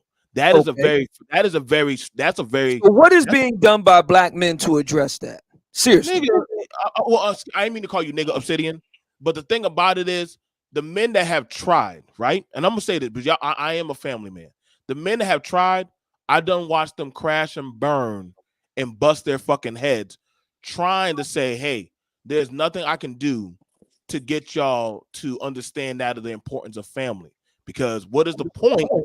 What is the point of family, right? If motherfuckers want to go get their indulgence on pussy, it's about the money and the bitches. If it's about the money and the bitches, how did you succeed? So how did you talk about the family shit? So how did you succeed? How did I succeed? Yeah, nigga, I divested from the fuck shit. I didn't listen. Listen, you're married to a black woman, right? Yeah. You have black children, right? South American black and Indian. I mean, but then again, I mean, does it count as black anymore around these people? You went to South America and got a black woman and brought her back? No, she was in America. She was already in America. So she's an American citizen. Yeah. What's going on, F? Yeah. I mean, believe it or not, there's a lot of Caribbean and South American people here. There's a lot of. I don't know why motherfuckers think that these motherfuckers aren't in America. Like that's the thing that be blowing my mind. Like the people that y'all be looking for actually be right there, either in Florida. You got to get them fresh off the boat. They be right around y'all. Like I don't know. Yeah, they be fresh off the boat. Yeah. Like they'll be fresh off the boat, like already cooking plantains and shit and doing stuff. They be fresh. You just got to go up there and talk to them. Like they're not horrible people. Like I don't know. I've been going down there to goddamn underground Jamaican parties, bro. Them motherfuckers be partying their ass off like nothing. No yeah, tomorrow. my homegirl just got in town. Yeah, all fresh off the boat. Yeah, like there's a lot of nice Haitian women. There's a lot of nice women from Trinidad. Like I'm saying, like I get y'all. Like I think the thing about it, a lot of black men were starved out of being respected. Can we fairly say that? Not even that. Not even that. They've been sexually starved. They've been starved in a bunch of different ways. Let's start with the respect piece. Okay, so respected by who? By their own society, by their own. I'll be damned if the people that look like me least respect me, but people outside of me give me more respect about what I bring to the table. That's some fuck shit. And people don't like hearing that when they say, well, damn, you rather give your resources to another motherfucker than give it to us? Well, bitch, you don't respect me for what I bring. So how you going to talk about I should be loyal to a team that don't even fucking respect me for what I do? Yeah, that's but you gotta understand that was the social incubation of that particular sector of society. All them other people who you can get the relaxing shit with it and the motherfuckers support, them motherfuckers, they actually support that, which actually berates that society. So the thing is, you gotta understand what you're participating with when you think you're participating in something so-called outside the community, outside the hood, or whatever the fuck. You know what I'm talking about? It's still a connection there because the motherfuckers got what they got where you at because the motherfucker prey on where you just left. Okay, now I'm hearing what you're saying, brother, right? But isn't that but you understand what I'm saying, that like a lot of brothers, ain't nobody got no problem with you bettering yourself, cuz elevate and motherfucking rise. Now if motherfuckers is hating on that, then that's some bitch shit. You know what I'm talking about? Okay. Right. Yeah, I get you with that. And we're on the same chapter. I think that's the most of the vitriol, was a lot of brothers didn't mind coming to this space to hang around like-minded, identified people that look like them and somewhat identify with them. The fuck shit started happening where, okay, it's like, you need to listen to me. Hold up, bro. I got this far by myself. Why do I need to put you in the forefront in front of me? Like, you gotta understand, a lot of us got here individually on our own type of shit. Like, I'm a latchkey kid, so I had to learn how to cook, clean, and do a lot of shit. A lot of us boys had to learn that shit in the mud. Take your ass to school in the morning with your brothers and sisters. Be dressed. A lot of these bras don't even know how to fucking make a goddamn bowl of a pot of rice. You got the boys are more engineered. I ain't gonna lie. Nowadays, a bitch will burn down your house boiling water. Nigga, you know what I'm saying? I gotta say, I'm blessed in that department. Kuda, there's a video of a woman trying to cook cereal, bro. A woman trying to cook fucking cereal. So I'm trying to understand, why are black men trying to engage with these type of black women? How'd the milk get hot? I'm trying to understand why do black men still try to engage with women like that? Because black men understand, for the most part, Obsidian, it's the same reason why you've been having your podcast now for how many years, engaging or speaking on what's going on with black women. Because a lot of black men understand that it's going to take a unification between black men and black women for our society to survive, for our group to survive.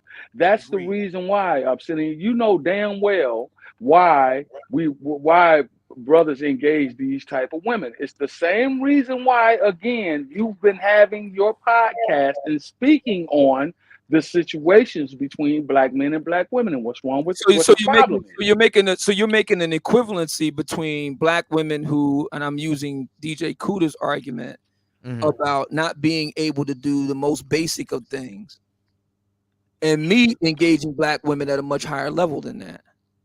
But you literally said you want to have a conversation with these women. You said that. Well, this is the thing. Men are gonna be talking about modern women. Women kind of grew into devolution, you know. Like I don't deal with black women who because the women of pot of water. That's just not part of my. No, but I'm saying that's what I'm saying. The women of your age, like, you know, it's not even an age. It's not an age thing. It's a mentality. No, it is. It's not an age. It is a mentality thing. It is a mentality thing, but it's DJ Cool. This is a mentality thing. No, it's not an age thing. It's mentality. It also is an age thing. Deal with the women who are deeply dysfunctional. Stay away from them. The women in my age group, the women in your age group at the tail end, they had easy bake ovens. They had all kinds of different domestic things. Trust me when I tell you, all generation of black women ain't Julia Child, man. Listen, you know what's so crazy about this shit, Kuda? I grew up in the microwave age. I know the bitch before she stopped cooking. Oatmeal in my age was 3 minutes versus 30 minutes. Yeah, we didn't have this easy bake shit. We had to make actual oatmeal, bro. We had government cheese and shit. I know these millennial bitches ain't shit. With microwaves, man. We grew up with microwaves, but what I'm saying is, so microwaves are not something that's alien. I think the problem here, and I know a lot of brothers don't want to hear this. I get it. You have to really think about who you're engaging. Dudes are doing all of this shit nowadays. I'm telling you, there's fat bitches that don't know how to cook. How are you fat and you don't know how to cook? But then again, that means that it makes sense, right? To be fat. So there's just no way that you can find women that are not dysfunctional like that. You know what's crazy? You know the thing that's so interesting about this? You're saying, like, why engage them? Whenever that woman that you don't want to engage does some fuck shit, society has no problem putting that on the black man. Like, there your bitch go again. Okay. There's your bitch again. Black man, what are you doing? Well, shit, I done left. What the fuck? Why y'all still telling me to go capture that Pokemon? That Pokemon don't want to be caught. What the fuck y'all putting that shit on me? Okay. That bitch doesn't say that. She don't even fuck with me. They done have listen. The same woman that you say you don't want to engage has no problem going to the White House to go get a goddamn paper saying that she wants protection from you. Okay. So how black men don't have enough. Black men don't have enough. Black men don't have enough gym badges to control black women. Nigga, you ain't got enough goddamn gym badges to beat this motherfucking boss. At the end of the level, listen, bro. Nobody had no smoke for any of these broads, like the Jadas of the ocean, all these crazy ass motherfuckers that do crazy shit. I shit you not. I don't know what this black woman has on this white man, from scandal to anything. It was pretty simple. Whatever the fuck she does, she must got the immunity pass to do the most craziest shit. It is. It's a twofer. It's a twofer. She's female and she's black. And she plays on the idea that she's a double victim, a double minority. And how dare you, with all your privilege, Mr. White Man, Mr. Charlie, beat up on me? Don't you see that I'm double a victim? Well, that is something that society created at large. I can remember when I was especially getting ready to graduate from high school and go into college, the sentiment, yes, even to include my family, which was dominated primarily by men as head of households, right? I can remember even some of the older women in my family telling the women and my female relatives and young girls in their neighborhood, girl, you better get you some education because ain't no man gonna take care of you. So that was a seed that was planted over 30 plus years ago, right? And even actually before then, the saying men ain't shit, black men ain't shit, that didn't just start in the 2000s. This is what a lot of people don't understand. So you have to put historical context on things when we talk about it. That has always been the saying since the 50s, the late 50s, and particularly when we began to move forward and integrate more so into the mainstream of society, right?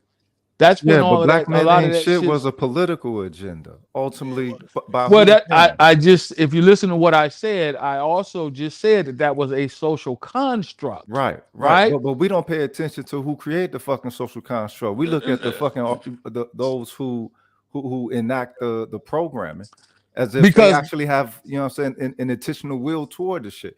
At what point will we decide that a certain percentage of their conditioning has to become permanent, and you can't, you know what I'm saying? Because it's we're well past black men ain't shit now.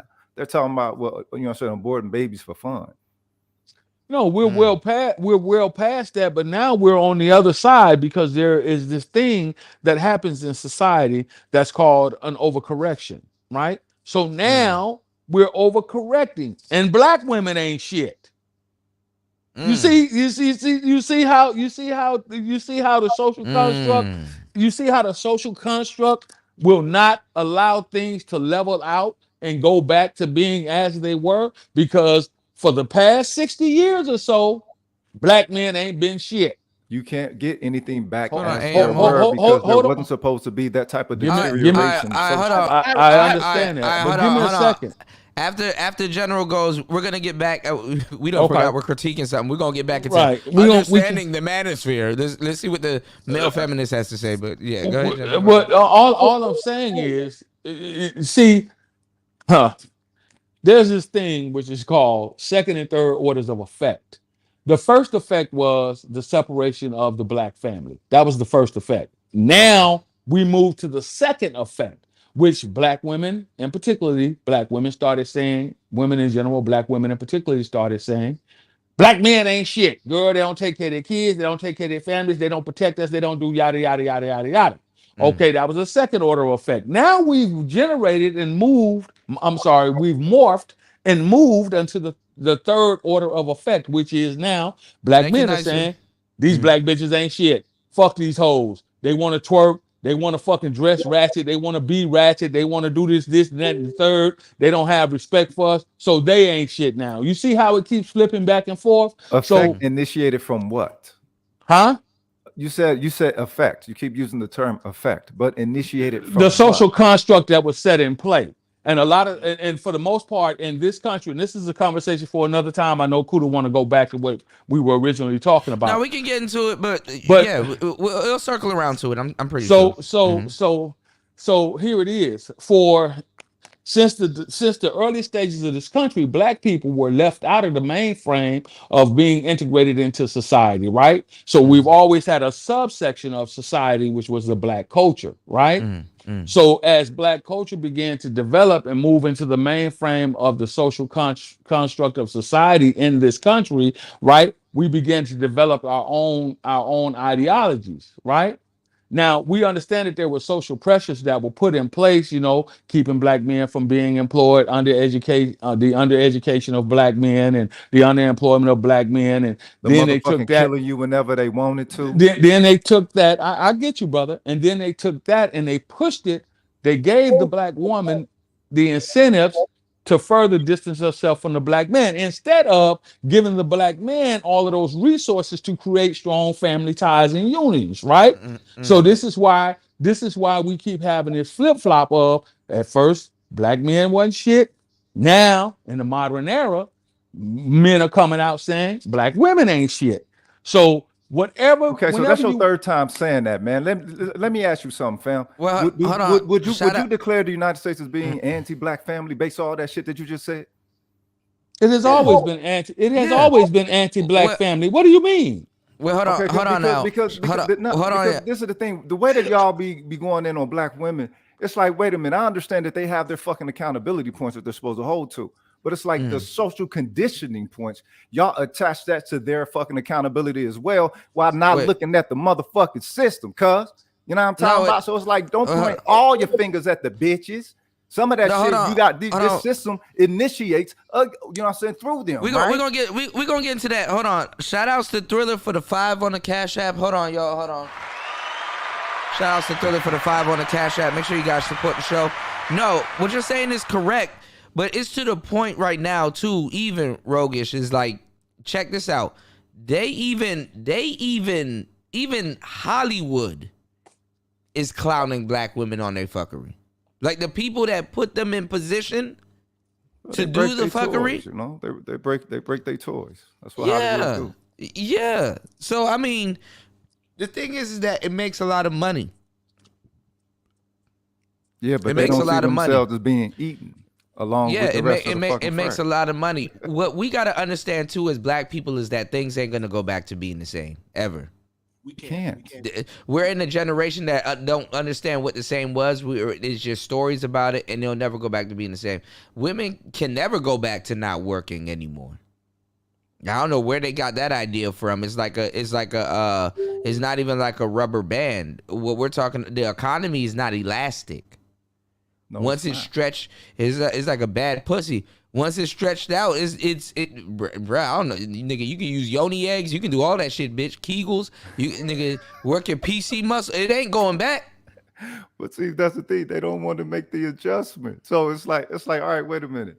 If hoism has become the new thing, then trickism has to become the new thing. If the deterioration has occurred to where it is, everybody talking about this relationship shit. Y'all not supposed to be talking relationships then. You know what I'm saying? Y'all are supposed to be talking trick hole dynamic then.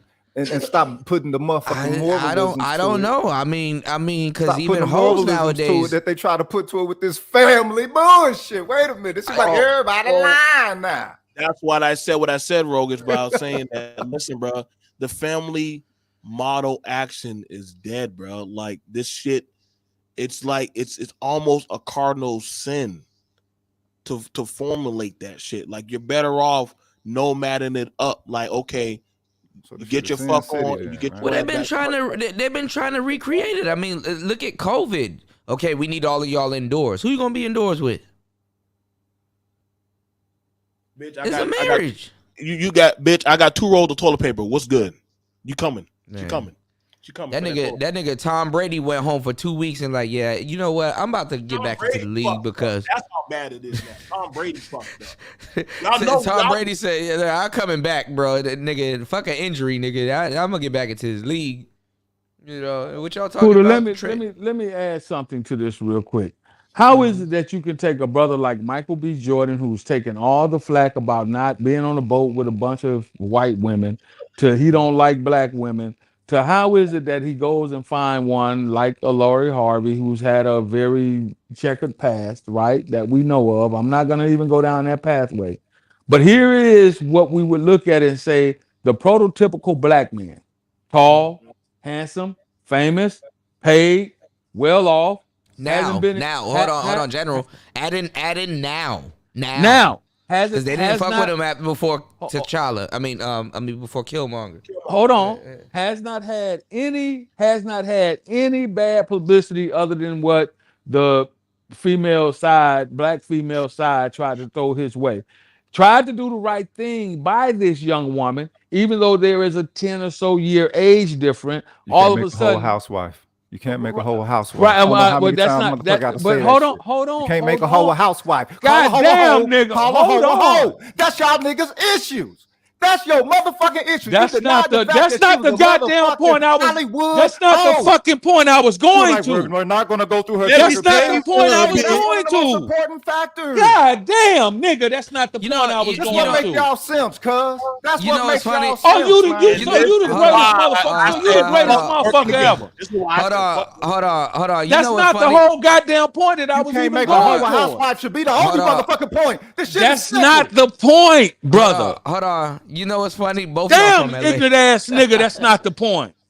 Both y'all That's from not the LA. whole point. Trying to go deep into something. I'm showing you the dynamics, you simple-minded motherfucker. This is why we are where we are.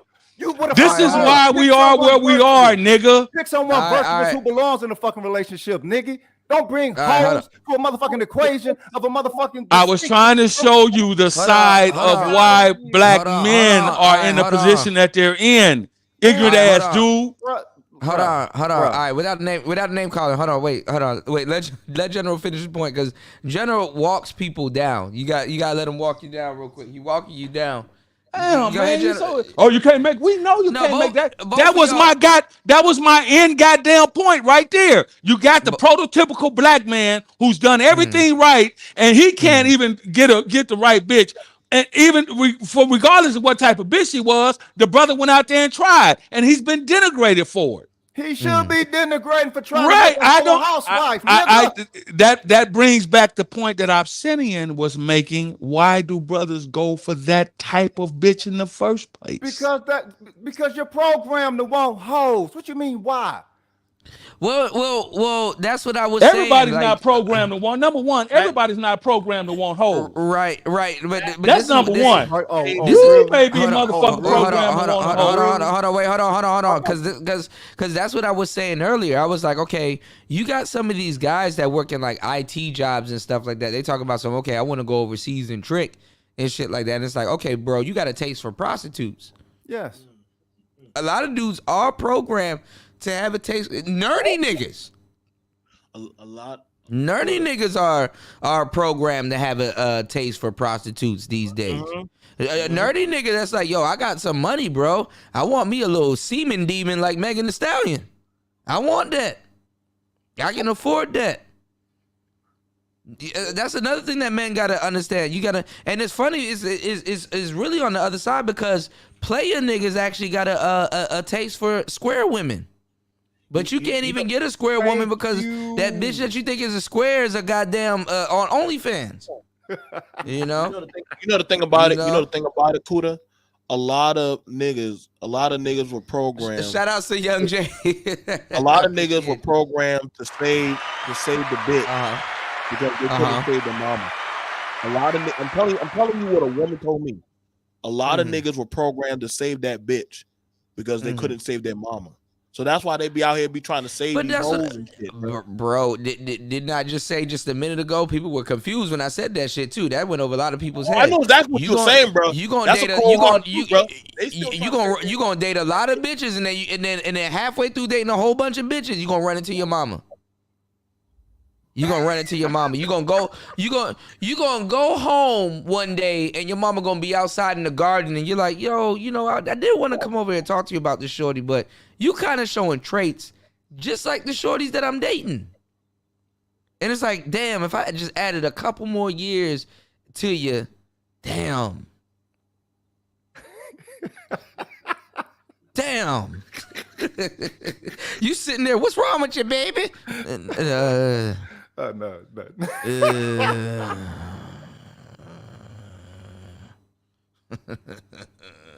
You gonna run into your mama. You gonna run. She gonna say something in conversation, and you gonna be like, you sound just like Shorty. Then now that gets you want to call your dad like, damn dog, I know what the fuck you was dealing with. God damn. Shit, I was wrong. That usually niggas, this usually happens to you once you hit 30. You don't, men and women don't agree with their dad until they hit 30. I don't know. It's something about the age of 30, 32, 33. It's something about the 30 to the early 30s. Is something about them that around that age you're gonna be like, shit. Shit. Fuck. Yeah. You get sensible in getting seasoned. That's when you get seasoned. Yeah, that's when the seasoning start kicking in. You're gonna be like, damn. Yep. I was wrong about a whole bunch of shit. I'm scared to turn 40, y'all. All right, let's get back into this. I don't know what this nigga is talking about. You know what I'm saying? And no homo, bro. I'm gonna tell you right now, you're using your shotgun mic wrong because you're supposed to have it over your head, not under you. Because if you take a look at this picture right here, hold on. If y'all, let me find a comment that's short. If you take a look at this picture right here, shotgun mic, no homo looks like a dick. Anyway, whatever. I can't tell y'all what to do with your fucking mics. That's the wrong place to put it. But anyway, all right, go ahead. Much like the manosphere, it's hard to pick out who's really in the divestment movement per se. But the scary and dangerous thing is that the rhetoric of how divestors talk about black men can subterfuge itself into bad feminist takes, or at worst, niggas ain't shit talking points that just seem normal to this point. A lot of black women will, much like black men, go through a bad breakup or rejection and open up TikTok to a femininity cult, and then somewhere down the line think it's cute to call niggas bullet bags. I don't think we have a strong critical lens to looking at black women's dysfunction from the intersection of being black and woman. It's kind of like we took standpoint theory and decided that if you stand at this particular point, there's no theories on how you contribute to these problems. And yeah, these women clearly prove that that's something we need to dig in a little bit on. I was just curious to see what was there, and I was like, holy crap, it's like Stormfront in here. So normally this happens with a lot of online communities. It starts off as... And that's another thing. You're talking to Aaron Fountain, bro. What's wrong with y'all niggas, man? There's always been black women responding to this rhetoric, even on blog forums. But over time, as it increases, and not to mention when people are like bashing your group, it's just natural that you're going to want to defend it. But I don't think people realize that gradually they start to become just as toxic as the people that they were criticizing. And I want to be clear, we know how to call black women out and especially embarrass black women when they do something we think they shouldn't have done. But I'm talking about the level of critical assessment for explicit toxic behavior like homophobia, biphobia, the things I mentioned earlier, that is relatively common among a lot of black women. There's a gap in that analytical frame. Also, he admits that it's common. But it's not a problem? But when it's common amongst black men, now it's a problem. See what he has to say. Like, perfect example. A couple of years ago in 2020, when Ice Cube did that dumb shit with Donald Trump, and Donald Trump kind of just made him look stupid. What was dumb about that? There you go. There you go. There you go. Yeah. I bet you he's not gonna address how he presented problems and put it in front of black women, and they were like, okay, yeah, that's true, but what about us? Aren't y'all not considered black people? Come on, man. And used his name to, rile a couple of niggas up. The media were very quick to pathologize the reasons why black men were supporting Donald Trump and how blackness and maleness informed in. I'm doing this very. I like how he thinks that we're toxic, but he's not. Yeah, I like how he separated he's, us. That's he's, crazy he's shit. That man catering. said blackness and maleness. How the fuck he separated that? I like how he thinks. I like how he thinks we're toxic, but somehow I'm not toxic. This man give dread-headed niggas a bad look. Glad I kept my shit in braids, yo. It's called projecting. Boy, them there, boy. It's called projecting. It's called projecting your thoughts onto everyone else. Yeah. That's what that Because is. that's an intersection, and it's like motherfuckers didn't check that intersection. It was time to evaluate that take, because the data shows that black men are the most progressive group of men in all of the country. We overwhelmingly vote for leftist policies compared to other men, but we don't get credit for that shit. Meanwhile, some of the biggest and most visible black stars in the Republican Party over the last few years have almost all been black women, and we don't attribute that to their status as black women. I've never. Son of a bitch. Son of a bitch. Who cares? Why you gotta down black men to bring up black women? Who cares? Because again, when you're looking at things from that perspective, Kuda, that is particularly in my opinion, a female-raised, female-led man. He errs on the side of feminism because he's unsure. His footing is unsure as to his place in society as a man. But you got it. Go ahead. This is ridiculous. Never heard anyone try to figure out what connection, if any, exists there. And please believe a lot of these divestors love them some Candace Owens. But when we assess Candace Owens, we don't assess if or how her status as a black woman brought her to that position. A well understood tenet of popular black feminist thought is how the damage that black men often do to black women is in part a product of our desire to attain the status of white patriarchy. This is, for whatever reason, controversial to some black masculine scholars, but I don't buy that shit, and I don't think it should be. And this isn't a black feminist concept. Eldridge Cleaver, Malcolm X, Fanon, so many black scholars, black men scholars have recognized this phenomenon. However, I don't know if anybody has effectively described the same phenomenon for black women. No, I'm not talking about the whole. What? This is understanding the manosphere. This is not no femininity crash course. Who cares? Talking points. I'm talking about the soft life, the femininity coaches, the black women in luxury. Not. Why do we care? To mention the traditional denigration of working class black men in women-centered black media. In T Noir's last Manosphere video, which I featured in, we talked about this conundrum that isn't fully being unearthed among the culture. And she also observed some of these same issues with social media movements that tacitly endorse a specific type of femininity as ideal that needs to be unpacked. Of the coaches themselves, then definitely the aesthetic of the women they pedestal. And the way I know it's aesthetic driven is this is around the middle of this shit, so he's getting into the bulk of what he wants to talk about, which is femininity and feminist issues and all this other shit and intersectionality and all that. Bro, you should have just said that.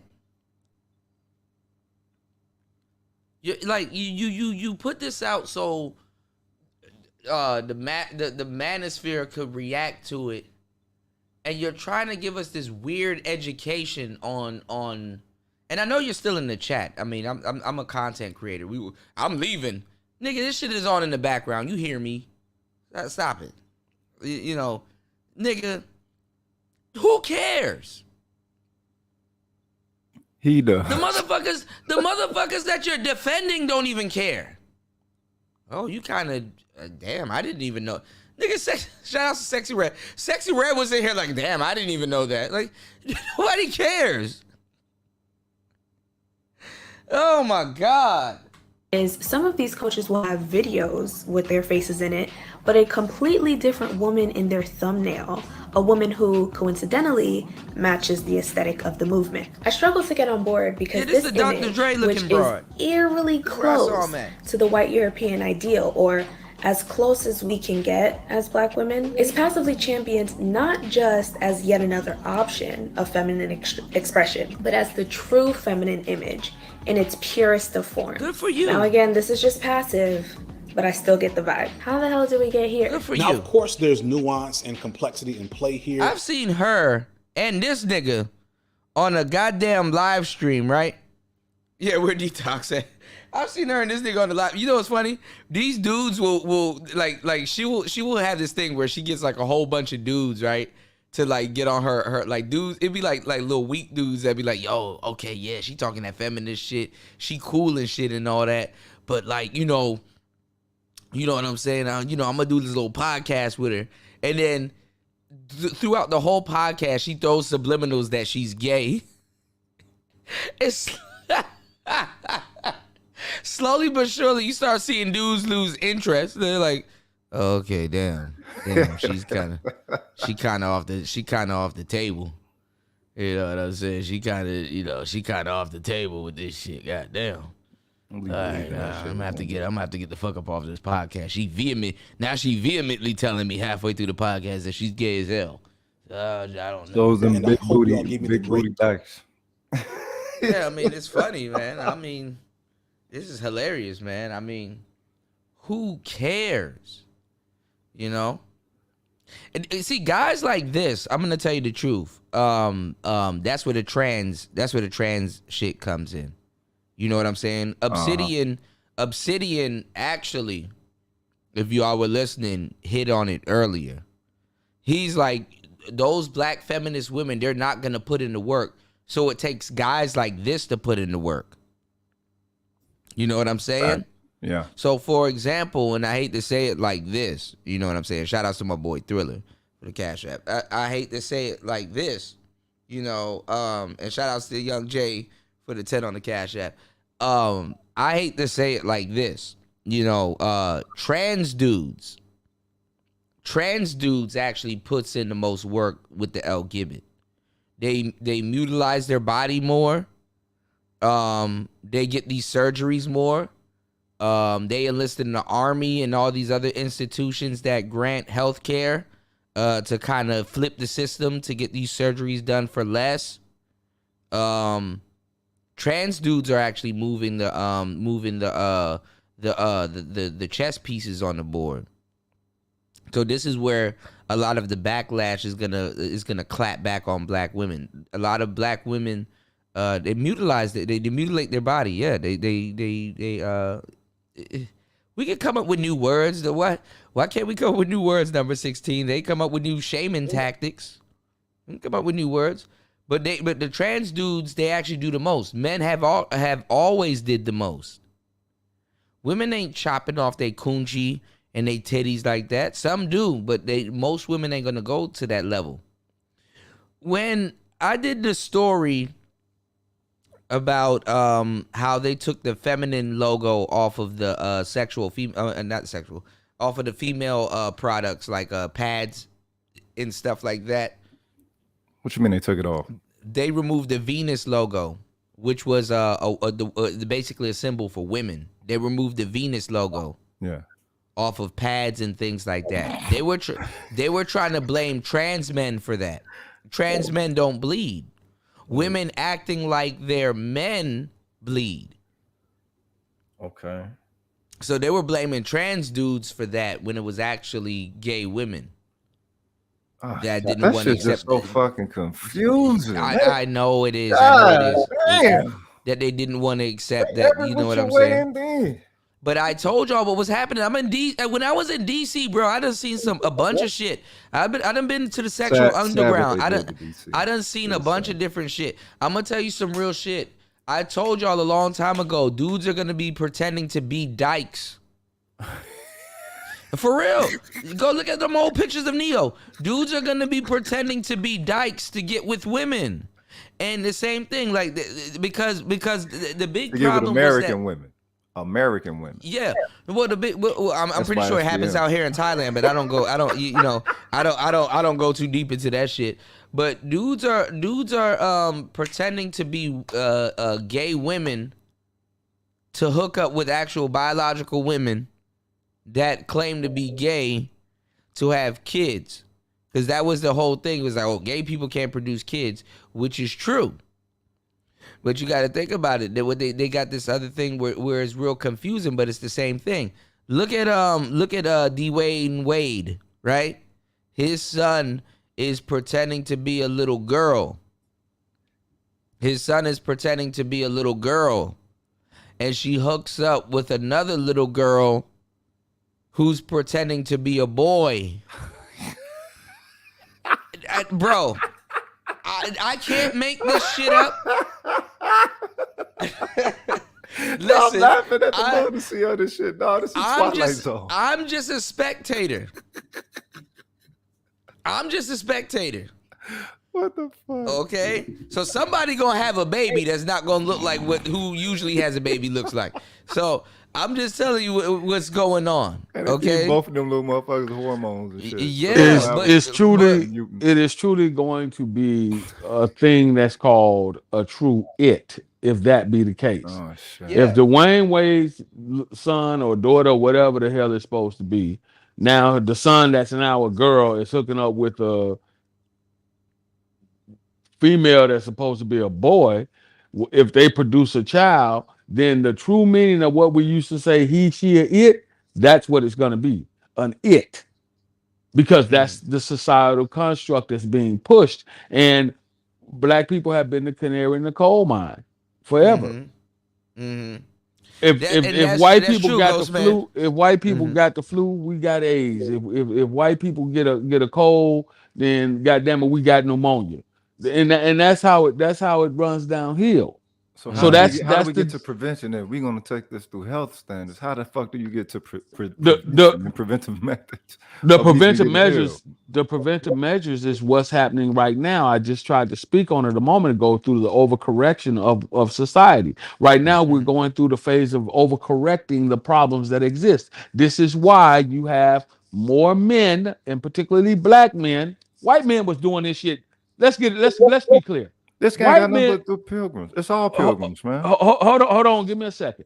White men started doing this shit when they didn't. It just wasn't publicized. White men started going to Russia and getting the Russian wives, the ordering wives offline long 40, 50 years ago.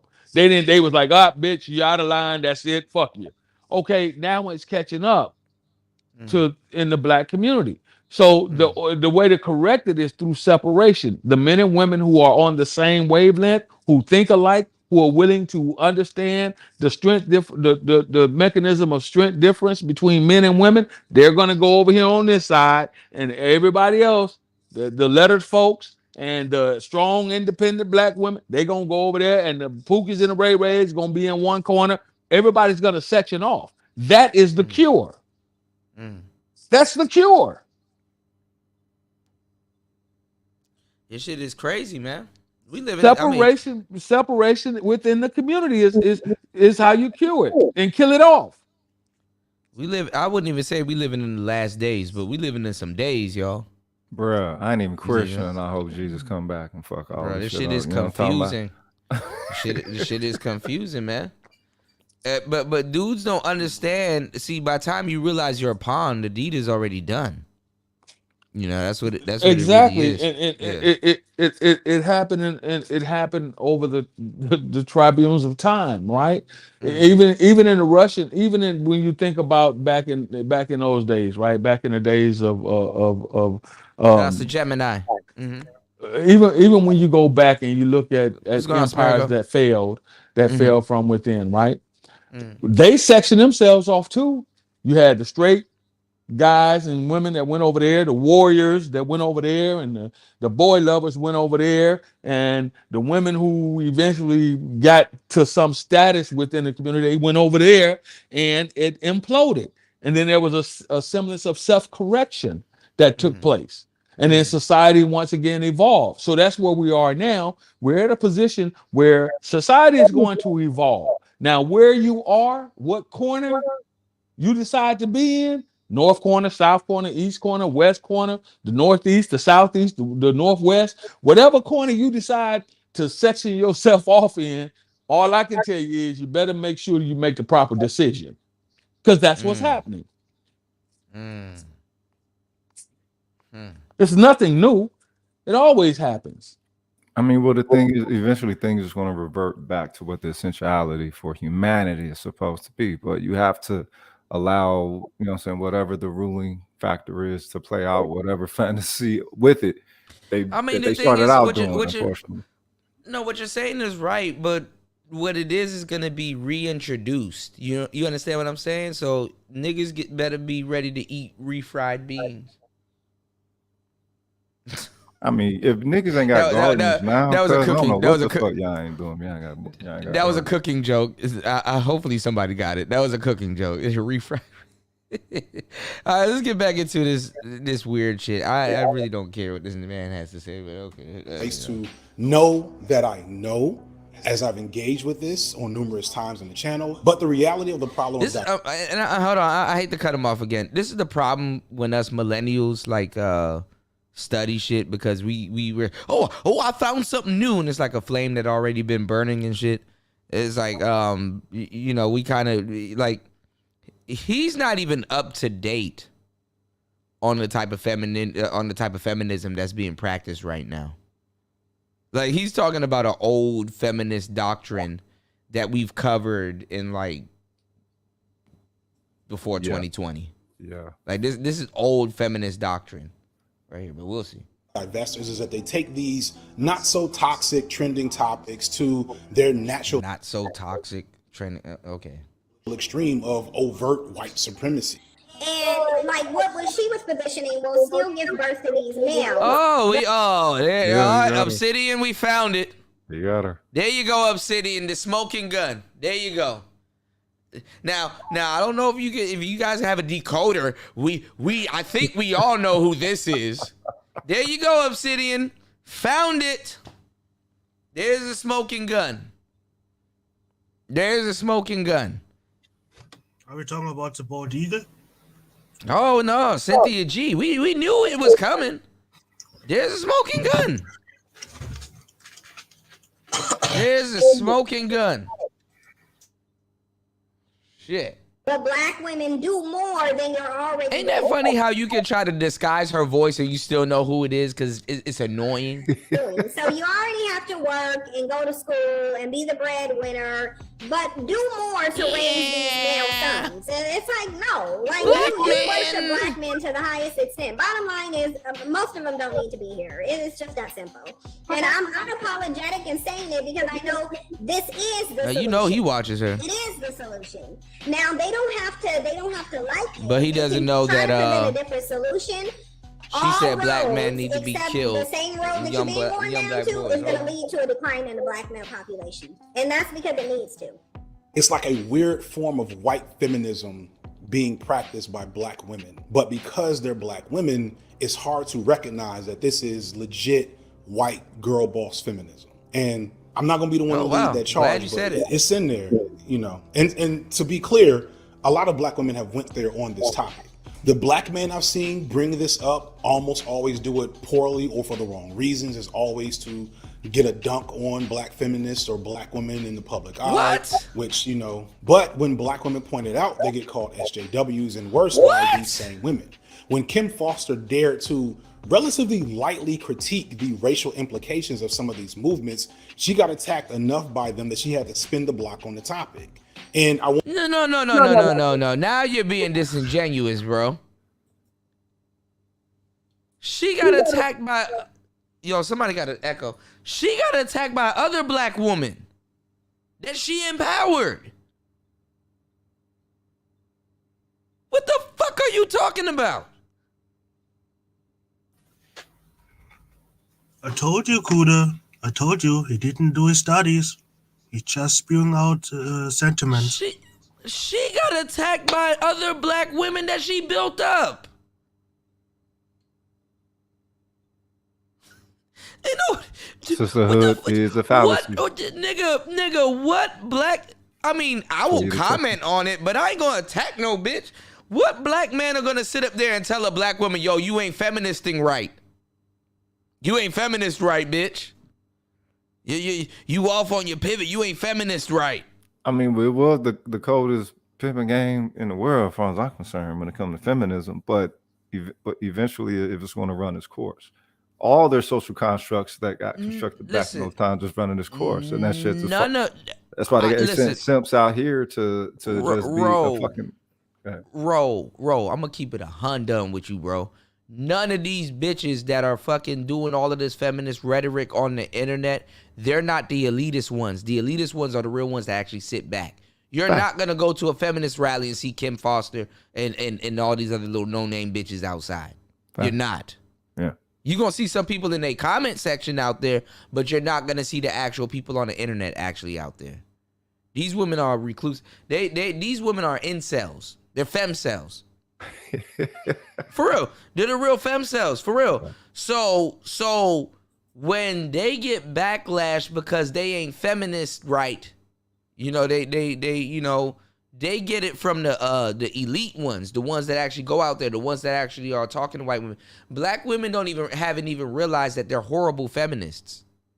Like white women literally stand over there with this sign.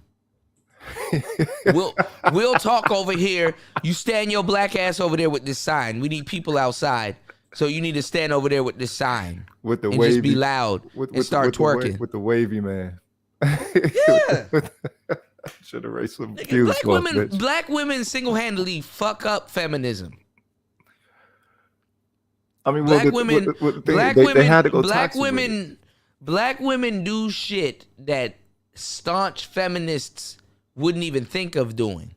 That's how free they are. That's how they enable them. They just, the feminist women, they're like, oh, that's nice. Oh, what do you do? Oh, you twerked on. Oh, you cheated. Oh, that's crazy. That's good. Stand over here with this sign. Yeah, keep that shit over there. And I know real feminists. You know. Well, they don't have anything else to stand on, though. Why the hell would FD Signifier block me? I'm not over on his channel. I don't know if he blocked me. He was over here earlier. You know, they said, yo, go stand over there with that fucking sign and just be loud and draw attention, and then draw the attention over here to us. So how can he present the information that he just did, and that nullifies his earlier stance, as if the brothers were speaking? I will say this: you do got some black women that speak up on it, but guess who stops those black women that speak up on it? Other black women, right? You know what I'm saying? This dude's dishonest. Is he got an agenda? I wonder what the fuck his agenda is. That's what I said. I'm just saying, bro. If you're trying to admit that you're bisexual, okay, cool, bro. Like, you know, sure thing, dude. Like, you know, it's like you turn into the Ocean Twins. Like, cool, dude. That's okay. Like, you, man. You could. I mean, like. Why do we gotta be your enemy though, man? Nigga, like what last week Tevin Campbell said, yo, I'm gay. I think we all knew that. Like, you know what I'm saying? Like, Luther could have came out if he was still alive. Like, we know. Like bro, like, you just, you know. So but the thing is, the fact that he has to dissolve with his blackness. Well, this is the thing. Have you ever wondered why women always have to encourage men to be simps? Women need soldiers for their war. Right. You need soldiers for their war. Bees need worker bees. No, drones. Drones and worker bees. That's why I acronym SIMP the way that I do. Stuck in minion position. Oh, that's what's up. Oh, see, we gotta talk about that shit. Hell yeah. Yeah. So you know what I'm saying? So what I'm saying is that because they need to further their agenda, and it's hard, it's too much work for a bitch. Yeah, man, nigga, you stand over there with that sign. Some of these niggas will stand over there with that sign. You know what I'm saying? Yeah. So this nigga over there standing over there with that sign, you know. He reads the you know what I'm saying? He reads the y'all killing me, man. Third war. He gonna stand over there with that sign, man. I wish he had came up here to actually clear his position on certain things, but I mean, it's evident, man. Let's go. I want to point out that numerous other black female creators, such as Kim Foster, the aforementioned T. Noir, Nappy Headed Jojoba, and Julesy, have How you know all these women? You must have a lot of. all made content around these issues. So this argument that nobody's talking about it is not true. And to be clear, the black femininity stuff is a far cry from divestment, but it's emblematic of the problem of the co-opting of black feminist rhetoric for essentially anti-feminist goals. And because the experiences of those divestors, which sometimes can be very toxic and harmful because they've come from the same issues that we come from, the rhetoric and aesthetics looks like black feminism to the untrained eye. It's hard to draw a line between the toxic and anti-black male neoliberals. Untrained eye? Untrained? Yeah, there used to be a term for what he's doing. It's called female apologists. Because these women actually fancy themselves as black feminists. But now he's trying to tell you, to the untrained eye, it looks like these women are feminists, but they're really, no, nigga, they're feminists, bro. Stuff and the valid critiques of misogyny and misogynoir. With some, it's obvious, right? Like some of these channels and comment sections look like something out of Stormfront.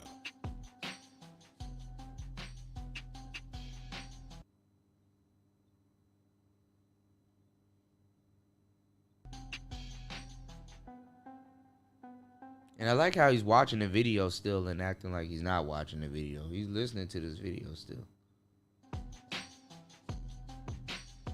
What's going on, people? This is a new addendum to the video because I had to take the video down because I'm pretty sure this section in particular was a little too spicy for YouTube with the overt racism.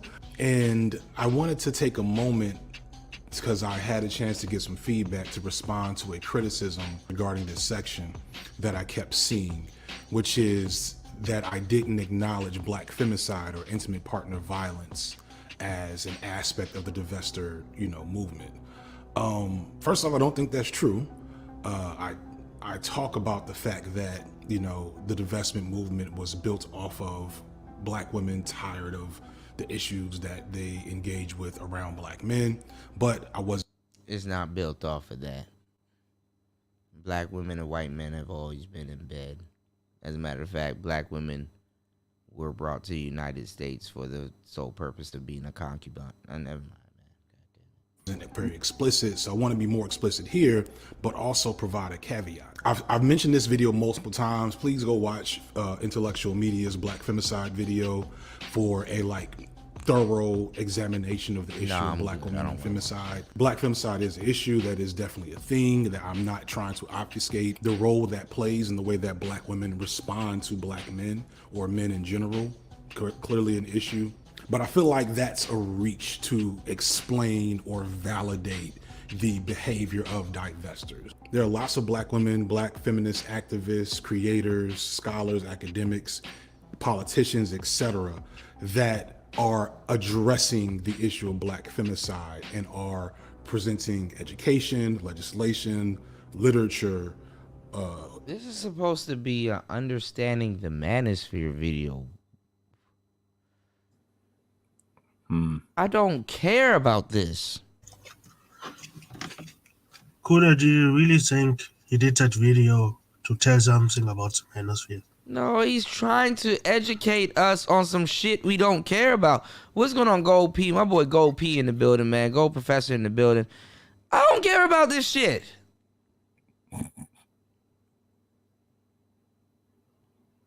You want to learn this shit, nigga? Go to college. They don't even teach this in college no more. They're trying to teach you how to be gay. They just say, man, fuck feminism. Just turn this nigga gay. They say when they talk diversity. Damn, can I learn feminism first before so I can make a choice? Like, damn, nigga, we just go cut that dick off anyway, and then cut your balls off, and we're trying to do this contextually anyway. So go ahead and spit it up. Yeah, ease me into the L Gibbet, like give me a choice. Damn, we used to study feminism first before. Shit. Nah. It's Like again, Black They Lives just go Matter. straight. Right? They just go straight into gender dysphoria. It's like, God damn, can I choose first? He's like, Black Lives Matter. So his blackness, all blacknesses aren't connected, y'all. You know what I'm saying? Let you know Man. God damn. This nigga trying to give us a crash course into, women, they're just so subjected. I mean, they're so subjected. But it's the fact that he's presenting it as something that's morally positive. Some of us grew up with sisters. Some of us grew up with sisters, and none of this shit happened. No. Maybe he drank the Kool-Aid. Maybe he drank, you know what I'm saying? He got too touched into his feminine side. His yin dot was bigger than most niggas. Everybody got one. This nigga drank the Hypnotic. What's going on, Calvin? This nigga. He just tries to find the excuse because once again, he tries to label us as somehow neo-Nazis and also crap. And now he has digged too deep into the manosphere and found out, there's a divestors and they're actually talking real racist shit, real racism against black men. So now I must somehow talk it good, like it's not their fault. It's fault of someone else, like the manosphere that they are like that. It's not that black women automatically. That's what he tries to do.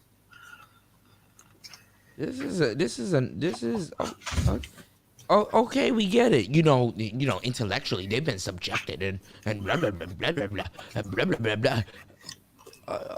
Damn, that's neat, brother. That's cool. You know what I find funny? Somehow Black Manosphere controls everyone on YouTube. Yeah, we don't do shit. I mean, we don't have no control of shit. See, why are you telling us? That's the issue. We supposed to just turn this whole movement around? Okay, you know what, brothers? They've been subjected. Stop hating bitches. I mean, look, didn't BGS release the Dogs of War like about 2 months ago? Look, the thing is, actually, BGS has a response to him. I don't even think BGS watched this whole thing, but who can? You got some patience being able to. Yeah, BGS has a response to him. I haven't watched the whole thing, but I do want to check it out. But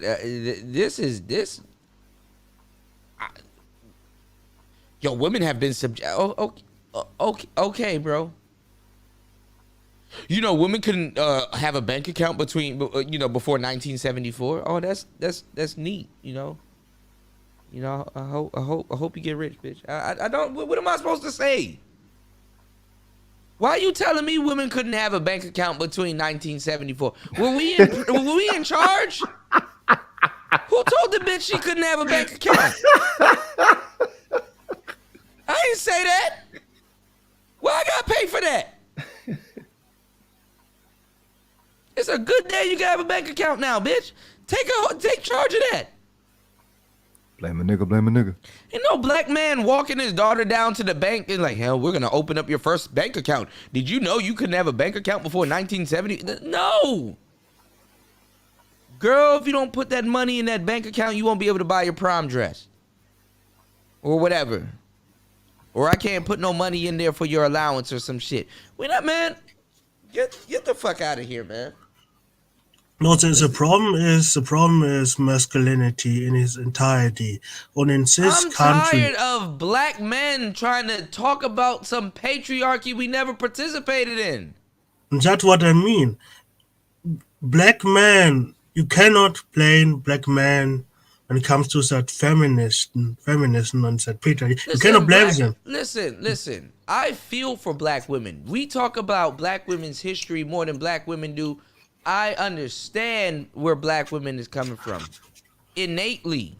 Black men have to do that because we're their protectors. And we've been with them the entire time. We've this motherfucker acts as if we're actually he that's how you know he's operating off of feminism, because he's operating as if he's representative of some separate sector or some shit. Just like them chicks with Q.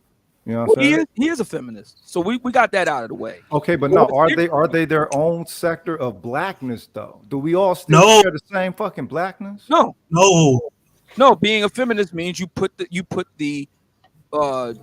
gender, or you put black women, emphasis on the last word, ahead of black people. So my position is okay. That's where you gonna play it. Fine. So here's my problem with it. And DJ Kuda just hit on it. How do you make white patriarchy work for black men?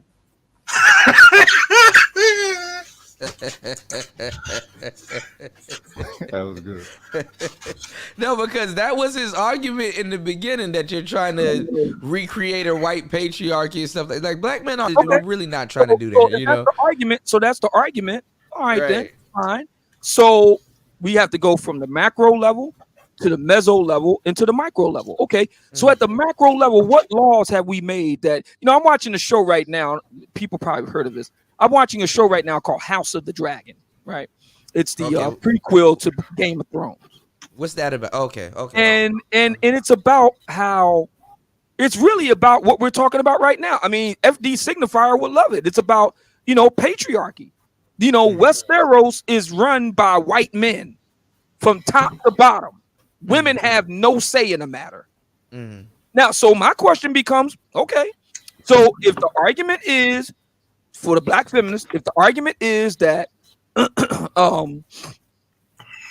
black men, the whole patriarchy argument, okay, where do we run things from top to bottom? You talked about DJ Kuda, the whole notion of, there was a time when women, including black, couldn't get bank accounts. We'll say 1974, whatever the year was, fine. Right. Here's what we do know. See, if a sister wants to tell me there was a time when black women couldn't own, a bank account, my response is there was a time when brothers couldn't own a bank. Right. Facts. Right, because we were side and side. The real reason why white feminism actually really started, which is actually fucking funny, is because white women actually got mad that black people were going to be able to vote and do a whole bunch of other things, and white women still viewed black people as cattle. Well, her whiteness wasn't kicking in for her like it was for white men. No, but think about it. A motherfucker was looking like, you mean that pig? That's how low you think of me? That pig that's sitting out there in that barn is going to be able to vote before me? And the brother makes a really good point. And this is something that I got to give her due on this. Sister Shahrazad Ali said this many years ago. Listen, this feminism piece, that's the white man and white woman's issue. Yep. That's their problem. Whatever that problem is, that's between them. That ain't got nothing to do with us. Black women were being nosy and stuck their nose in that shit. And actually, white man couldn't keep his dick out of black women. So, hey, she was in it. The fact that it took root at the time it did. That is their issue. Whatever that issue is, that's between them. Yeah. So for any black feminist, my first question becomes, okay, show me the black patriarchy. Show me where black men run shit with an iron fist, top down. Show me. I can show you, but it's not on this continent, not in America. But you're missing the point, Obsidian. They're talking about the power structure, Obsidian. That's what I'm talking about. Name me where black men run shit from top to bottom. I want to see it. I want the black feminists, and FD Signifier says he's one. Okay. Show me where black men, we're going to talk about patriarchy. Let's do it. Show me where black men run shit top to bottom. Show me. Because I'll get on camera out here. Niggas never seen the real patriarchy. They haven't. Facts. So my position is with regard to the black feminists, they don't have a leg to stand on here because there is no black patriarchy. That is the reason, Obsidian, why he always tries to compare us to the white manosphere, because he has no argument against us directly. Black men created the white manosphere. Yes, but didn't you listen? He said that we copied the shit from the white manosphere. We copied the red pill from the white manosphere. That is his argument. Wait. Yeah, he said that. He did say that. And I was waiting for his evidence, and I was waiting for him to prove it.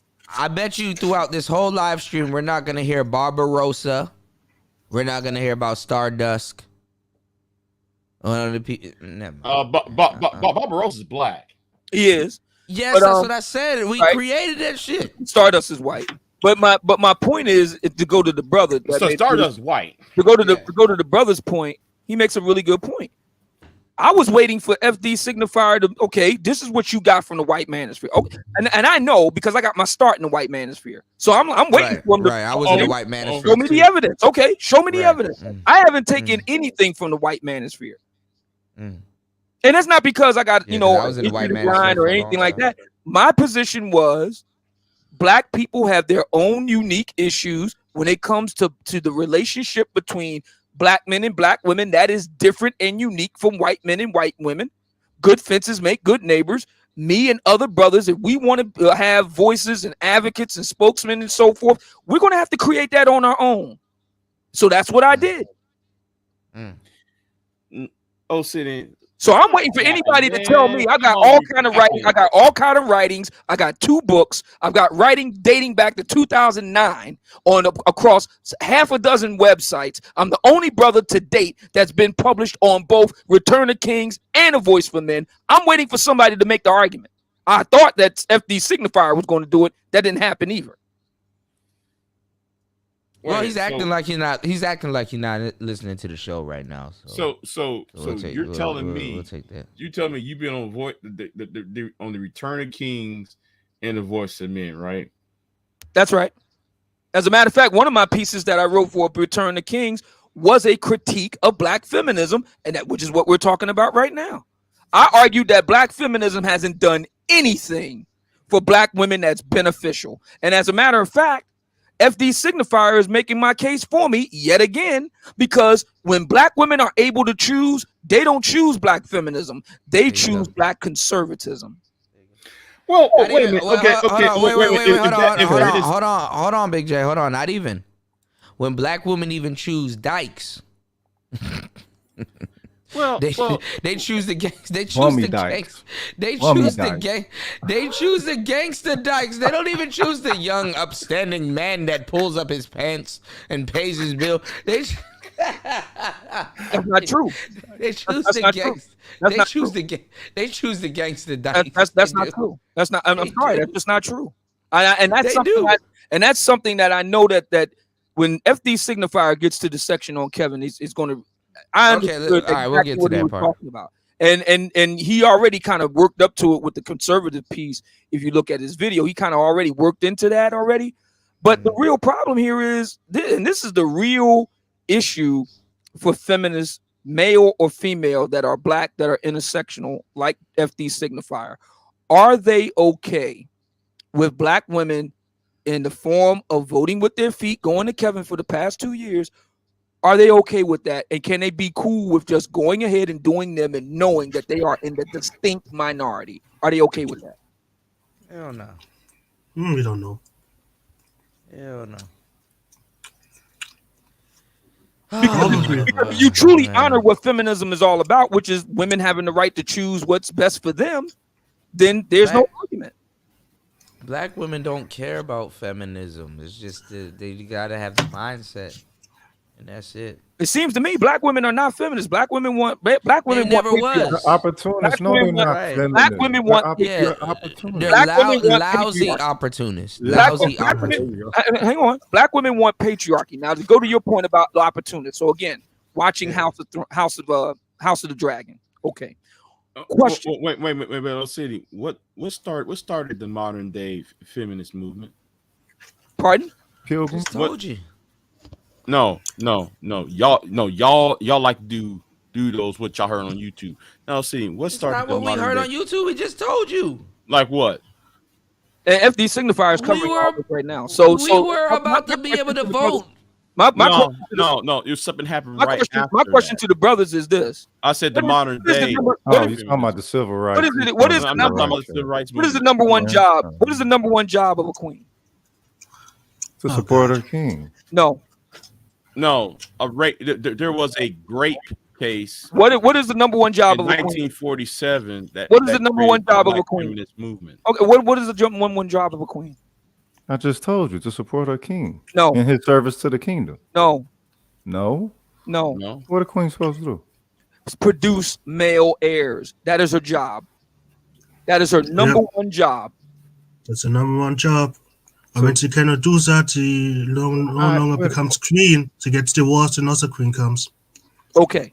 So with that being said, now we're going to take it to the easy opportunist piece. See, here was the brilliance of what Kevin did. When he was questioning sisters, asking them what kind of lifestyle they would like to have, what kind of man they would like to have it with, and then he would ask them, okay, you have 1, 2, whatever number of children. Got it. How many children you intend to have for this man? Oh, I might have maybe 1. Maybe. Now, how many women are you going to get to accept that perspective of queenhood? And that's the reason why I asked the question. Male, and that's the reason why I asked the question, because many black women see themselves, and to be fair, there's a not insignificant number of black men who see black women as queens. Okay, all right. So that's how we're going to play it. Your job as a queen is to produce male heirs. And as a general rule, kings don't marry women who already have, little princes and princesses. That's not how it works. Those contexts are laced in principle, though, and they've been permitted to be watered down. And so, you know what I'm saying? So the thing is, you can't call in that type of integrity into accountability, because they know not what they fuck with when they try to, dabble with those resonances. Niggas ain't really thought about the whole aspect of actually being royal. You know what I'm saying? Without an ego attached to it. Understanding that to rule means to serve.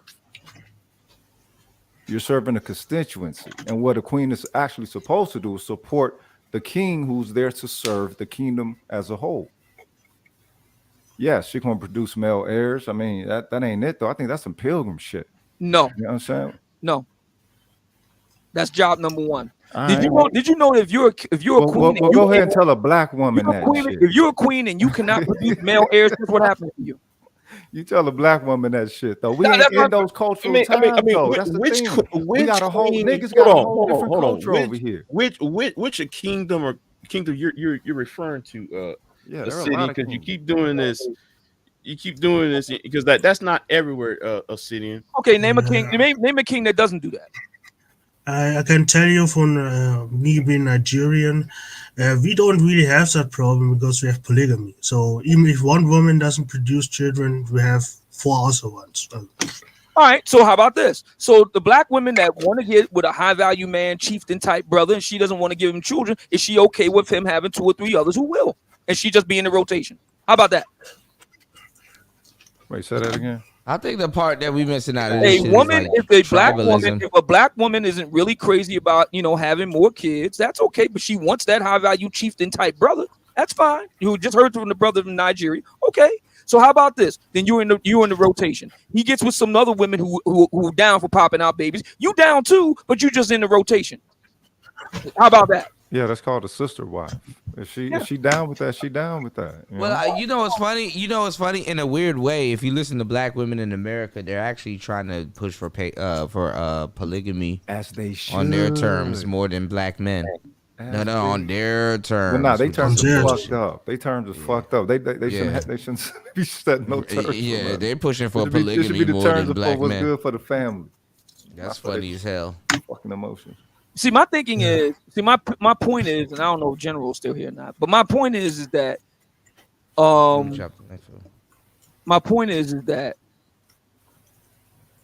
it's clear to me that black women don't want equality.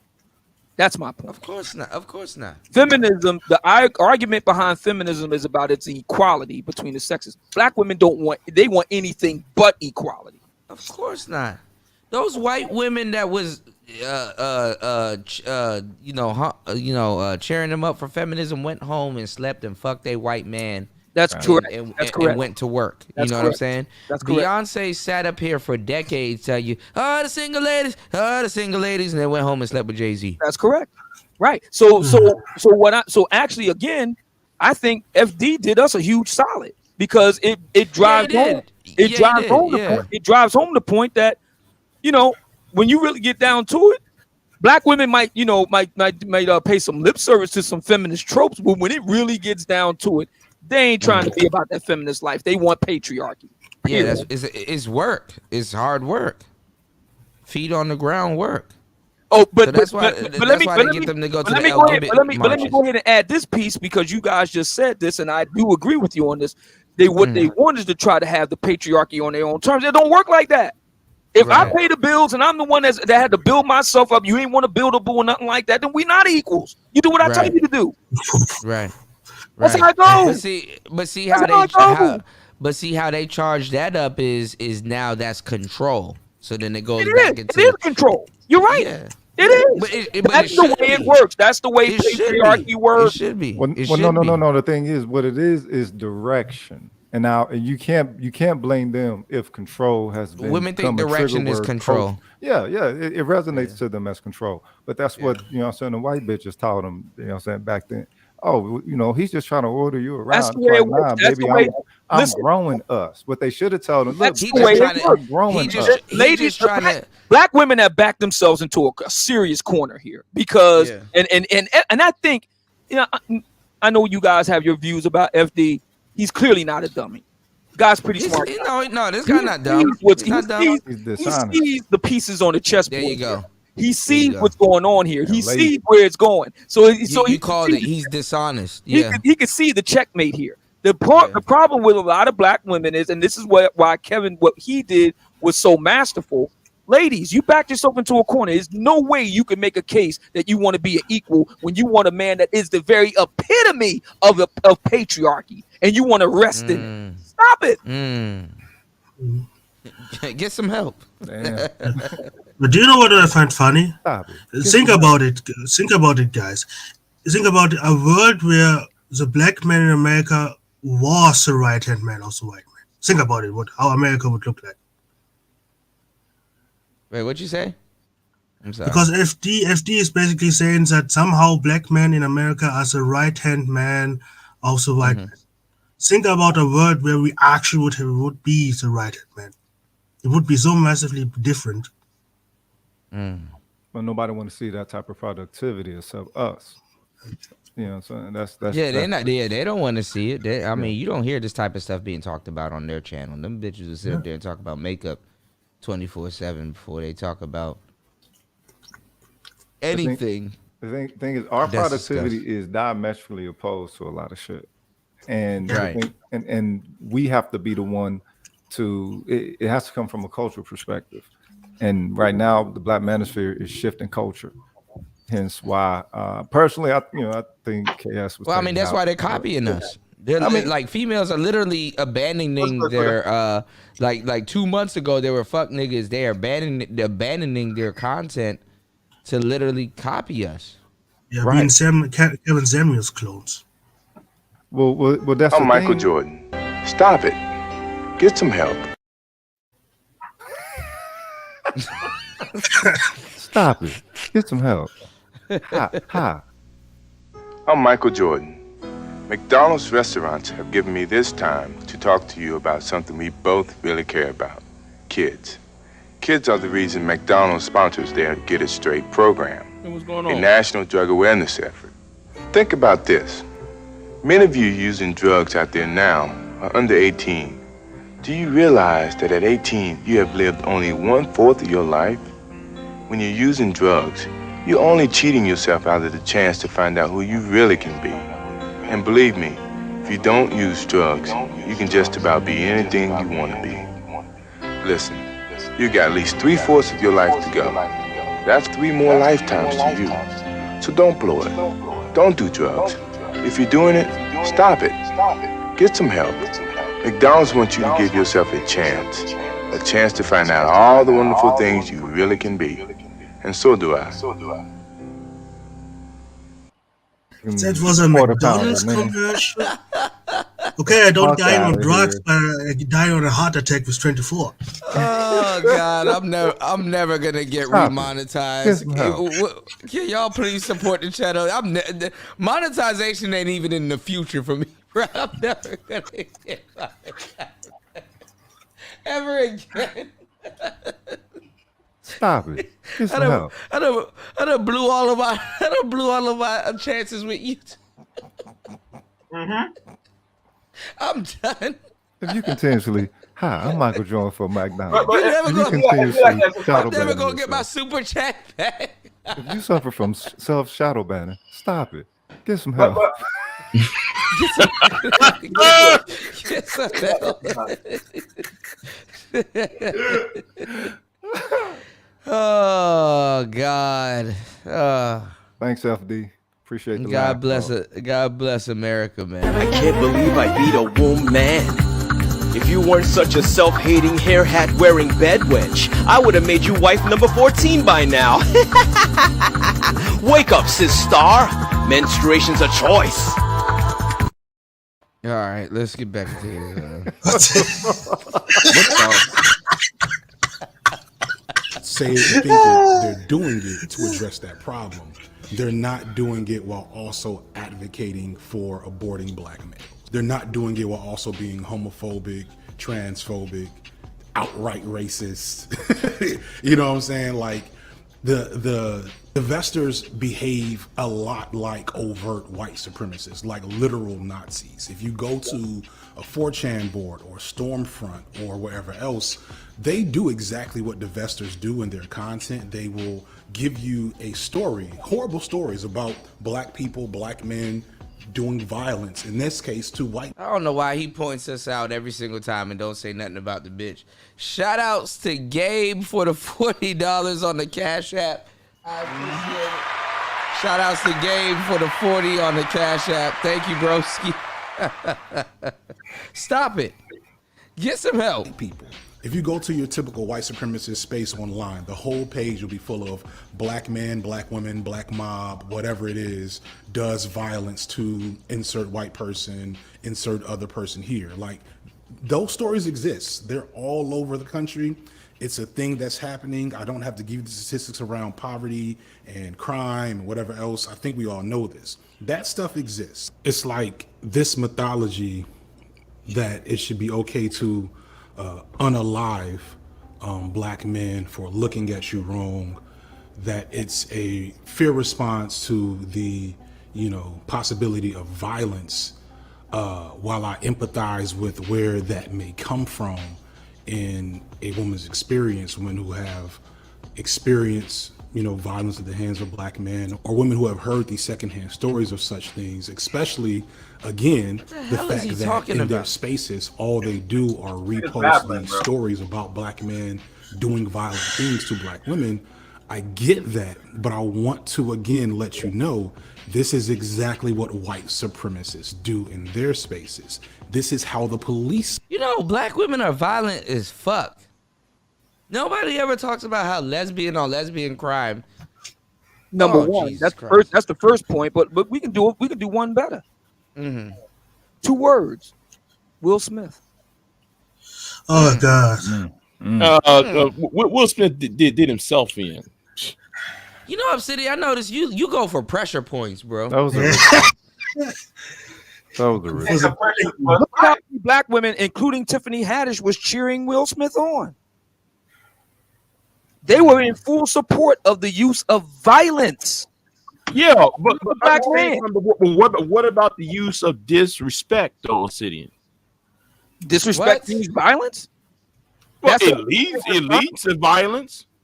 It leads to violence, and and the thing is, how can you? That's why I'm at. What is that all about? No. Y'all, you said you are a conservative, right? So therefore, conservative means violence. Hold on, conservatism was supposed to preach what? Respect, right? So if somebody is being, I think that's not something that's unique to conservative. No, it's called respect, and the Manosphere doesn't teach respect.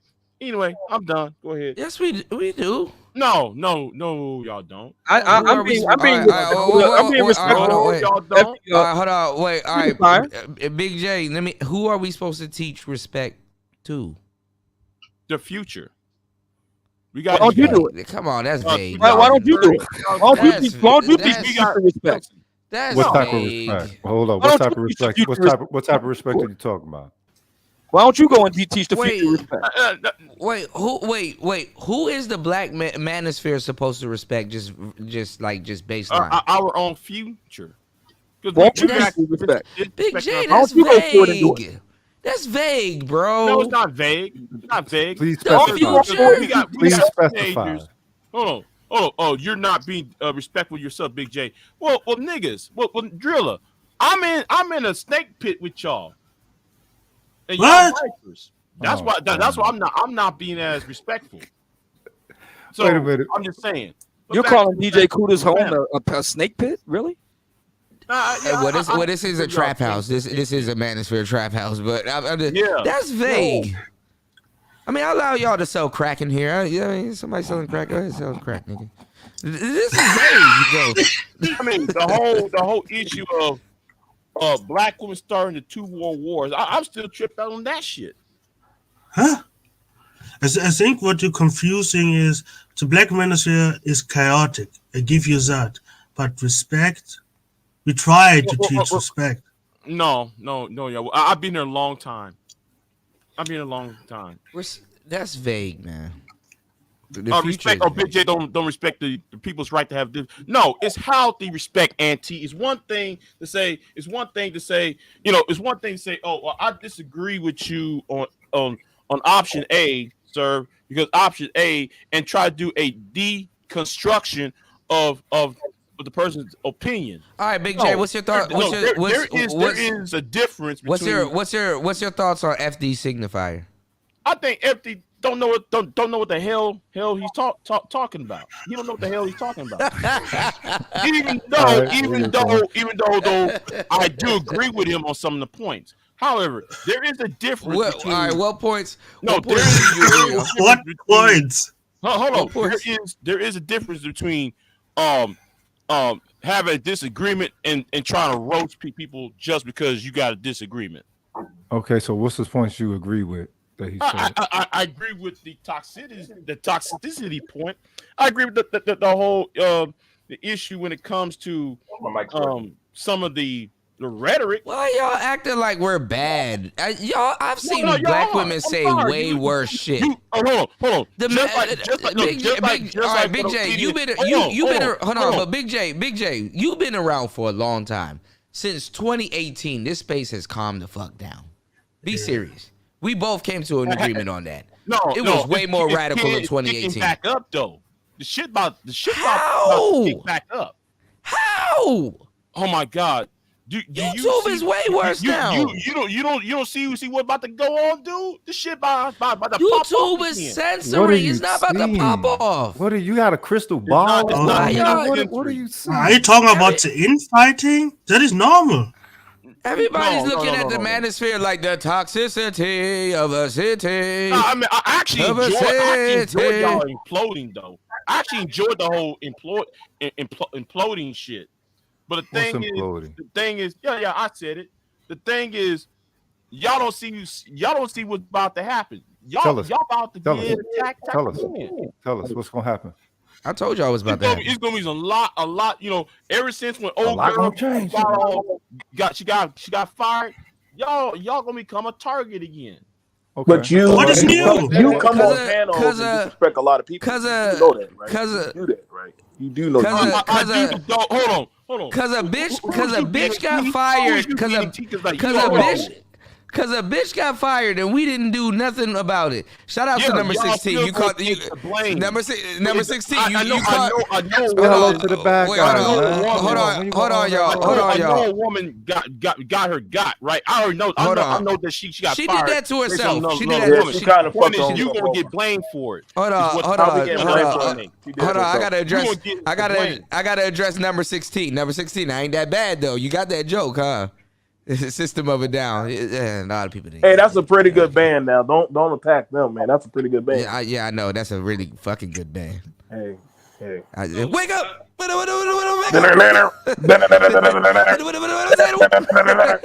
wanted to. I really just. God damn, they was ahead of their time. Shit. Man. I'm just You don't like confused. it, but you don't like it though. I just gave y'all the same energy, and y'all called it disrespect. No, Big J, Bro, you can't lie. you didn't bring no specifics. Your shit was so fucking just random out there. Just give us some bullet points, Yeah, man. but just like what Obsidian did, it was disingenuous. Okay. How can you watch the video? What? Hold on. No. How can you watch the video and say that? Well, black women, they want the European power structure dynamics. Woo. But then though he sit there and talk about Saint Kev when Saint Kev was doing I dress European, being Euro centric, but he ignored that part of the conversation though. But why do you care what another man is addressing? It's about the future, dude. Well, hold on. Wait. We got teenagers listen to us, and then they act this shit out. Hey Taylor, on people they don't know. Well, let me. In my own defense, let me say that okay, my one biggest, second, Taylor. I got segment, you. the biggest segment of my audience is 35 to 44. Yeah, I mean, I could have sworn that's mainly grown men. The Manosphere audience is older. They're like in their mid 20s to older. Up, man. Like I haven't. We can actually almost count probably there's not that many young. The Manosphere doesn't have the attention of the kids. I will tell you who has the attention of the kids. The new people that I told you that was coming, like what you call it, Daily Wrap Up Crew, I'll even say Fresh and Fit. And the mainstream Manosphere got the attention of the younger crowd. But see, them young dudes like seeing, the flashy shit, the more so of the, the lifestyle. Steph is cold, and all them other dudes got the the dating. They like seeing that shit, man. Like, this is kind of like the older man's like sitting at the barbershop kind of shit. Like, young niggas want to just go in the barbershop, get their hair cut, and they get the fuck out. Like, they don't even sit there and talk and read Vibe magazine and Jet magazines and shit. Niggas, the magazines are decrepit now. Right. You can't even go read magazines like that. Barbershop? Listen. Them magazines are so decrepit now. Like, you will go into a barbershop and see like a fucking King magazine. Like, yo, you know what I'm saying? Who's an old chick? Oh, damn, Buffy the Body, dog. That's crazy as hell. Then you realize Buffy the Body's like 50 now. I saw an Ebony magazine. I saw an Ebony magazine at a barbershop, Cuda. I knew that shit was old. I saw an Ebony magazine. It was decrepit, like the pages falling apart. I'm just making the point. That shit look like somebody's birth certificate. I'm just making the point to respond to the idea that somehow, really young guys are listening to me. They're not. My main audience is solidly middle aged. So. What's going on, Taylor? I'm saying that's kind of a good thing, because you want people that's around a certain age that have their mind like, God willing, your content. You don't want nobody too young and they're not getting it. If they come around, that's good, but mostly you're more focused on people that want something different and they're already set in their ways and they're at that age now where they want different outcomes of life. My bad, y'all. My girl Taylor done stepped on the panel with some killers. Shout out to Taylor. Taylor, have you been watching the show? What do you think about FD Signifier? Or you just came in? Oh, I just came in. I don't know who the guy is on the screen, but okay. I guess his video is about understanding the Manosphere. Like, the Manosphere has a lot of Are we toxic? Yes, I was gonna say a lot of toxic parts to it. Oh my God, Taylor! Where the fuck that word even come from, bro? Where the fuck that word even come from? I ain't even urbanism. Taylor's a zillennial. Taylor, aren't you a zillennial? Yes, I am. Jesus Christ! Yeah. God, get out of here! Get out of here! The toxicity of a city. Well, I'll say this: I came in on the black bill tip, and that's the most toxic part of the Manosphere, honestly. Right? Exactly. We're not even black pilled. The people that claim black pill are yeah, but that's when I came in on the Manosphere when I stumbled into black pill the first time, and that's what I got from. So you actually they're not even black pilled. I don't think. Listen, who isn't? They're not even black pill. There's not a lot of black pill people. There's not a lot of black pill men. Yeah, so I was in that rare portion, I guess. The black pill people bleed into religion. So let me get so. Well, so no. let me Within ask the a black question real manosphere, it quick. does, but within the white Kuda, can you hear me? manosphere, it's more. can you hear me? In general. Kuda, What's can going you on, hear me? General? Yeah, we can hear you. All Jump right, in. so I gotta ask a question. When does telling the truth become toxic, and Uh-oh. why is it considered disrespect when you're giving your critique about a certain action from a certain group of people? See, so that's the problem that I have when you say, "Well, this group of men are disrespectful and they're toxic because we're telling the truth." Can't speak our truth. Okay. Define what It's is truth, though. I don't have a problem with the truth so much as the delivery. I mean, people need to Oh, understand. oh my God! Wait, Now, hold on now, wait now. Because I understand where Taylor's coming. No, women have always had a problem with the delivery. They like to shine up shit. So I can get that. Well, they've only had a problem there with is a right and wrong way to package something. There is. It's called human decency. Yeah, but see, It's called snooze kicking. Okay, so hold on, but this is the thing though. At Christmas time, you don't wrap up, and it's funny when people do. You don't wrap up socks. And the funny thing is that socks is the most giftful thing you can give to somebody. We run out of socks. No, but never mind. That's a bad analogy. That damn washing. That's a bad analogy. That's that tie. I'm just telling you, niggas need socks. Here's the thing about this truth, though. This so-called truth, right? Well, sometimes people talk about, yeah, man, we need to sit there and understand that these single mamas out here is destroying the black community. Truth bomb. But at the same time, the same damn person who's saying the shit will tell you, well, man, I go out there, I pump and dump. Well, wait a minute. If you're pumping and dumping at the same time, though, you're talking about how black women, single black mothers, that's hypocritical. Hold on. Wait, hold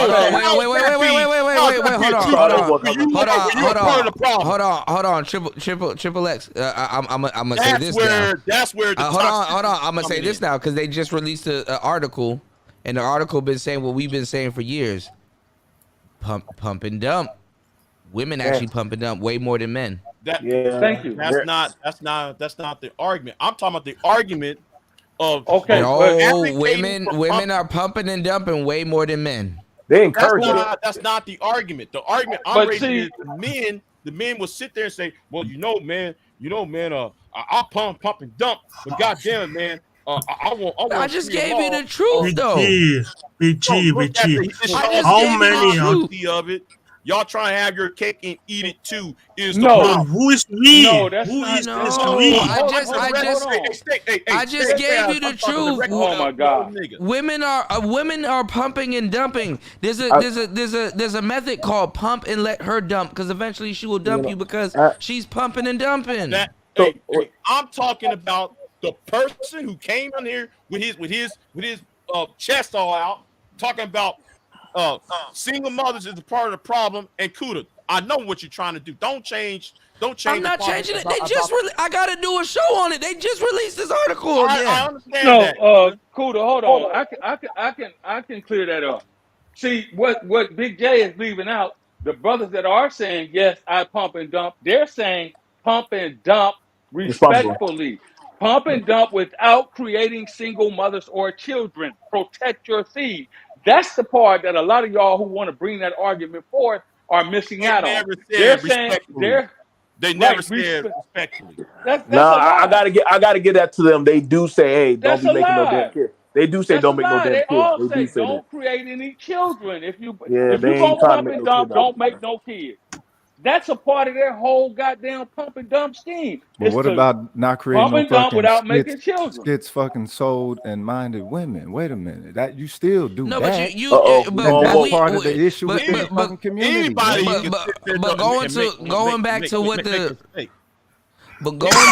going back to what the general is saying though, you never hear women say, "Yo, pump and dump respectfully and don't get pregnant." You never heard, there's no conversation of women saying, okay, you can pump and dump, but don't get pregnant. Bitches be like, it just happened. I'll be the one to say that. I've never gotten pregnant. But there's a lot of women. For one woman, there's about 5,000 of you that do get pregnant. You know the thing about it, Kuda. Here's the thing about it. If that was the case, why would the women sold in that vitriol type of shit for Roe v. Wade? If they, like, you gotta wonder about that. I don't even know why we're talking about it, because Roe actually came out and lied and said, "Yo, I did lie."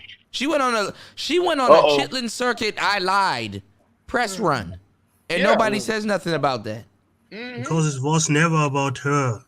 She was. I don't know why used. that shit never catch fire. I was sitting up there looking at her on the stand, saying, "Yo, I lied like shit." Right, but they're not going to talk about that because they're not going to Yes. say anything because they have to protect that whole. You gotta protect the lie. Yeah, you gotta protect the lie. Man. Yo, she literally came out and said, "Yo, I fucking nigga, I lied like shit. I'm a piece of shit, but." In the middle of this, I'm about to give myself to the Lord, so I'm gonna just tell it all. I lied like a motherfucker, and then nobody said nothing. She literally said, "Yo, I lied like a motherfucker," and nobody said nothing. Look at what I lied Roe v. Wade on the back to Tell magazine. I'm sorry, bro. Go ahead, brother. I couldn't believe it. How open this motherfucker said she lied. She said, "Yo, I lied like a motherfucker." Oh, that was bullshit. Nigga, that was the old me. Nigga, she talked like Mike Tyson. You know Mike Tyson? Like, I don't like the old Mike Tyson. I don't like that guy. That guy was crazy. Yeah, I'm glad I gave myself to the Lord. Nigga, that's what she did. And then nobody say nothing. Yeah. So I'm kind of conflicted because I'm trying to figure out where's all the disrespect. If you tell the truth or you critique or criticize, wait a minute. If you tell the truth, I need to go back and hold on, Big J. If you tell the truth and you're critical of whom you're telling the truth about, all of a sudden you're disrespectful and you're toxic. If you tell the truth, how many people, man, you call people hoes, General? Wait, are you critical of the women you're pumping and dumping with? Because that's another thing. I'm very critical. I'm very critical because that comes with being picky and having a choice. Sleep with you, right? Yes. Okay. Wait a minute. Stop. You're saying this thing on the thing. The circle. Hold on. You said you're critical of the women that you are fucking. Yes. Yes. Then why are you trying to SBE, shame, blame, and explain on the internet or other women you don't even know? I don't shame, blame, it. I don't shame, blame, and explain. I simply speak what I know to be the truth. So when I see a woman, hold on, Big J. You're not gonna over. I don't want to overtalk you. Ask me a question, allow me to answer. Can I ask y'all a real question though, General, before you answer? Go ahead, bro. I'm gonna tell y'all the truth, because some of y'all have been in this position, but y'all just never knew. And I'm not saying that because I've been a player or I'm not even gonna talk up that I've been a player. I've done some crazy shit in my life, and I've been in you're a hoe. You're a man hoe. Some of y'all niggas been. You will know this if you've ever been. I am a thought. Have been. I'm a reform thought. I'm glad you're honest now. Thank you. Yeah. You know, honesty is the best policy. But if you've ever been a side nigga, you know what the fuck you talking about. Mm-hmm. Yep. Proud. Some niggas found out they were a side nigga. And they didn't accept it. They crumbled. And that's what I do. We do got to talk about that. Some niggas like, she got more niggas than me. Like, to a certain degree, you could have still got some pussy from the bitch, but you just had to accept the fact that you was a side nigga. Yeah, that is true. They happened a lot. Instead of blow up, instead of hoe up, you know, instead of hoe up, you blow up. You know what I'm saying? You gotta lace up your whole boots. Like, some of you dudes are like, yo, I still want to fuck the bitch, but you know what I'm saying? I'm not trying to wife the bitch, but damn, she didn't have to fuck another nigga other than me, because what if I wanted to wife the bitch? And it's like, well, nigga, you could have still got the pussy by being a side nigga, but you confronted the bitch about the shit. You can even confront her being a side nigga. Just be like, damn, that's crazy, but you know what I'm saying? Hey, it's all right. You know what I'm saying? Pumping and dumping, you're supposed to be doing that in hoes. As you niggas pumping and dumping and I mean, when listen, if you going after a bitch that's worth something, sometimes you gotta accept, yo, I'm gonna be a part of this woman's stable. Exactly. To a certain degree, I'm gonna be. No, for real. Slow down. If the bitch blow up on you, and you find out that she dealing with other niggas, it's just basically acknowledging that you're not the only person that she dealing with. Like, that's really what it is. That's a Lucario situation, whether ain't you it? get the, No, whether you get the draws or not. I mean, exclusivity is earned sometimes. That's something that like you gotta. If you've ever, I mean, I've had stables of women, so I know what a woman had to do to get some type of exclusivity. So it's the same thing the other way around. I can't be mad about that. That sounds like dynamic. That sounds like dynamic relationships. No. What it is that sometimes as men, we don't have nothing going on in our lives. So sometimes we put all of our attention on a bitch.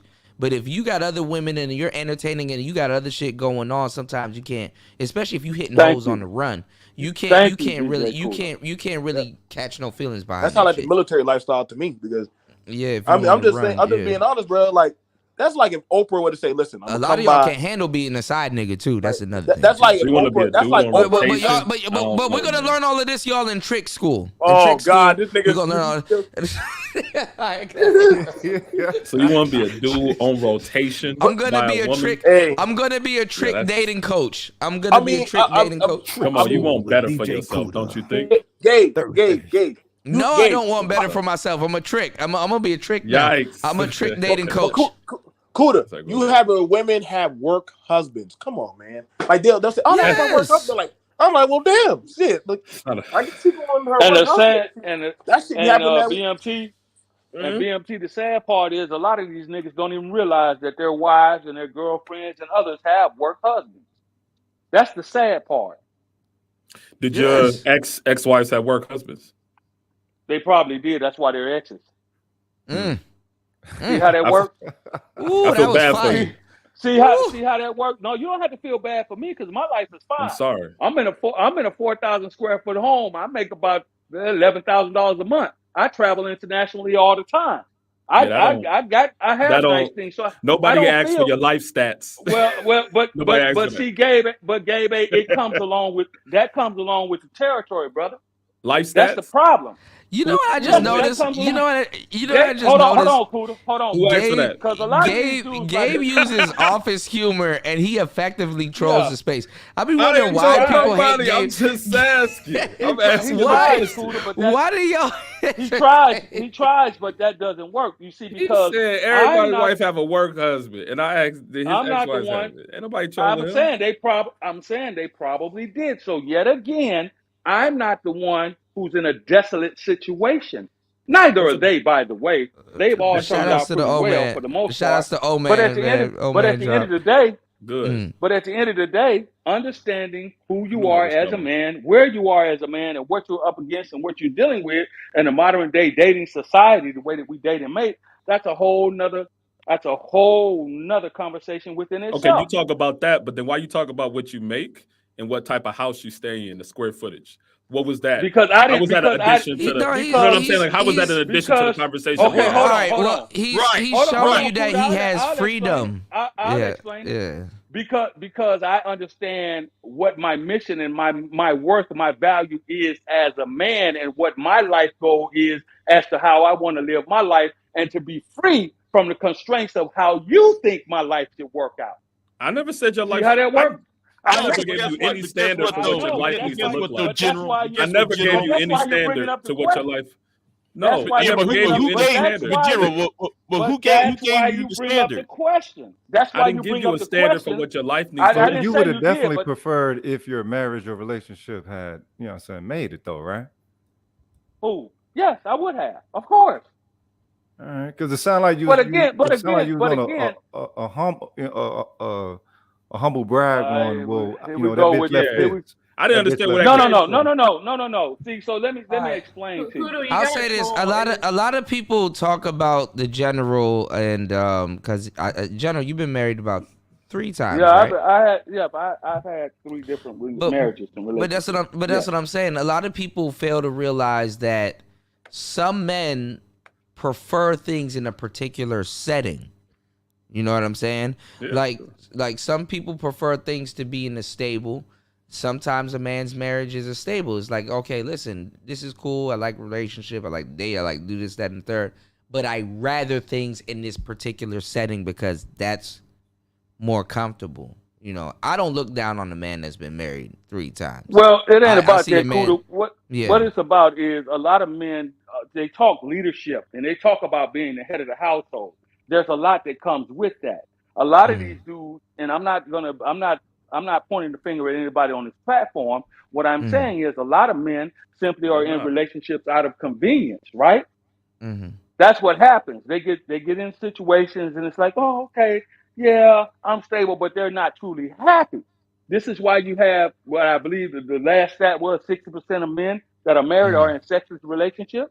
68% of men that are married are in marriages and relationships, stable relationships today are in emotionalist relationships. And what you said right there, those are the real incels. That's being in an incel. If you in a marriage and you want to have sex and your woman like no, and you can't go off and go cheat and shit like that without taking some type of L, bro, you involuntarily celibate for real. Don't nobody think like that. But they don't want to talk about that. So when you understand your position and your worth as a man and who you are and what your health is, your sanity is health. Believe it or not, your mental sanity is health. Right. So I refuse to stay in a situation where I am I am bearing the blunt of the load, meaning that I'm paying the bills. I'm the breadwinner here. I'm taking care of you and our children, and you want to be obtuse to that. No, I'm not going to do it. It sounds like you're venting. Hold on, but not even. It's not about venting. It's about speaking the truth. A lot of brothers are even scared to vent. You probably even scared to vent. Why are you venting to a panel of men and a lady? Like, why you venting to us?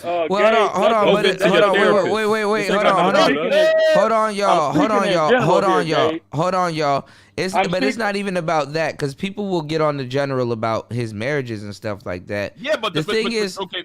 Hold on. But the thing is though, you understand something, Kuda. I see him on other people's. What he thinks is on other people's personal life too, though. No, it's not. I speak in general. You just said you scared to vent, General. You said that to me. But listen though. Hold on, Kuda. Only after you tried to troll me, Gabe. And I'm not trying to troll you. I said it sounds like you're venting. Your attempt. Exactly. This is why you tried to turn it into a personal when you asked me about my personal effect. That's what happened, and I gave you the answer. I'm speaking in generalities here. I never said anything. I never. Hold on, y'all. But I don't. Hold on, but I don't see the general being married as a bad thing, because sometimes a guy will get with a woman and the woman will be like, yo, I love you, I'm committed to you, and they're like, okay, well, let's take this step, and they would think that a woman would honor that. And sometimes I hope a lot of these guys that are in marriages and relationships, I hope that they work out, and that I truly do. I hope that they last forever and that they don't have any problems. I really, truly do. But you have to understand, for the guys who are not yet married or thinking about it or even considering it, which is why we have this problem within our community. Marriage is down, divorce is up. Because a lot of guys are not even entertaining that idea because they don't see it as a venture that they want to get locked into over a long period of time, given the risk versus reward syndrome. Yeah. Well, I mean, what's crazy though, and black people have yet to talk about this, is that marriage is looked at as something as a finish line type of thing, when it's actually on the way to something for the most part. But then again, a lot of dudes don't look at it on the way to something, because they're like, okay, well, why would I put marriage on the way to success or something like that? Whereas if I become successful, she can still turn around and take all my shit in the end. So. That's because we don't understand family. We're not operating off of family. We're just operating off of going together. And motherfuckers still be going together. 20 this shit is crazy, bro. This shit is crazy. Like, it's like a crankshaft. Like where the hell is marriage in your firing order, my nigga? You know what I'm saying? Yeah. What's the alternative? You go get I don't know.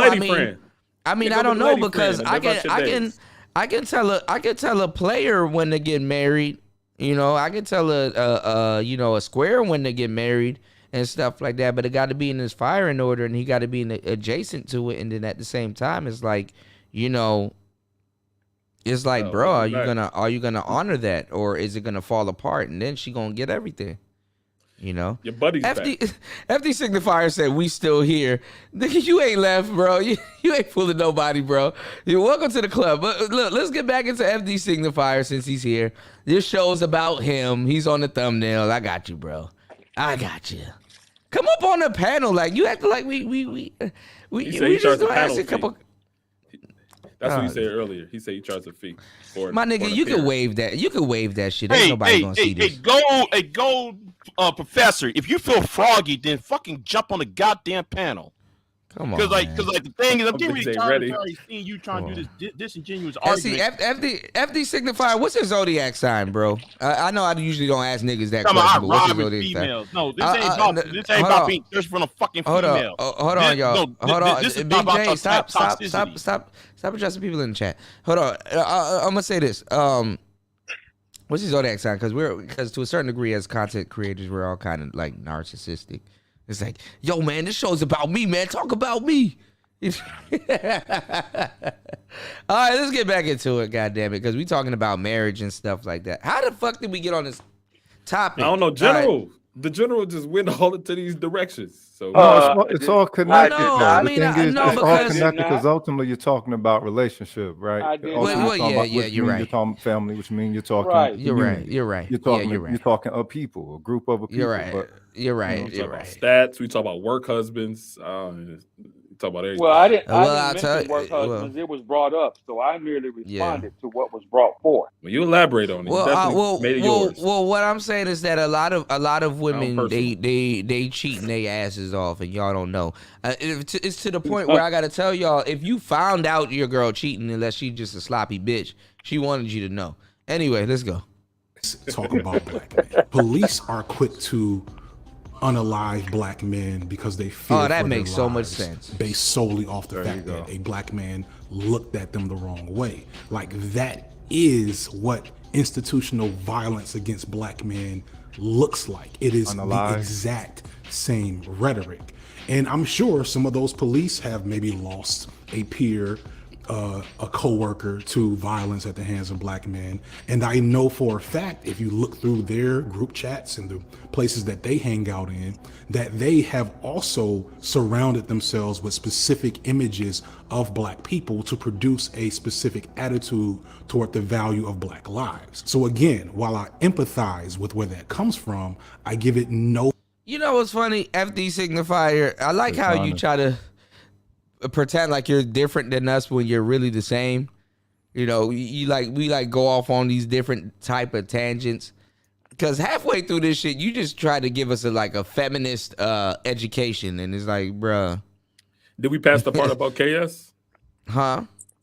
Did we pass the part about KS? No, I don't think we got into it. Hold on. Damn, y'all know about certain because I don't parts. know what he's talking about right now. I don't know what. I don't know what he's talking just about. The fact he couldn't say the word "killed" shows. Yeah, he said he's a Gemini, so it makes a lot of sense. But we just go to the KS part because that's where we're more familiar with him. Yeah. I don't know. Nah, FD ain't nothing wrong. I'll entertain a conversation with you in real life if you find yourself in Thailand or from back in the States or whatever. But, bro, I'm not trying to get educated on no shit that you read in the Bell Hooks book, bro. I really don't give a fuck about that bitch or anything she got going. But, I mean, yeah. Listen, he playing the YouTube game. Check it out. I never said I was going to kill somebody, but no. He's saying that's the reason why he didn't say kill. Somebody said he should say that. Okay. Okay. What's going on, Taylor? Is the guy in the video FD Signifier? Is he in the panel he's right in the now? chat. Yeah, he's in the chat right now. He's not on the panel. Okay. No, yeah. I wish he was on the panel. Jump in. What are some of your thoughts? We would like to hear what a millennial lady. Yeah, it's millennial. Yeah. Oh, that's millennial. Yeah, I'm sorry. Go ahead. No, it's all right. I mean, that's a really new term for somebody who's basically a well, I mean, what like I said earlier, what FD Signifier is talking about is like, this is the shit that they taught to millennials in college and shit like that. They're not even teaching this in college no more. Like the Which the one's FD feminist. Sigma on the panel? Hold on, this is the thing. The feministic He's not on the thought. panel. The feminist thought Okay. that the feminist thought that they're pushing right now is not even in style right now. They're just literally pushing gender dysphoria. So And like people in your generation are not going to. Hold on, Calvin, you got a little bit of background noise. The people in your generation are not going to somebody got. Hold on. All right, that's Calvin. Hold on.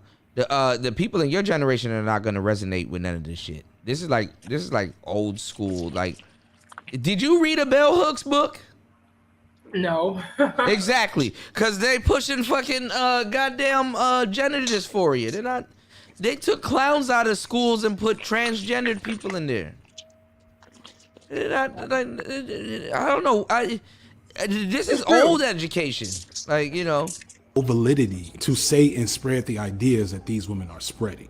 And the difference between divestors and black feminists who are addressing black femicide is that the divestors are trying to indicate that there is something explicitly violent and unhuman within black men. That No, I explains didn't. our Oh, behavior. Jesus If Christ. they even bother to Y'all got selective hearing. No, I didn't say you're pushing gender dysphoria. I say they are pushing gender dysphoria. And yes, I can prove they are pushing gender dysphoria. You gonna have to do your homework on me. You featured my channel on your show. You gonna have to do your homework on me, man. I did a breakdown of a whole series of a white man, talking about pushing gender dysphoria.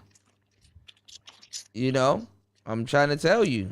I know what I'm talking about. I ain't no rookie now.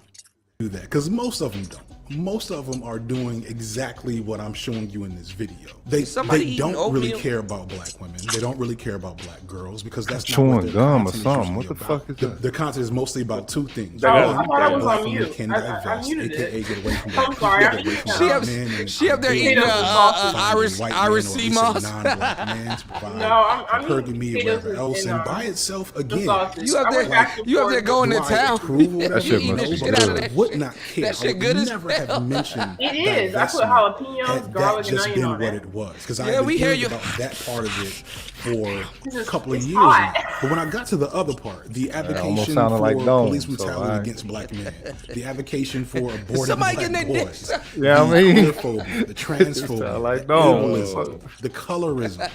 That's all so the crazy. other Y'all shit talking over that him. is He's just not even- indefensible. It's not even That's what making I'm sense. talking about. This video was demonetized because I quoted shit divestors were saying. And YouTube said, ooh, we can't let All right, that's no somebody ads else, be goddamn. played over this.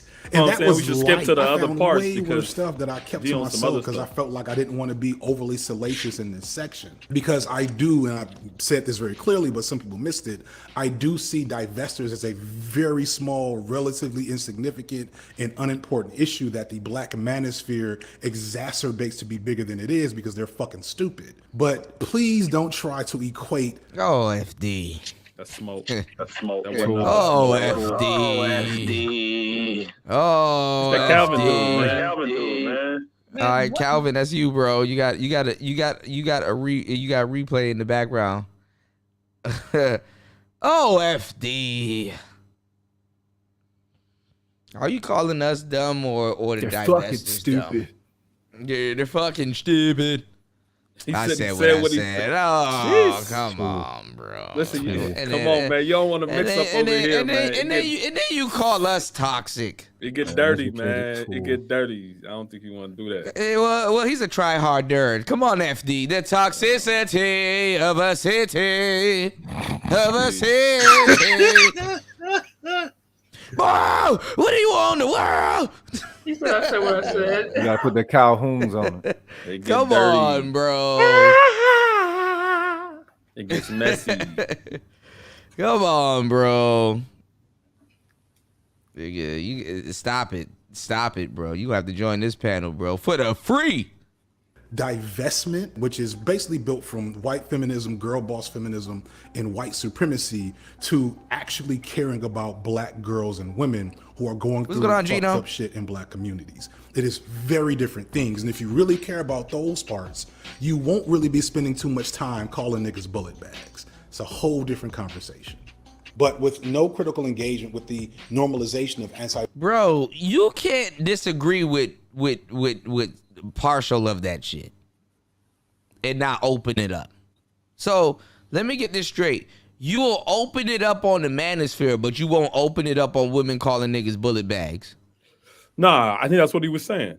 He was saying that he was having issues when he was addressing that, and that YouTube had demonetized one of his videos for addressing that party.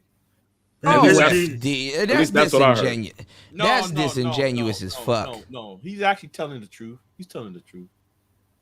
That's disingenuous. No, he's telling the truth because there are some videos that cannot be that's no longer public. Okay, because they're extreme. That's extreme. See, I'm being fair here. I'm being fair. You know, he's not being fair. Yeah, you know how many videos we have where we have discussion with divestors and they're still up. Hey, AG Concept, does Big J work? Yeah. I work at night. JC, whatever your name is. Why you worrying about it? Listen.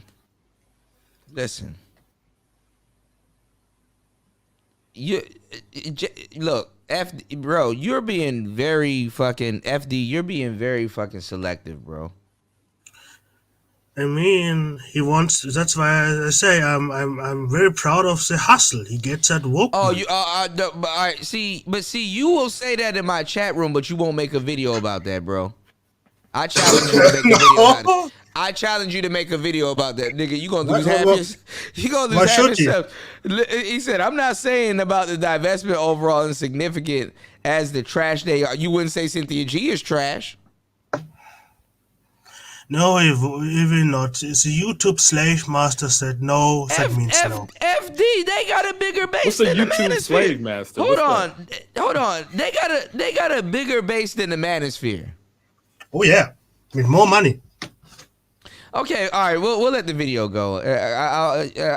I'll be fair within context, because for real, stopping and going, we should just listen to it in its context. Okay, let's go. Black male rhetoric, nor a full unpacking of how black feminism skipped is around being co-opted. It can be concerning what critiques of black men get passes in the hell yeah, they gotta hold on. You keep making me pause. Nigga, fuck yeah, they got a bigger base than we do. Easy. What are you talking about? They don't get shadow banned. Show me a shadow ban divestment channel, or any woman saying black women don't even know what shadow ban is, other than the pick me ones. Man, you tripping? And that's only by what metric, man?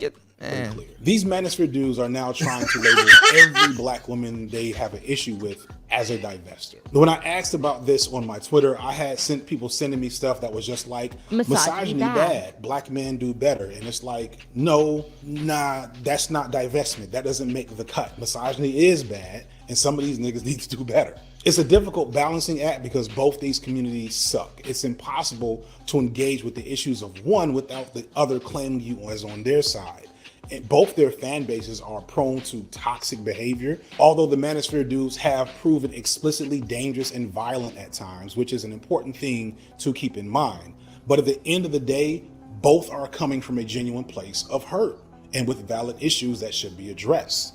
And it makes it almost impossible to address it. Further, if you look at the divester channels, there aren't nearly as many. There are only like 2 or 3 with more than 100K subs, and none of them will consistently get views on their video. That's not There's true. maybe a half dozen other small channels. On the real Is one. this space growing? Maybe. Is it anywhere near the level of the Black Manosphere? Not at all. When I Fresh and Fit are not part of the Black Manosphere. I heavily get the question. No, it's the Manosphere. What the fuck is a divester? Meanwhile, Manosphere channels are pulling hundreds of thousands of subs and views a month. These Manosphere dudes are telling on themselves with their concentration on this small niche group. Sure, they're awful, but it's two different levels of a problem. Yeah, I got a package. Is that what I mean? He's content. You gotta chill. He playing games. He gotta chill. He playing. This section You gotta of this chill. video is by This man far the most significant exposure that entire goofy ass community has had. Was it even smart to give them this attention at all? Because they're clout chasing grifters like most of the Manosphere dudes. But I feel like I couldn't make this video without at least touching on them. So you happy? There's another pause the video moment to tell me how I missed the point and how really divestors are the most dangerous threat to black people since slavery. And ladies, if you're watching, you can pause the video for your narcissism at its finest. Call me a dusty or ash or whatever. Come on, you know he cooking, man. Come on. Narcissism at its finest. Look, FD, I told you, man, bro. Man. I ain't gonna lie. FD, look at it. Narcissism at its finest. Man, I will. Hold on. You gotta touch them where you gotta touch them. No homo. Bro, there's a difference, and I said this earlier. When you use a shotgun mic, okay, it has to be overhead. Your shotgun mic should be overhead, sir. Okay, I am the mic. I'm the official mic man of the Manosphere. It has to be over. It has to. Hold on, y'all. Don't cut me off. God damn it. Sorry. I'm talking about microphones. It has to be overhead, sir. Because when it's pointed upwards like that, it looks like a dick. I'm just saying. Have your mic overhead. Yes, it looks like a penis.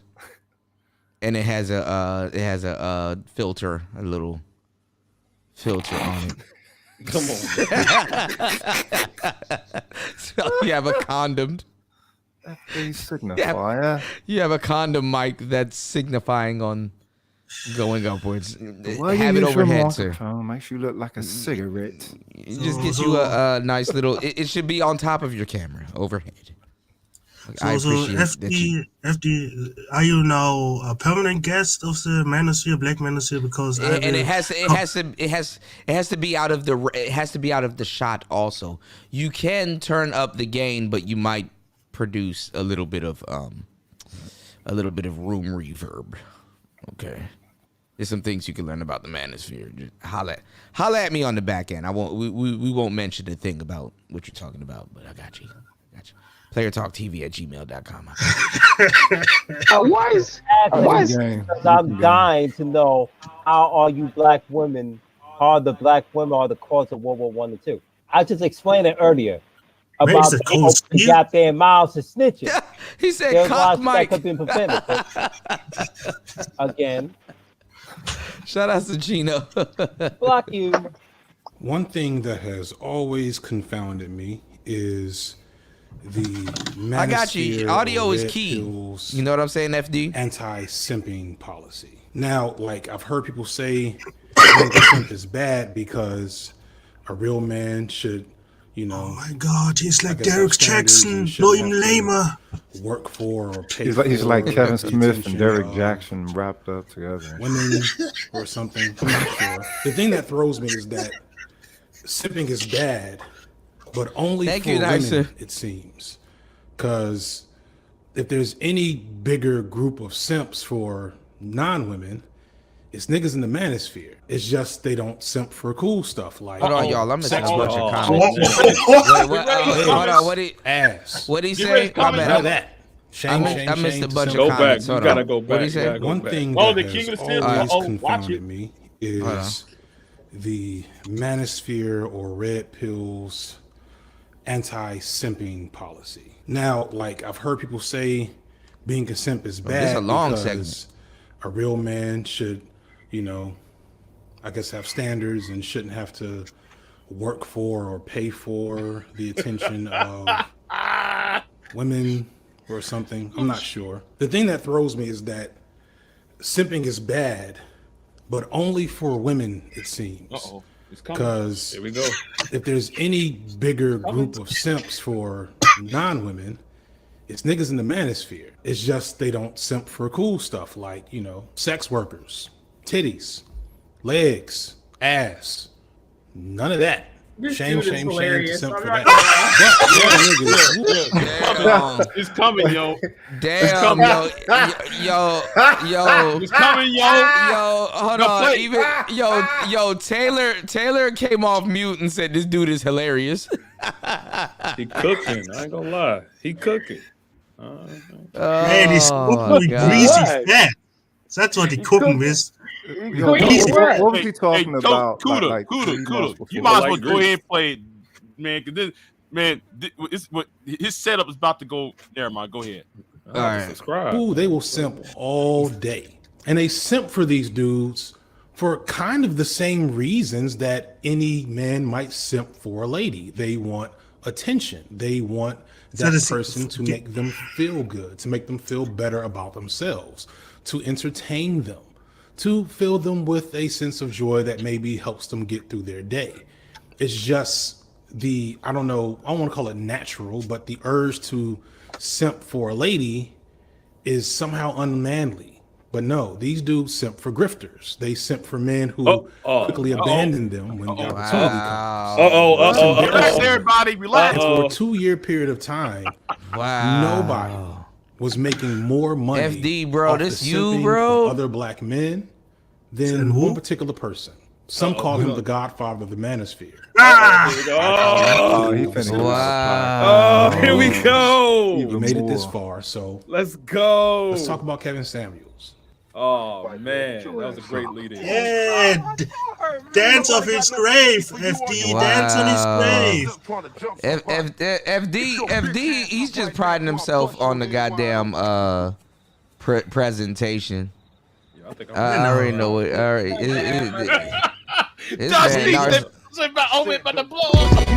this man narcissistic. Let's go. Yo, wait for the best part. He's a liberal. What do you expect? We're talking about black FD, like, yo, I put a lot of money into the stream. Wait for the best part. This is what I wanted. What does that mean to the other? I can understand.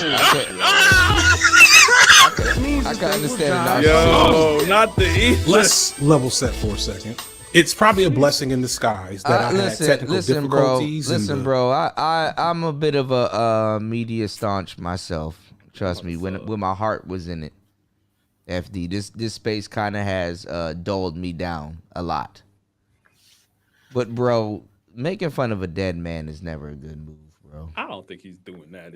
Is he? Nah, bro. The man is dead, bro. He been dead before this was even a thought, bro. I don't think he makes fun of him. Listen, you could have let that one go, bro. Yeah. Making fun of a dead man is not a good. Nah, you know he must be a good foot soldier. It's never a good move, bro.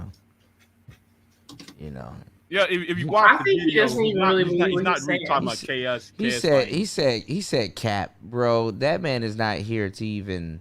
Nah, he said that he's talking about the simps. He said that there's different type of simping. No. Come on, you got play it. No. Listen to me. Bell Hooks is dead, but I would never do a hit piece on her. I would clown you that you read. All right, man. All right, I don't know. This man done got a whole full production on a dead man, bro. That's not. Come on, bro. Manosphere video He not way even here to back defend when. himself. One That because nigga, it. And FD, I'm gonna tell you, like off the no bullshit. If that nigga was alive, he would roast the fuck out your ass. So don't do that, bro. I mean, taking a dead man. You're not even doing that. Don't say cap, bro. I'm just saying, bro. I don't give a fuck about bell hooks. I wouldn't do it. Rest in peace, bitch. Goddamn. What? Coda.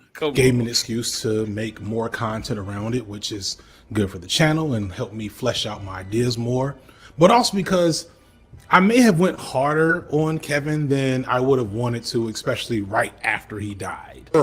About this coon sellout ass mother. I got a little mask off on how I feel about conservatives in general and the very, very scary influence that Samuels is having on black men and black women may have made me a bit too passionate in the moment. I have never liked Kevin Samuels and always seen his presence in the public discourse around Black people to be an He overtly dresses like R. toxic, Kelly, I noticed. one that so many people seem to not care about or notice, or a lot of Black people were telling on themselves and how conservative they really were, that they allowed this man's rhetoric to go unchecked. In a way, Samuels, through his admittedly good presentation, incisive wit, and tell it like it is church pastor persona, plus his good looks, managed to do something that I wouldn't have thought possible. He turned hundreds of thousands, if not a million, Black men and women into simps for anti-Black conservative talking points, something that nobody has been able to do to the level he did. What the fuck? Been like one huge public L. It's embarrassing and indicative of the desperation a lot of us feel that we let this man So sell this himself motherfucker as a pro-Black. guru. What fucking and community this nigga represents? I don't know what he is, bro. What the I'm fuck I'm is lost. UFB Signify? You fucking. What the You fuck? see, that's the problem. It's a bunch of flip floppers that Johnny come lately flip floppers. He don't know what topic he want to stay on more. I was gonna say he's switching sides. He's switching. I'm more surprised. I'm more surprised that a coon calls someone else a coon. I mean, who this is a prime example. Who needs a point when you got production? This is a prime example of a female-sided, female-led, female-raised. I know about Man, intersex. hold Smurgle on. said he's an saying intersexual. female raised. Dude, you don't know who. See, this is my problem with the general. Saying shit, he has nothing to back it up with. He was about to back it up. He just dropped off. Hold on. Go ahead, General. Go ahead, General. Where were you going with it? He said Hold on, you're Morgan, General. He said, I model myself after the ethics of Fred Hampton. You a motherfucking lie. Nigga, get that name out your mouth, cuz. Get that name all the way out your mouth, cuz. This is a good troll right here, man. This nigga here. Hold on. A black socialist humanist. How are you socialist? Yo, number 16, you a fool, bro. This man start laughing. He said,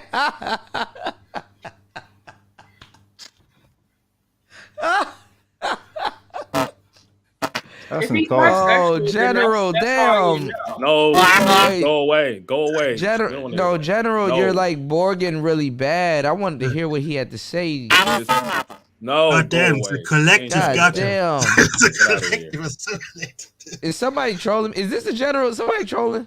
That's him. His phone pumping and dumping him. Like, God, man, come on, man. I'm trying to hear that. Wait, General, go down and come back real quick. Hopefully it works. Go down and stay down. We ain't trying to hear that.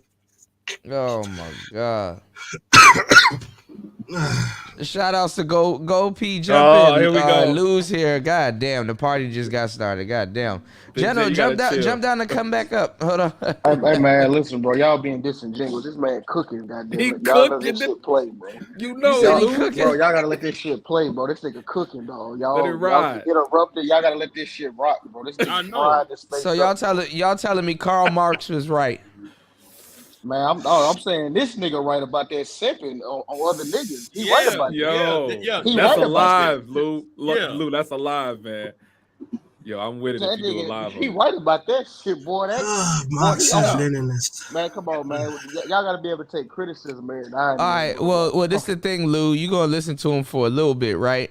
And then he gonna say something. You gonna be like, "What the fuck?" No, play it, man, because it makes sense. Okay, all right. But that's the thing, because it's like dudes can simp. Dudes, I'm sorry. I'm just gonna let you play it, and then we can talk about it. Because everybody on here gonna be like, "Man, what the fuck?" Expert with no credentials, You ought to make it a past drinking and game. lifestyle that clearly didn't line up with his rhetoric. And here's the key. It wasn't because he was so good at lying or hiding the truth about himself to his fans. He had so many anti-fans and haters that all the info was out there easily to see. It's kind of weird. I thought everybody knew this, but he was a man who struggled financially for most of his adult life until he struck it big on YouTube. oddly, there's a lot of his cult-like followers, and they do call him cult-like. Oh my god. They assume that he was old. All right, shout outs. Hey, he wrong.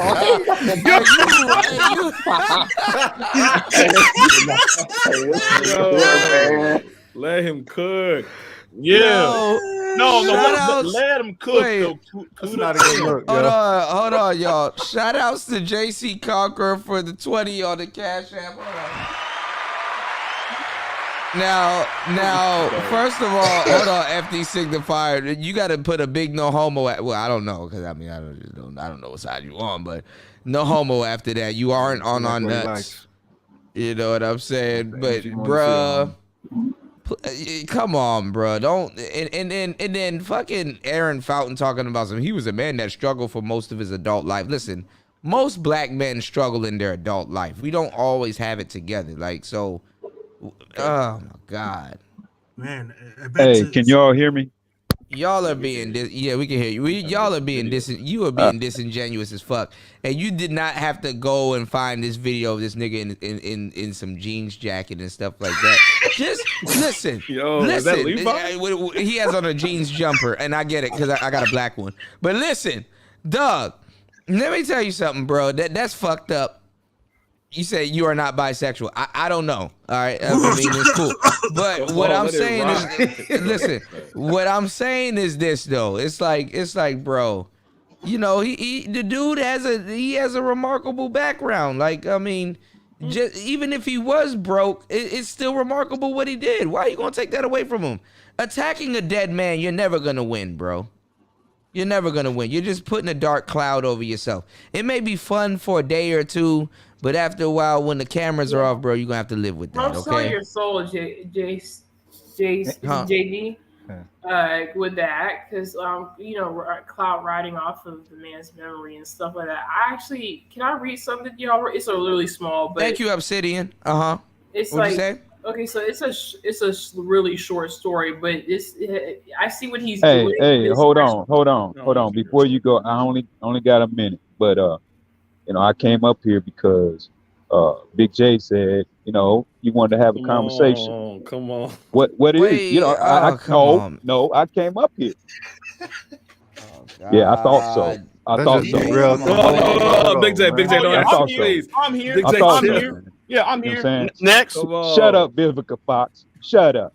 No, you keep on cute. If you're gonna talk about somebody, you better bring the goddamn facts. Man, anyway, what? You are a feminist. I'm not feminist. You are a feminist. No, I'm not. Because you do have feminine points. You do talk like a woman. You do talk like a female. Says otherwise. No, you talk like a female and you act like no. Nigga, my track record says otherwise. You can say that, but what is your track record? Your content says you are a broad. Dude, there was a school in Oregon State. I thought so. Shut up. I thought so. No, there was a Address school. what I talked about. Your content. See, you already. There was a teacher who was mistreated. I'll be right back, y'all. No. Be right back. I'll be right back. Hold on. Me and the MRA. Look, man. Shut up, Vivica Fox. Shut up, Vivica Fox. Together on some actual real shit. To address your content is shut the your fuck up. Look, you see, the video, your content is all about bashing brothers. That's what because y'all say dumb shit. So you are a female. Because y'all say dumb shit. You a whole broad up. The problem with you niggas is that you in your feelings right now. You in your feelings right now. Forward, and then y'all take 7 steps back. You in your feelings right now. Time. You in your feelings right now. I've been doing that shit. You in your feelings right now. Are you a secret divestor agent, Big G? Hold on. Let me prove. Me too, FD, man. These guys, man. I'm trying to watch this. Yeah, for real. What's up? Y'all having a fight in the bar? Look, he done named this mug King of Rogan. the Simps. We talking to a whole broad up here. Big J, Triple X is a whole broad up here. But it's a distraction. That's what we talking about. That's why I hate going to the movies with niggas. You know what I'm saying? I'm not really absorbing everything Talk about that it, he's Lou. saying for, you know what I'm saying, absolute. You know what I'm saying? Like just putting in the like we we trying to digest this video, and you know what I'm saying? Like, Hey, this nigga look. cooking. Hey, look. Okay. Hey, I'm gonna leave it at that because that broad, Big J, Triple X said I was scared to come up here, and I just came and addressed it. You know what I'm saying? So okay, I'm gonna leave it at that. That was I'm an gonna leave it hour at that. ago, nigga. All right. No, That look, was an man. hour ago. I called you an hour ago. I do work, bro. That was an hour ago. I do work, ma'am. I mean, sir, I do work. Man, get your baby boomer ass off, nigga. Yo, old Anyway, niggas got anyway, to go. anyway, Old niggas get got out to your go. feelings. Get out your Old feelings. niggas got to go. Okay. Get out your feelings. Y'all You are old too. What you talking about? Get out your feelings. You got some 50-year-old All right, loser. I'm gone. Trying to come All at me. right, all right, y'all. I'm back. Hold on, y'all. What the let's hell get it. happened? Yeah, something that wasn't supposed to. Shout outs to Gold P. Shout outs to Taylor. Taylor said I'm going to head out. God damn. Taylor, no, wait. God damn it. Let's rock. Let's rock. Taylor, wait. Say what you were gonna say. God damn it. I just came back. What the hell happened? She said she gotta go. It's cool. What's going on? What's going on? Because he's like, get by. He said bye. No, you said you gotta go. Shouts to Go P, man. Go P, a man of few words. That nigga will slap the shit out you in person. Poison thing. I mean, some of the stuff that the JD said sounded disingenuous, and then some of it didn't.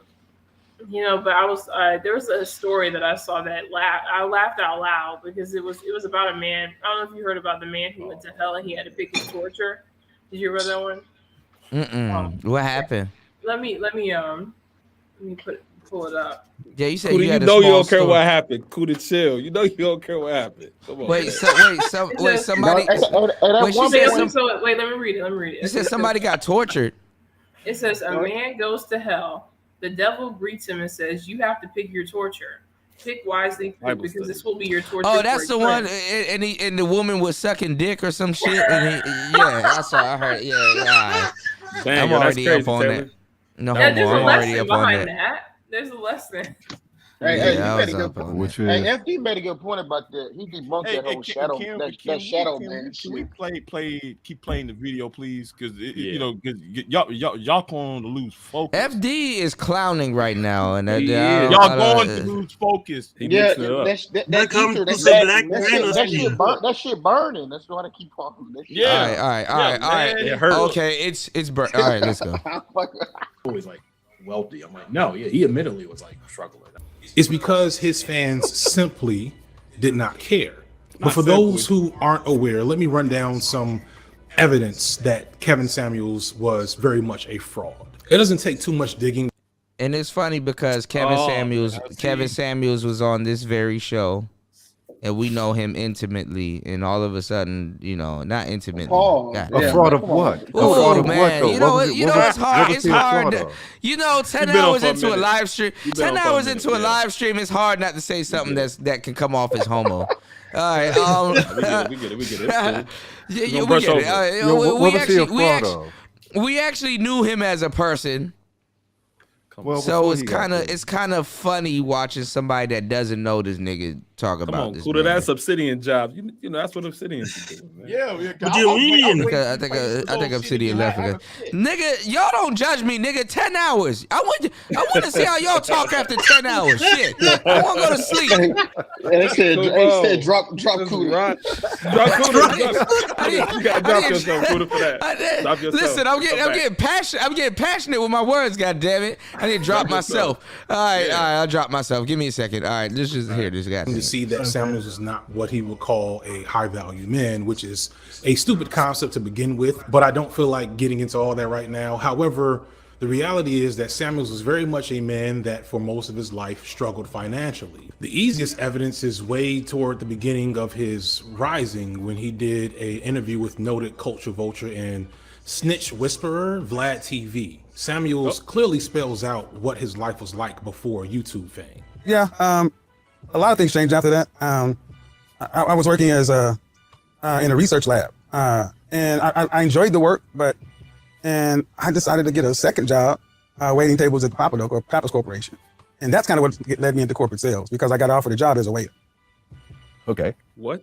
All right. So then you joined corporate sales. I guess you were. It's so funny because when you look at Samuels' face right here, he knows he just said a bunch of shit that don't make no damn sense. Like in what world? Why do black? First of all, how the hell that don't make no sense? Wait a minute. Hold on.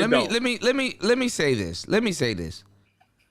Why do black people act like we get the best out of life and we're not regular people and we just don't work and we don't go through hardships and shit like that?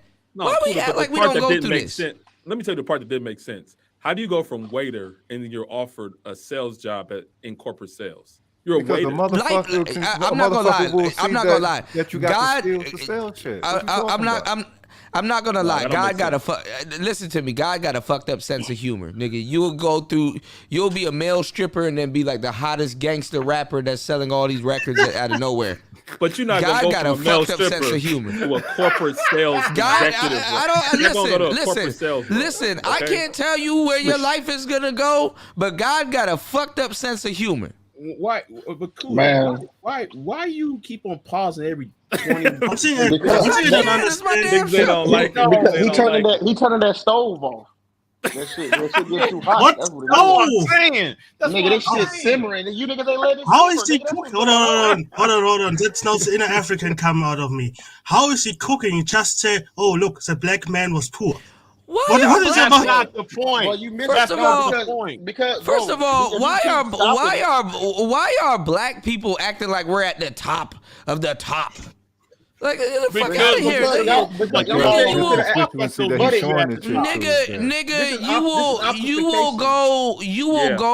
You will go. Ask anybody. Read anybody's biography. You will go from sleeping in your car, pushing shopping carts at Publix, to the fucking hottest author in the game. Yo, ask Tyler Perry. He said everybody the homie like man, Kuda. Please, man. Let's go. Please. Yeah, Kuda riding. Kuda ride. He ain't getting out there. He's strapped in. Good. Let's go. I'm not a fan of Kevin Samuels. Me and Kevin Samuels actually cursed each other out. You really need to do your homework. Me and him cursed each other out on numerous occasions. Okay, they won't do their homework, Kuda. Why not This is why they don't understand how a guy could go from waiting tables and go into corporate sales. How? Because they all of these. Because at the time, I believe he said he was going to, he was working a certain job, and then he went into corporate sales, and he worked his way up through the company. There's a young black man right here, 28 years old, where I am. He worked at McDonald's for 3 years. He owns that McDonald's that he works in right now. He started out flipping fries. There you go. Okay. There you Hold on, nigga. There you go. There you go. There you go. Hold on. Wait, and hold on. He just asked me, the real question is, why did Kevin Samuels act like he's the top of the top? The reason why black people buy fake Gucci and all kinds of stuff. You fake it. Why are we acting like black people don't fake it till we make it? No, that's a lot of the people. No, fuck that. A lot of the people that faked it made it, and you think they this big person is like, actually, I really kind of faked it. Nah, you're such a no. I know I'm not such and such. I actually faked it. I mean, what other YouTuber from a small group act like had people that cities don't on it? fake Address that McDonald's thing. No, he said he worked there for 3 years flipping burgers, and now he owns a McDonald's. Like Listen, what? That's hold on, another KS story. Hold on, let me tell you some real shit. He's a fraud. What the fuck was Kevin Samuels supposed to be? Man, where do you grow up? Not a fraud. Not a fraud. Exactly. I don't know. Exactly. They hate no, the man. no, They no, hate no, the man, no. but they can't. Y'all They keep can't moving Y'all don't hear me though. He's a fraud. A fraud of what? Thank you. Let me tell you something. Hold on, stop. If you faked it and you actually made it, you're not a fraud. That's exactly what a fraud is. Okay, all right. No, that's not exactly what a fraud is. Whatever you say, That's exactly that. No, actually, no. There is a such thing, and people wrote books on this. There is a such thing as faking it until you actually become real. You actually become authentic sometimes. It's about being in that position and having experience. Now, you may not have as much experience as you claim you have, but if you're in that, if you're a nigga that's, let me tell you something. People that fake it, they get to sit in the same fucking Rolls Royce seat and drive a Wraith, just like the nigga that struggled for that shit. He can still tell you what it's like to drive a fucking Rolls. What is high value man about then?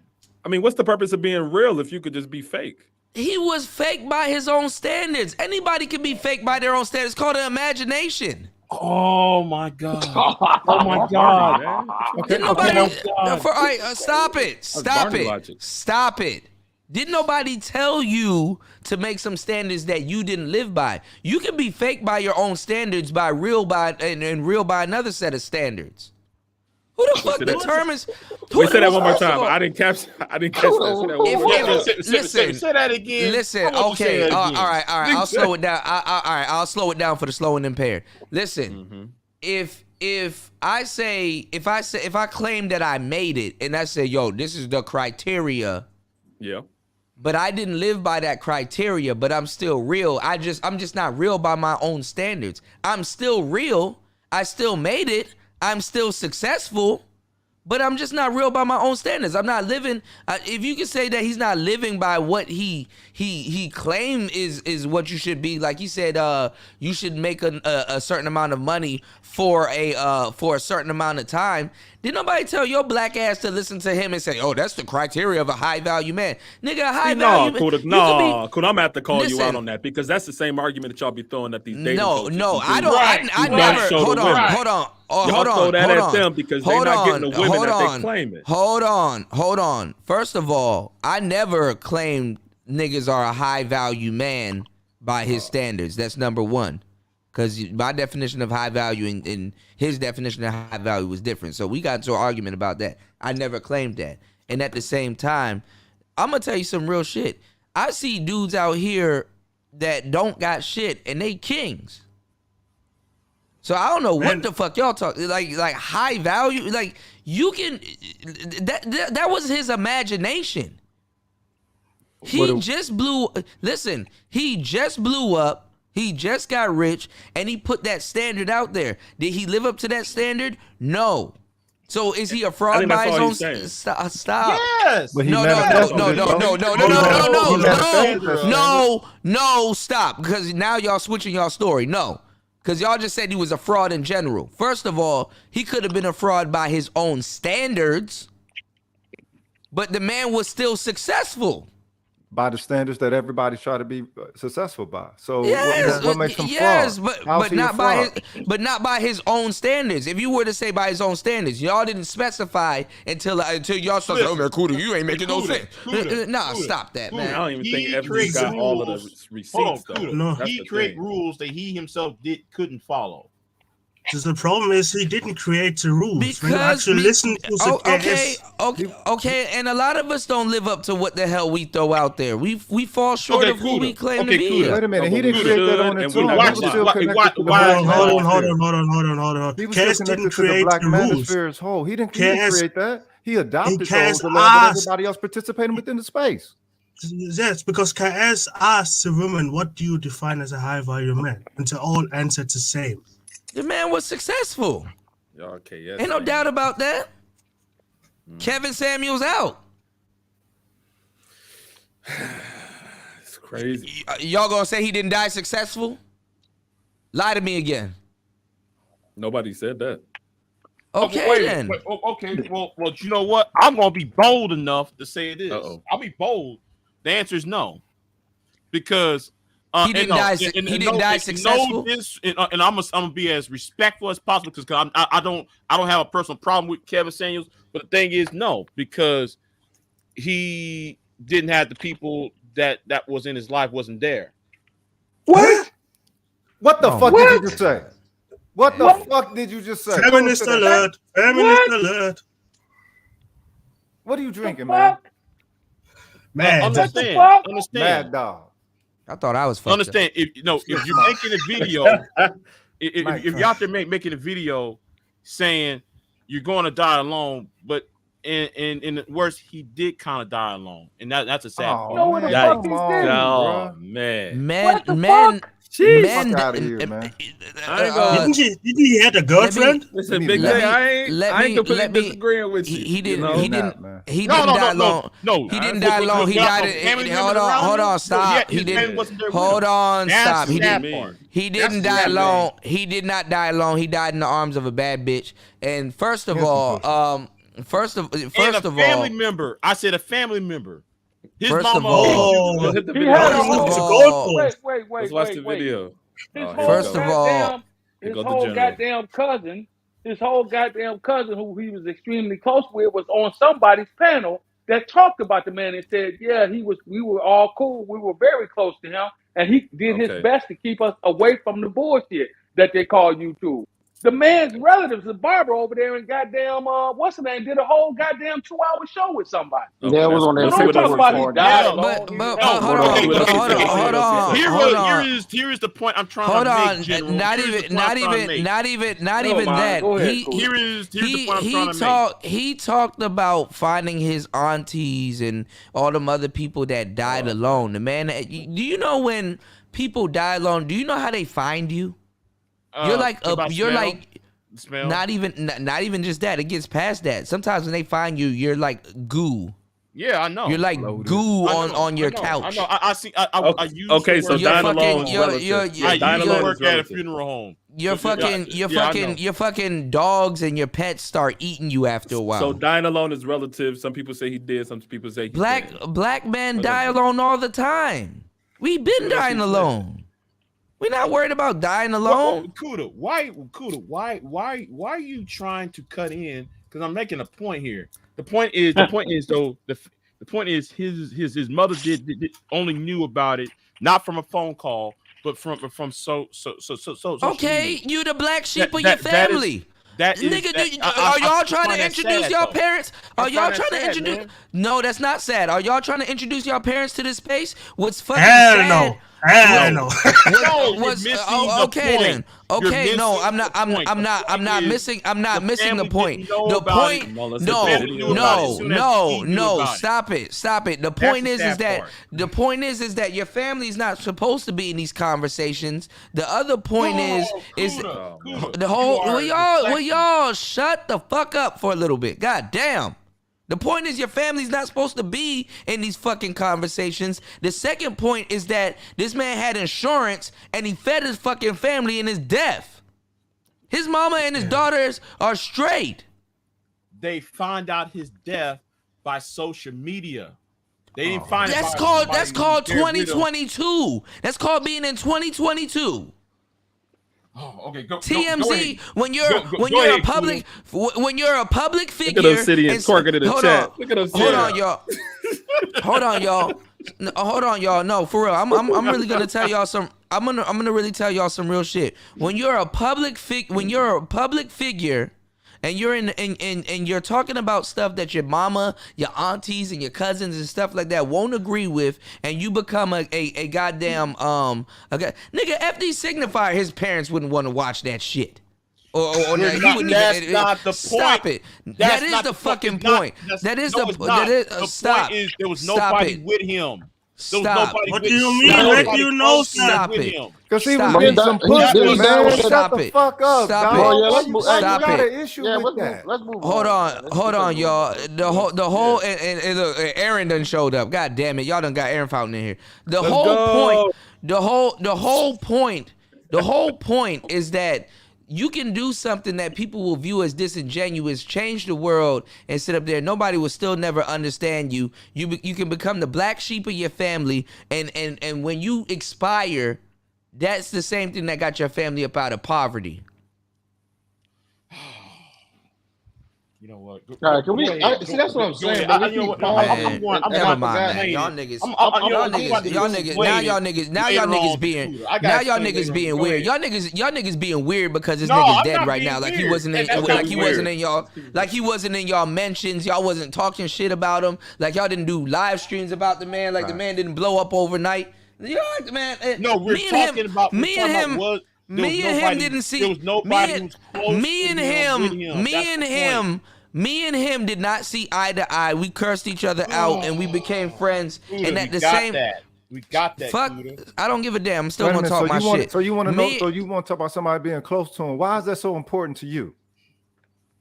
But this is what I'm saying point though. was about success. The man, you can't deny that the man blew up overnight and became something that a lot of y'all are trying to be. You niggas are lames. You know what I'm saying? Like That's some lame ass shit. Motherfuckers. That's not being lame. Bro, I agree with you. I agree Man, with that statement. A lot of these niggas are It's lame. kind of sad though. I don't It's give a a sad ending though. I don't give a fuck if he was renting Airbnbs and fucking renting out houses and shit like that. Y'all tuned into the man's show. The man had your attention. He was saying a whole bunch of stuff. He had the women's attention. He was of course he was living up to standards that he was putting standards out there that he don't live by. But the man was still the man was still successful. The man was still a work in progress.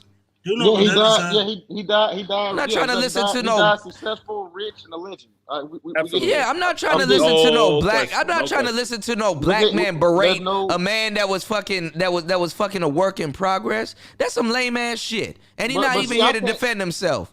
That nigga was roast. That ain't the point I was on. The point when he was talking about how niggas simping for other men. That's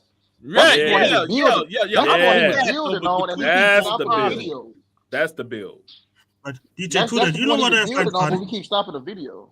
Do you know what I find funny? Great men, most of the time don't have a very good ending, but no one remembers them because they didn't have a good ending. They remembers them because of their deeds. Like, for example, Augustus. That motherfucker died alone with all his children dead and his wife poisoning him when he was the greatest emperor of Rome. And I'm in Europe, and to this day, he's still sucking his dick. It's European. I'm gonna need a translator. Man, I'm just saying, bro. Y'all not about to be sitting up here. This man died a martyr. Most people just die. Okay. How did he die a martyr? Hold on. Kuda, how he die a martyr? Kuda.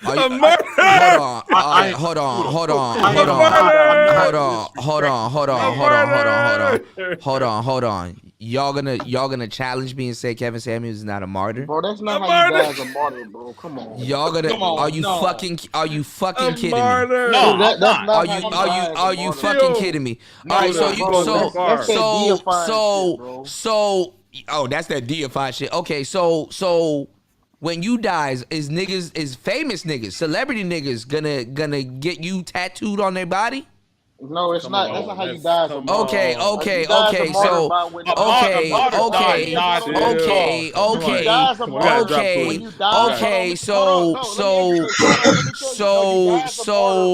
are you gonna have memes of yourself? Are you gonna have memes? Are you gonna have memes? Are you gonna have memes of yourself still? Are you gonna have memes? Are you gonna have memes of yourself still floating around? So is that gay delivered nigga?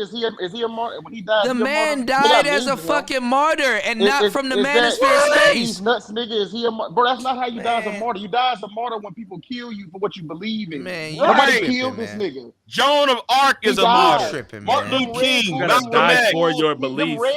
You tripping, man? Martyrs. Y'all act like he drank Red Bulls all day, every day. This man died earlier this year, and people are still talking about he's not a martyr. Man, shut man. No, he's not a martyr. A martyr dies for their beliefs. Nigga. Martin Luther King is a martyr, nigga. Kevin Samuels, see, bro, that's that shit I'm talking about. That's crazy. That's deifying. Kevin Samuels did die as a martyr. Come on, you deifying him. Okay. Who? Hold on. Who killed Kevin Samuels then? Kevin Samuels is not okay, hold up. If you want to go into that, ask yourself, what did he disrupt? I'm sorry. No, what'd you say? What did he socially disrupt? Y'all niggas talking about him, man. Anyway. No, man. bro. You said what did he socially disrupt? What status quo did he socially shift? It's not like you already have an idea what that is. No, I'm asking you motherfuckers, because the whole thing is y'all don't even know what a 20. Y'all don't even know what a 20. Y'all don't even know what a 2022 martyr is. This nigga died still believing what he unchallenged in what he believed in. You gotta look at what a martyr means. That's not what a martyr is. Y'all talking about the technical. Y'all talking about the technical. Y'all talking about the Kuda. He not a martyr because he didn't get killed. He died doing what he believed in. And connected still to a- red pill No, ideology. a martyr Y'all making dies. him a martyr. No, a So how martyr the fuck dies is y'all for not their connected? beliefs. They die for their beliefs. Right. It's like if Fuck you don't outta here. renounce Christ or something, then we're gonna burn you at the stake. They say, yo, I'm not Exactly. doing That's it. exactly They Well, get y'all burned. didn't That's get a y'all. martyr. That nigga died on his own terms, and y'all didn't get a chance to burn him at the stake, so he ends up being a martyr. I don't know. I Come have on. no pleasure. I lost this guy. Okay, Yo, so what was his impact? What would you name it? What's his impact? What was his impact?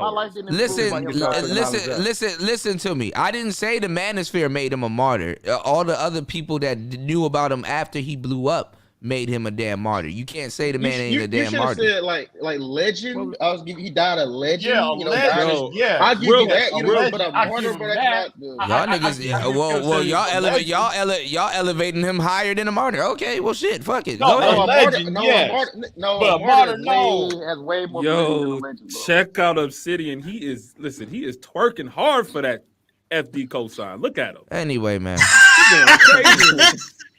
No, he said, email me. Can you email me? Yeah, he didn't. He died because of Kevin red Samuels. Well, if y'all say that, we need to use an example for black men help. That's what we need to use. Shit. Twerk harder, Obsidian. It's not working.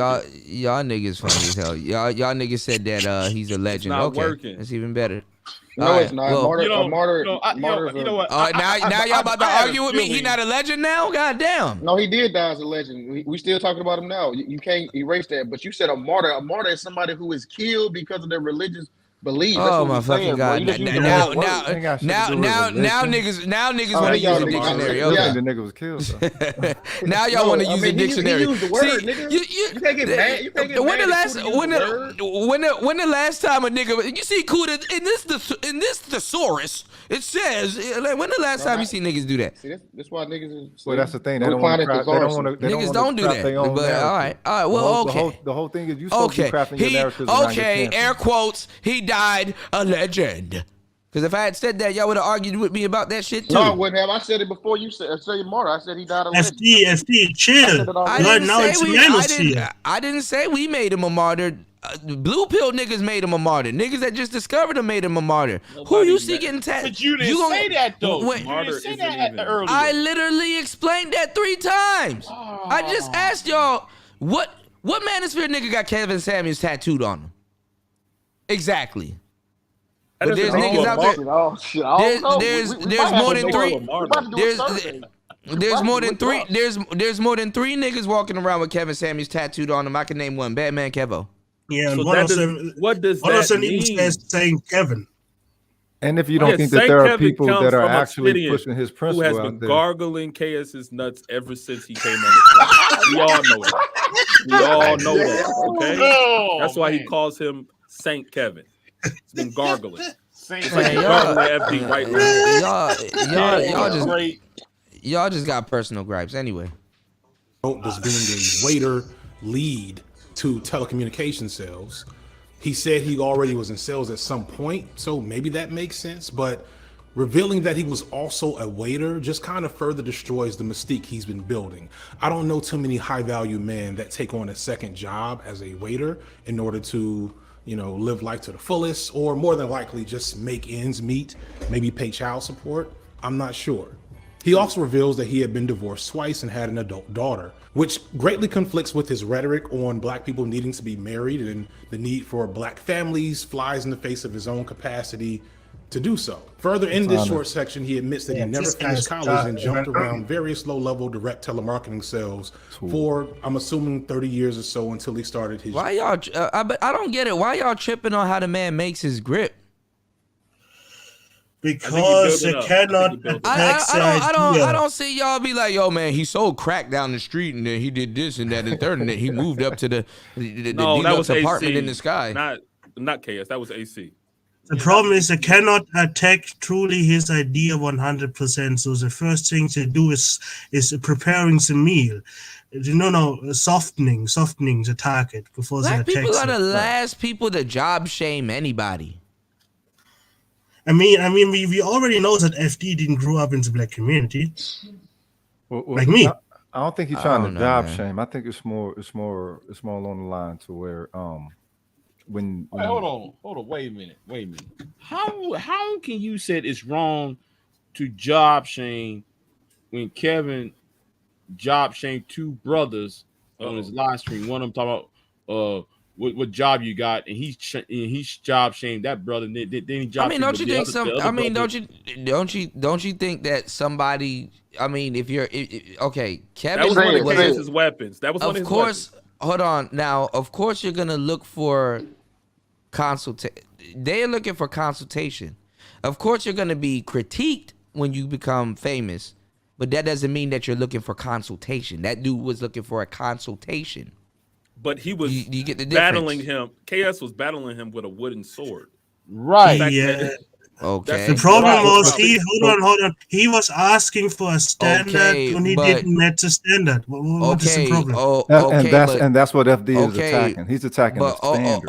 Okay, but don't millionaires go to poor people for advice? You can find advice from poor. No, they don't. Shit. Why would not financial advice? Even Kanye said, I don't take advice from anybody less successful than me. They don't do that. Go listen to some of these people. Some of the best advice they got is from somebody that was poor because they were at one point rich or at one point have something or have something that they want. What? Who you talking about? A lot of people. Poor. Maybe he's the self-made millionaire because he started out you got a lot of people that like say like even with the pickup artists, you got pickup artists and dating coaches that's not richer than some of the people that consult with them. Are you gonna lie and say that's not true? But it's not money and it's not career advice. It doesn't mean money or career. It doesn't mean money or career advice. When you consult with somebody, this person could have women and be like, okay, I might not be you know what I'm saying? I might not be as rich or whatever. That's dating advice. Okay, listen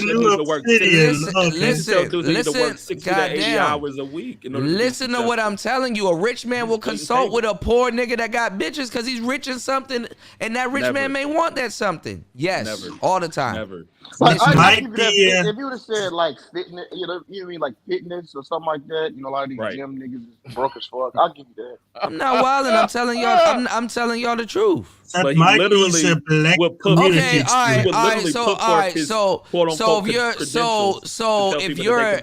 If you're a fat rich man and you pay for personal training, and you're usually rich, and you're usually richer than your personal trainer, by the way. Facts. Yeah, I see. But that's personal. You're not consulting. That's not what he had consulted with people about. It's about career what stuff. I'm saying is that man consulted with Kevin. Kevin did not consult with y'all. But how you gonna tell a nigga about a career? Basically, come on. Buddha is talking about rich people are not almighty. They need help sometimes. So and that's where your money come in. Y'all acting like y'all forgot about Men's Week that he used to do. He would flame, roast, and flambe dudes for not working as hard as he quote unquote used to. Y'all remember him doing that? All right. Okay, I remember. If that was his standard, this is the thing. He ain't live up to his own standard, but he was pushing the standard to other dudes. Exactly, and goofy and a fraud. So is that irrational when this motherfucker manifests that for him based off of the social condition? Well, hold on, but that's his job. Even as a black man, to mentor and tutor other people, even if you're not living up to your standards. Coaches don't play, baby. I understand. Quiet now. Quiet now. Don't play. Coach also doesn't tell people that he scored. Wait. Coach don't say that he scored 40 in a season, 10 assists. Your coach will be fat as shit. Your coach will be fat as shit and out of shape and giving you the game. But the coach does not tell you about false stats that he never had. He's telling you about the stats you need to achieve your goal. It's one thing about telling you that you need to do this. It's another thing to say I did this when you really didn't do it. Yeah, and it's different between head coach, you got development coach, you got shooting coaches. Who's saying you're tutoring people on what you don't know? If y'all gonna go by that logic, Then the custom auto and all that stuff. Man, never mind, man. And he was coaching people. He was consulting with people about how to become successful. Custom auto He was got consulting hit, people about school every time that he didn't finish. He was consulting with people Uh-huh. about money that he didn't have at the time. Come on, man. Okay, so wait a minute. You don't think motherfuckers learn lessons as they are without? That's where show your work came from. That's where show your work. That's where show your work came from, because he ultimately made a mark of success.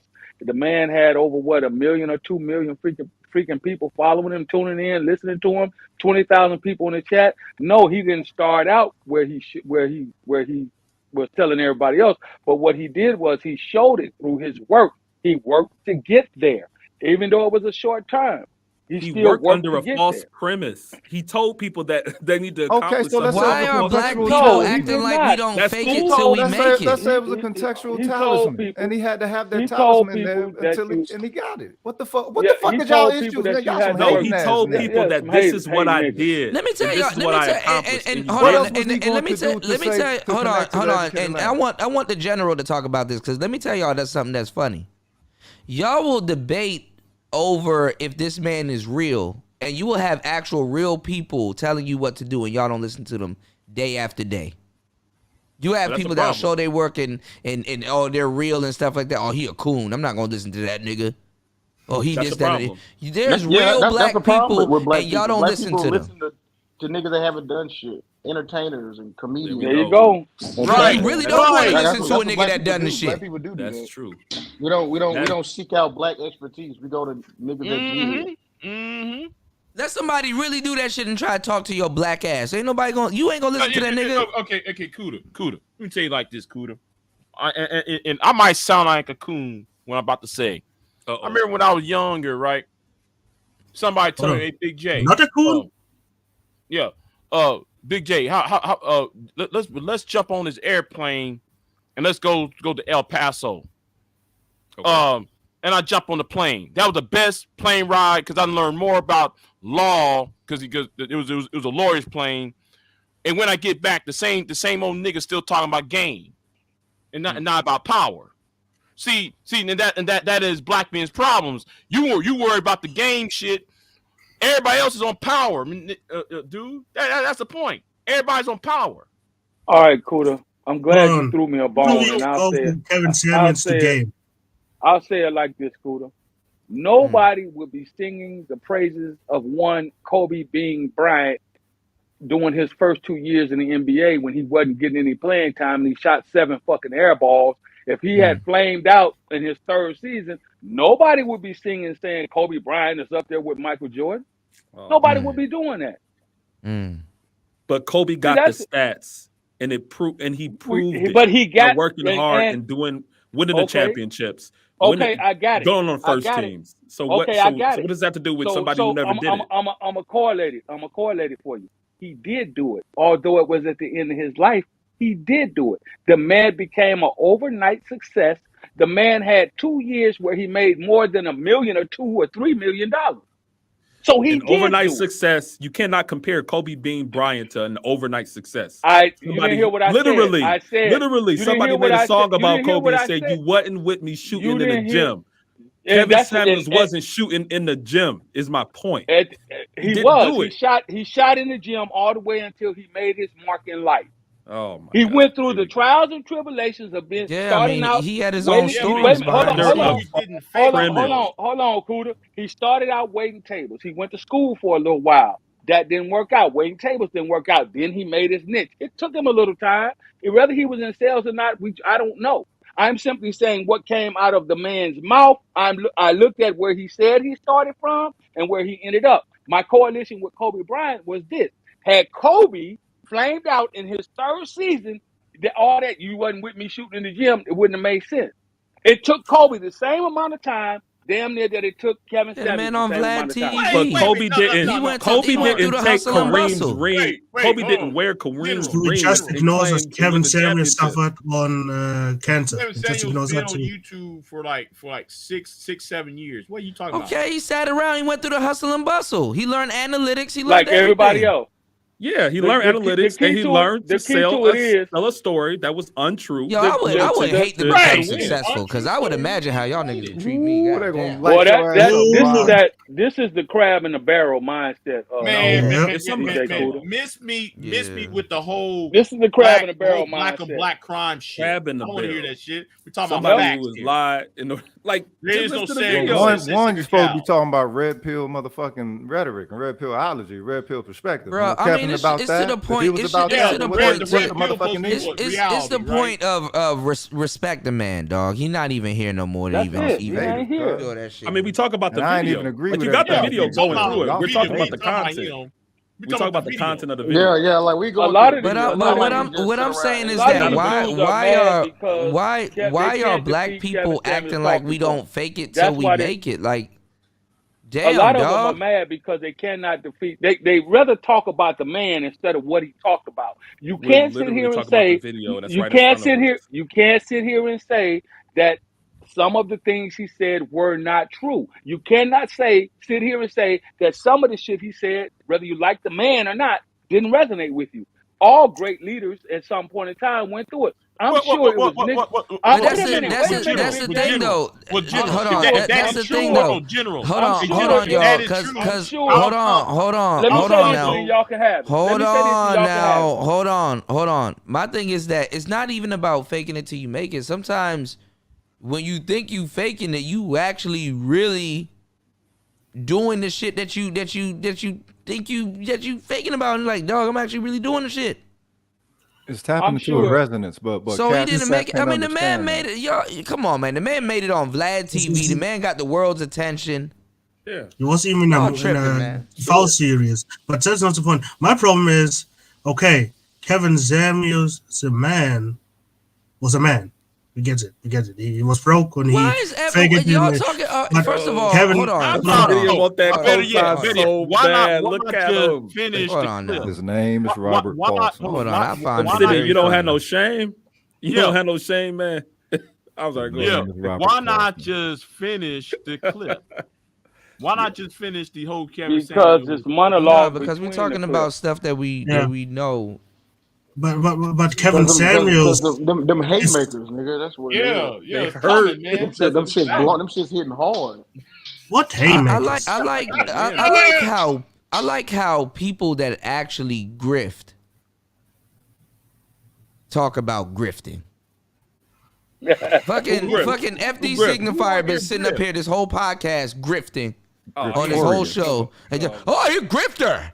Griftorious, affordably speaking. Who here grifting? He said FD is grifting. God damn, y'all grifting too. How? Man, get the fuck out of here. So we don't agree. I don't grift. Okay. How? YouTube channel. Like he talks about the He gonna grift because in one segment y'all about to fucking agree with them, and in another segment you gonna be like, man, what the fuck? Come on, cool to play the video. Okay, watch. That was in the 90s. I'm gonna point it out. That was in the mid to late 90s. And we're not talking about some high-tech job. We're talking about MCI, business development, where he's probably selling, ad space or phone services. Think Sorry to Bother You. Like, that's what we're talking about. This was not a job that a high-value man would have. Now, there's numerous other rumors around his family. Y'all grifting right now. I don't want to get into all that because I can't verify what's true and what's not. And it's not necessary to get into the uglier parts of his past to prove that the person he was putting in front of the screen wasn't real. The jet setting, the lavish lifestyle he says he lived in, his content is highly specious. He definitely made probably over millions of dollars since blowing up in 2020 in that 2-year span. But you can just look at the scenery in his videos and the lifestyle that he seemed to be living in 2018, 2016, 2017 when he first. Now I'm gonna tell you some real shit. Why you doing that to him? His outfit might look a little cheap, but nah, that's probably some real Gucci. And stuff. The man was living the lifestyle. Like that nigga y'all wasn't around. That nigga will take you into the Louis store and buy a purse or some shit and walk out. That nigga was spending money. No, was this that white lady house? Huh? Oh man. Was this that white lady house? Why y'all acting like niggas don't fake it till they make it? Like we don't make shit look good. Man, the funny thing is, he compared him to a movie character who literally faked it till Some he of made y'all are it. wearing fake But Gucci why- right now. I just asked a question. No, I'm wearing Target. I got a little Black Target. people Some of them buy niggas fake got off Gucci. Some of them niggas got on knockoff Jordans right now. Bro, what? I'm broke. Fucking they Jordan Nah, symbol bro. twerking and shit. And talking about Do some y'all- man, he is- faking. Do y'all know? Some- Is it the white lady? Some of house them or- niggas riding a Chrysler 300 like it's a Chill. damn Rolls Royce. Are y'all gonna Some of answer them the niggas question? riding a Chrysler 300 like it's a Rolls They Royce. not. Lou, they not. So is it the white? Is it the white lady I'm house? Or smelling not? Grandmaster Troll all over this. This is some grand. They not. Man, black people the main people buying fake shit. Y'all niggas be fake as shit. But all right, go ahead. His jacket cheap. Chill. But That you ordering is how- from McDonald's. That Why is you how think that? white- That is how white people decorate their houses, though. That shit might be their house. I don't know. Kevin probably Alright, that was funny. That was Started doing YouTube to see that the Kevin Samuels that we see as the Godfather didn't exist then. 1, 2, 3, Oh, 4, man. 5, 6, Come on. 7. Welcome to another edition of Life and Style by Kevin Samuel. Again, if you like what I'm doing, what are you going to do? You're going to go ahead and click that YouTube subscribe button because it doesn't cost you $1 and helps 8 pennies. And again, you're going to forward that out to as many friends and family members as possible. And just help me keep doing this great Why he content. playing this whole Bad thing? haircuts, struggle suits, bad sound and lighting, and a general awkwardness. That's who he was until he found the right grift. Did he say struggle suits? That's He bullshit. said struggle. Listen, Nah, come on, listen, he cooked. Come on, man. Until Kevin, I didn't know them. Man, them fucking colognes cost a lot of fucking money, bro. I said, God damn, Kevin, you hitting me for nigga He said struggle suits. Yo, he was Kevin's basically struggling. a dandy. All right, he was basically a dandy, and you know, Andre 3 Stack shit or Mr. Bentley and all that shit. All right, do it. Man, this But- 2017, I'm tired. 2018. No, I'm tired of y'all because Kevin was teaching people how to dress nice, clean your Yeah, fucking etiquette. body, and be Etiquette. pristine. Yeah. And y'all shunned him in the space. Oh man, I ain't gonna wear no suit in the summertime. I'm He burn taught you up. niggas how to. He taught you how to wipe your ass too. Don't forget that. Yeah, Right. Well, no, you heard- remember what heard that BGS thing you said? it's the sort of- BGS said that he brought him into space so that he could speak to, you know what I'm saying, the Cause so-called niggas need to educated clean lane. up. Get him I banged up a told y'all little bit. last. I Okay, told y'all. fingering I told y'all yourself- last hold on. night. Some of y'all niggas are still wearing the dragon shirt and anime button ups, and think nothing's wrong with it. Yeah, And think nothing's wrong with it. but we're not Y'all telling wearing dudes. Inuyasha listen, shirts and shit, and the bitch supposed to choose me. No, she not gonna choose you. Your shirt glowing. But we're not telling dudes that we just said. We're not telling dudes. We're not but here's the advising thing. dudes. What is Who would what listen about- to you? Tell That- niggas that- they that get was a- mad if you tell them that how to was a dress. slice. That was a cook. I give you that, Cooter. That was a cook. I give you that. That was funny. You can't tell niggas how to dress. Your jeans big. Well, I ain't gonna wear no skinny pants. Yeah, that's the No, 05 nigga, wear some living. pants That's that the nigga living fit. in 05. Absolutely. I give you that. Well, Throw no, back when jersey. he was Niggas around the bowls and 2000, 4XT. when he was around 2000 Hey. Y'all subscribers, niggas lying it like was this just- man it would was knock on your door primarily- and sell the shit out of some insurance that you didn't plan on buying. Oh man, they said that tie don't go with that shirt. Yo, What- let's hey, go. you gotta know chill. what? You know, Okay, so it what- doesn't. what- It doesn't, Scooter. Gabe, but The that's shit not that the he was- point. the shit that No, he no, was I showing just say that back somebody. in the No, day no, wasn't no. Let's fly. see. It Said that in doesn't. the That's chat. not the point, Gabe. Damn. Listen, I know Hey, the I bow just tie said- don't go with the shirt. I didn't say that. Look, the Somebody shit he else was did. showing, the shit he was showing cats back in the day wasn't fly. It was just something that a motherfucking lane Niggas wasn't wasn't thinking about. interested in It dressing matched. like that. It matched. He did a little accessory or something. It wasn't fly. It was just all right. Well, for a square, yeah, square fuck with that program. They might get a little bit more, you know, successful. You gotta Yo, they have time something it- going on in your life to time it dress FB like out, that. Because man. they said that time a it man FB that out. wears a suit every day, whatever he got going on, increases by 30%. They time Man, it I- out, man. I mean, Kuda, do you remember the time where the was people a here uniform. always Oh, said I that thought Kevin you were Samuel going to was a say some male? Michael Jackson shit. Do you remember the time? Go ahead. Nah, do you remember the time when Kevin Samuels was called a square and a lame, and why he's here into space at all? Trying to sell his Actually, his low whole- key, y'all don't even realize Kevin was a pookie. And that's exactly what we're saying. Like, what you mean? But he represented for the squares. No, how he gonna represent for him and he not? He was called a square a lot. He was called a lame a lot. You weren't even He around, German guy. You weren't even around. I was in the clouds. Man, go back. Go back to the clouds. We don't know you. No, I'm here now. Go you back. Kevin did represent for the squares until y'all realized that if y'all ran up on him, that nigga would whip your ass. Give me free. I see none of y'all niggas ran up on him though. Yeah, I wish you. You said, well, why get the violence? How we got to run up on him? I don't know. I didn't say y'all. He told you he knew karate. Actually, as a matter of fact, no, they did. Satan and Sinner did. Satan. Yeah, and no, but Satan and he didn't want no smoke. He didn't want no. Number one, he didn't want no smoke, and actually, he took a picture of a video.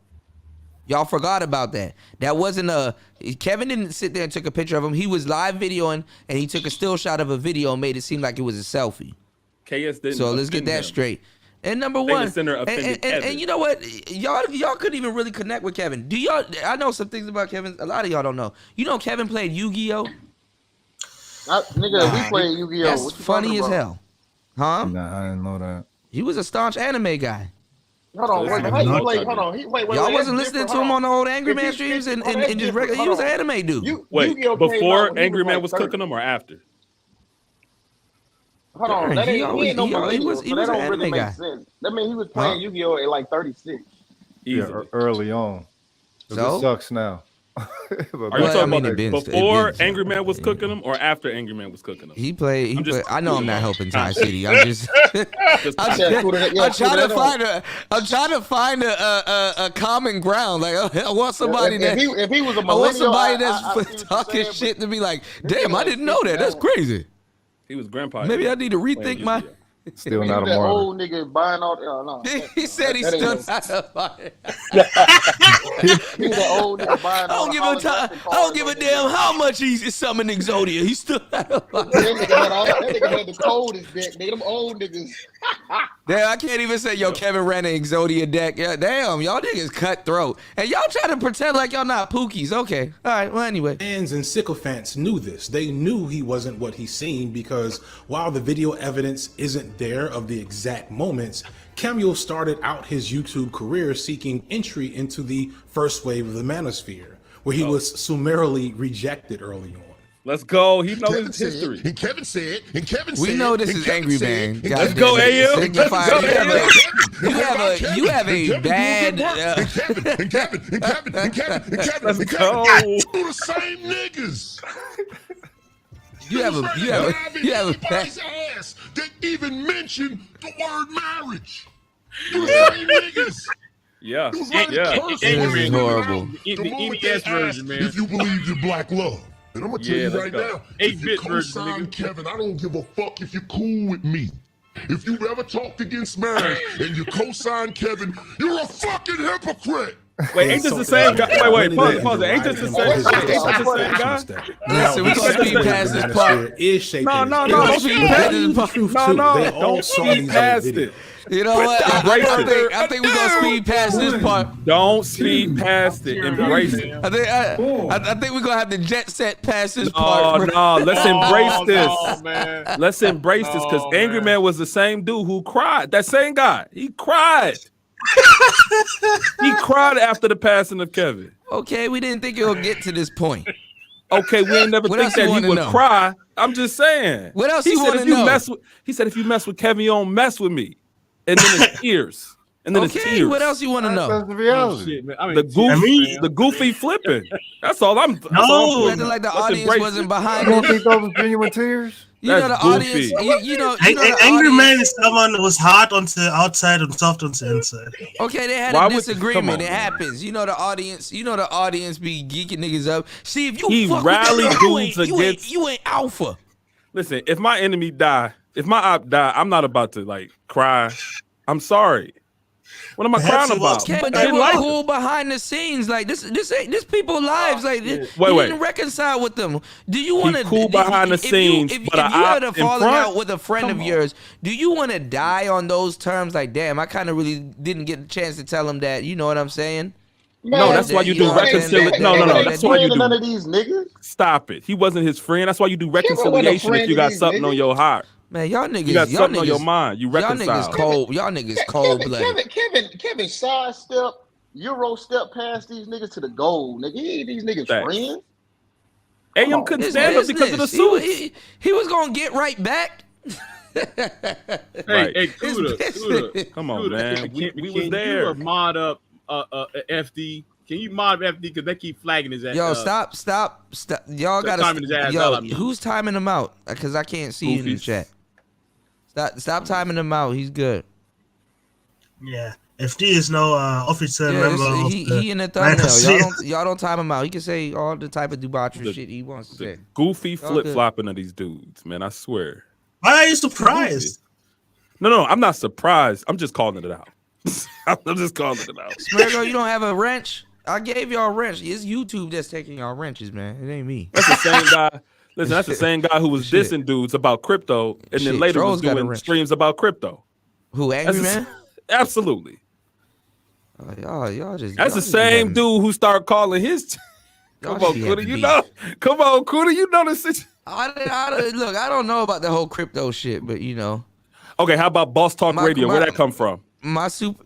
How about Boss Talk Radio? Where that come from, Kuda? Kuda, where that come from? Player talk, but he gave me my roses, so I mean, I'm cool with Angry Man. I was on the show this morning. But he came through, divided what was here, took the name, and ain't been back since. Wait, that's what? crazy. I'm saying he has took been the around. name. No, but he would roast people who was like your day ones that was over here. Come on, man. Boss talk, player talk, sneak soap. You mean during the game wars? Absolutely. Well, the Anyway, game I'm wars out was of there. the game I'm out of wars. there. You know, people. They still sneak soak, Gabe. They sneak soaking right now. They shadow watching me. Yeah, he sneak soaped and dipped. Gabe, That's what I remember. I got the juice still, man. The juice ain't gone. Oh no, absolutely. I'm just saying. Keep it alive, man. Ain't seen around lately. That's all I'm saying. Keep anyway, it alive, go ahead, man. That's all I'm saying. All kinds of Go people ahead. been popping up. It's some people gotta apologize to me before they pop up. I get it. Yeah, you know. Y'all know the talk about the Black Manosphere got finesse about to come up, and they're not gonna mention me, and they're gonna pretend like somebody wasn't around telling them it's about to happen. My bad. I cleared it out. My bad, Kuda. My bad. Quiet. What's going on, Bells G? All right, let's go. 5, 6, 7. Welcome to another edition of Life and Style by Kevin Samuel. Again, if you like what I'm doing, what are you going to do? You're going to go ahead and click that YouTube subscribe button because it doesn't cost you one dime. It helps me make pennies. All right, we got to talk about this real quick. Number one, the countdown, the 1, 2, 3, 4.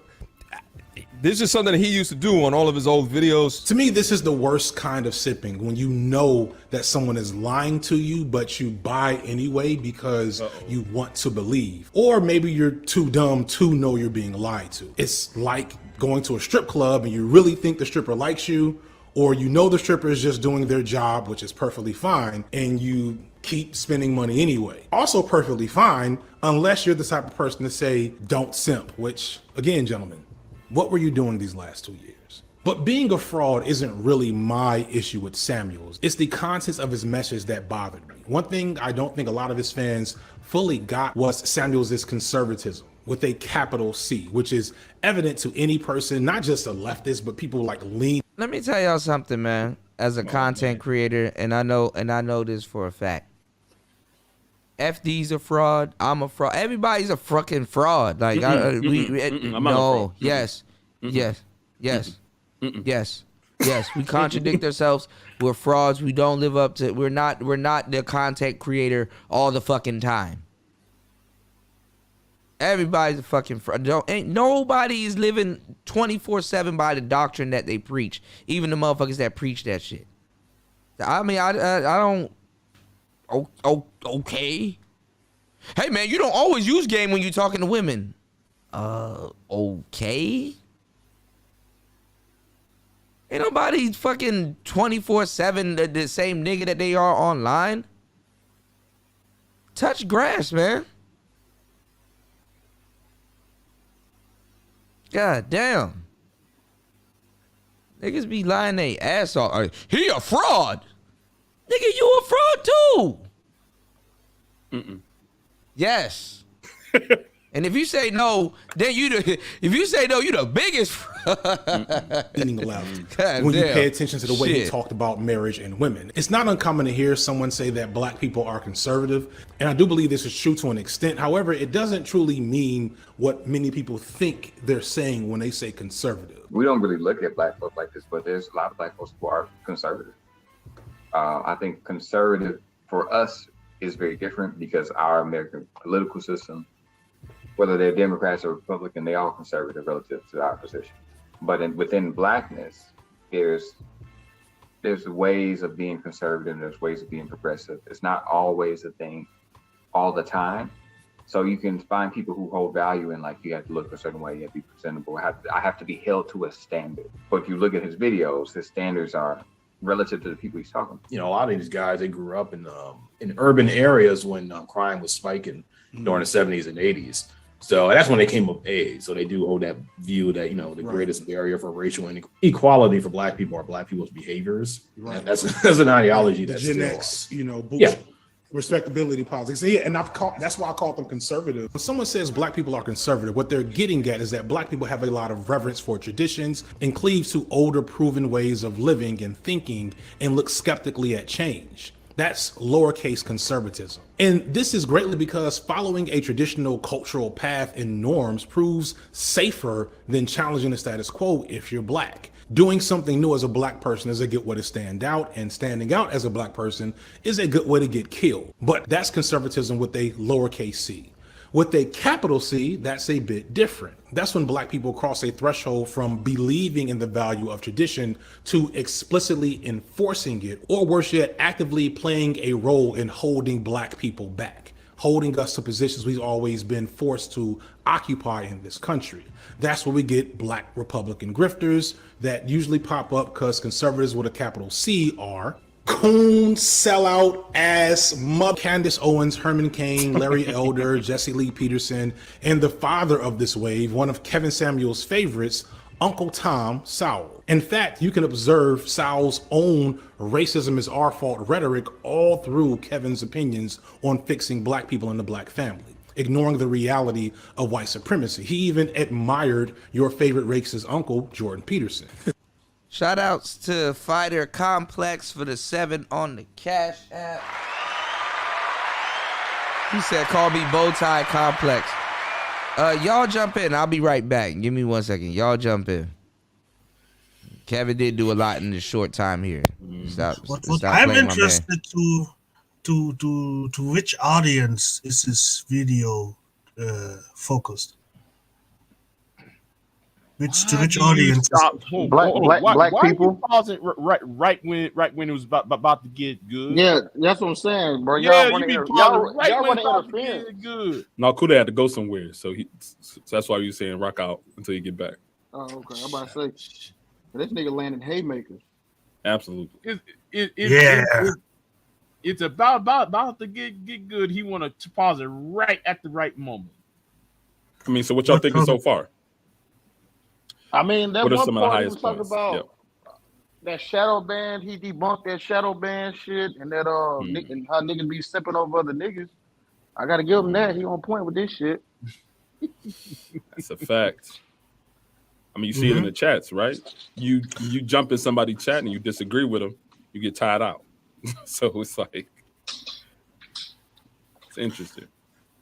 What about the part where it talks about that we are a clone of the white manosphere? He said they're a clone of the white manosphere. Yeah, we are a clone of the white manosphere who are neo-Nazis. No, I can't. No.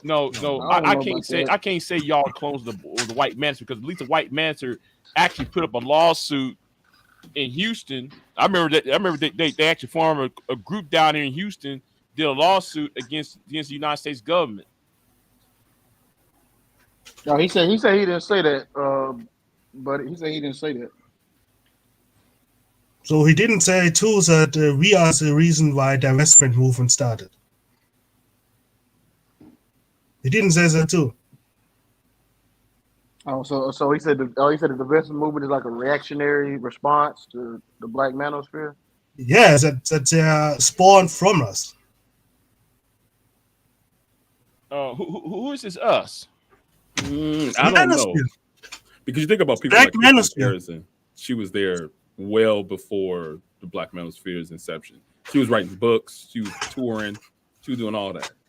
So, nah, I don't think so.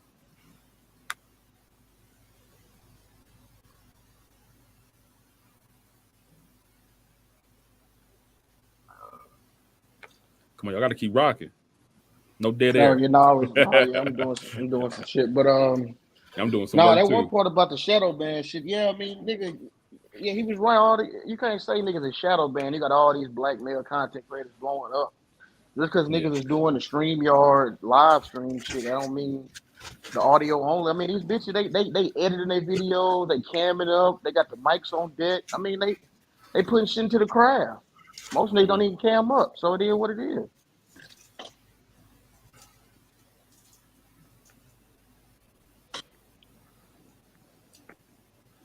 I'm trying to figure out about that. Who said that shit? General? Is General still on here? I guess since we got a intermission. Hopefully General, you not. still here? Yeah, I'm still here. Yeah, I'm General, still so here. hey, break that down. You said you know the dude. He worked at McDonald's for 3 years. Yeah. And then he owned it now. Yeah. How'd that work out? How'd that happen? What do you mean? What do you mean how it worked out? What are the steps between Well, they have the 3 this years thing and that's him called, owning it? Well, they have this thing that's called the McDonald's University, right? And the owners at the time, they saw fit to move him into a management position, right? He was an older brother, about I think he's 28. I was just talking to him the other day when I went there. And they moved him and he got into the management position. He went to the little McDonald's University bullshit or whatever. And then he figured out, you know what? I could borrow some money to buy to buy into the franchise. And that's exactly what he did. It doesn't take long. It only takes a short amount of time. And if you're credit worthy, you guys know how this works. If you're credit worthy, you can move up in an establishment rather quickly if somebody sees. I think the brother he was telling me how he only had an associate's degree. He was going to school, working and all this good stuff. Went to the little university, learned how to become a manager. They saw fit to promote him to management position. He got into management. Once he got into management, he began to gain the capital to where he was able to afford to buy into the establishment. So how and do you that's correlate exactly that what he with what we did. were? How do you correlate that with what we were talking about with Kevin Samuels? Well, I was simply saying that just because you start out waiting tables, it doesn't mean that you can't move up within a certain institution or a certain firmware. You guys know this. You should know this all too well. You can start out at an entry level in IT. And if you work hard enough, you could be promoted up the chain rather quickly. If you know your job and you have the educational background, you can move. Everybody talk about this IT shit, IT shit, IT shit. 3 years ago, brothers was in this space talking about IT. That's where the money is. That's how you move up. I branched out, left IT, and got my own company I own. Now I'm independent. So come on, man. Y'all act like this is something that in today's modern era is so far-fetched that it can't be done. No, So when it's you not broke about. down about the Yeah, go borrowing ahead. money, okay, I feel that part. All right, okay. I was just trying to figure out the whole process. Okay, that Well, makes sense. it's not My whole thing is hard. not Like I about said, doing it. It's about lying about it, lying about doing it when you didn't do it. I think that's the Kevin Samuels situation. well, I found it a little bit. At first, I found it a little bit far fetched too when me and the brother had the conversation because I wanted to go to somewhere where I wanted to support our people, black people. So I asked, and the girl was like, "Yeah, the dude the owner, he right there." And I was like, "Oh shit, hey, how you doing?" Or whatever. Small talk. One thing led to another because I was actually interested in buying into Chick-fil-A, and that's what prompted the conversation. Because I was like, well, Chick-fil-A is one of the companies that it doesn't take a lot of capital to buy into. It takes about $12,000 to buy into Chick-fil-A. Okay. Yeah, So it I was don't like, take that much. You can make stupid money. I can come up They with usually, I can come up with yeah. $12,000 to own a Chick-fil-A. It's They pretty got something difficult where to you own a get Chick-fil-A. paid. They take that money and they what take a cut out of your paycheck and it goes into a stock. Well, and Chick-fil-A is one of and these you have to companies work for that Chick-fil-A, and it's Chick-fil-A extremely is like an difficult owner. to You got to get be a an owner franchise. operator for Chick-fil-A. Yeah, I know. Not gonna lie, y'all. You have I to be a disappeared owner for a minute. That You have tie to be from an hitting owner on my operator, choppers. and Goddamn. of the 4,000 people who apply quarterly for ownership, only about 12 to 20 are actually selected to Right. get a part of the ownership. So I understand that. That's why I went away from Chick-fil-A and I started asking about other places and how it works and what does it take to get into it. And then the brother was kind of explaining to me how he got started, you know, how he ended up becoming an owner of a McDonald's. And I was like, shit, I didn't know that. So you learn something every day. My whole point is, oftentimes where we start, when I started out 25 years ago as an E4 in the fucking United States Army, I had no idea that by the end of my career, I would be a fucking E8. None whatsoever. Had no idea. It took me a long time to get there. It took 24 years for me to become a senior non-commissioned officer within the ranks of the United States Army. But I kept my nose to the grindstone. I worked hard. I did the right things. And I was promoted up the chain accordingly based on my work ethic. You understand?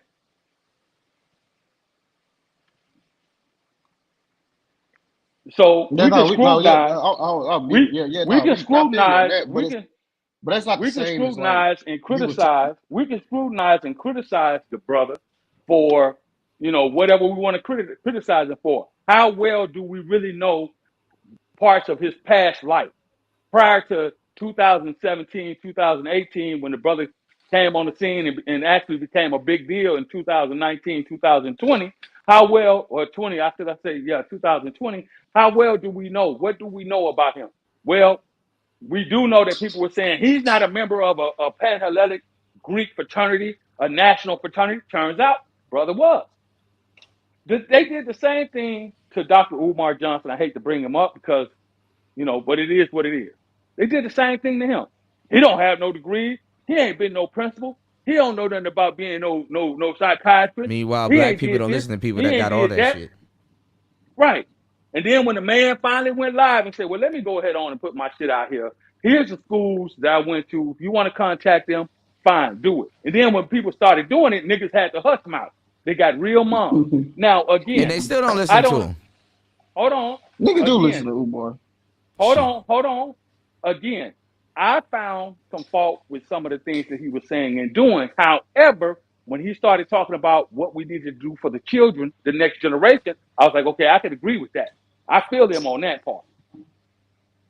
But it was some other shit. Again, we have to separate the message from the man.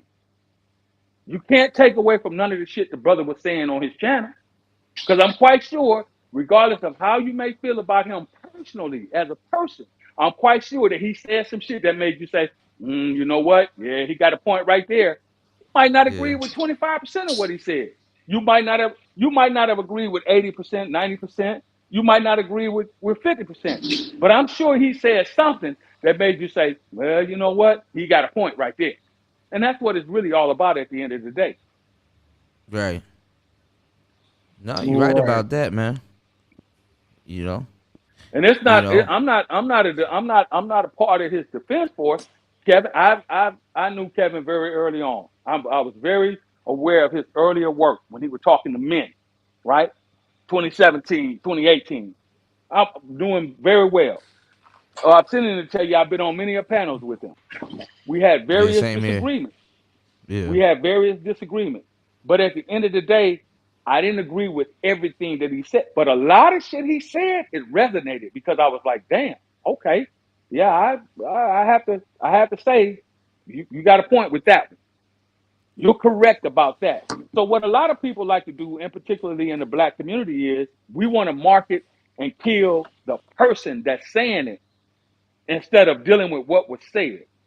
And that's why so many people have the ability to talk about that nigga was broke and that nigga was this. He wasn't doing that then and he wasn't doing. Okay, but can you talk about his talking point? Can you talk about what he said? Can you find fault with any of the shit that he said? Yes. No, I mean, yeah, what he said. There's a lot of there's a lot of broke people. Hold on. There's a lot of broke people calling him broke. Shout outs to Mr. Gold for the 7 on the Cash App. I appreciate it. Hold on. And we're gonna finish it. We're gonna attempt to finish this show by 11:55 because that's when YouTube gonna cut us off. But listen, y'all. If y'all are fans of McDonald's, always remember that. I'm Michael Jordan. McDonald's restaurants have given me this time to talk to you about something we both really care about, kids. Kids are the reason McDonald's sponsors their Get It Straight program, a national drug awareness effort. Think about this. Many of you using drugs out there now are under 18. Do you realize that at 18, you have lived only 1/4 of your life? When you're using drugs, you're only cheating yourself out of the chance to find out who you really can be. And believe me, if you don't use drugs, you can just about be anything you want to be. Listen, you got at least 3/4 of your life to go. That's 3 more lifetimes to you. So don't blow it. Don't do drugs. If you're doing it, stop it. Get some help. McDonald's wants you to give yourself a chance to find out all the wonderful things you really can be. And so do I. Let's not forget. Nigga, Jordan need to fix that gambling problem you got. Oh! Lou! Let me chill out. Let me chill out. That's Black Jesus. Oh, Let me chill out. Let's go back to the video. My fault. All right, let's Oh, shout outs to McDonald's. Oh shit! Anybody in here familiar with Jordan Peterson? I am. Dr. Jordan Peterson. Dr. Jordan Peterson, he's a psychologist out of Canada. He made a big splash by rejecting a mandate from the government of Canada, basically saying that you have to call somebody by their designated pronoun that they chose. Early in his YouTube career, before he could afford a decent fitting suit, Samuels appeared on the Brian Anthony Logan show. Logan being the classic brown-nosing, Trump-supporting, thin blue line, flag-waving type of guy himself. On the show, he talks about how he used to listen to Rush Limbaugh and other corny, ridiculous nonsense. I started out directly conservative. I watched Rush Limbaugh back in the days of the Colorful Times in the early 90s and the Big Rush. How many of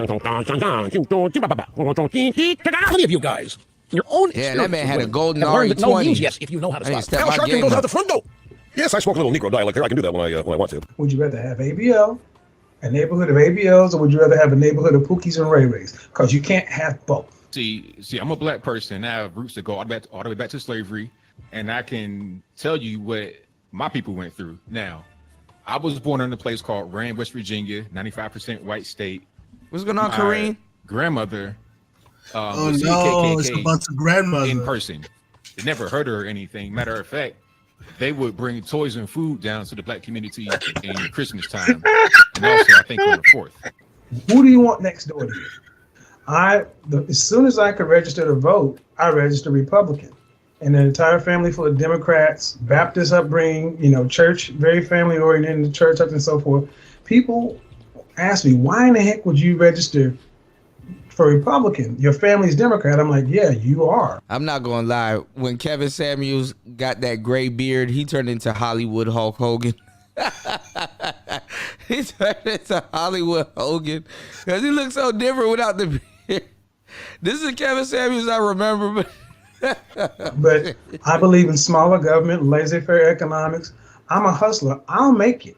I'll choose. But it's acute in our community to the point of where we don't even recognize each other as worthy of listening to. If you're a conservative, you're a coon, and you're a sellout. Just regular black folks. We're the regular people. Yes. I don't know what the hell else is going on. I'm regular. I'm normal. This is what it was. I grew up in the Cosby era when you went home to watch the Cosby Show. I saw Sidney Poitier. So we're the norm. This last 20 years of gangster rap and sagging pants, okay, that happened, but no, we're it. This video's been out there for years. It's not that old where you say, well, maybe he changed since then. It's just old enough where you know that's legitimately who he was years later when he became famous. He was just afraid to show it because he knew it wouldn't fly with much of his audience. And I had never seen this before I started researching to make this video, but I knew I would find stuff like this as you can hear it in the way he's always talked about black people. He doesn't really like us. He's talked bad about black men and black culture pretty much the whole time he's been getting attention from us on his channel. How black men wearing their hair a certain way keeps them from greater success, insinuating that black women can't be pro-black without husbands, that black women who are single mothers are leftovers and second-class citizens. Samuels played the greatest hits of this coon, sellout, ass mother. And that's what made him so dangerous, because he was really presenting a case study in how to sell black folks on conservatism with a poison pill. But that still begs the question, how did he do it? How did he get so big so fast? In his earlier content, Samuels was selling himself as an image expert. Shout out to Gold Professor. That's Gold P. My real bad, bro. high-value men with perfume reviews and different style things like that. But he quickly realized that real high-value Put a 7 on the cash did not app. hang out in the black manosphere. But understand, if there was one skill that Kevin truly had, it was being a salesman. So he did what any good salesman would do when he hits a wall. He pivoted. In a nutshell, Kevin Samuels was the black manosphere in a suit. So compared to come on, content man. creators, Aaron, and you in the chat. Come on, Aaron. Oh, Aaron. Oh, Aaron. No, the fuck he wasn't. Oh God, y'all. I mean, we gonna let y'all have y'all lives, bro. It ain't worth it. It was fun while it lasted. Man. You see, real quick. past and present. Yeah, go ahead, General. It was fun while Real, you see real, it. real quick. We just had a young black athlete, NFL professional player, to get shot multiple times. His injuries are not life threatening. It just happened a couple of days ago. But see, black men are being, for the most part, black men in general have been put in this position of damned if you do, damned if you don't. If you go along with the status quo, then you're a seller. You know, then you're, oh yeah, that nigga, he toxic. If you go against the status quo, then what do they say about you? What do they call you? Oh, you're a coon. You're a coon. That nigga cooning. So I mean, which way do you want it? How Which do way you want it? Right. You can't, if you work hard to achieve, to get better, and no matter how long it takes you, and you're not doing the things in the general way that things have been done, and to gain the moniker of success, the way that a lot of people in our community Big think J. that you should, you're a coon. You see what You're I'm a saying? fraud. Yeah, you're a fraud. Black men have always been judged by what they don't have. You know. Shout outs to Black Trunks for the $2 on the Cash App. We've been judged by what we don't have. He don't got the new J's that came out. He don't have. God damn. Oh, y'all kill me, man. Ah, shit. I'm actually yawning. Kuda actually goes to sleep, y'all. Let's go. He was much more polished, so he was very articulate.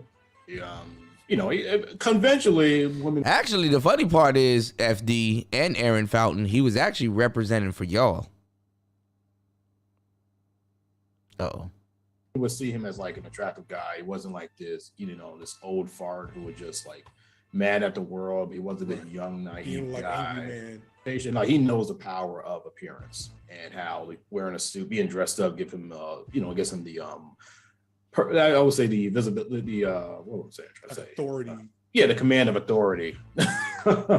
And so, I mean, that was different. He just put much more effort into his appearance than other people would. He was just really articulate, which is something skill that not everybody had. Even though he is polished, he could still be combative, but not in a way that it's like, oh wow, like Tommy Sotomayor, which is really unhinged.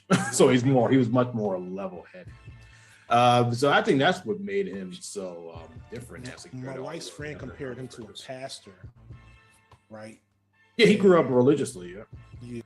I would also add too, he was also pro-marriage, and that's important because the manosphere is largely anti-marriage. So that's why that's you look not at true. Oh my God, man, who is his informant? Who is this? I don't know about that. Niggas do be cooking married niggas in this bitch though. That is not true. And you have these very juvenile conversations. Whereas because Kevin Samuels is pro-marriage, it did bring in a more mature audience. Because Samuels pulled on the classic appeal of the call-in show aimed at women that was popular on black radio for decades, even when he was younger. He pivoted to more directly engage with desperate and vulnerable women while offering his patterned, harsh advice. This happened in 2018, and suddenly he found an audience, and from my understanding, around then is when he hit 100K subscribers. And this is also when he started to show a new level of success and money. His presentation greatly improved. Samuels grew normally doing this content, and 2 years into it, went viral for embarrassing a woman and coining one of his most quoted lines, "You're average at best." If you give yourself a 5, that's average. Yes. So average looking women tend not to get high earning men. They tend to get average men. Once this happened, once he embarrassed this woman and it went viral, his channel skyrocketed. She embarrassed herself from the low 6 figures to. But they won't. Kuda, stop. Hold on right there. Hold on right there, Kuda. But I think we still need to dig. She walked into that. See, that's the part that Negroes won't talk about. The man did everything he could do to not have to do that to her. He said, "Hey, I don't want. This is not that show. You know, you call, you interrupt." She kept pushing, but no, I just wanted. And then when he gave her what she called in for, all of a sudden he became the bad guy. Come on, man, we got to stop. Right. We got to stop. Then when he said, "Okay, I'm going to use this as a teaching point," and then he went down his little questionnaire moniker, and all of a sudden, which I didn't think she was all that attractive personally myself, but she got what she asked for. So you can't. She interrupted the man's show. Then, when the man actually went ahead on and did what he normally does, it became a big thing. Oh, there my was God, women in the chat going in on her too. But gentlemen must understand, in his ideology, women are always right. Are always right. They cannot. I'm really not trying to do a part. I'm really, because I know YouTube about to cut us. I'm really not trying to do a part 2 of this. Go ahead. Cool. Hold on, no. Lou, do you want to go live and we finish this on your channel, or? Man, I'm kind of working right now. General, hey, you want to fire no, one up? I'm not up. I'm not up. Oh my I'm God. not up. I'm not up, man. Oh my God, I have to do a part 2. I'm only gonna do an hour of part 2, man. God damn. Yeah, he might do a part 2. Yeah, I'm kind of working right now. All right, y'all support. I can't look at it. You know what I'm saying? I can't look at the chat and time. Nah, I got you. I'll do a part 2. Y'all support the channel because it looks like this is gonna bleed. This is gonna bleed. I know we be having big fun over here. All right, let's go. Deeper to understand why that happened.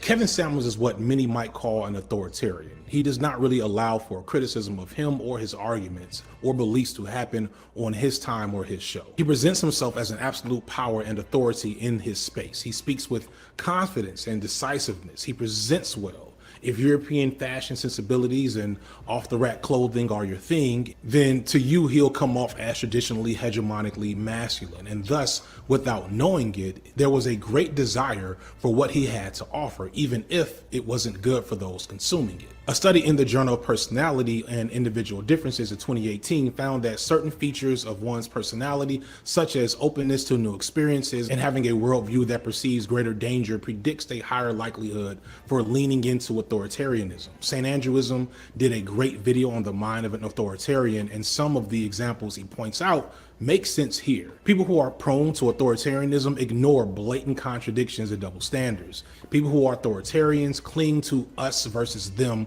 binaries. So for some black folks who have a conservative mindset and are constantly in a state of heightened threat detection that value these cultural traditions and images, they might have been well set up to feel like they could trust and believe in what Kevin Samuels had to offer. He looked like the familiar images of authoritative male leadership that a lot of these people that were calling his show would have grew up under. He might be the pastor figure or the school principal. Think Joe Clark and Lean on Me, but don't think too hard about how effective Joe Clark was in that movie, because, spoiler alert, that movie's kind of awful. Go on, jump. No, I don't want to jump. Yes, you do. You smoke crack, don't you? I try to hold space for that to an extent, because I understand for a lot of black folks that didn't have those type of men in their lives, having one that presents themselves to them, shows how off he is again, and what they're actually doing or saying can be valuable. I get that. It's the type of imagery that some young men and women may never get, and here was Samuels offering it to you for free, or for super chats, or for whatever his services costs, and all you had to do in the meantime was submit to his authority. The YouTuber that acts like he himself is not a YouTuber. I would really like to. I would be interested to hear what his take would be on one Cynthia G, on what he would have to say about He her if he watches would her, have but that he same doesn't have no energy. smoke for her. You don't want them type of problems. Right. FD, Right. you know you don't want them type of problems, bro. No, And he that's really what not. men are. He referenced And her. men are supposed to. And men are the way I view, being a man. You're supposed to move with a sense of urgency, with a sense of directness. You're supposed to have a sense of, I own the space. I am, the leader of my industry, of my business. Where is there a fault in that? You But let people General, come to your house and that's toxic you let masculinity. people come to your house and put their couch up on put their feet up on your furniture. You don't say nothing. That's toxic masculinity, General. Shame on you. Yeah. Okay. All right. All right. Man. Shit Some is of these crazy, dudes man. are hilarious, man. Some of these dudes are hilarious in their thought process, bro. Trying to Yeah, figure see, I out came when did becoming a man mean that you have to be passive in your approach to everything? That's this new age man shit these young boys are dealing with. I wouldn't be surprised if this dude is a manager at Kinko's or some goddamn where. Damn. I wouldn't. He said, all right, I'm back. He's What one. did I miss? he's, I'm just saying. Hey, how you? Gonna be a- Hey, man. Hey, no lean on me slander, bro. What the fuck? That was out of line. FD. That shit was bogus. Young Dro. All this lean on me. Goddamn, I spilled my lean on me. Oh boy. We job slandering people, man. As if we ain't Job grinding. slander. I know niggas that owe, they phone bill talking shit about people on the internet. It's like, nigga, pay your phone bill.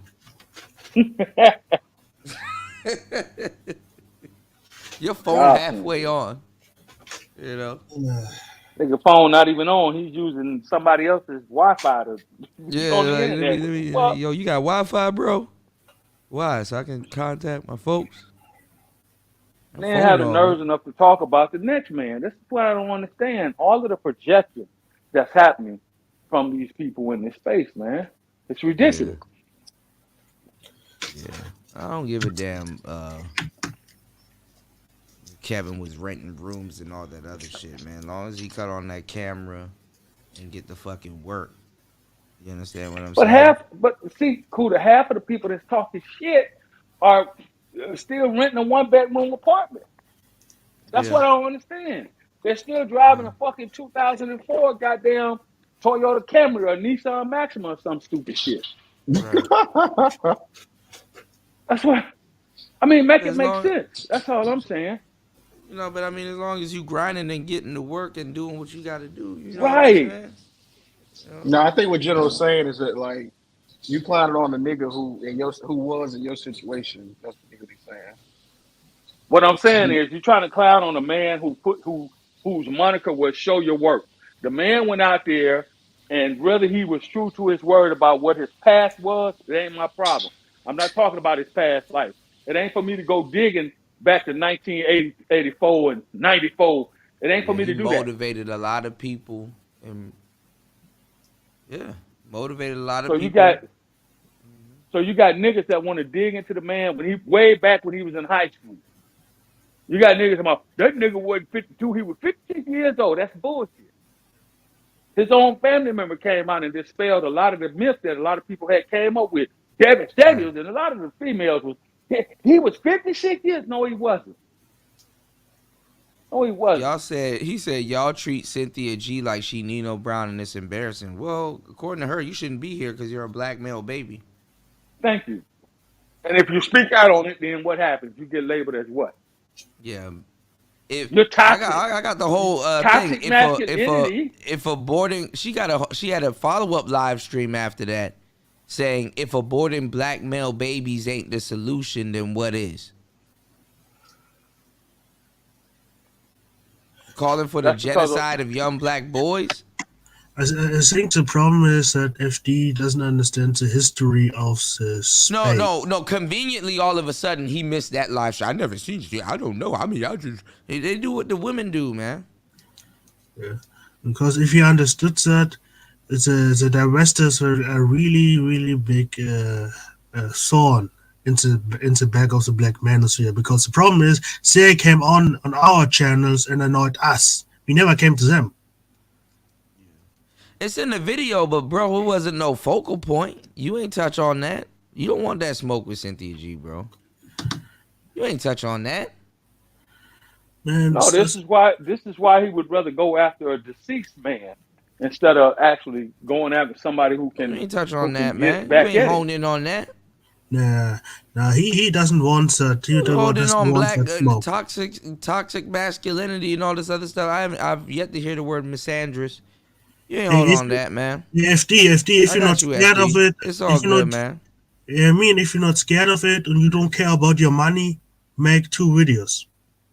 No, you don't gotta Female, make another video. I'm gonna say this, and then I gotta. You gonna come back on, Kuda, or you gonna do it? I already got the second live stream fired up. Okay. We're gonna do probably an hour and a half because I'm gonna take my All back ass to sleep. I hear you. So let me say this, right? So here's the problem. You cannot be or in this space and you don't know of Cynthia. Just number one. So that's disingenuous, right? Yeah. And number two, if you really have smoke for the space, because she was in this space and a lot of brothers talked about this space, if you could pull up where Angry Man talked about Kevin Samuels, I know you can pull up, because you're familiar with Angry Man, you can pull up where he talked about Cynthia G. The problem is you won't do that. Why? Because you're female led, female raised, female inspired. And that's the problem. Yeah. Because he has 10,000K subscribers. Why are you here, then? Why are you here on Kuda? But I mean, I will say this too, though. I mean, Angry Man came back as a man and said, I was wrong about a whole bunch of different things, and then he reconciled with his feelings, man.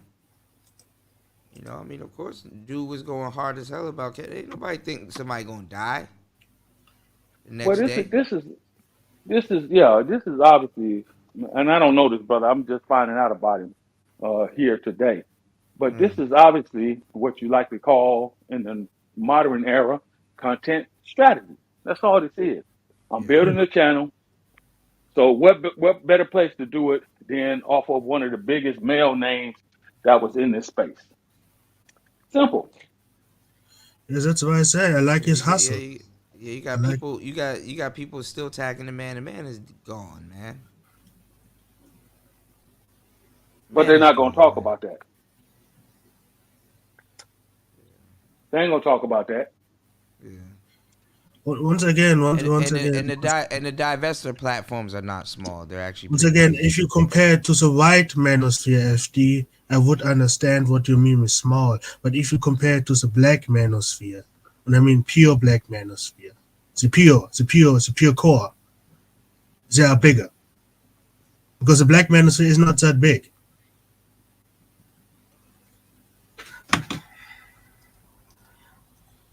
That's why I'm confused, because sometimes you say the manosphere. Nicer. Oh, Nicer dropped as soon as I was about to say something.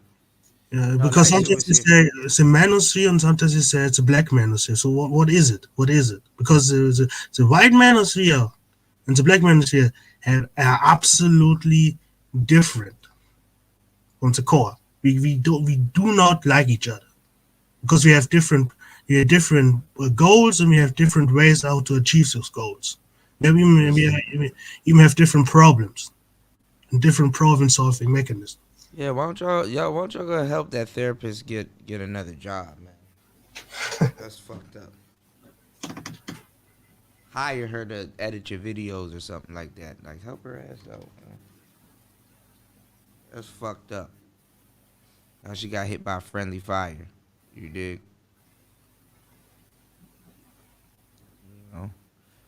All right, y'all. We about to fire up another live stream. Bring your asses over there. Like and subscribe. FD, subscribe to the channel. I know you're gonna be watching later on.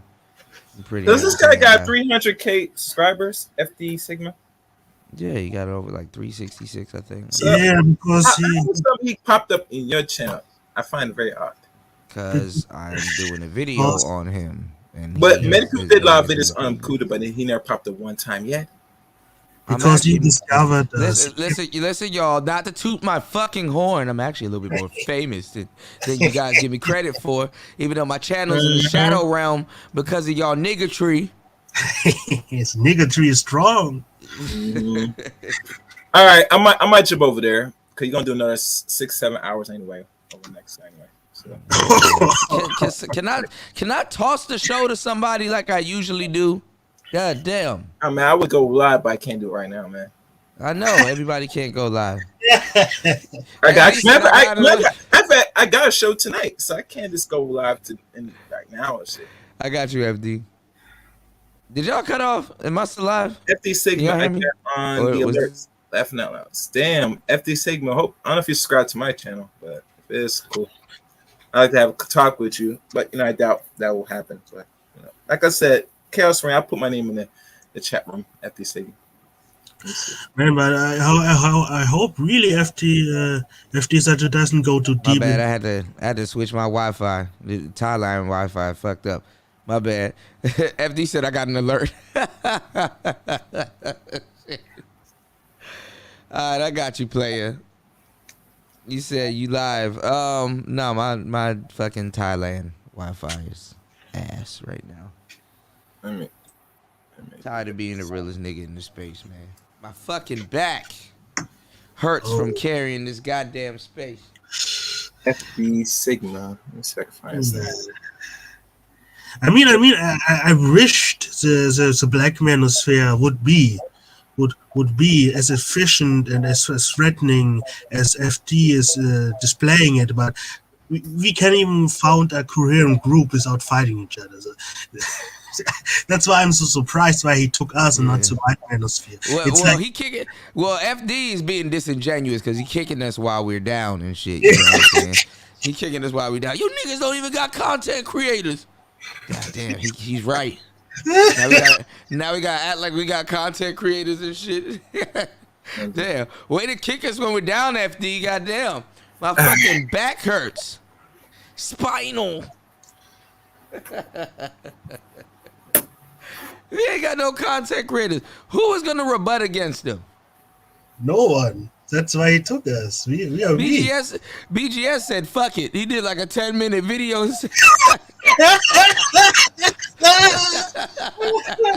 Yeah.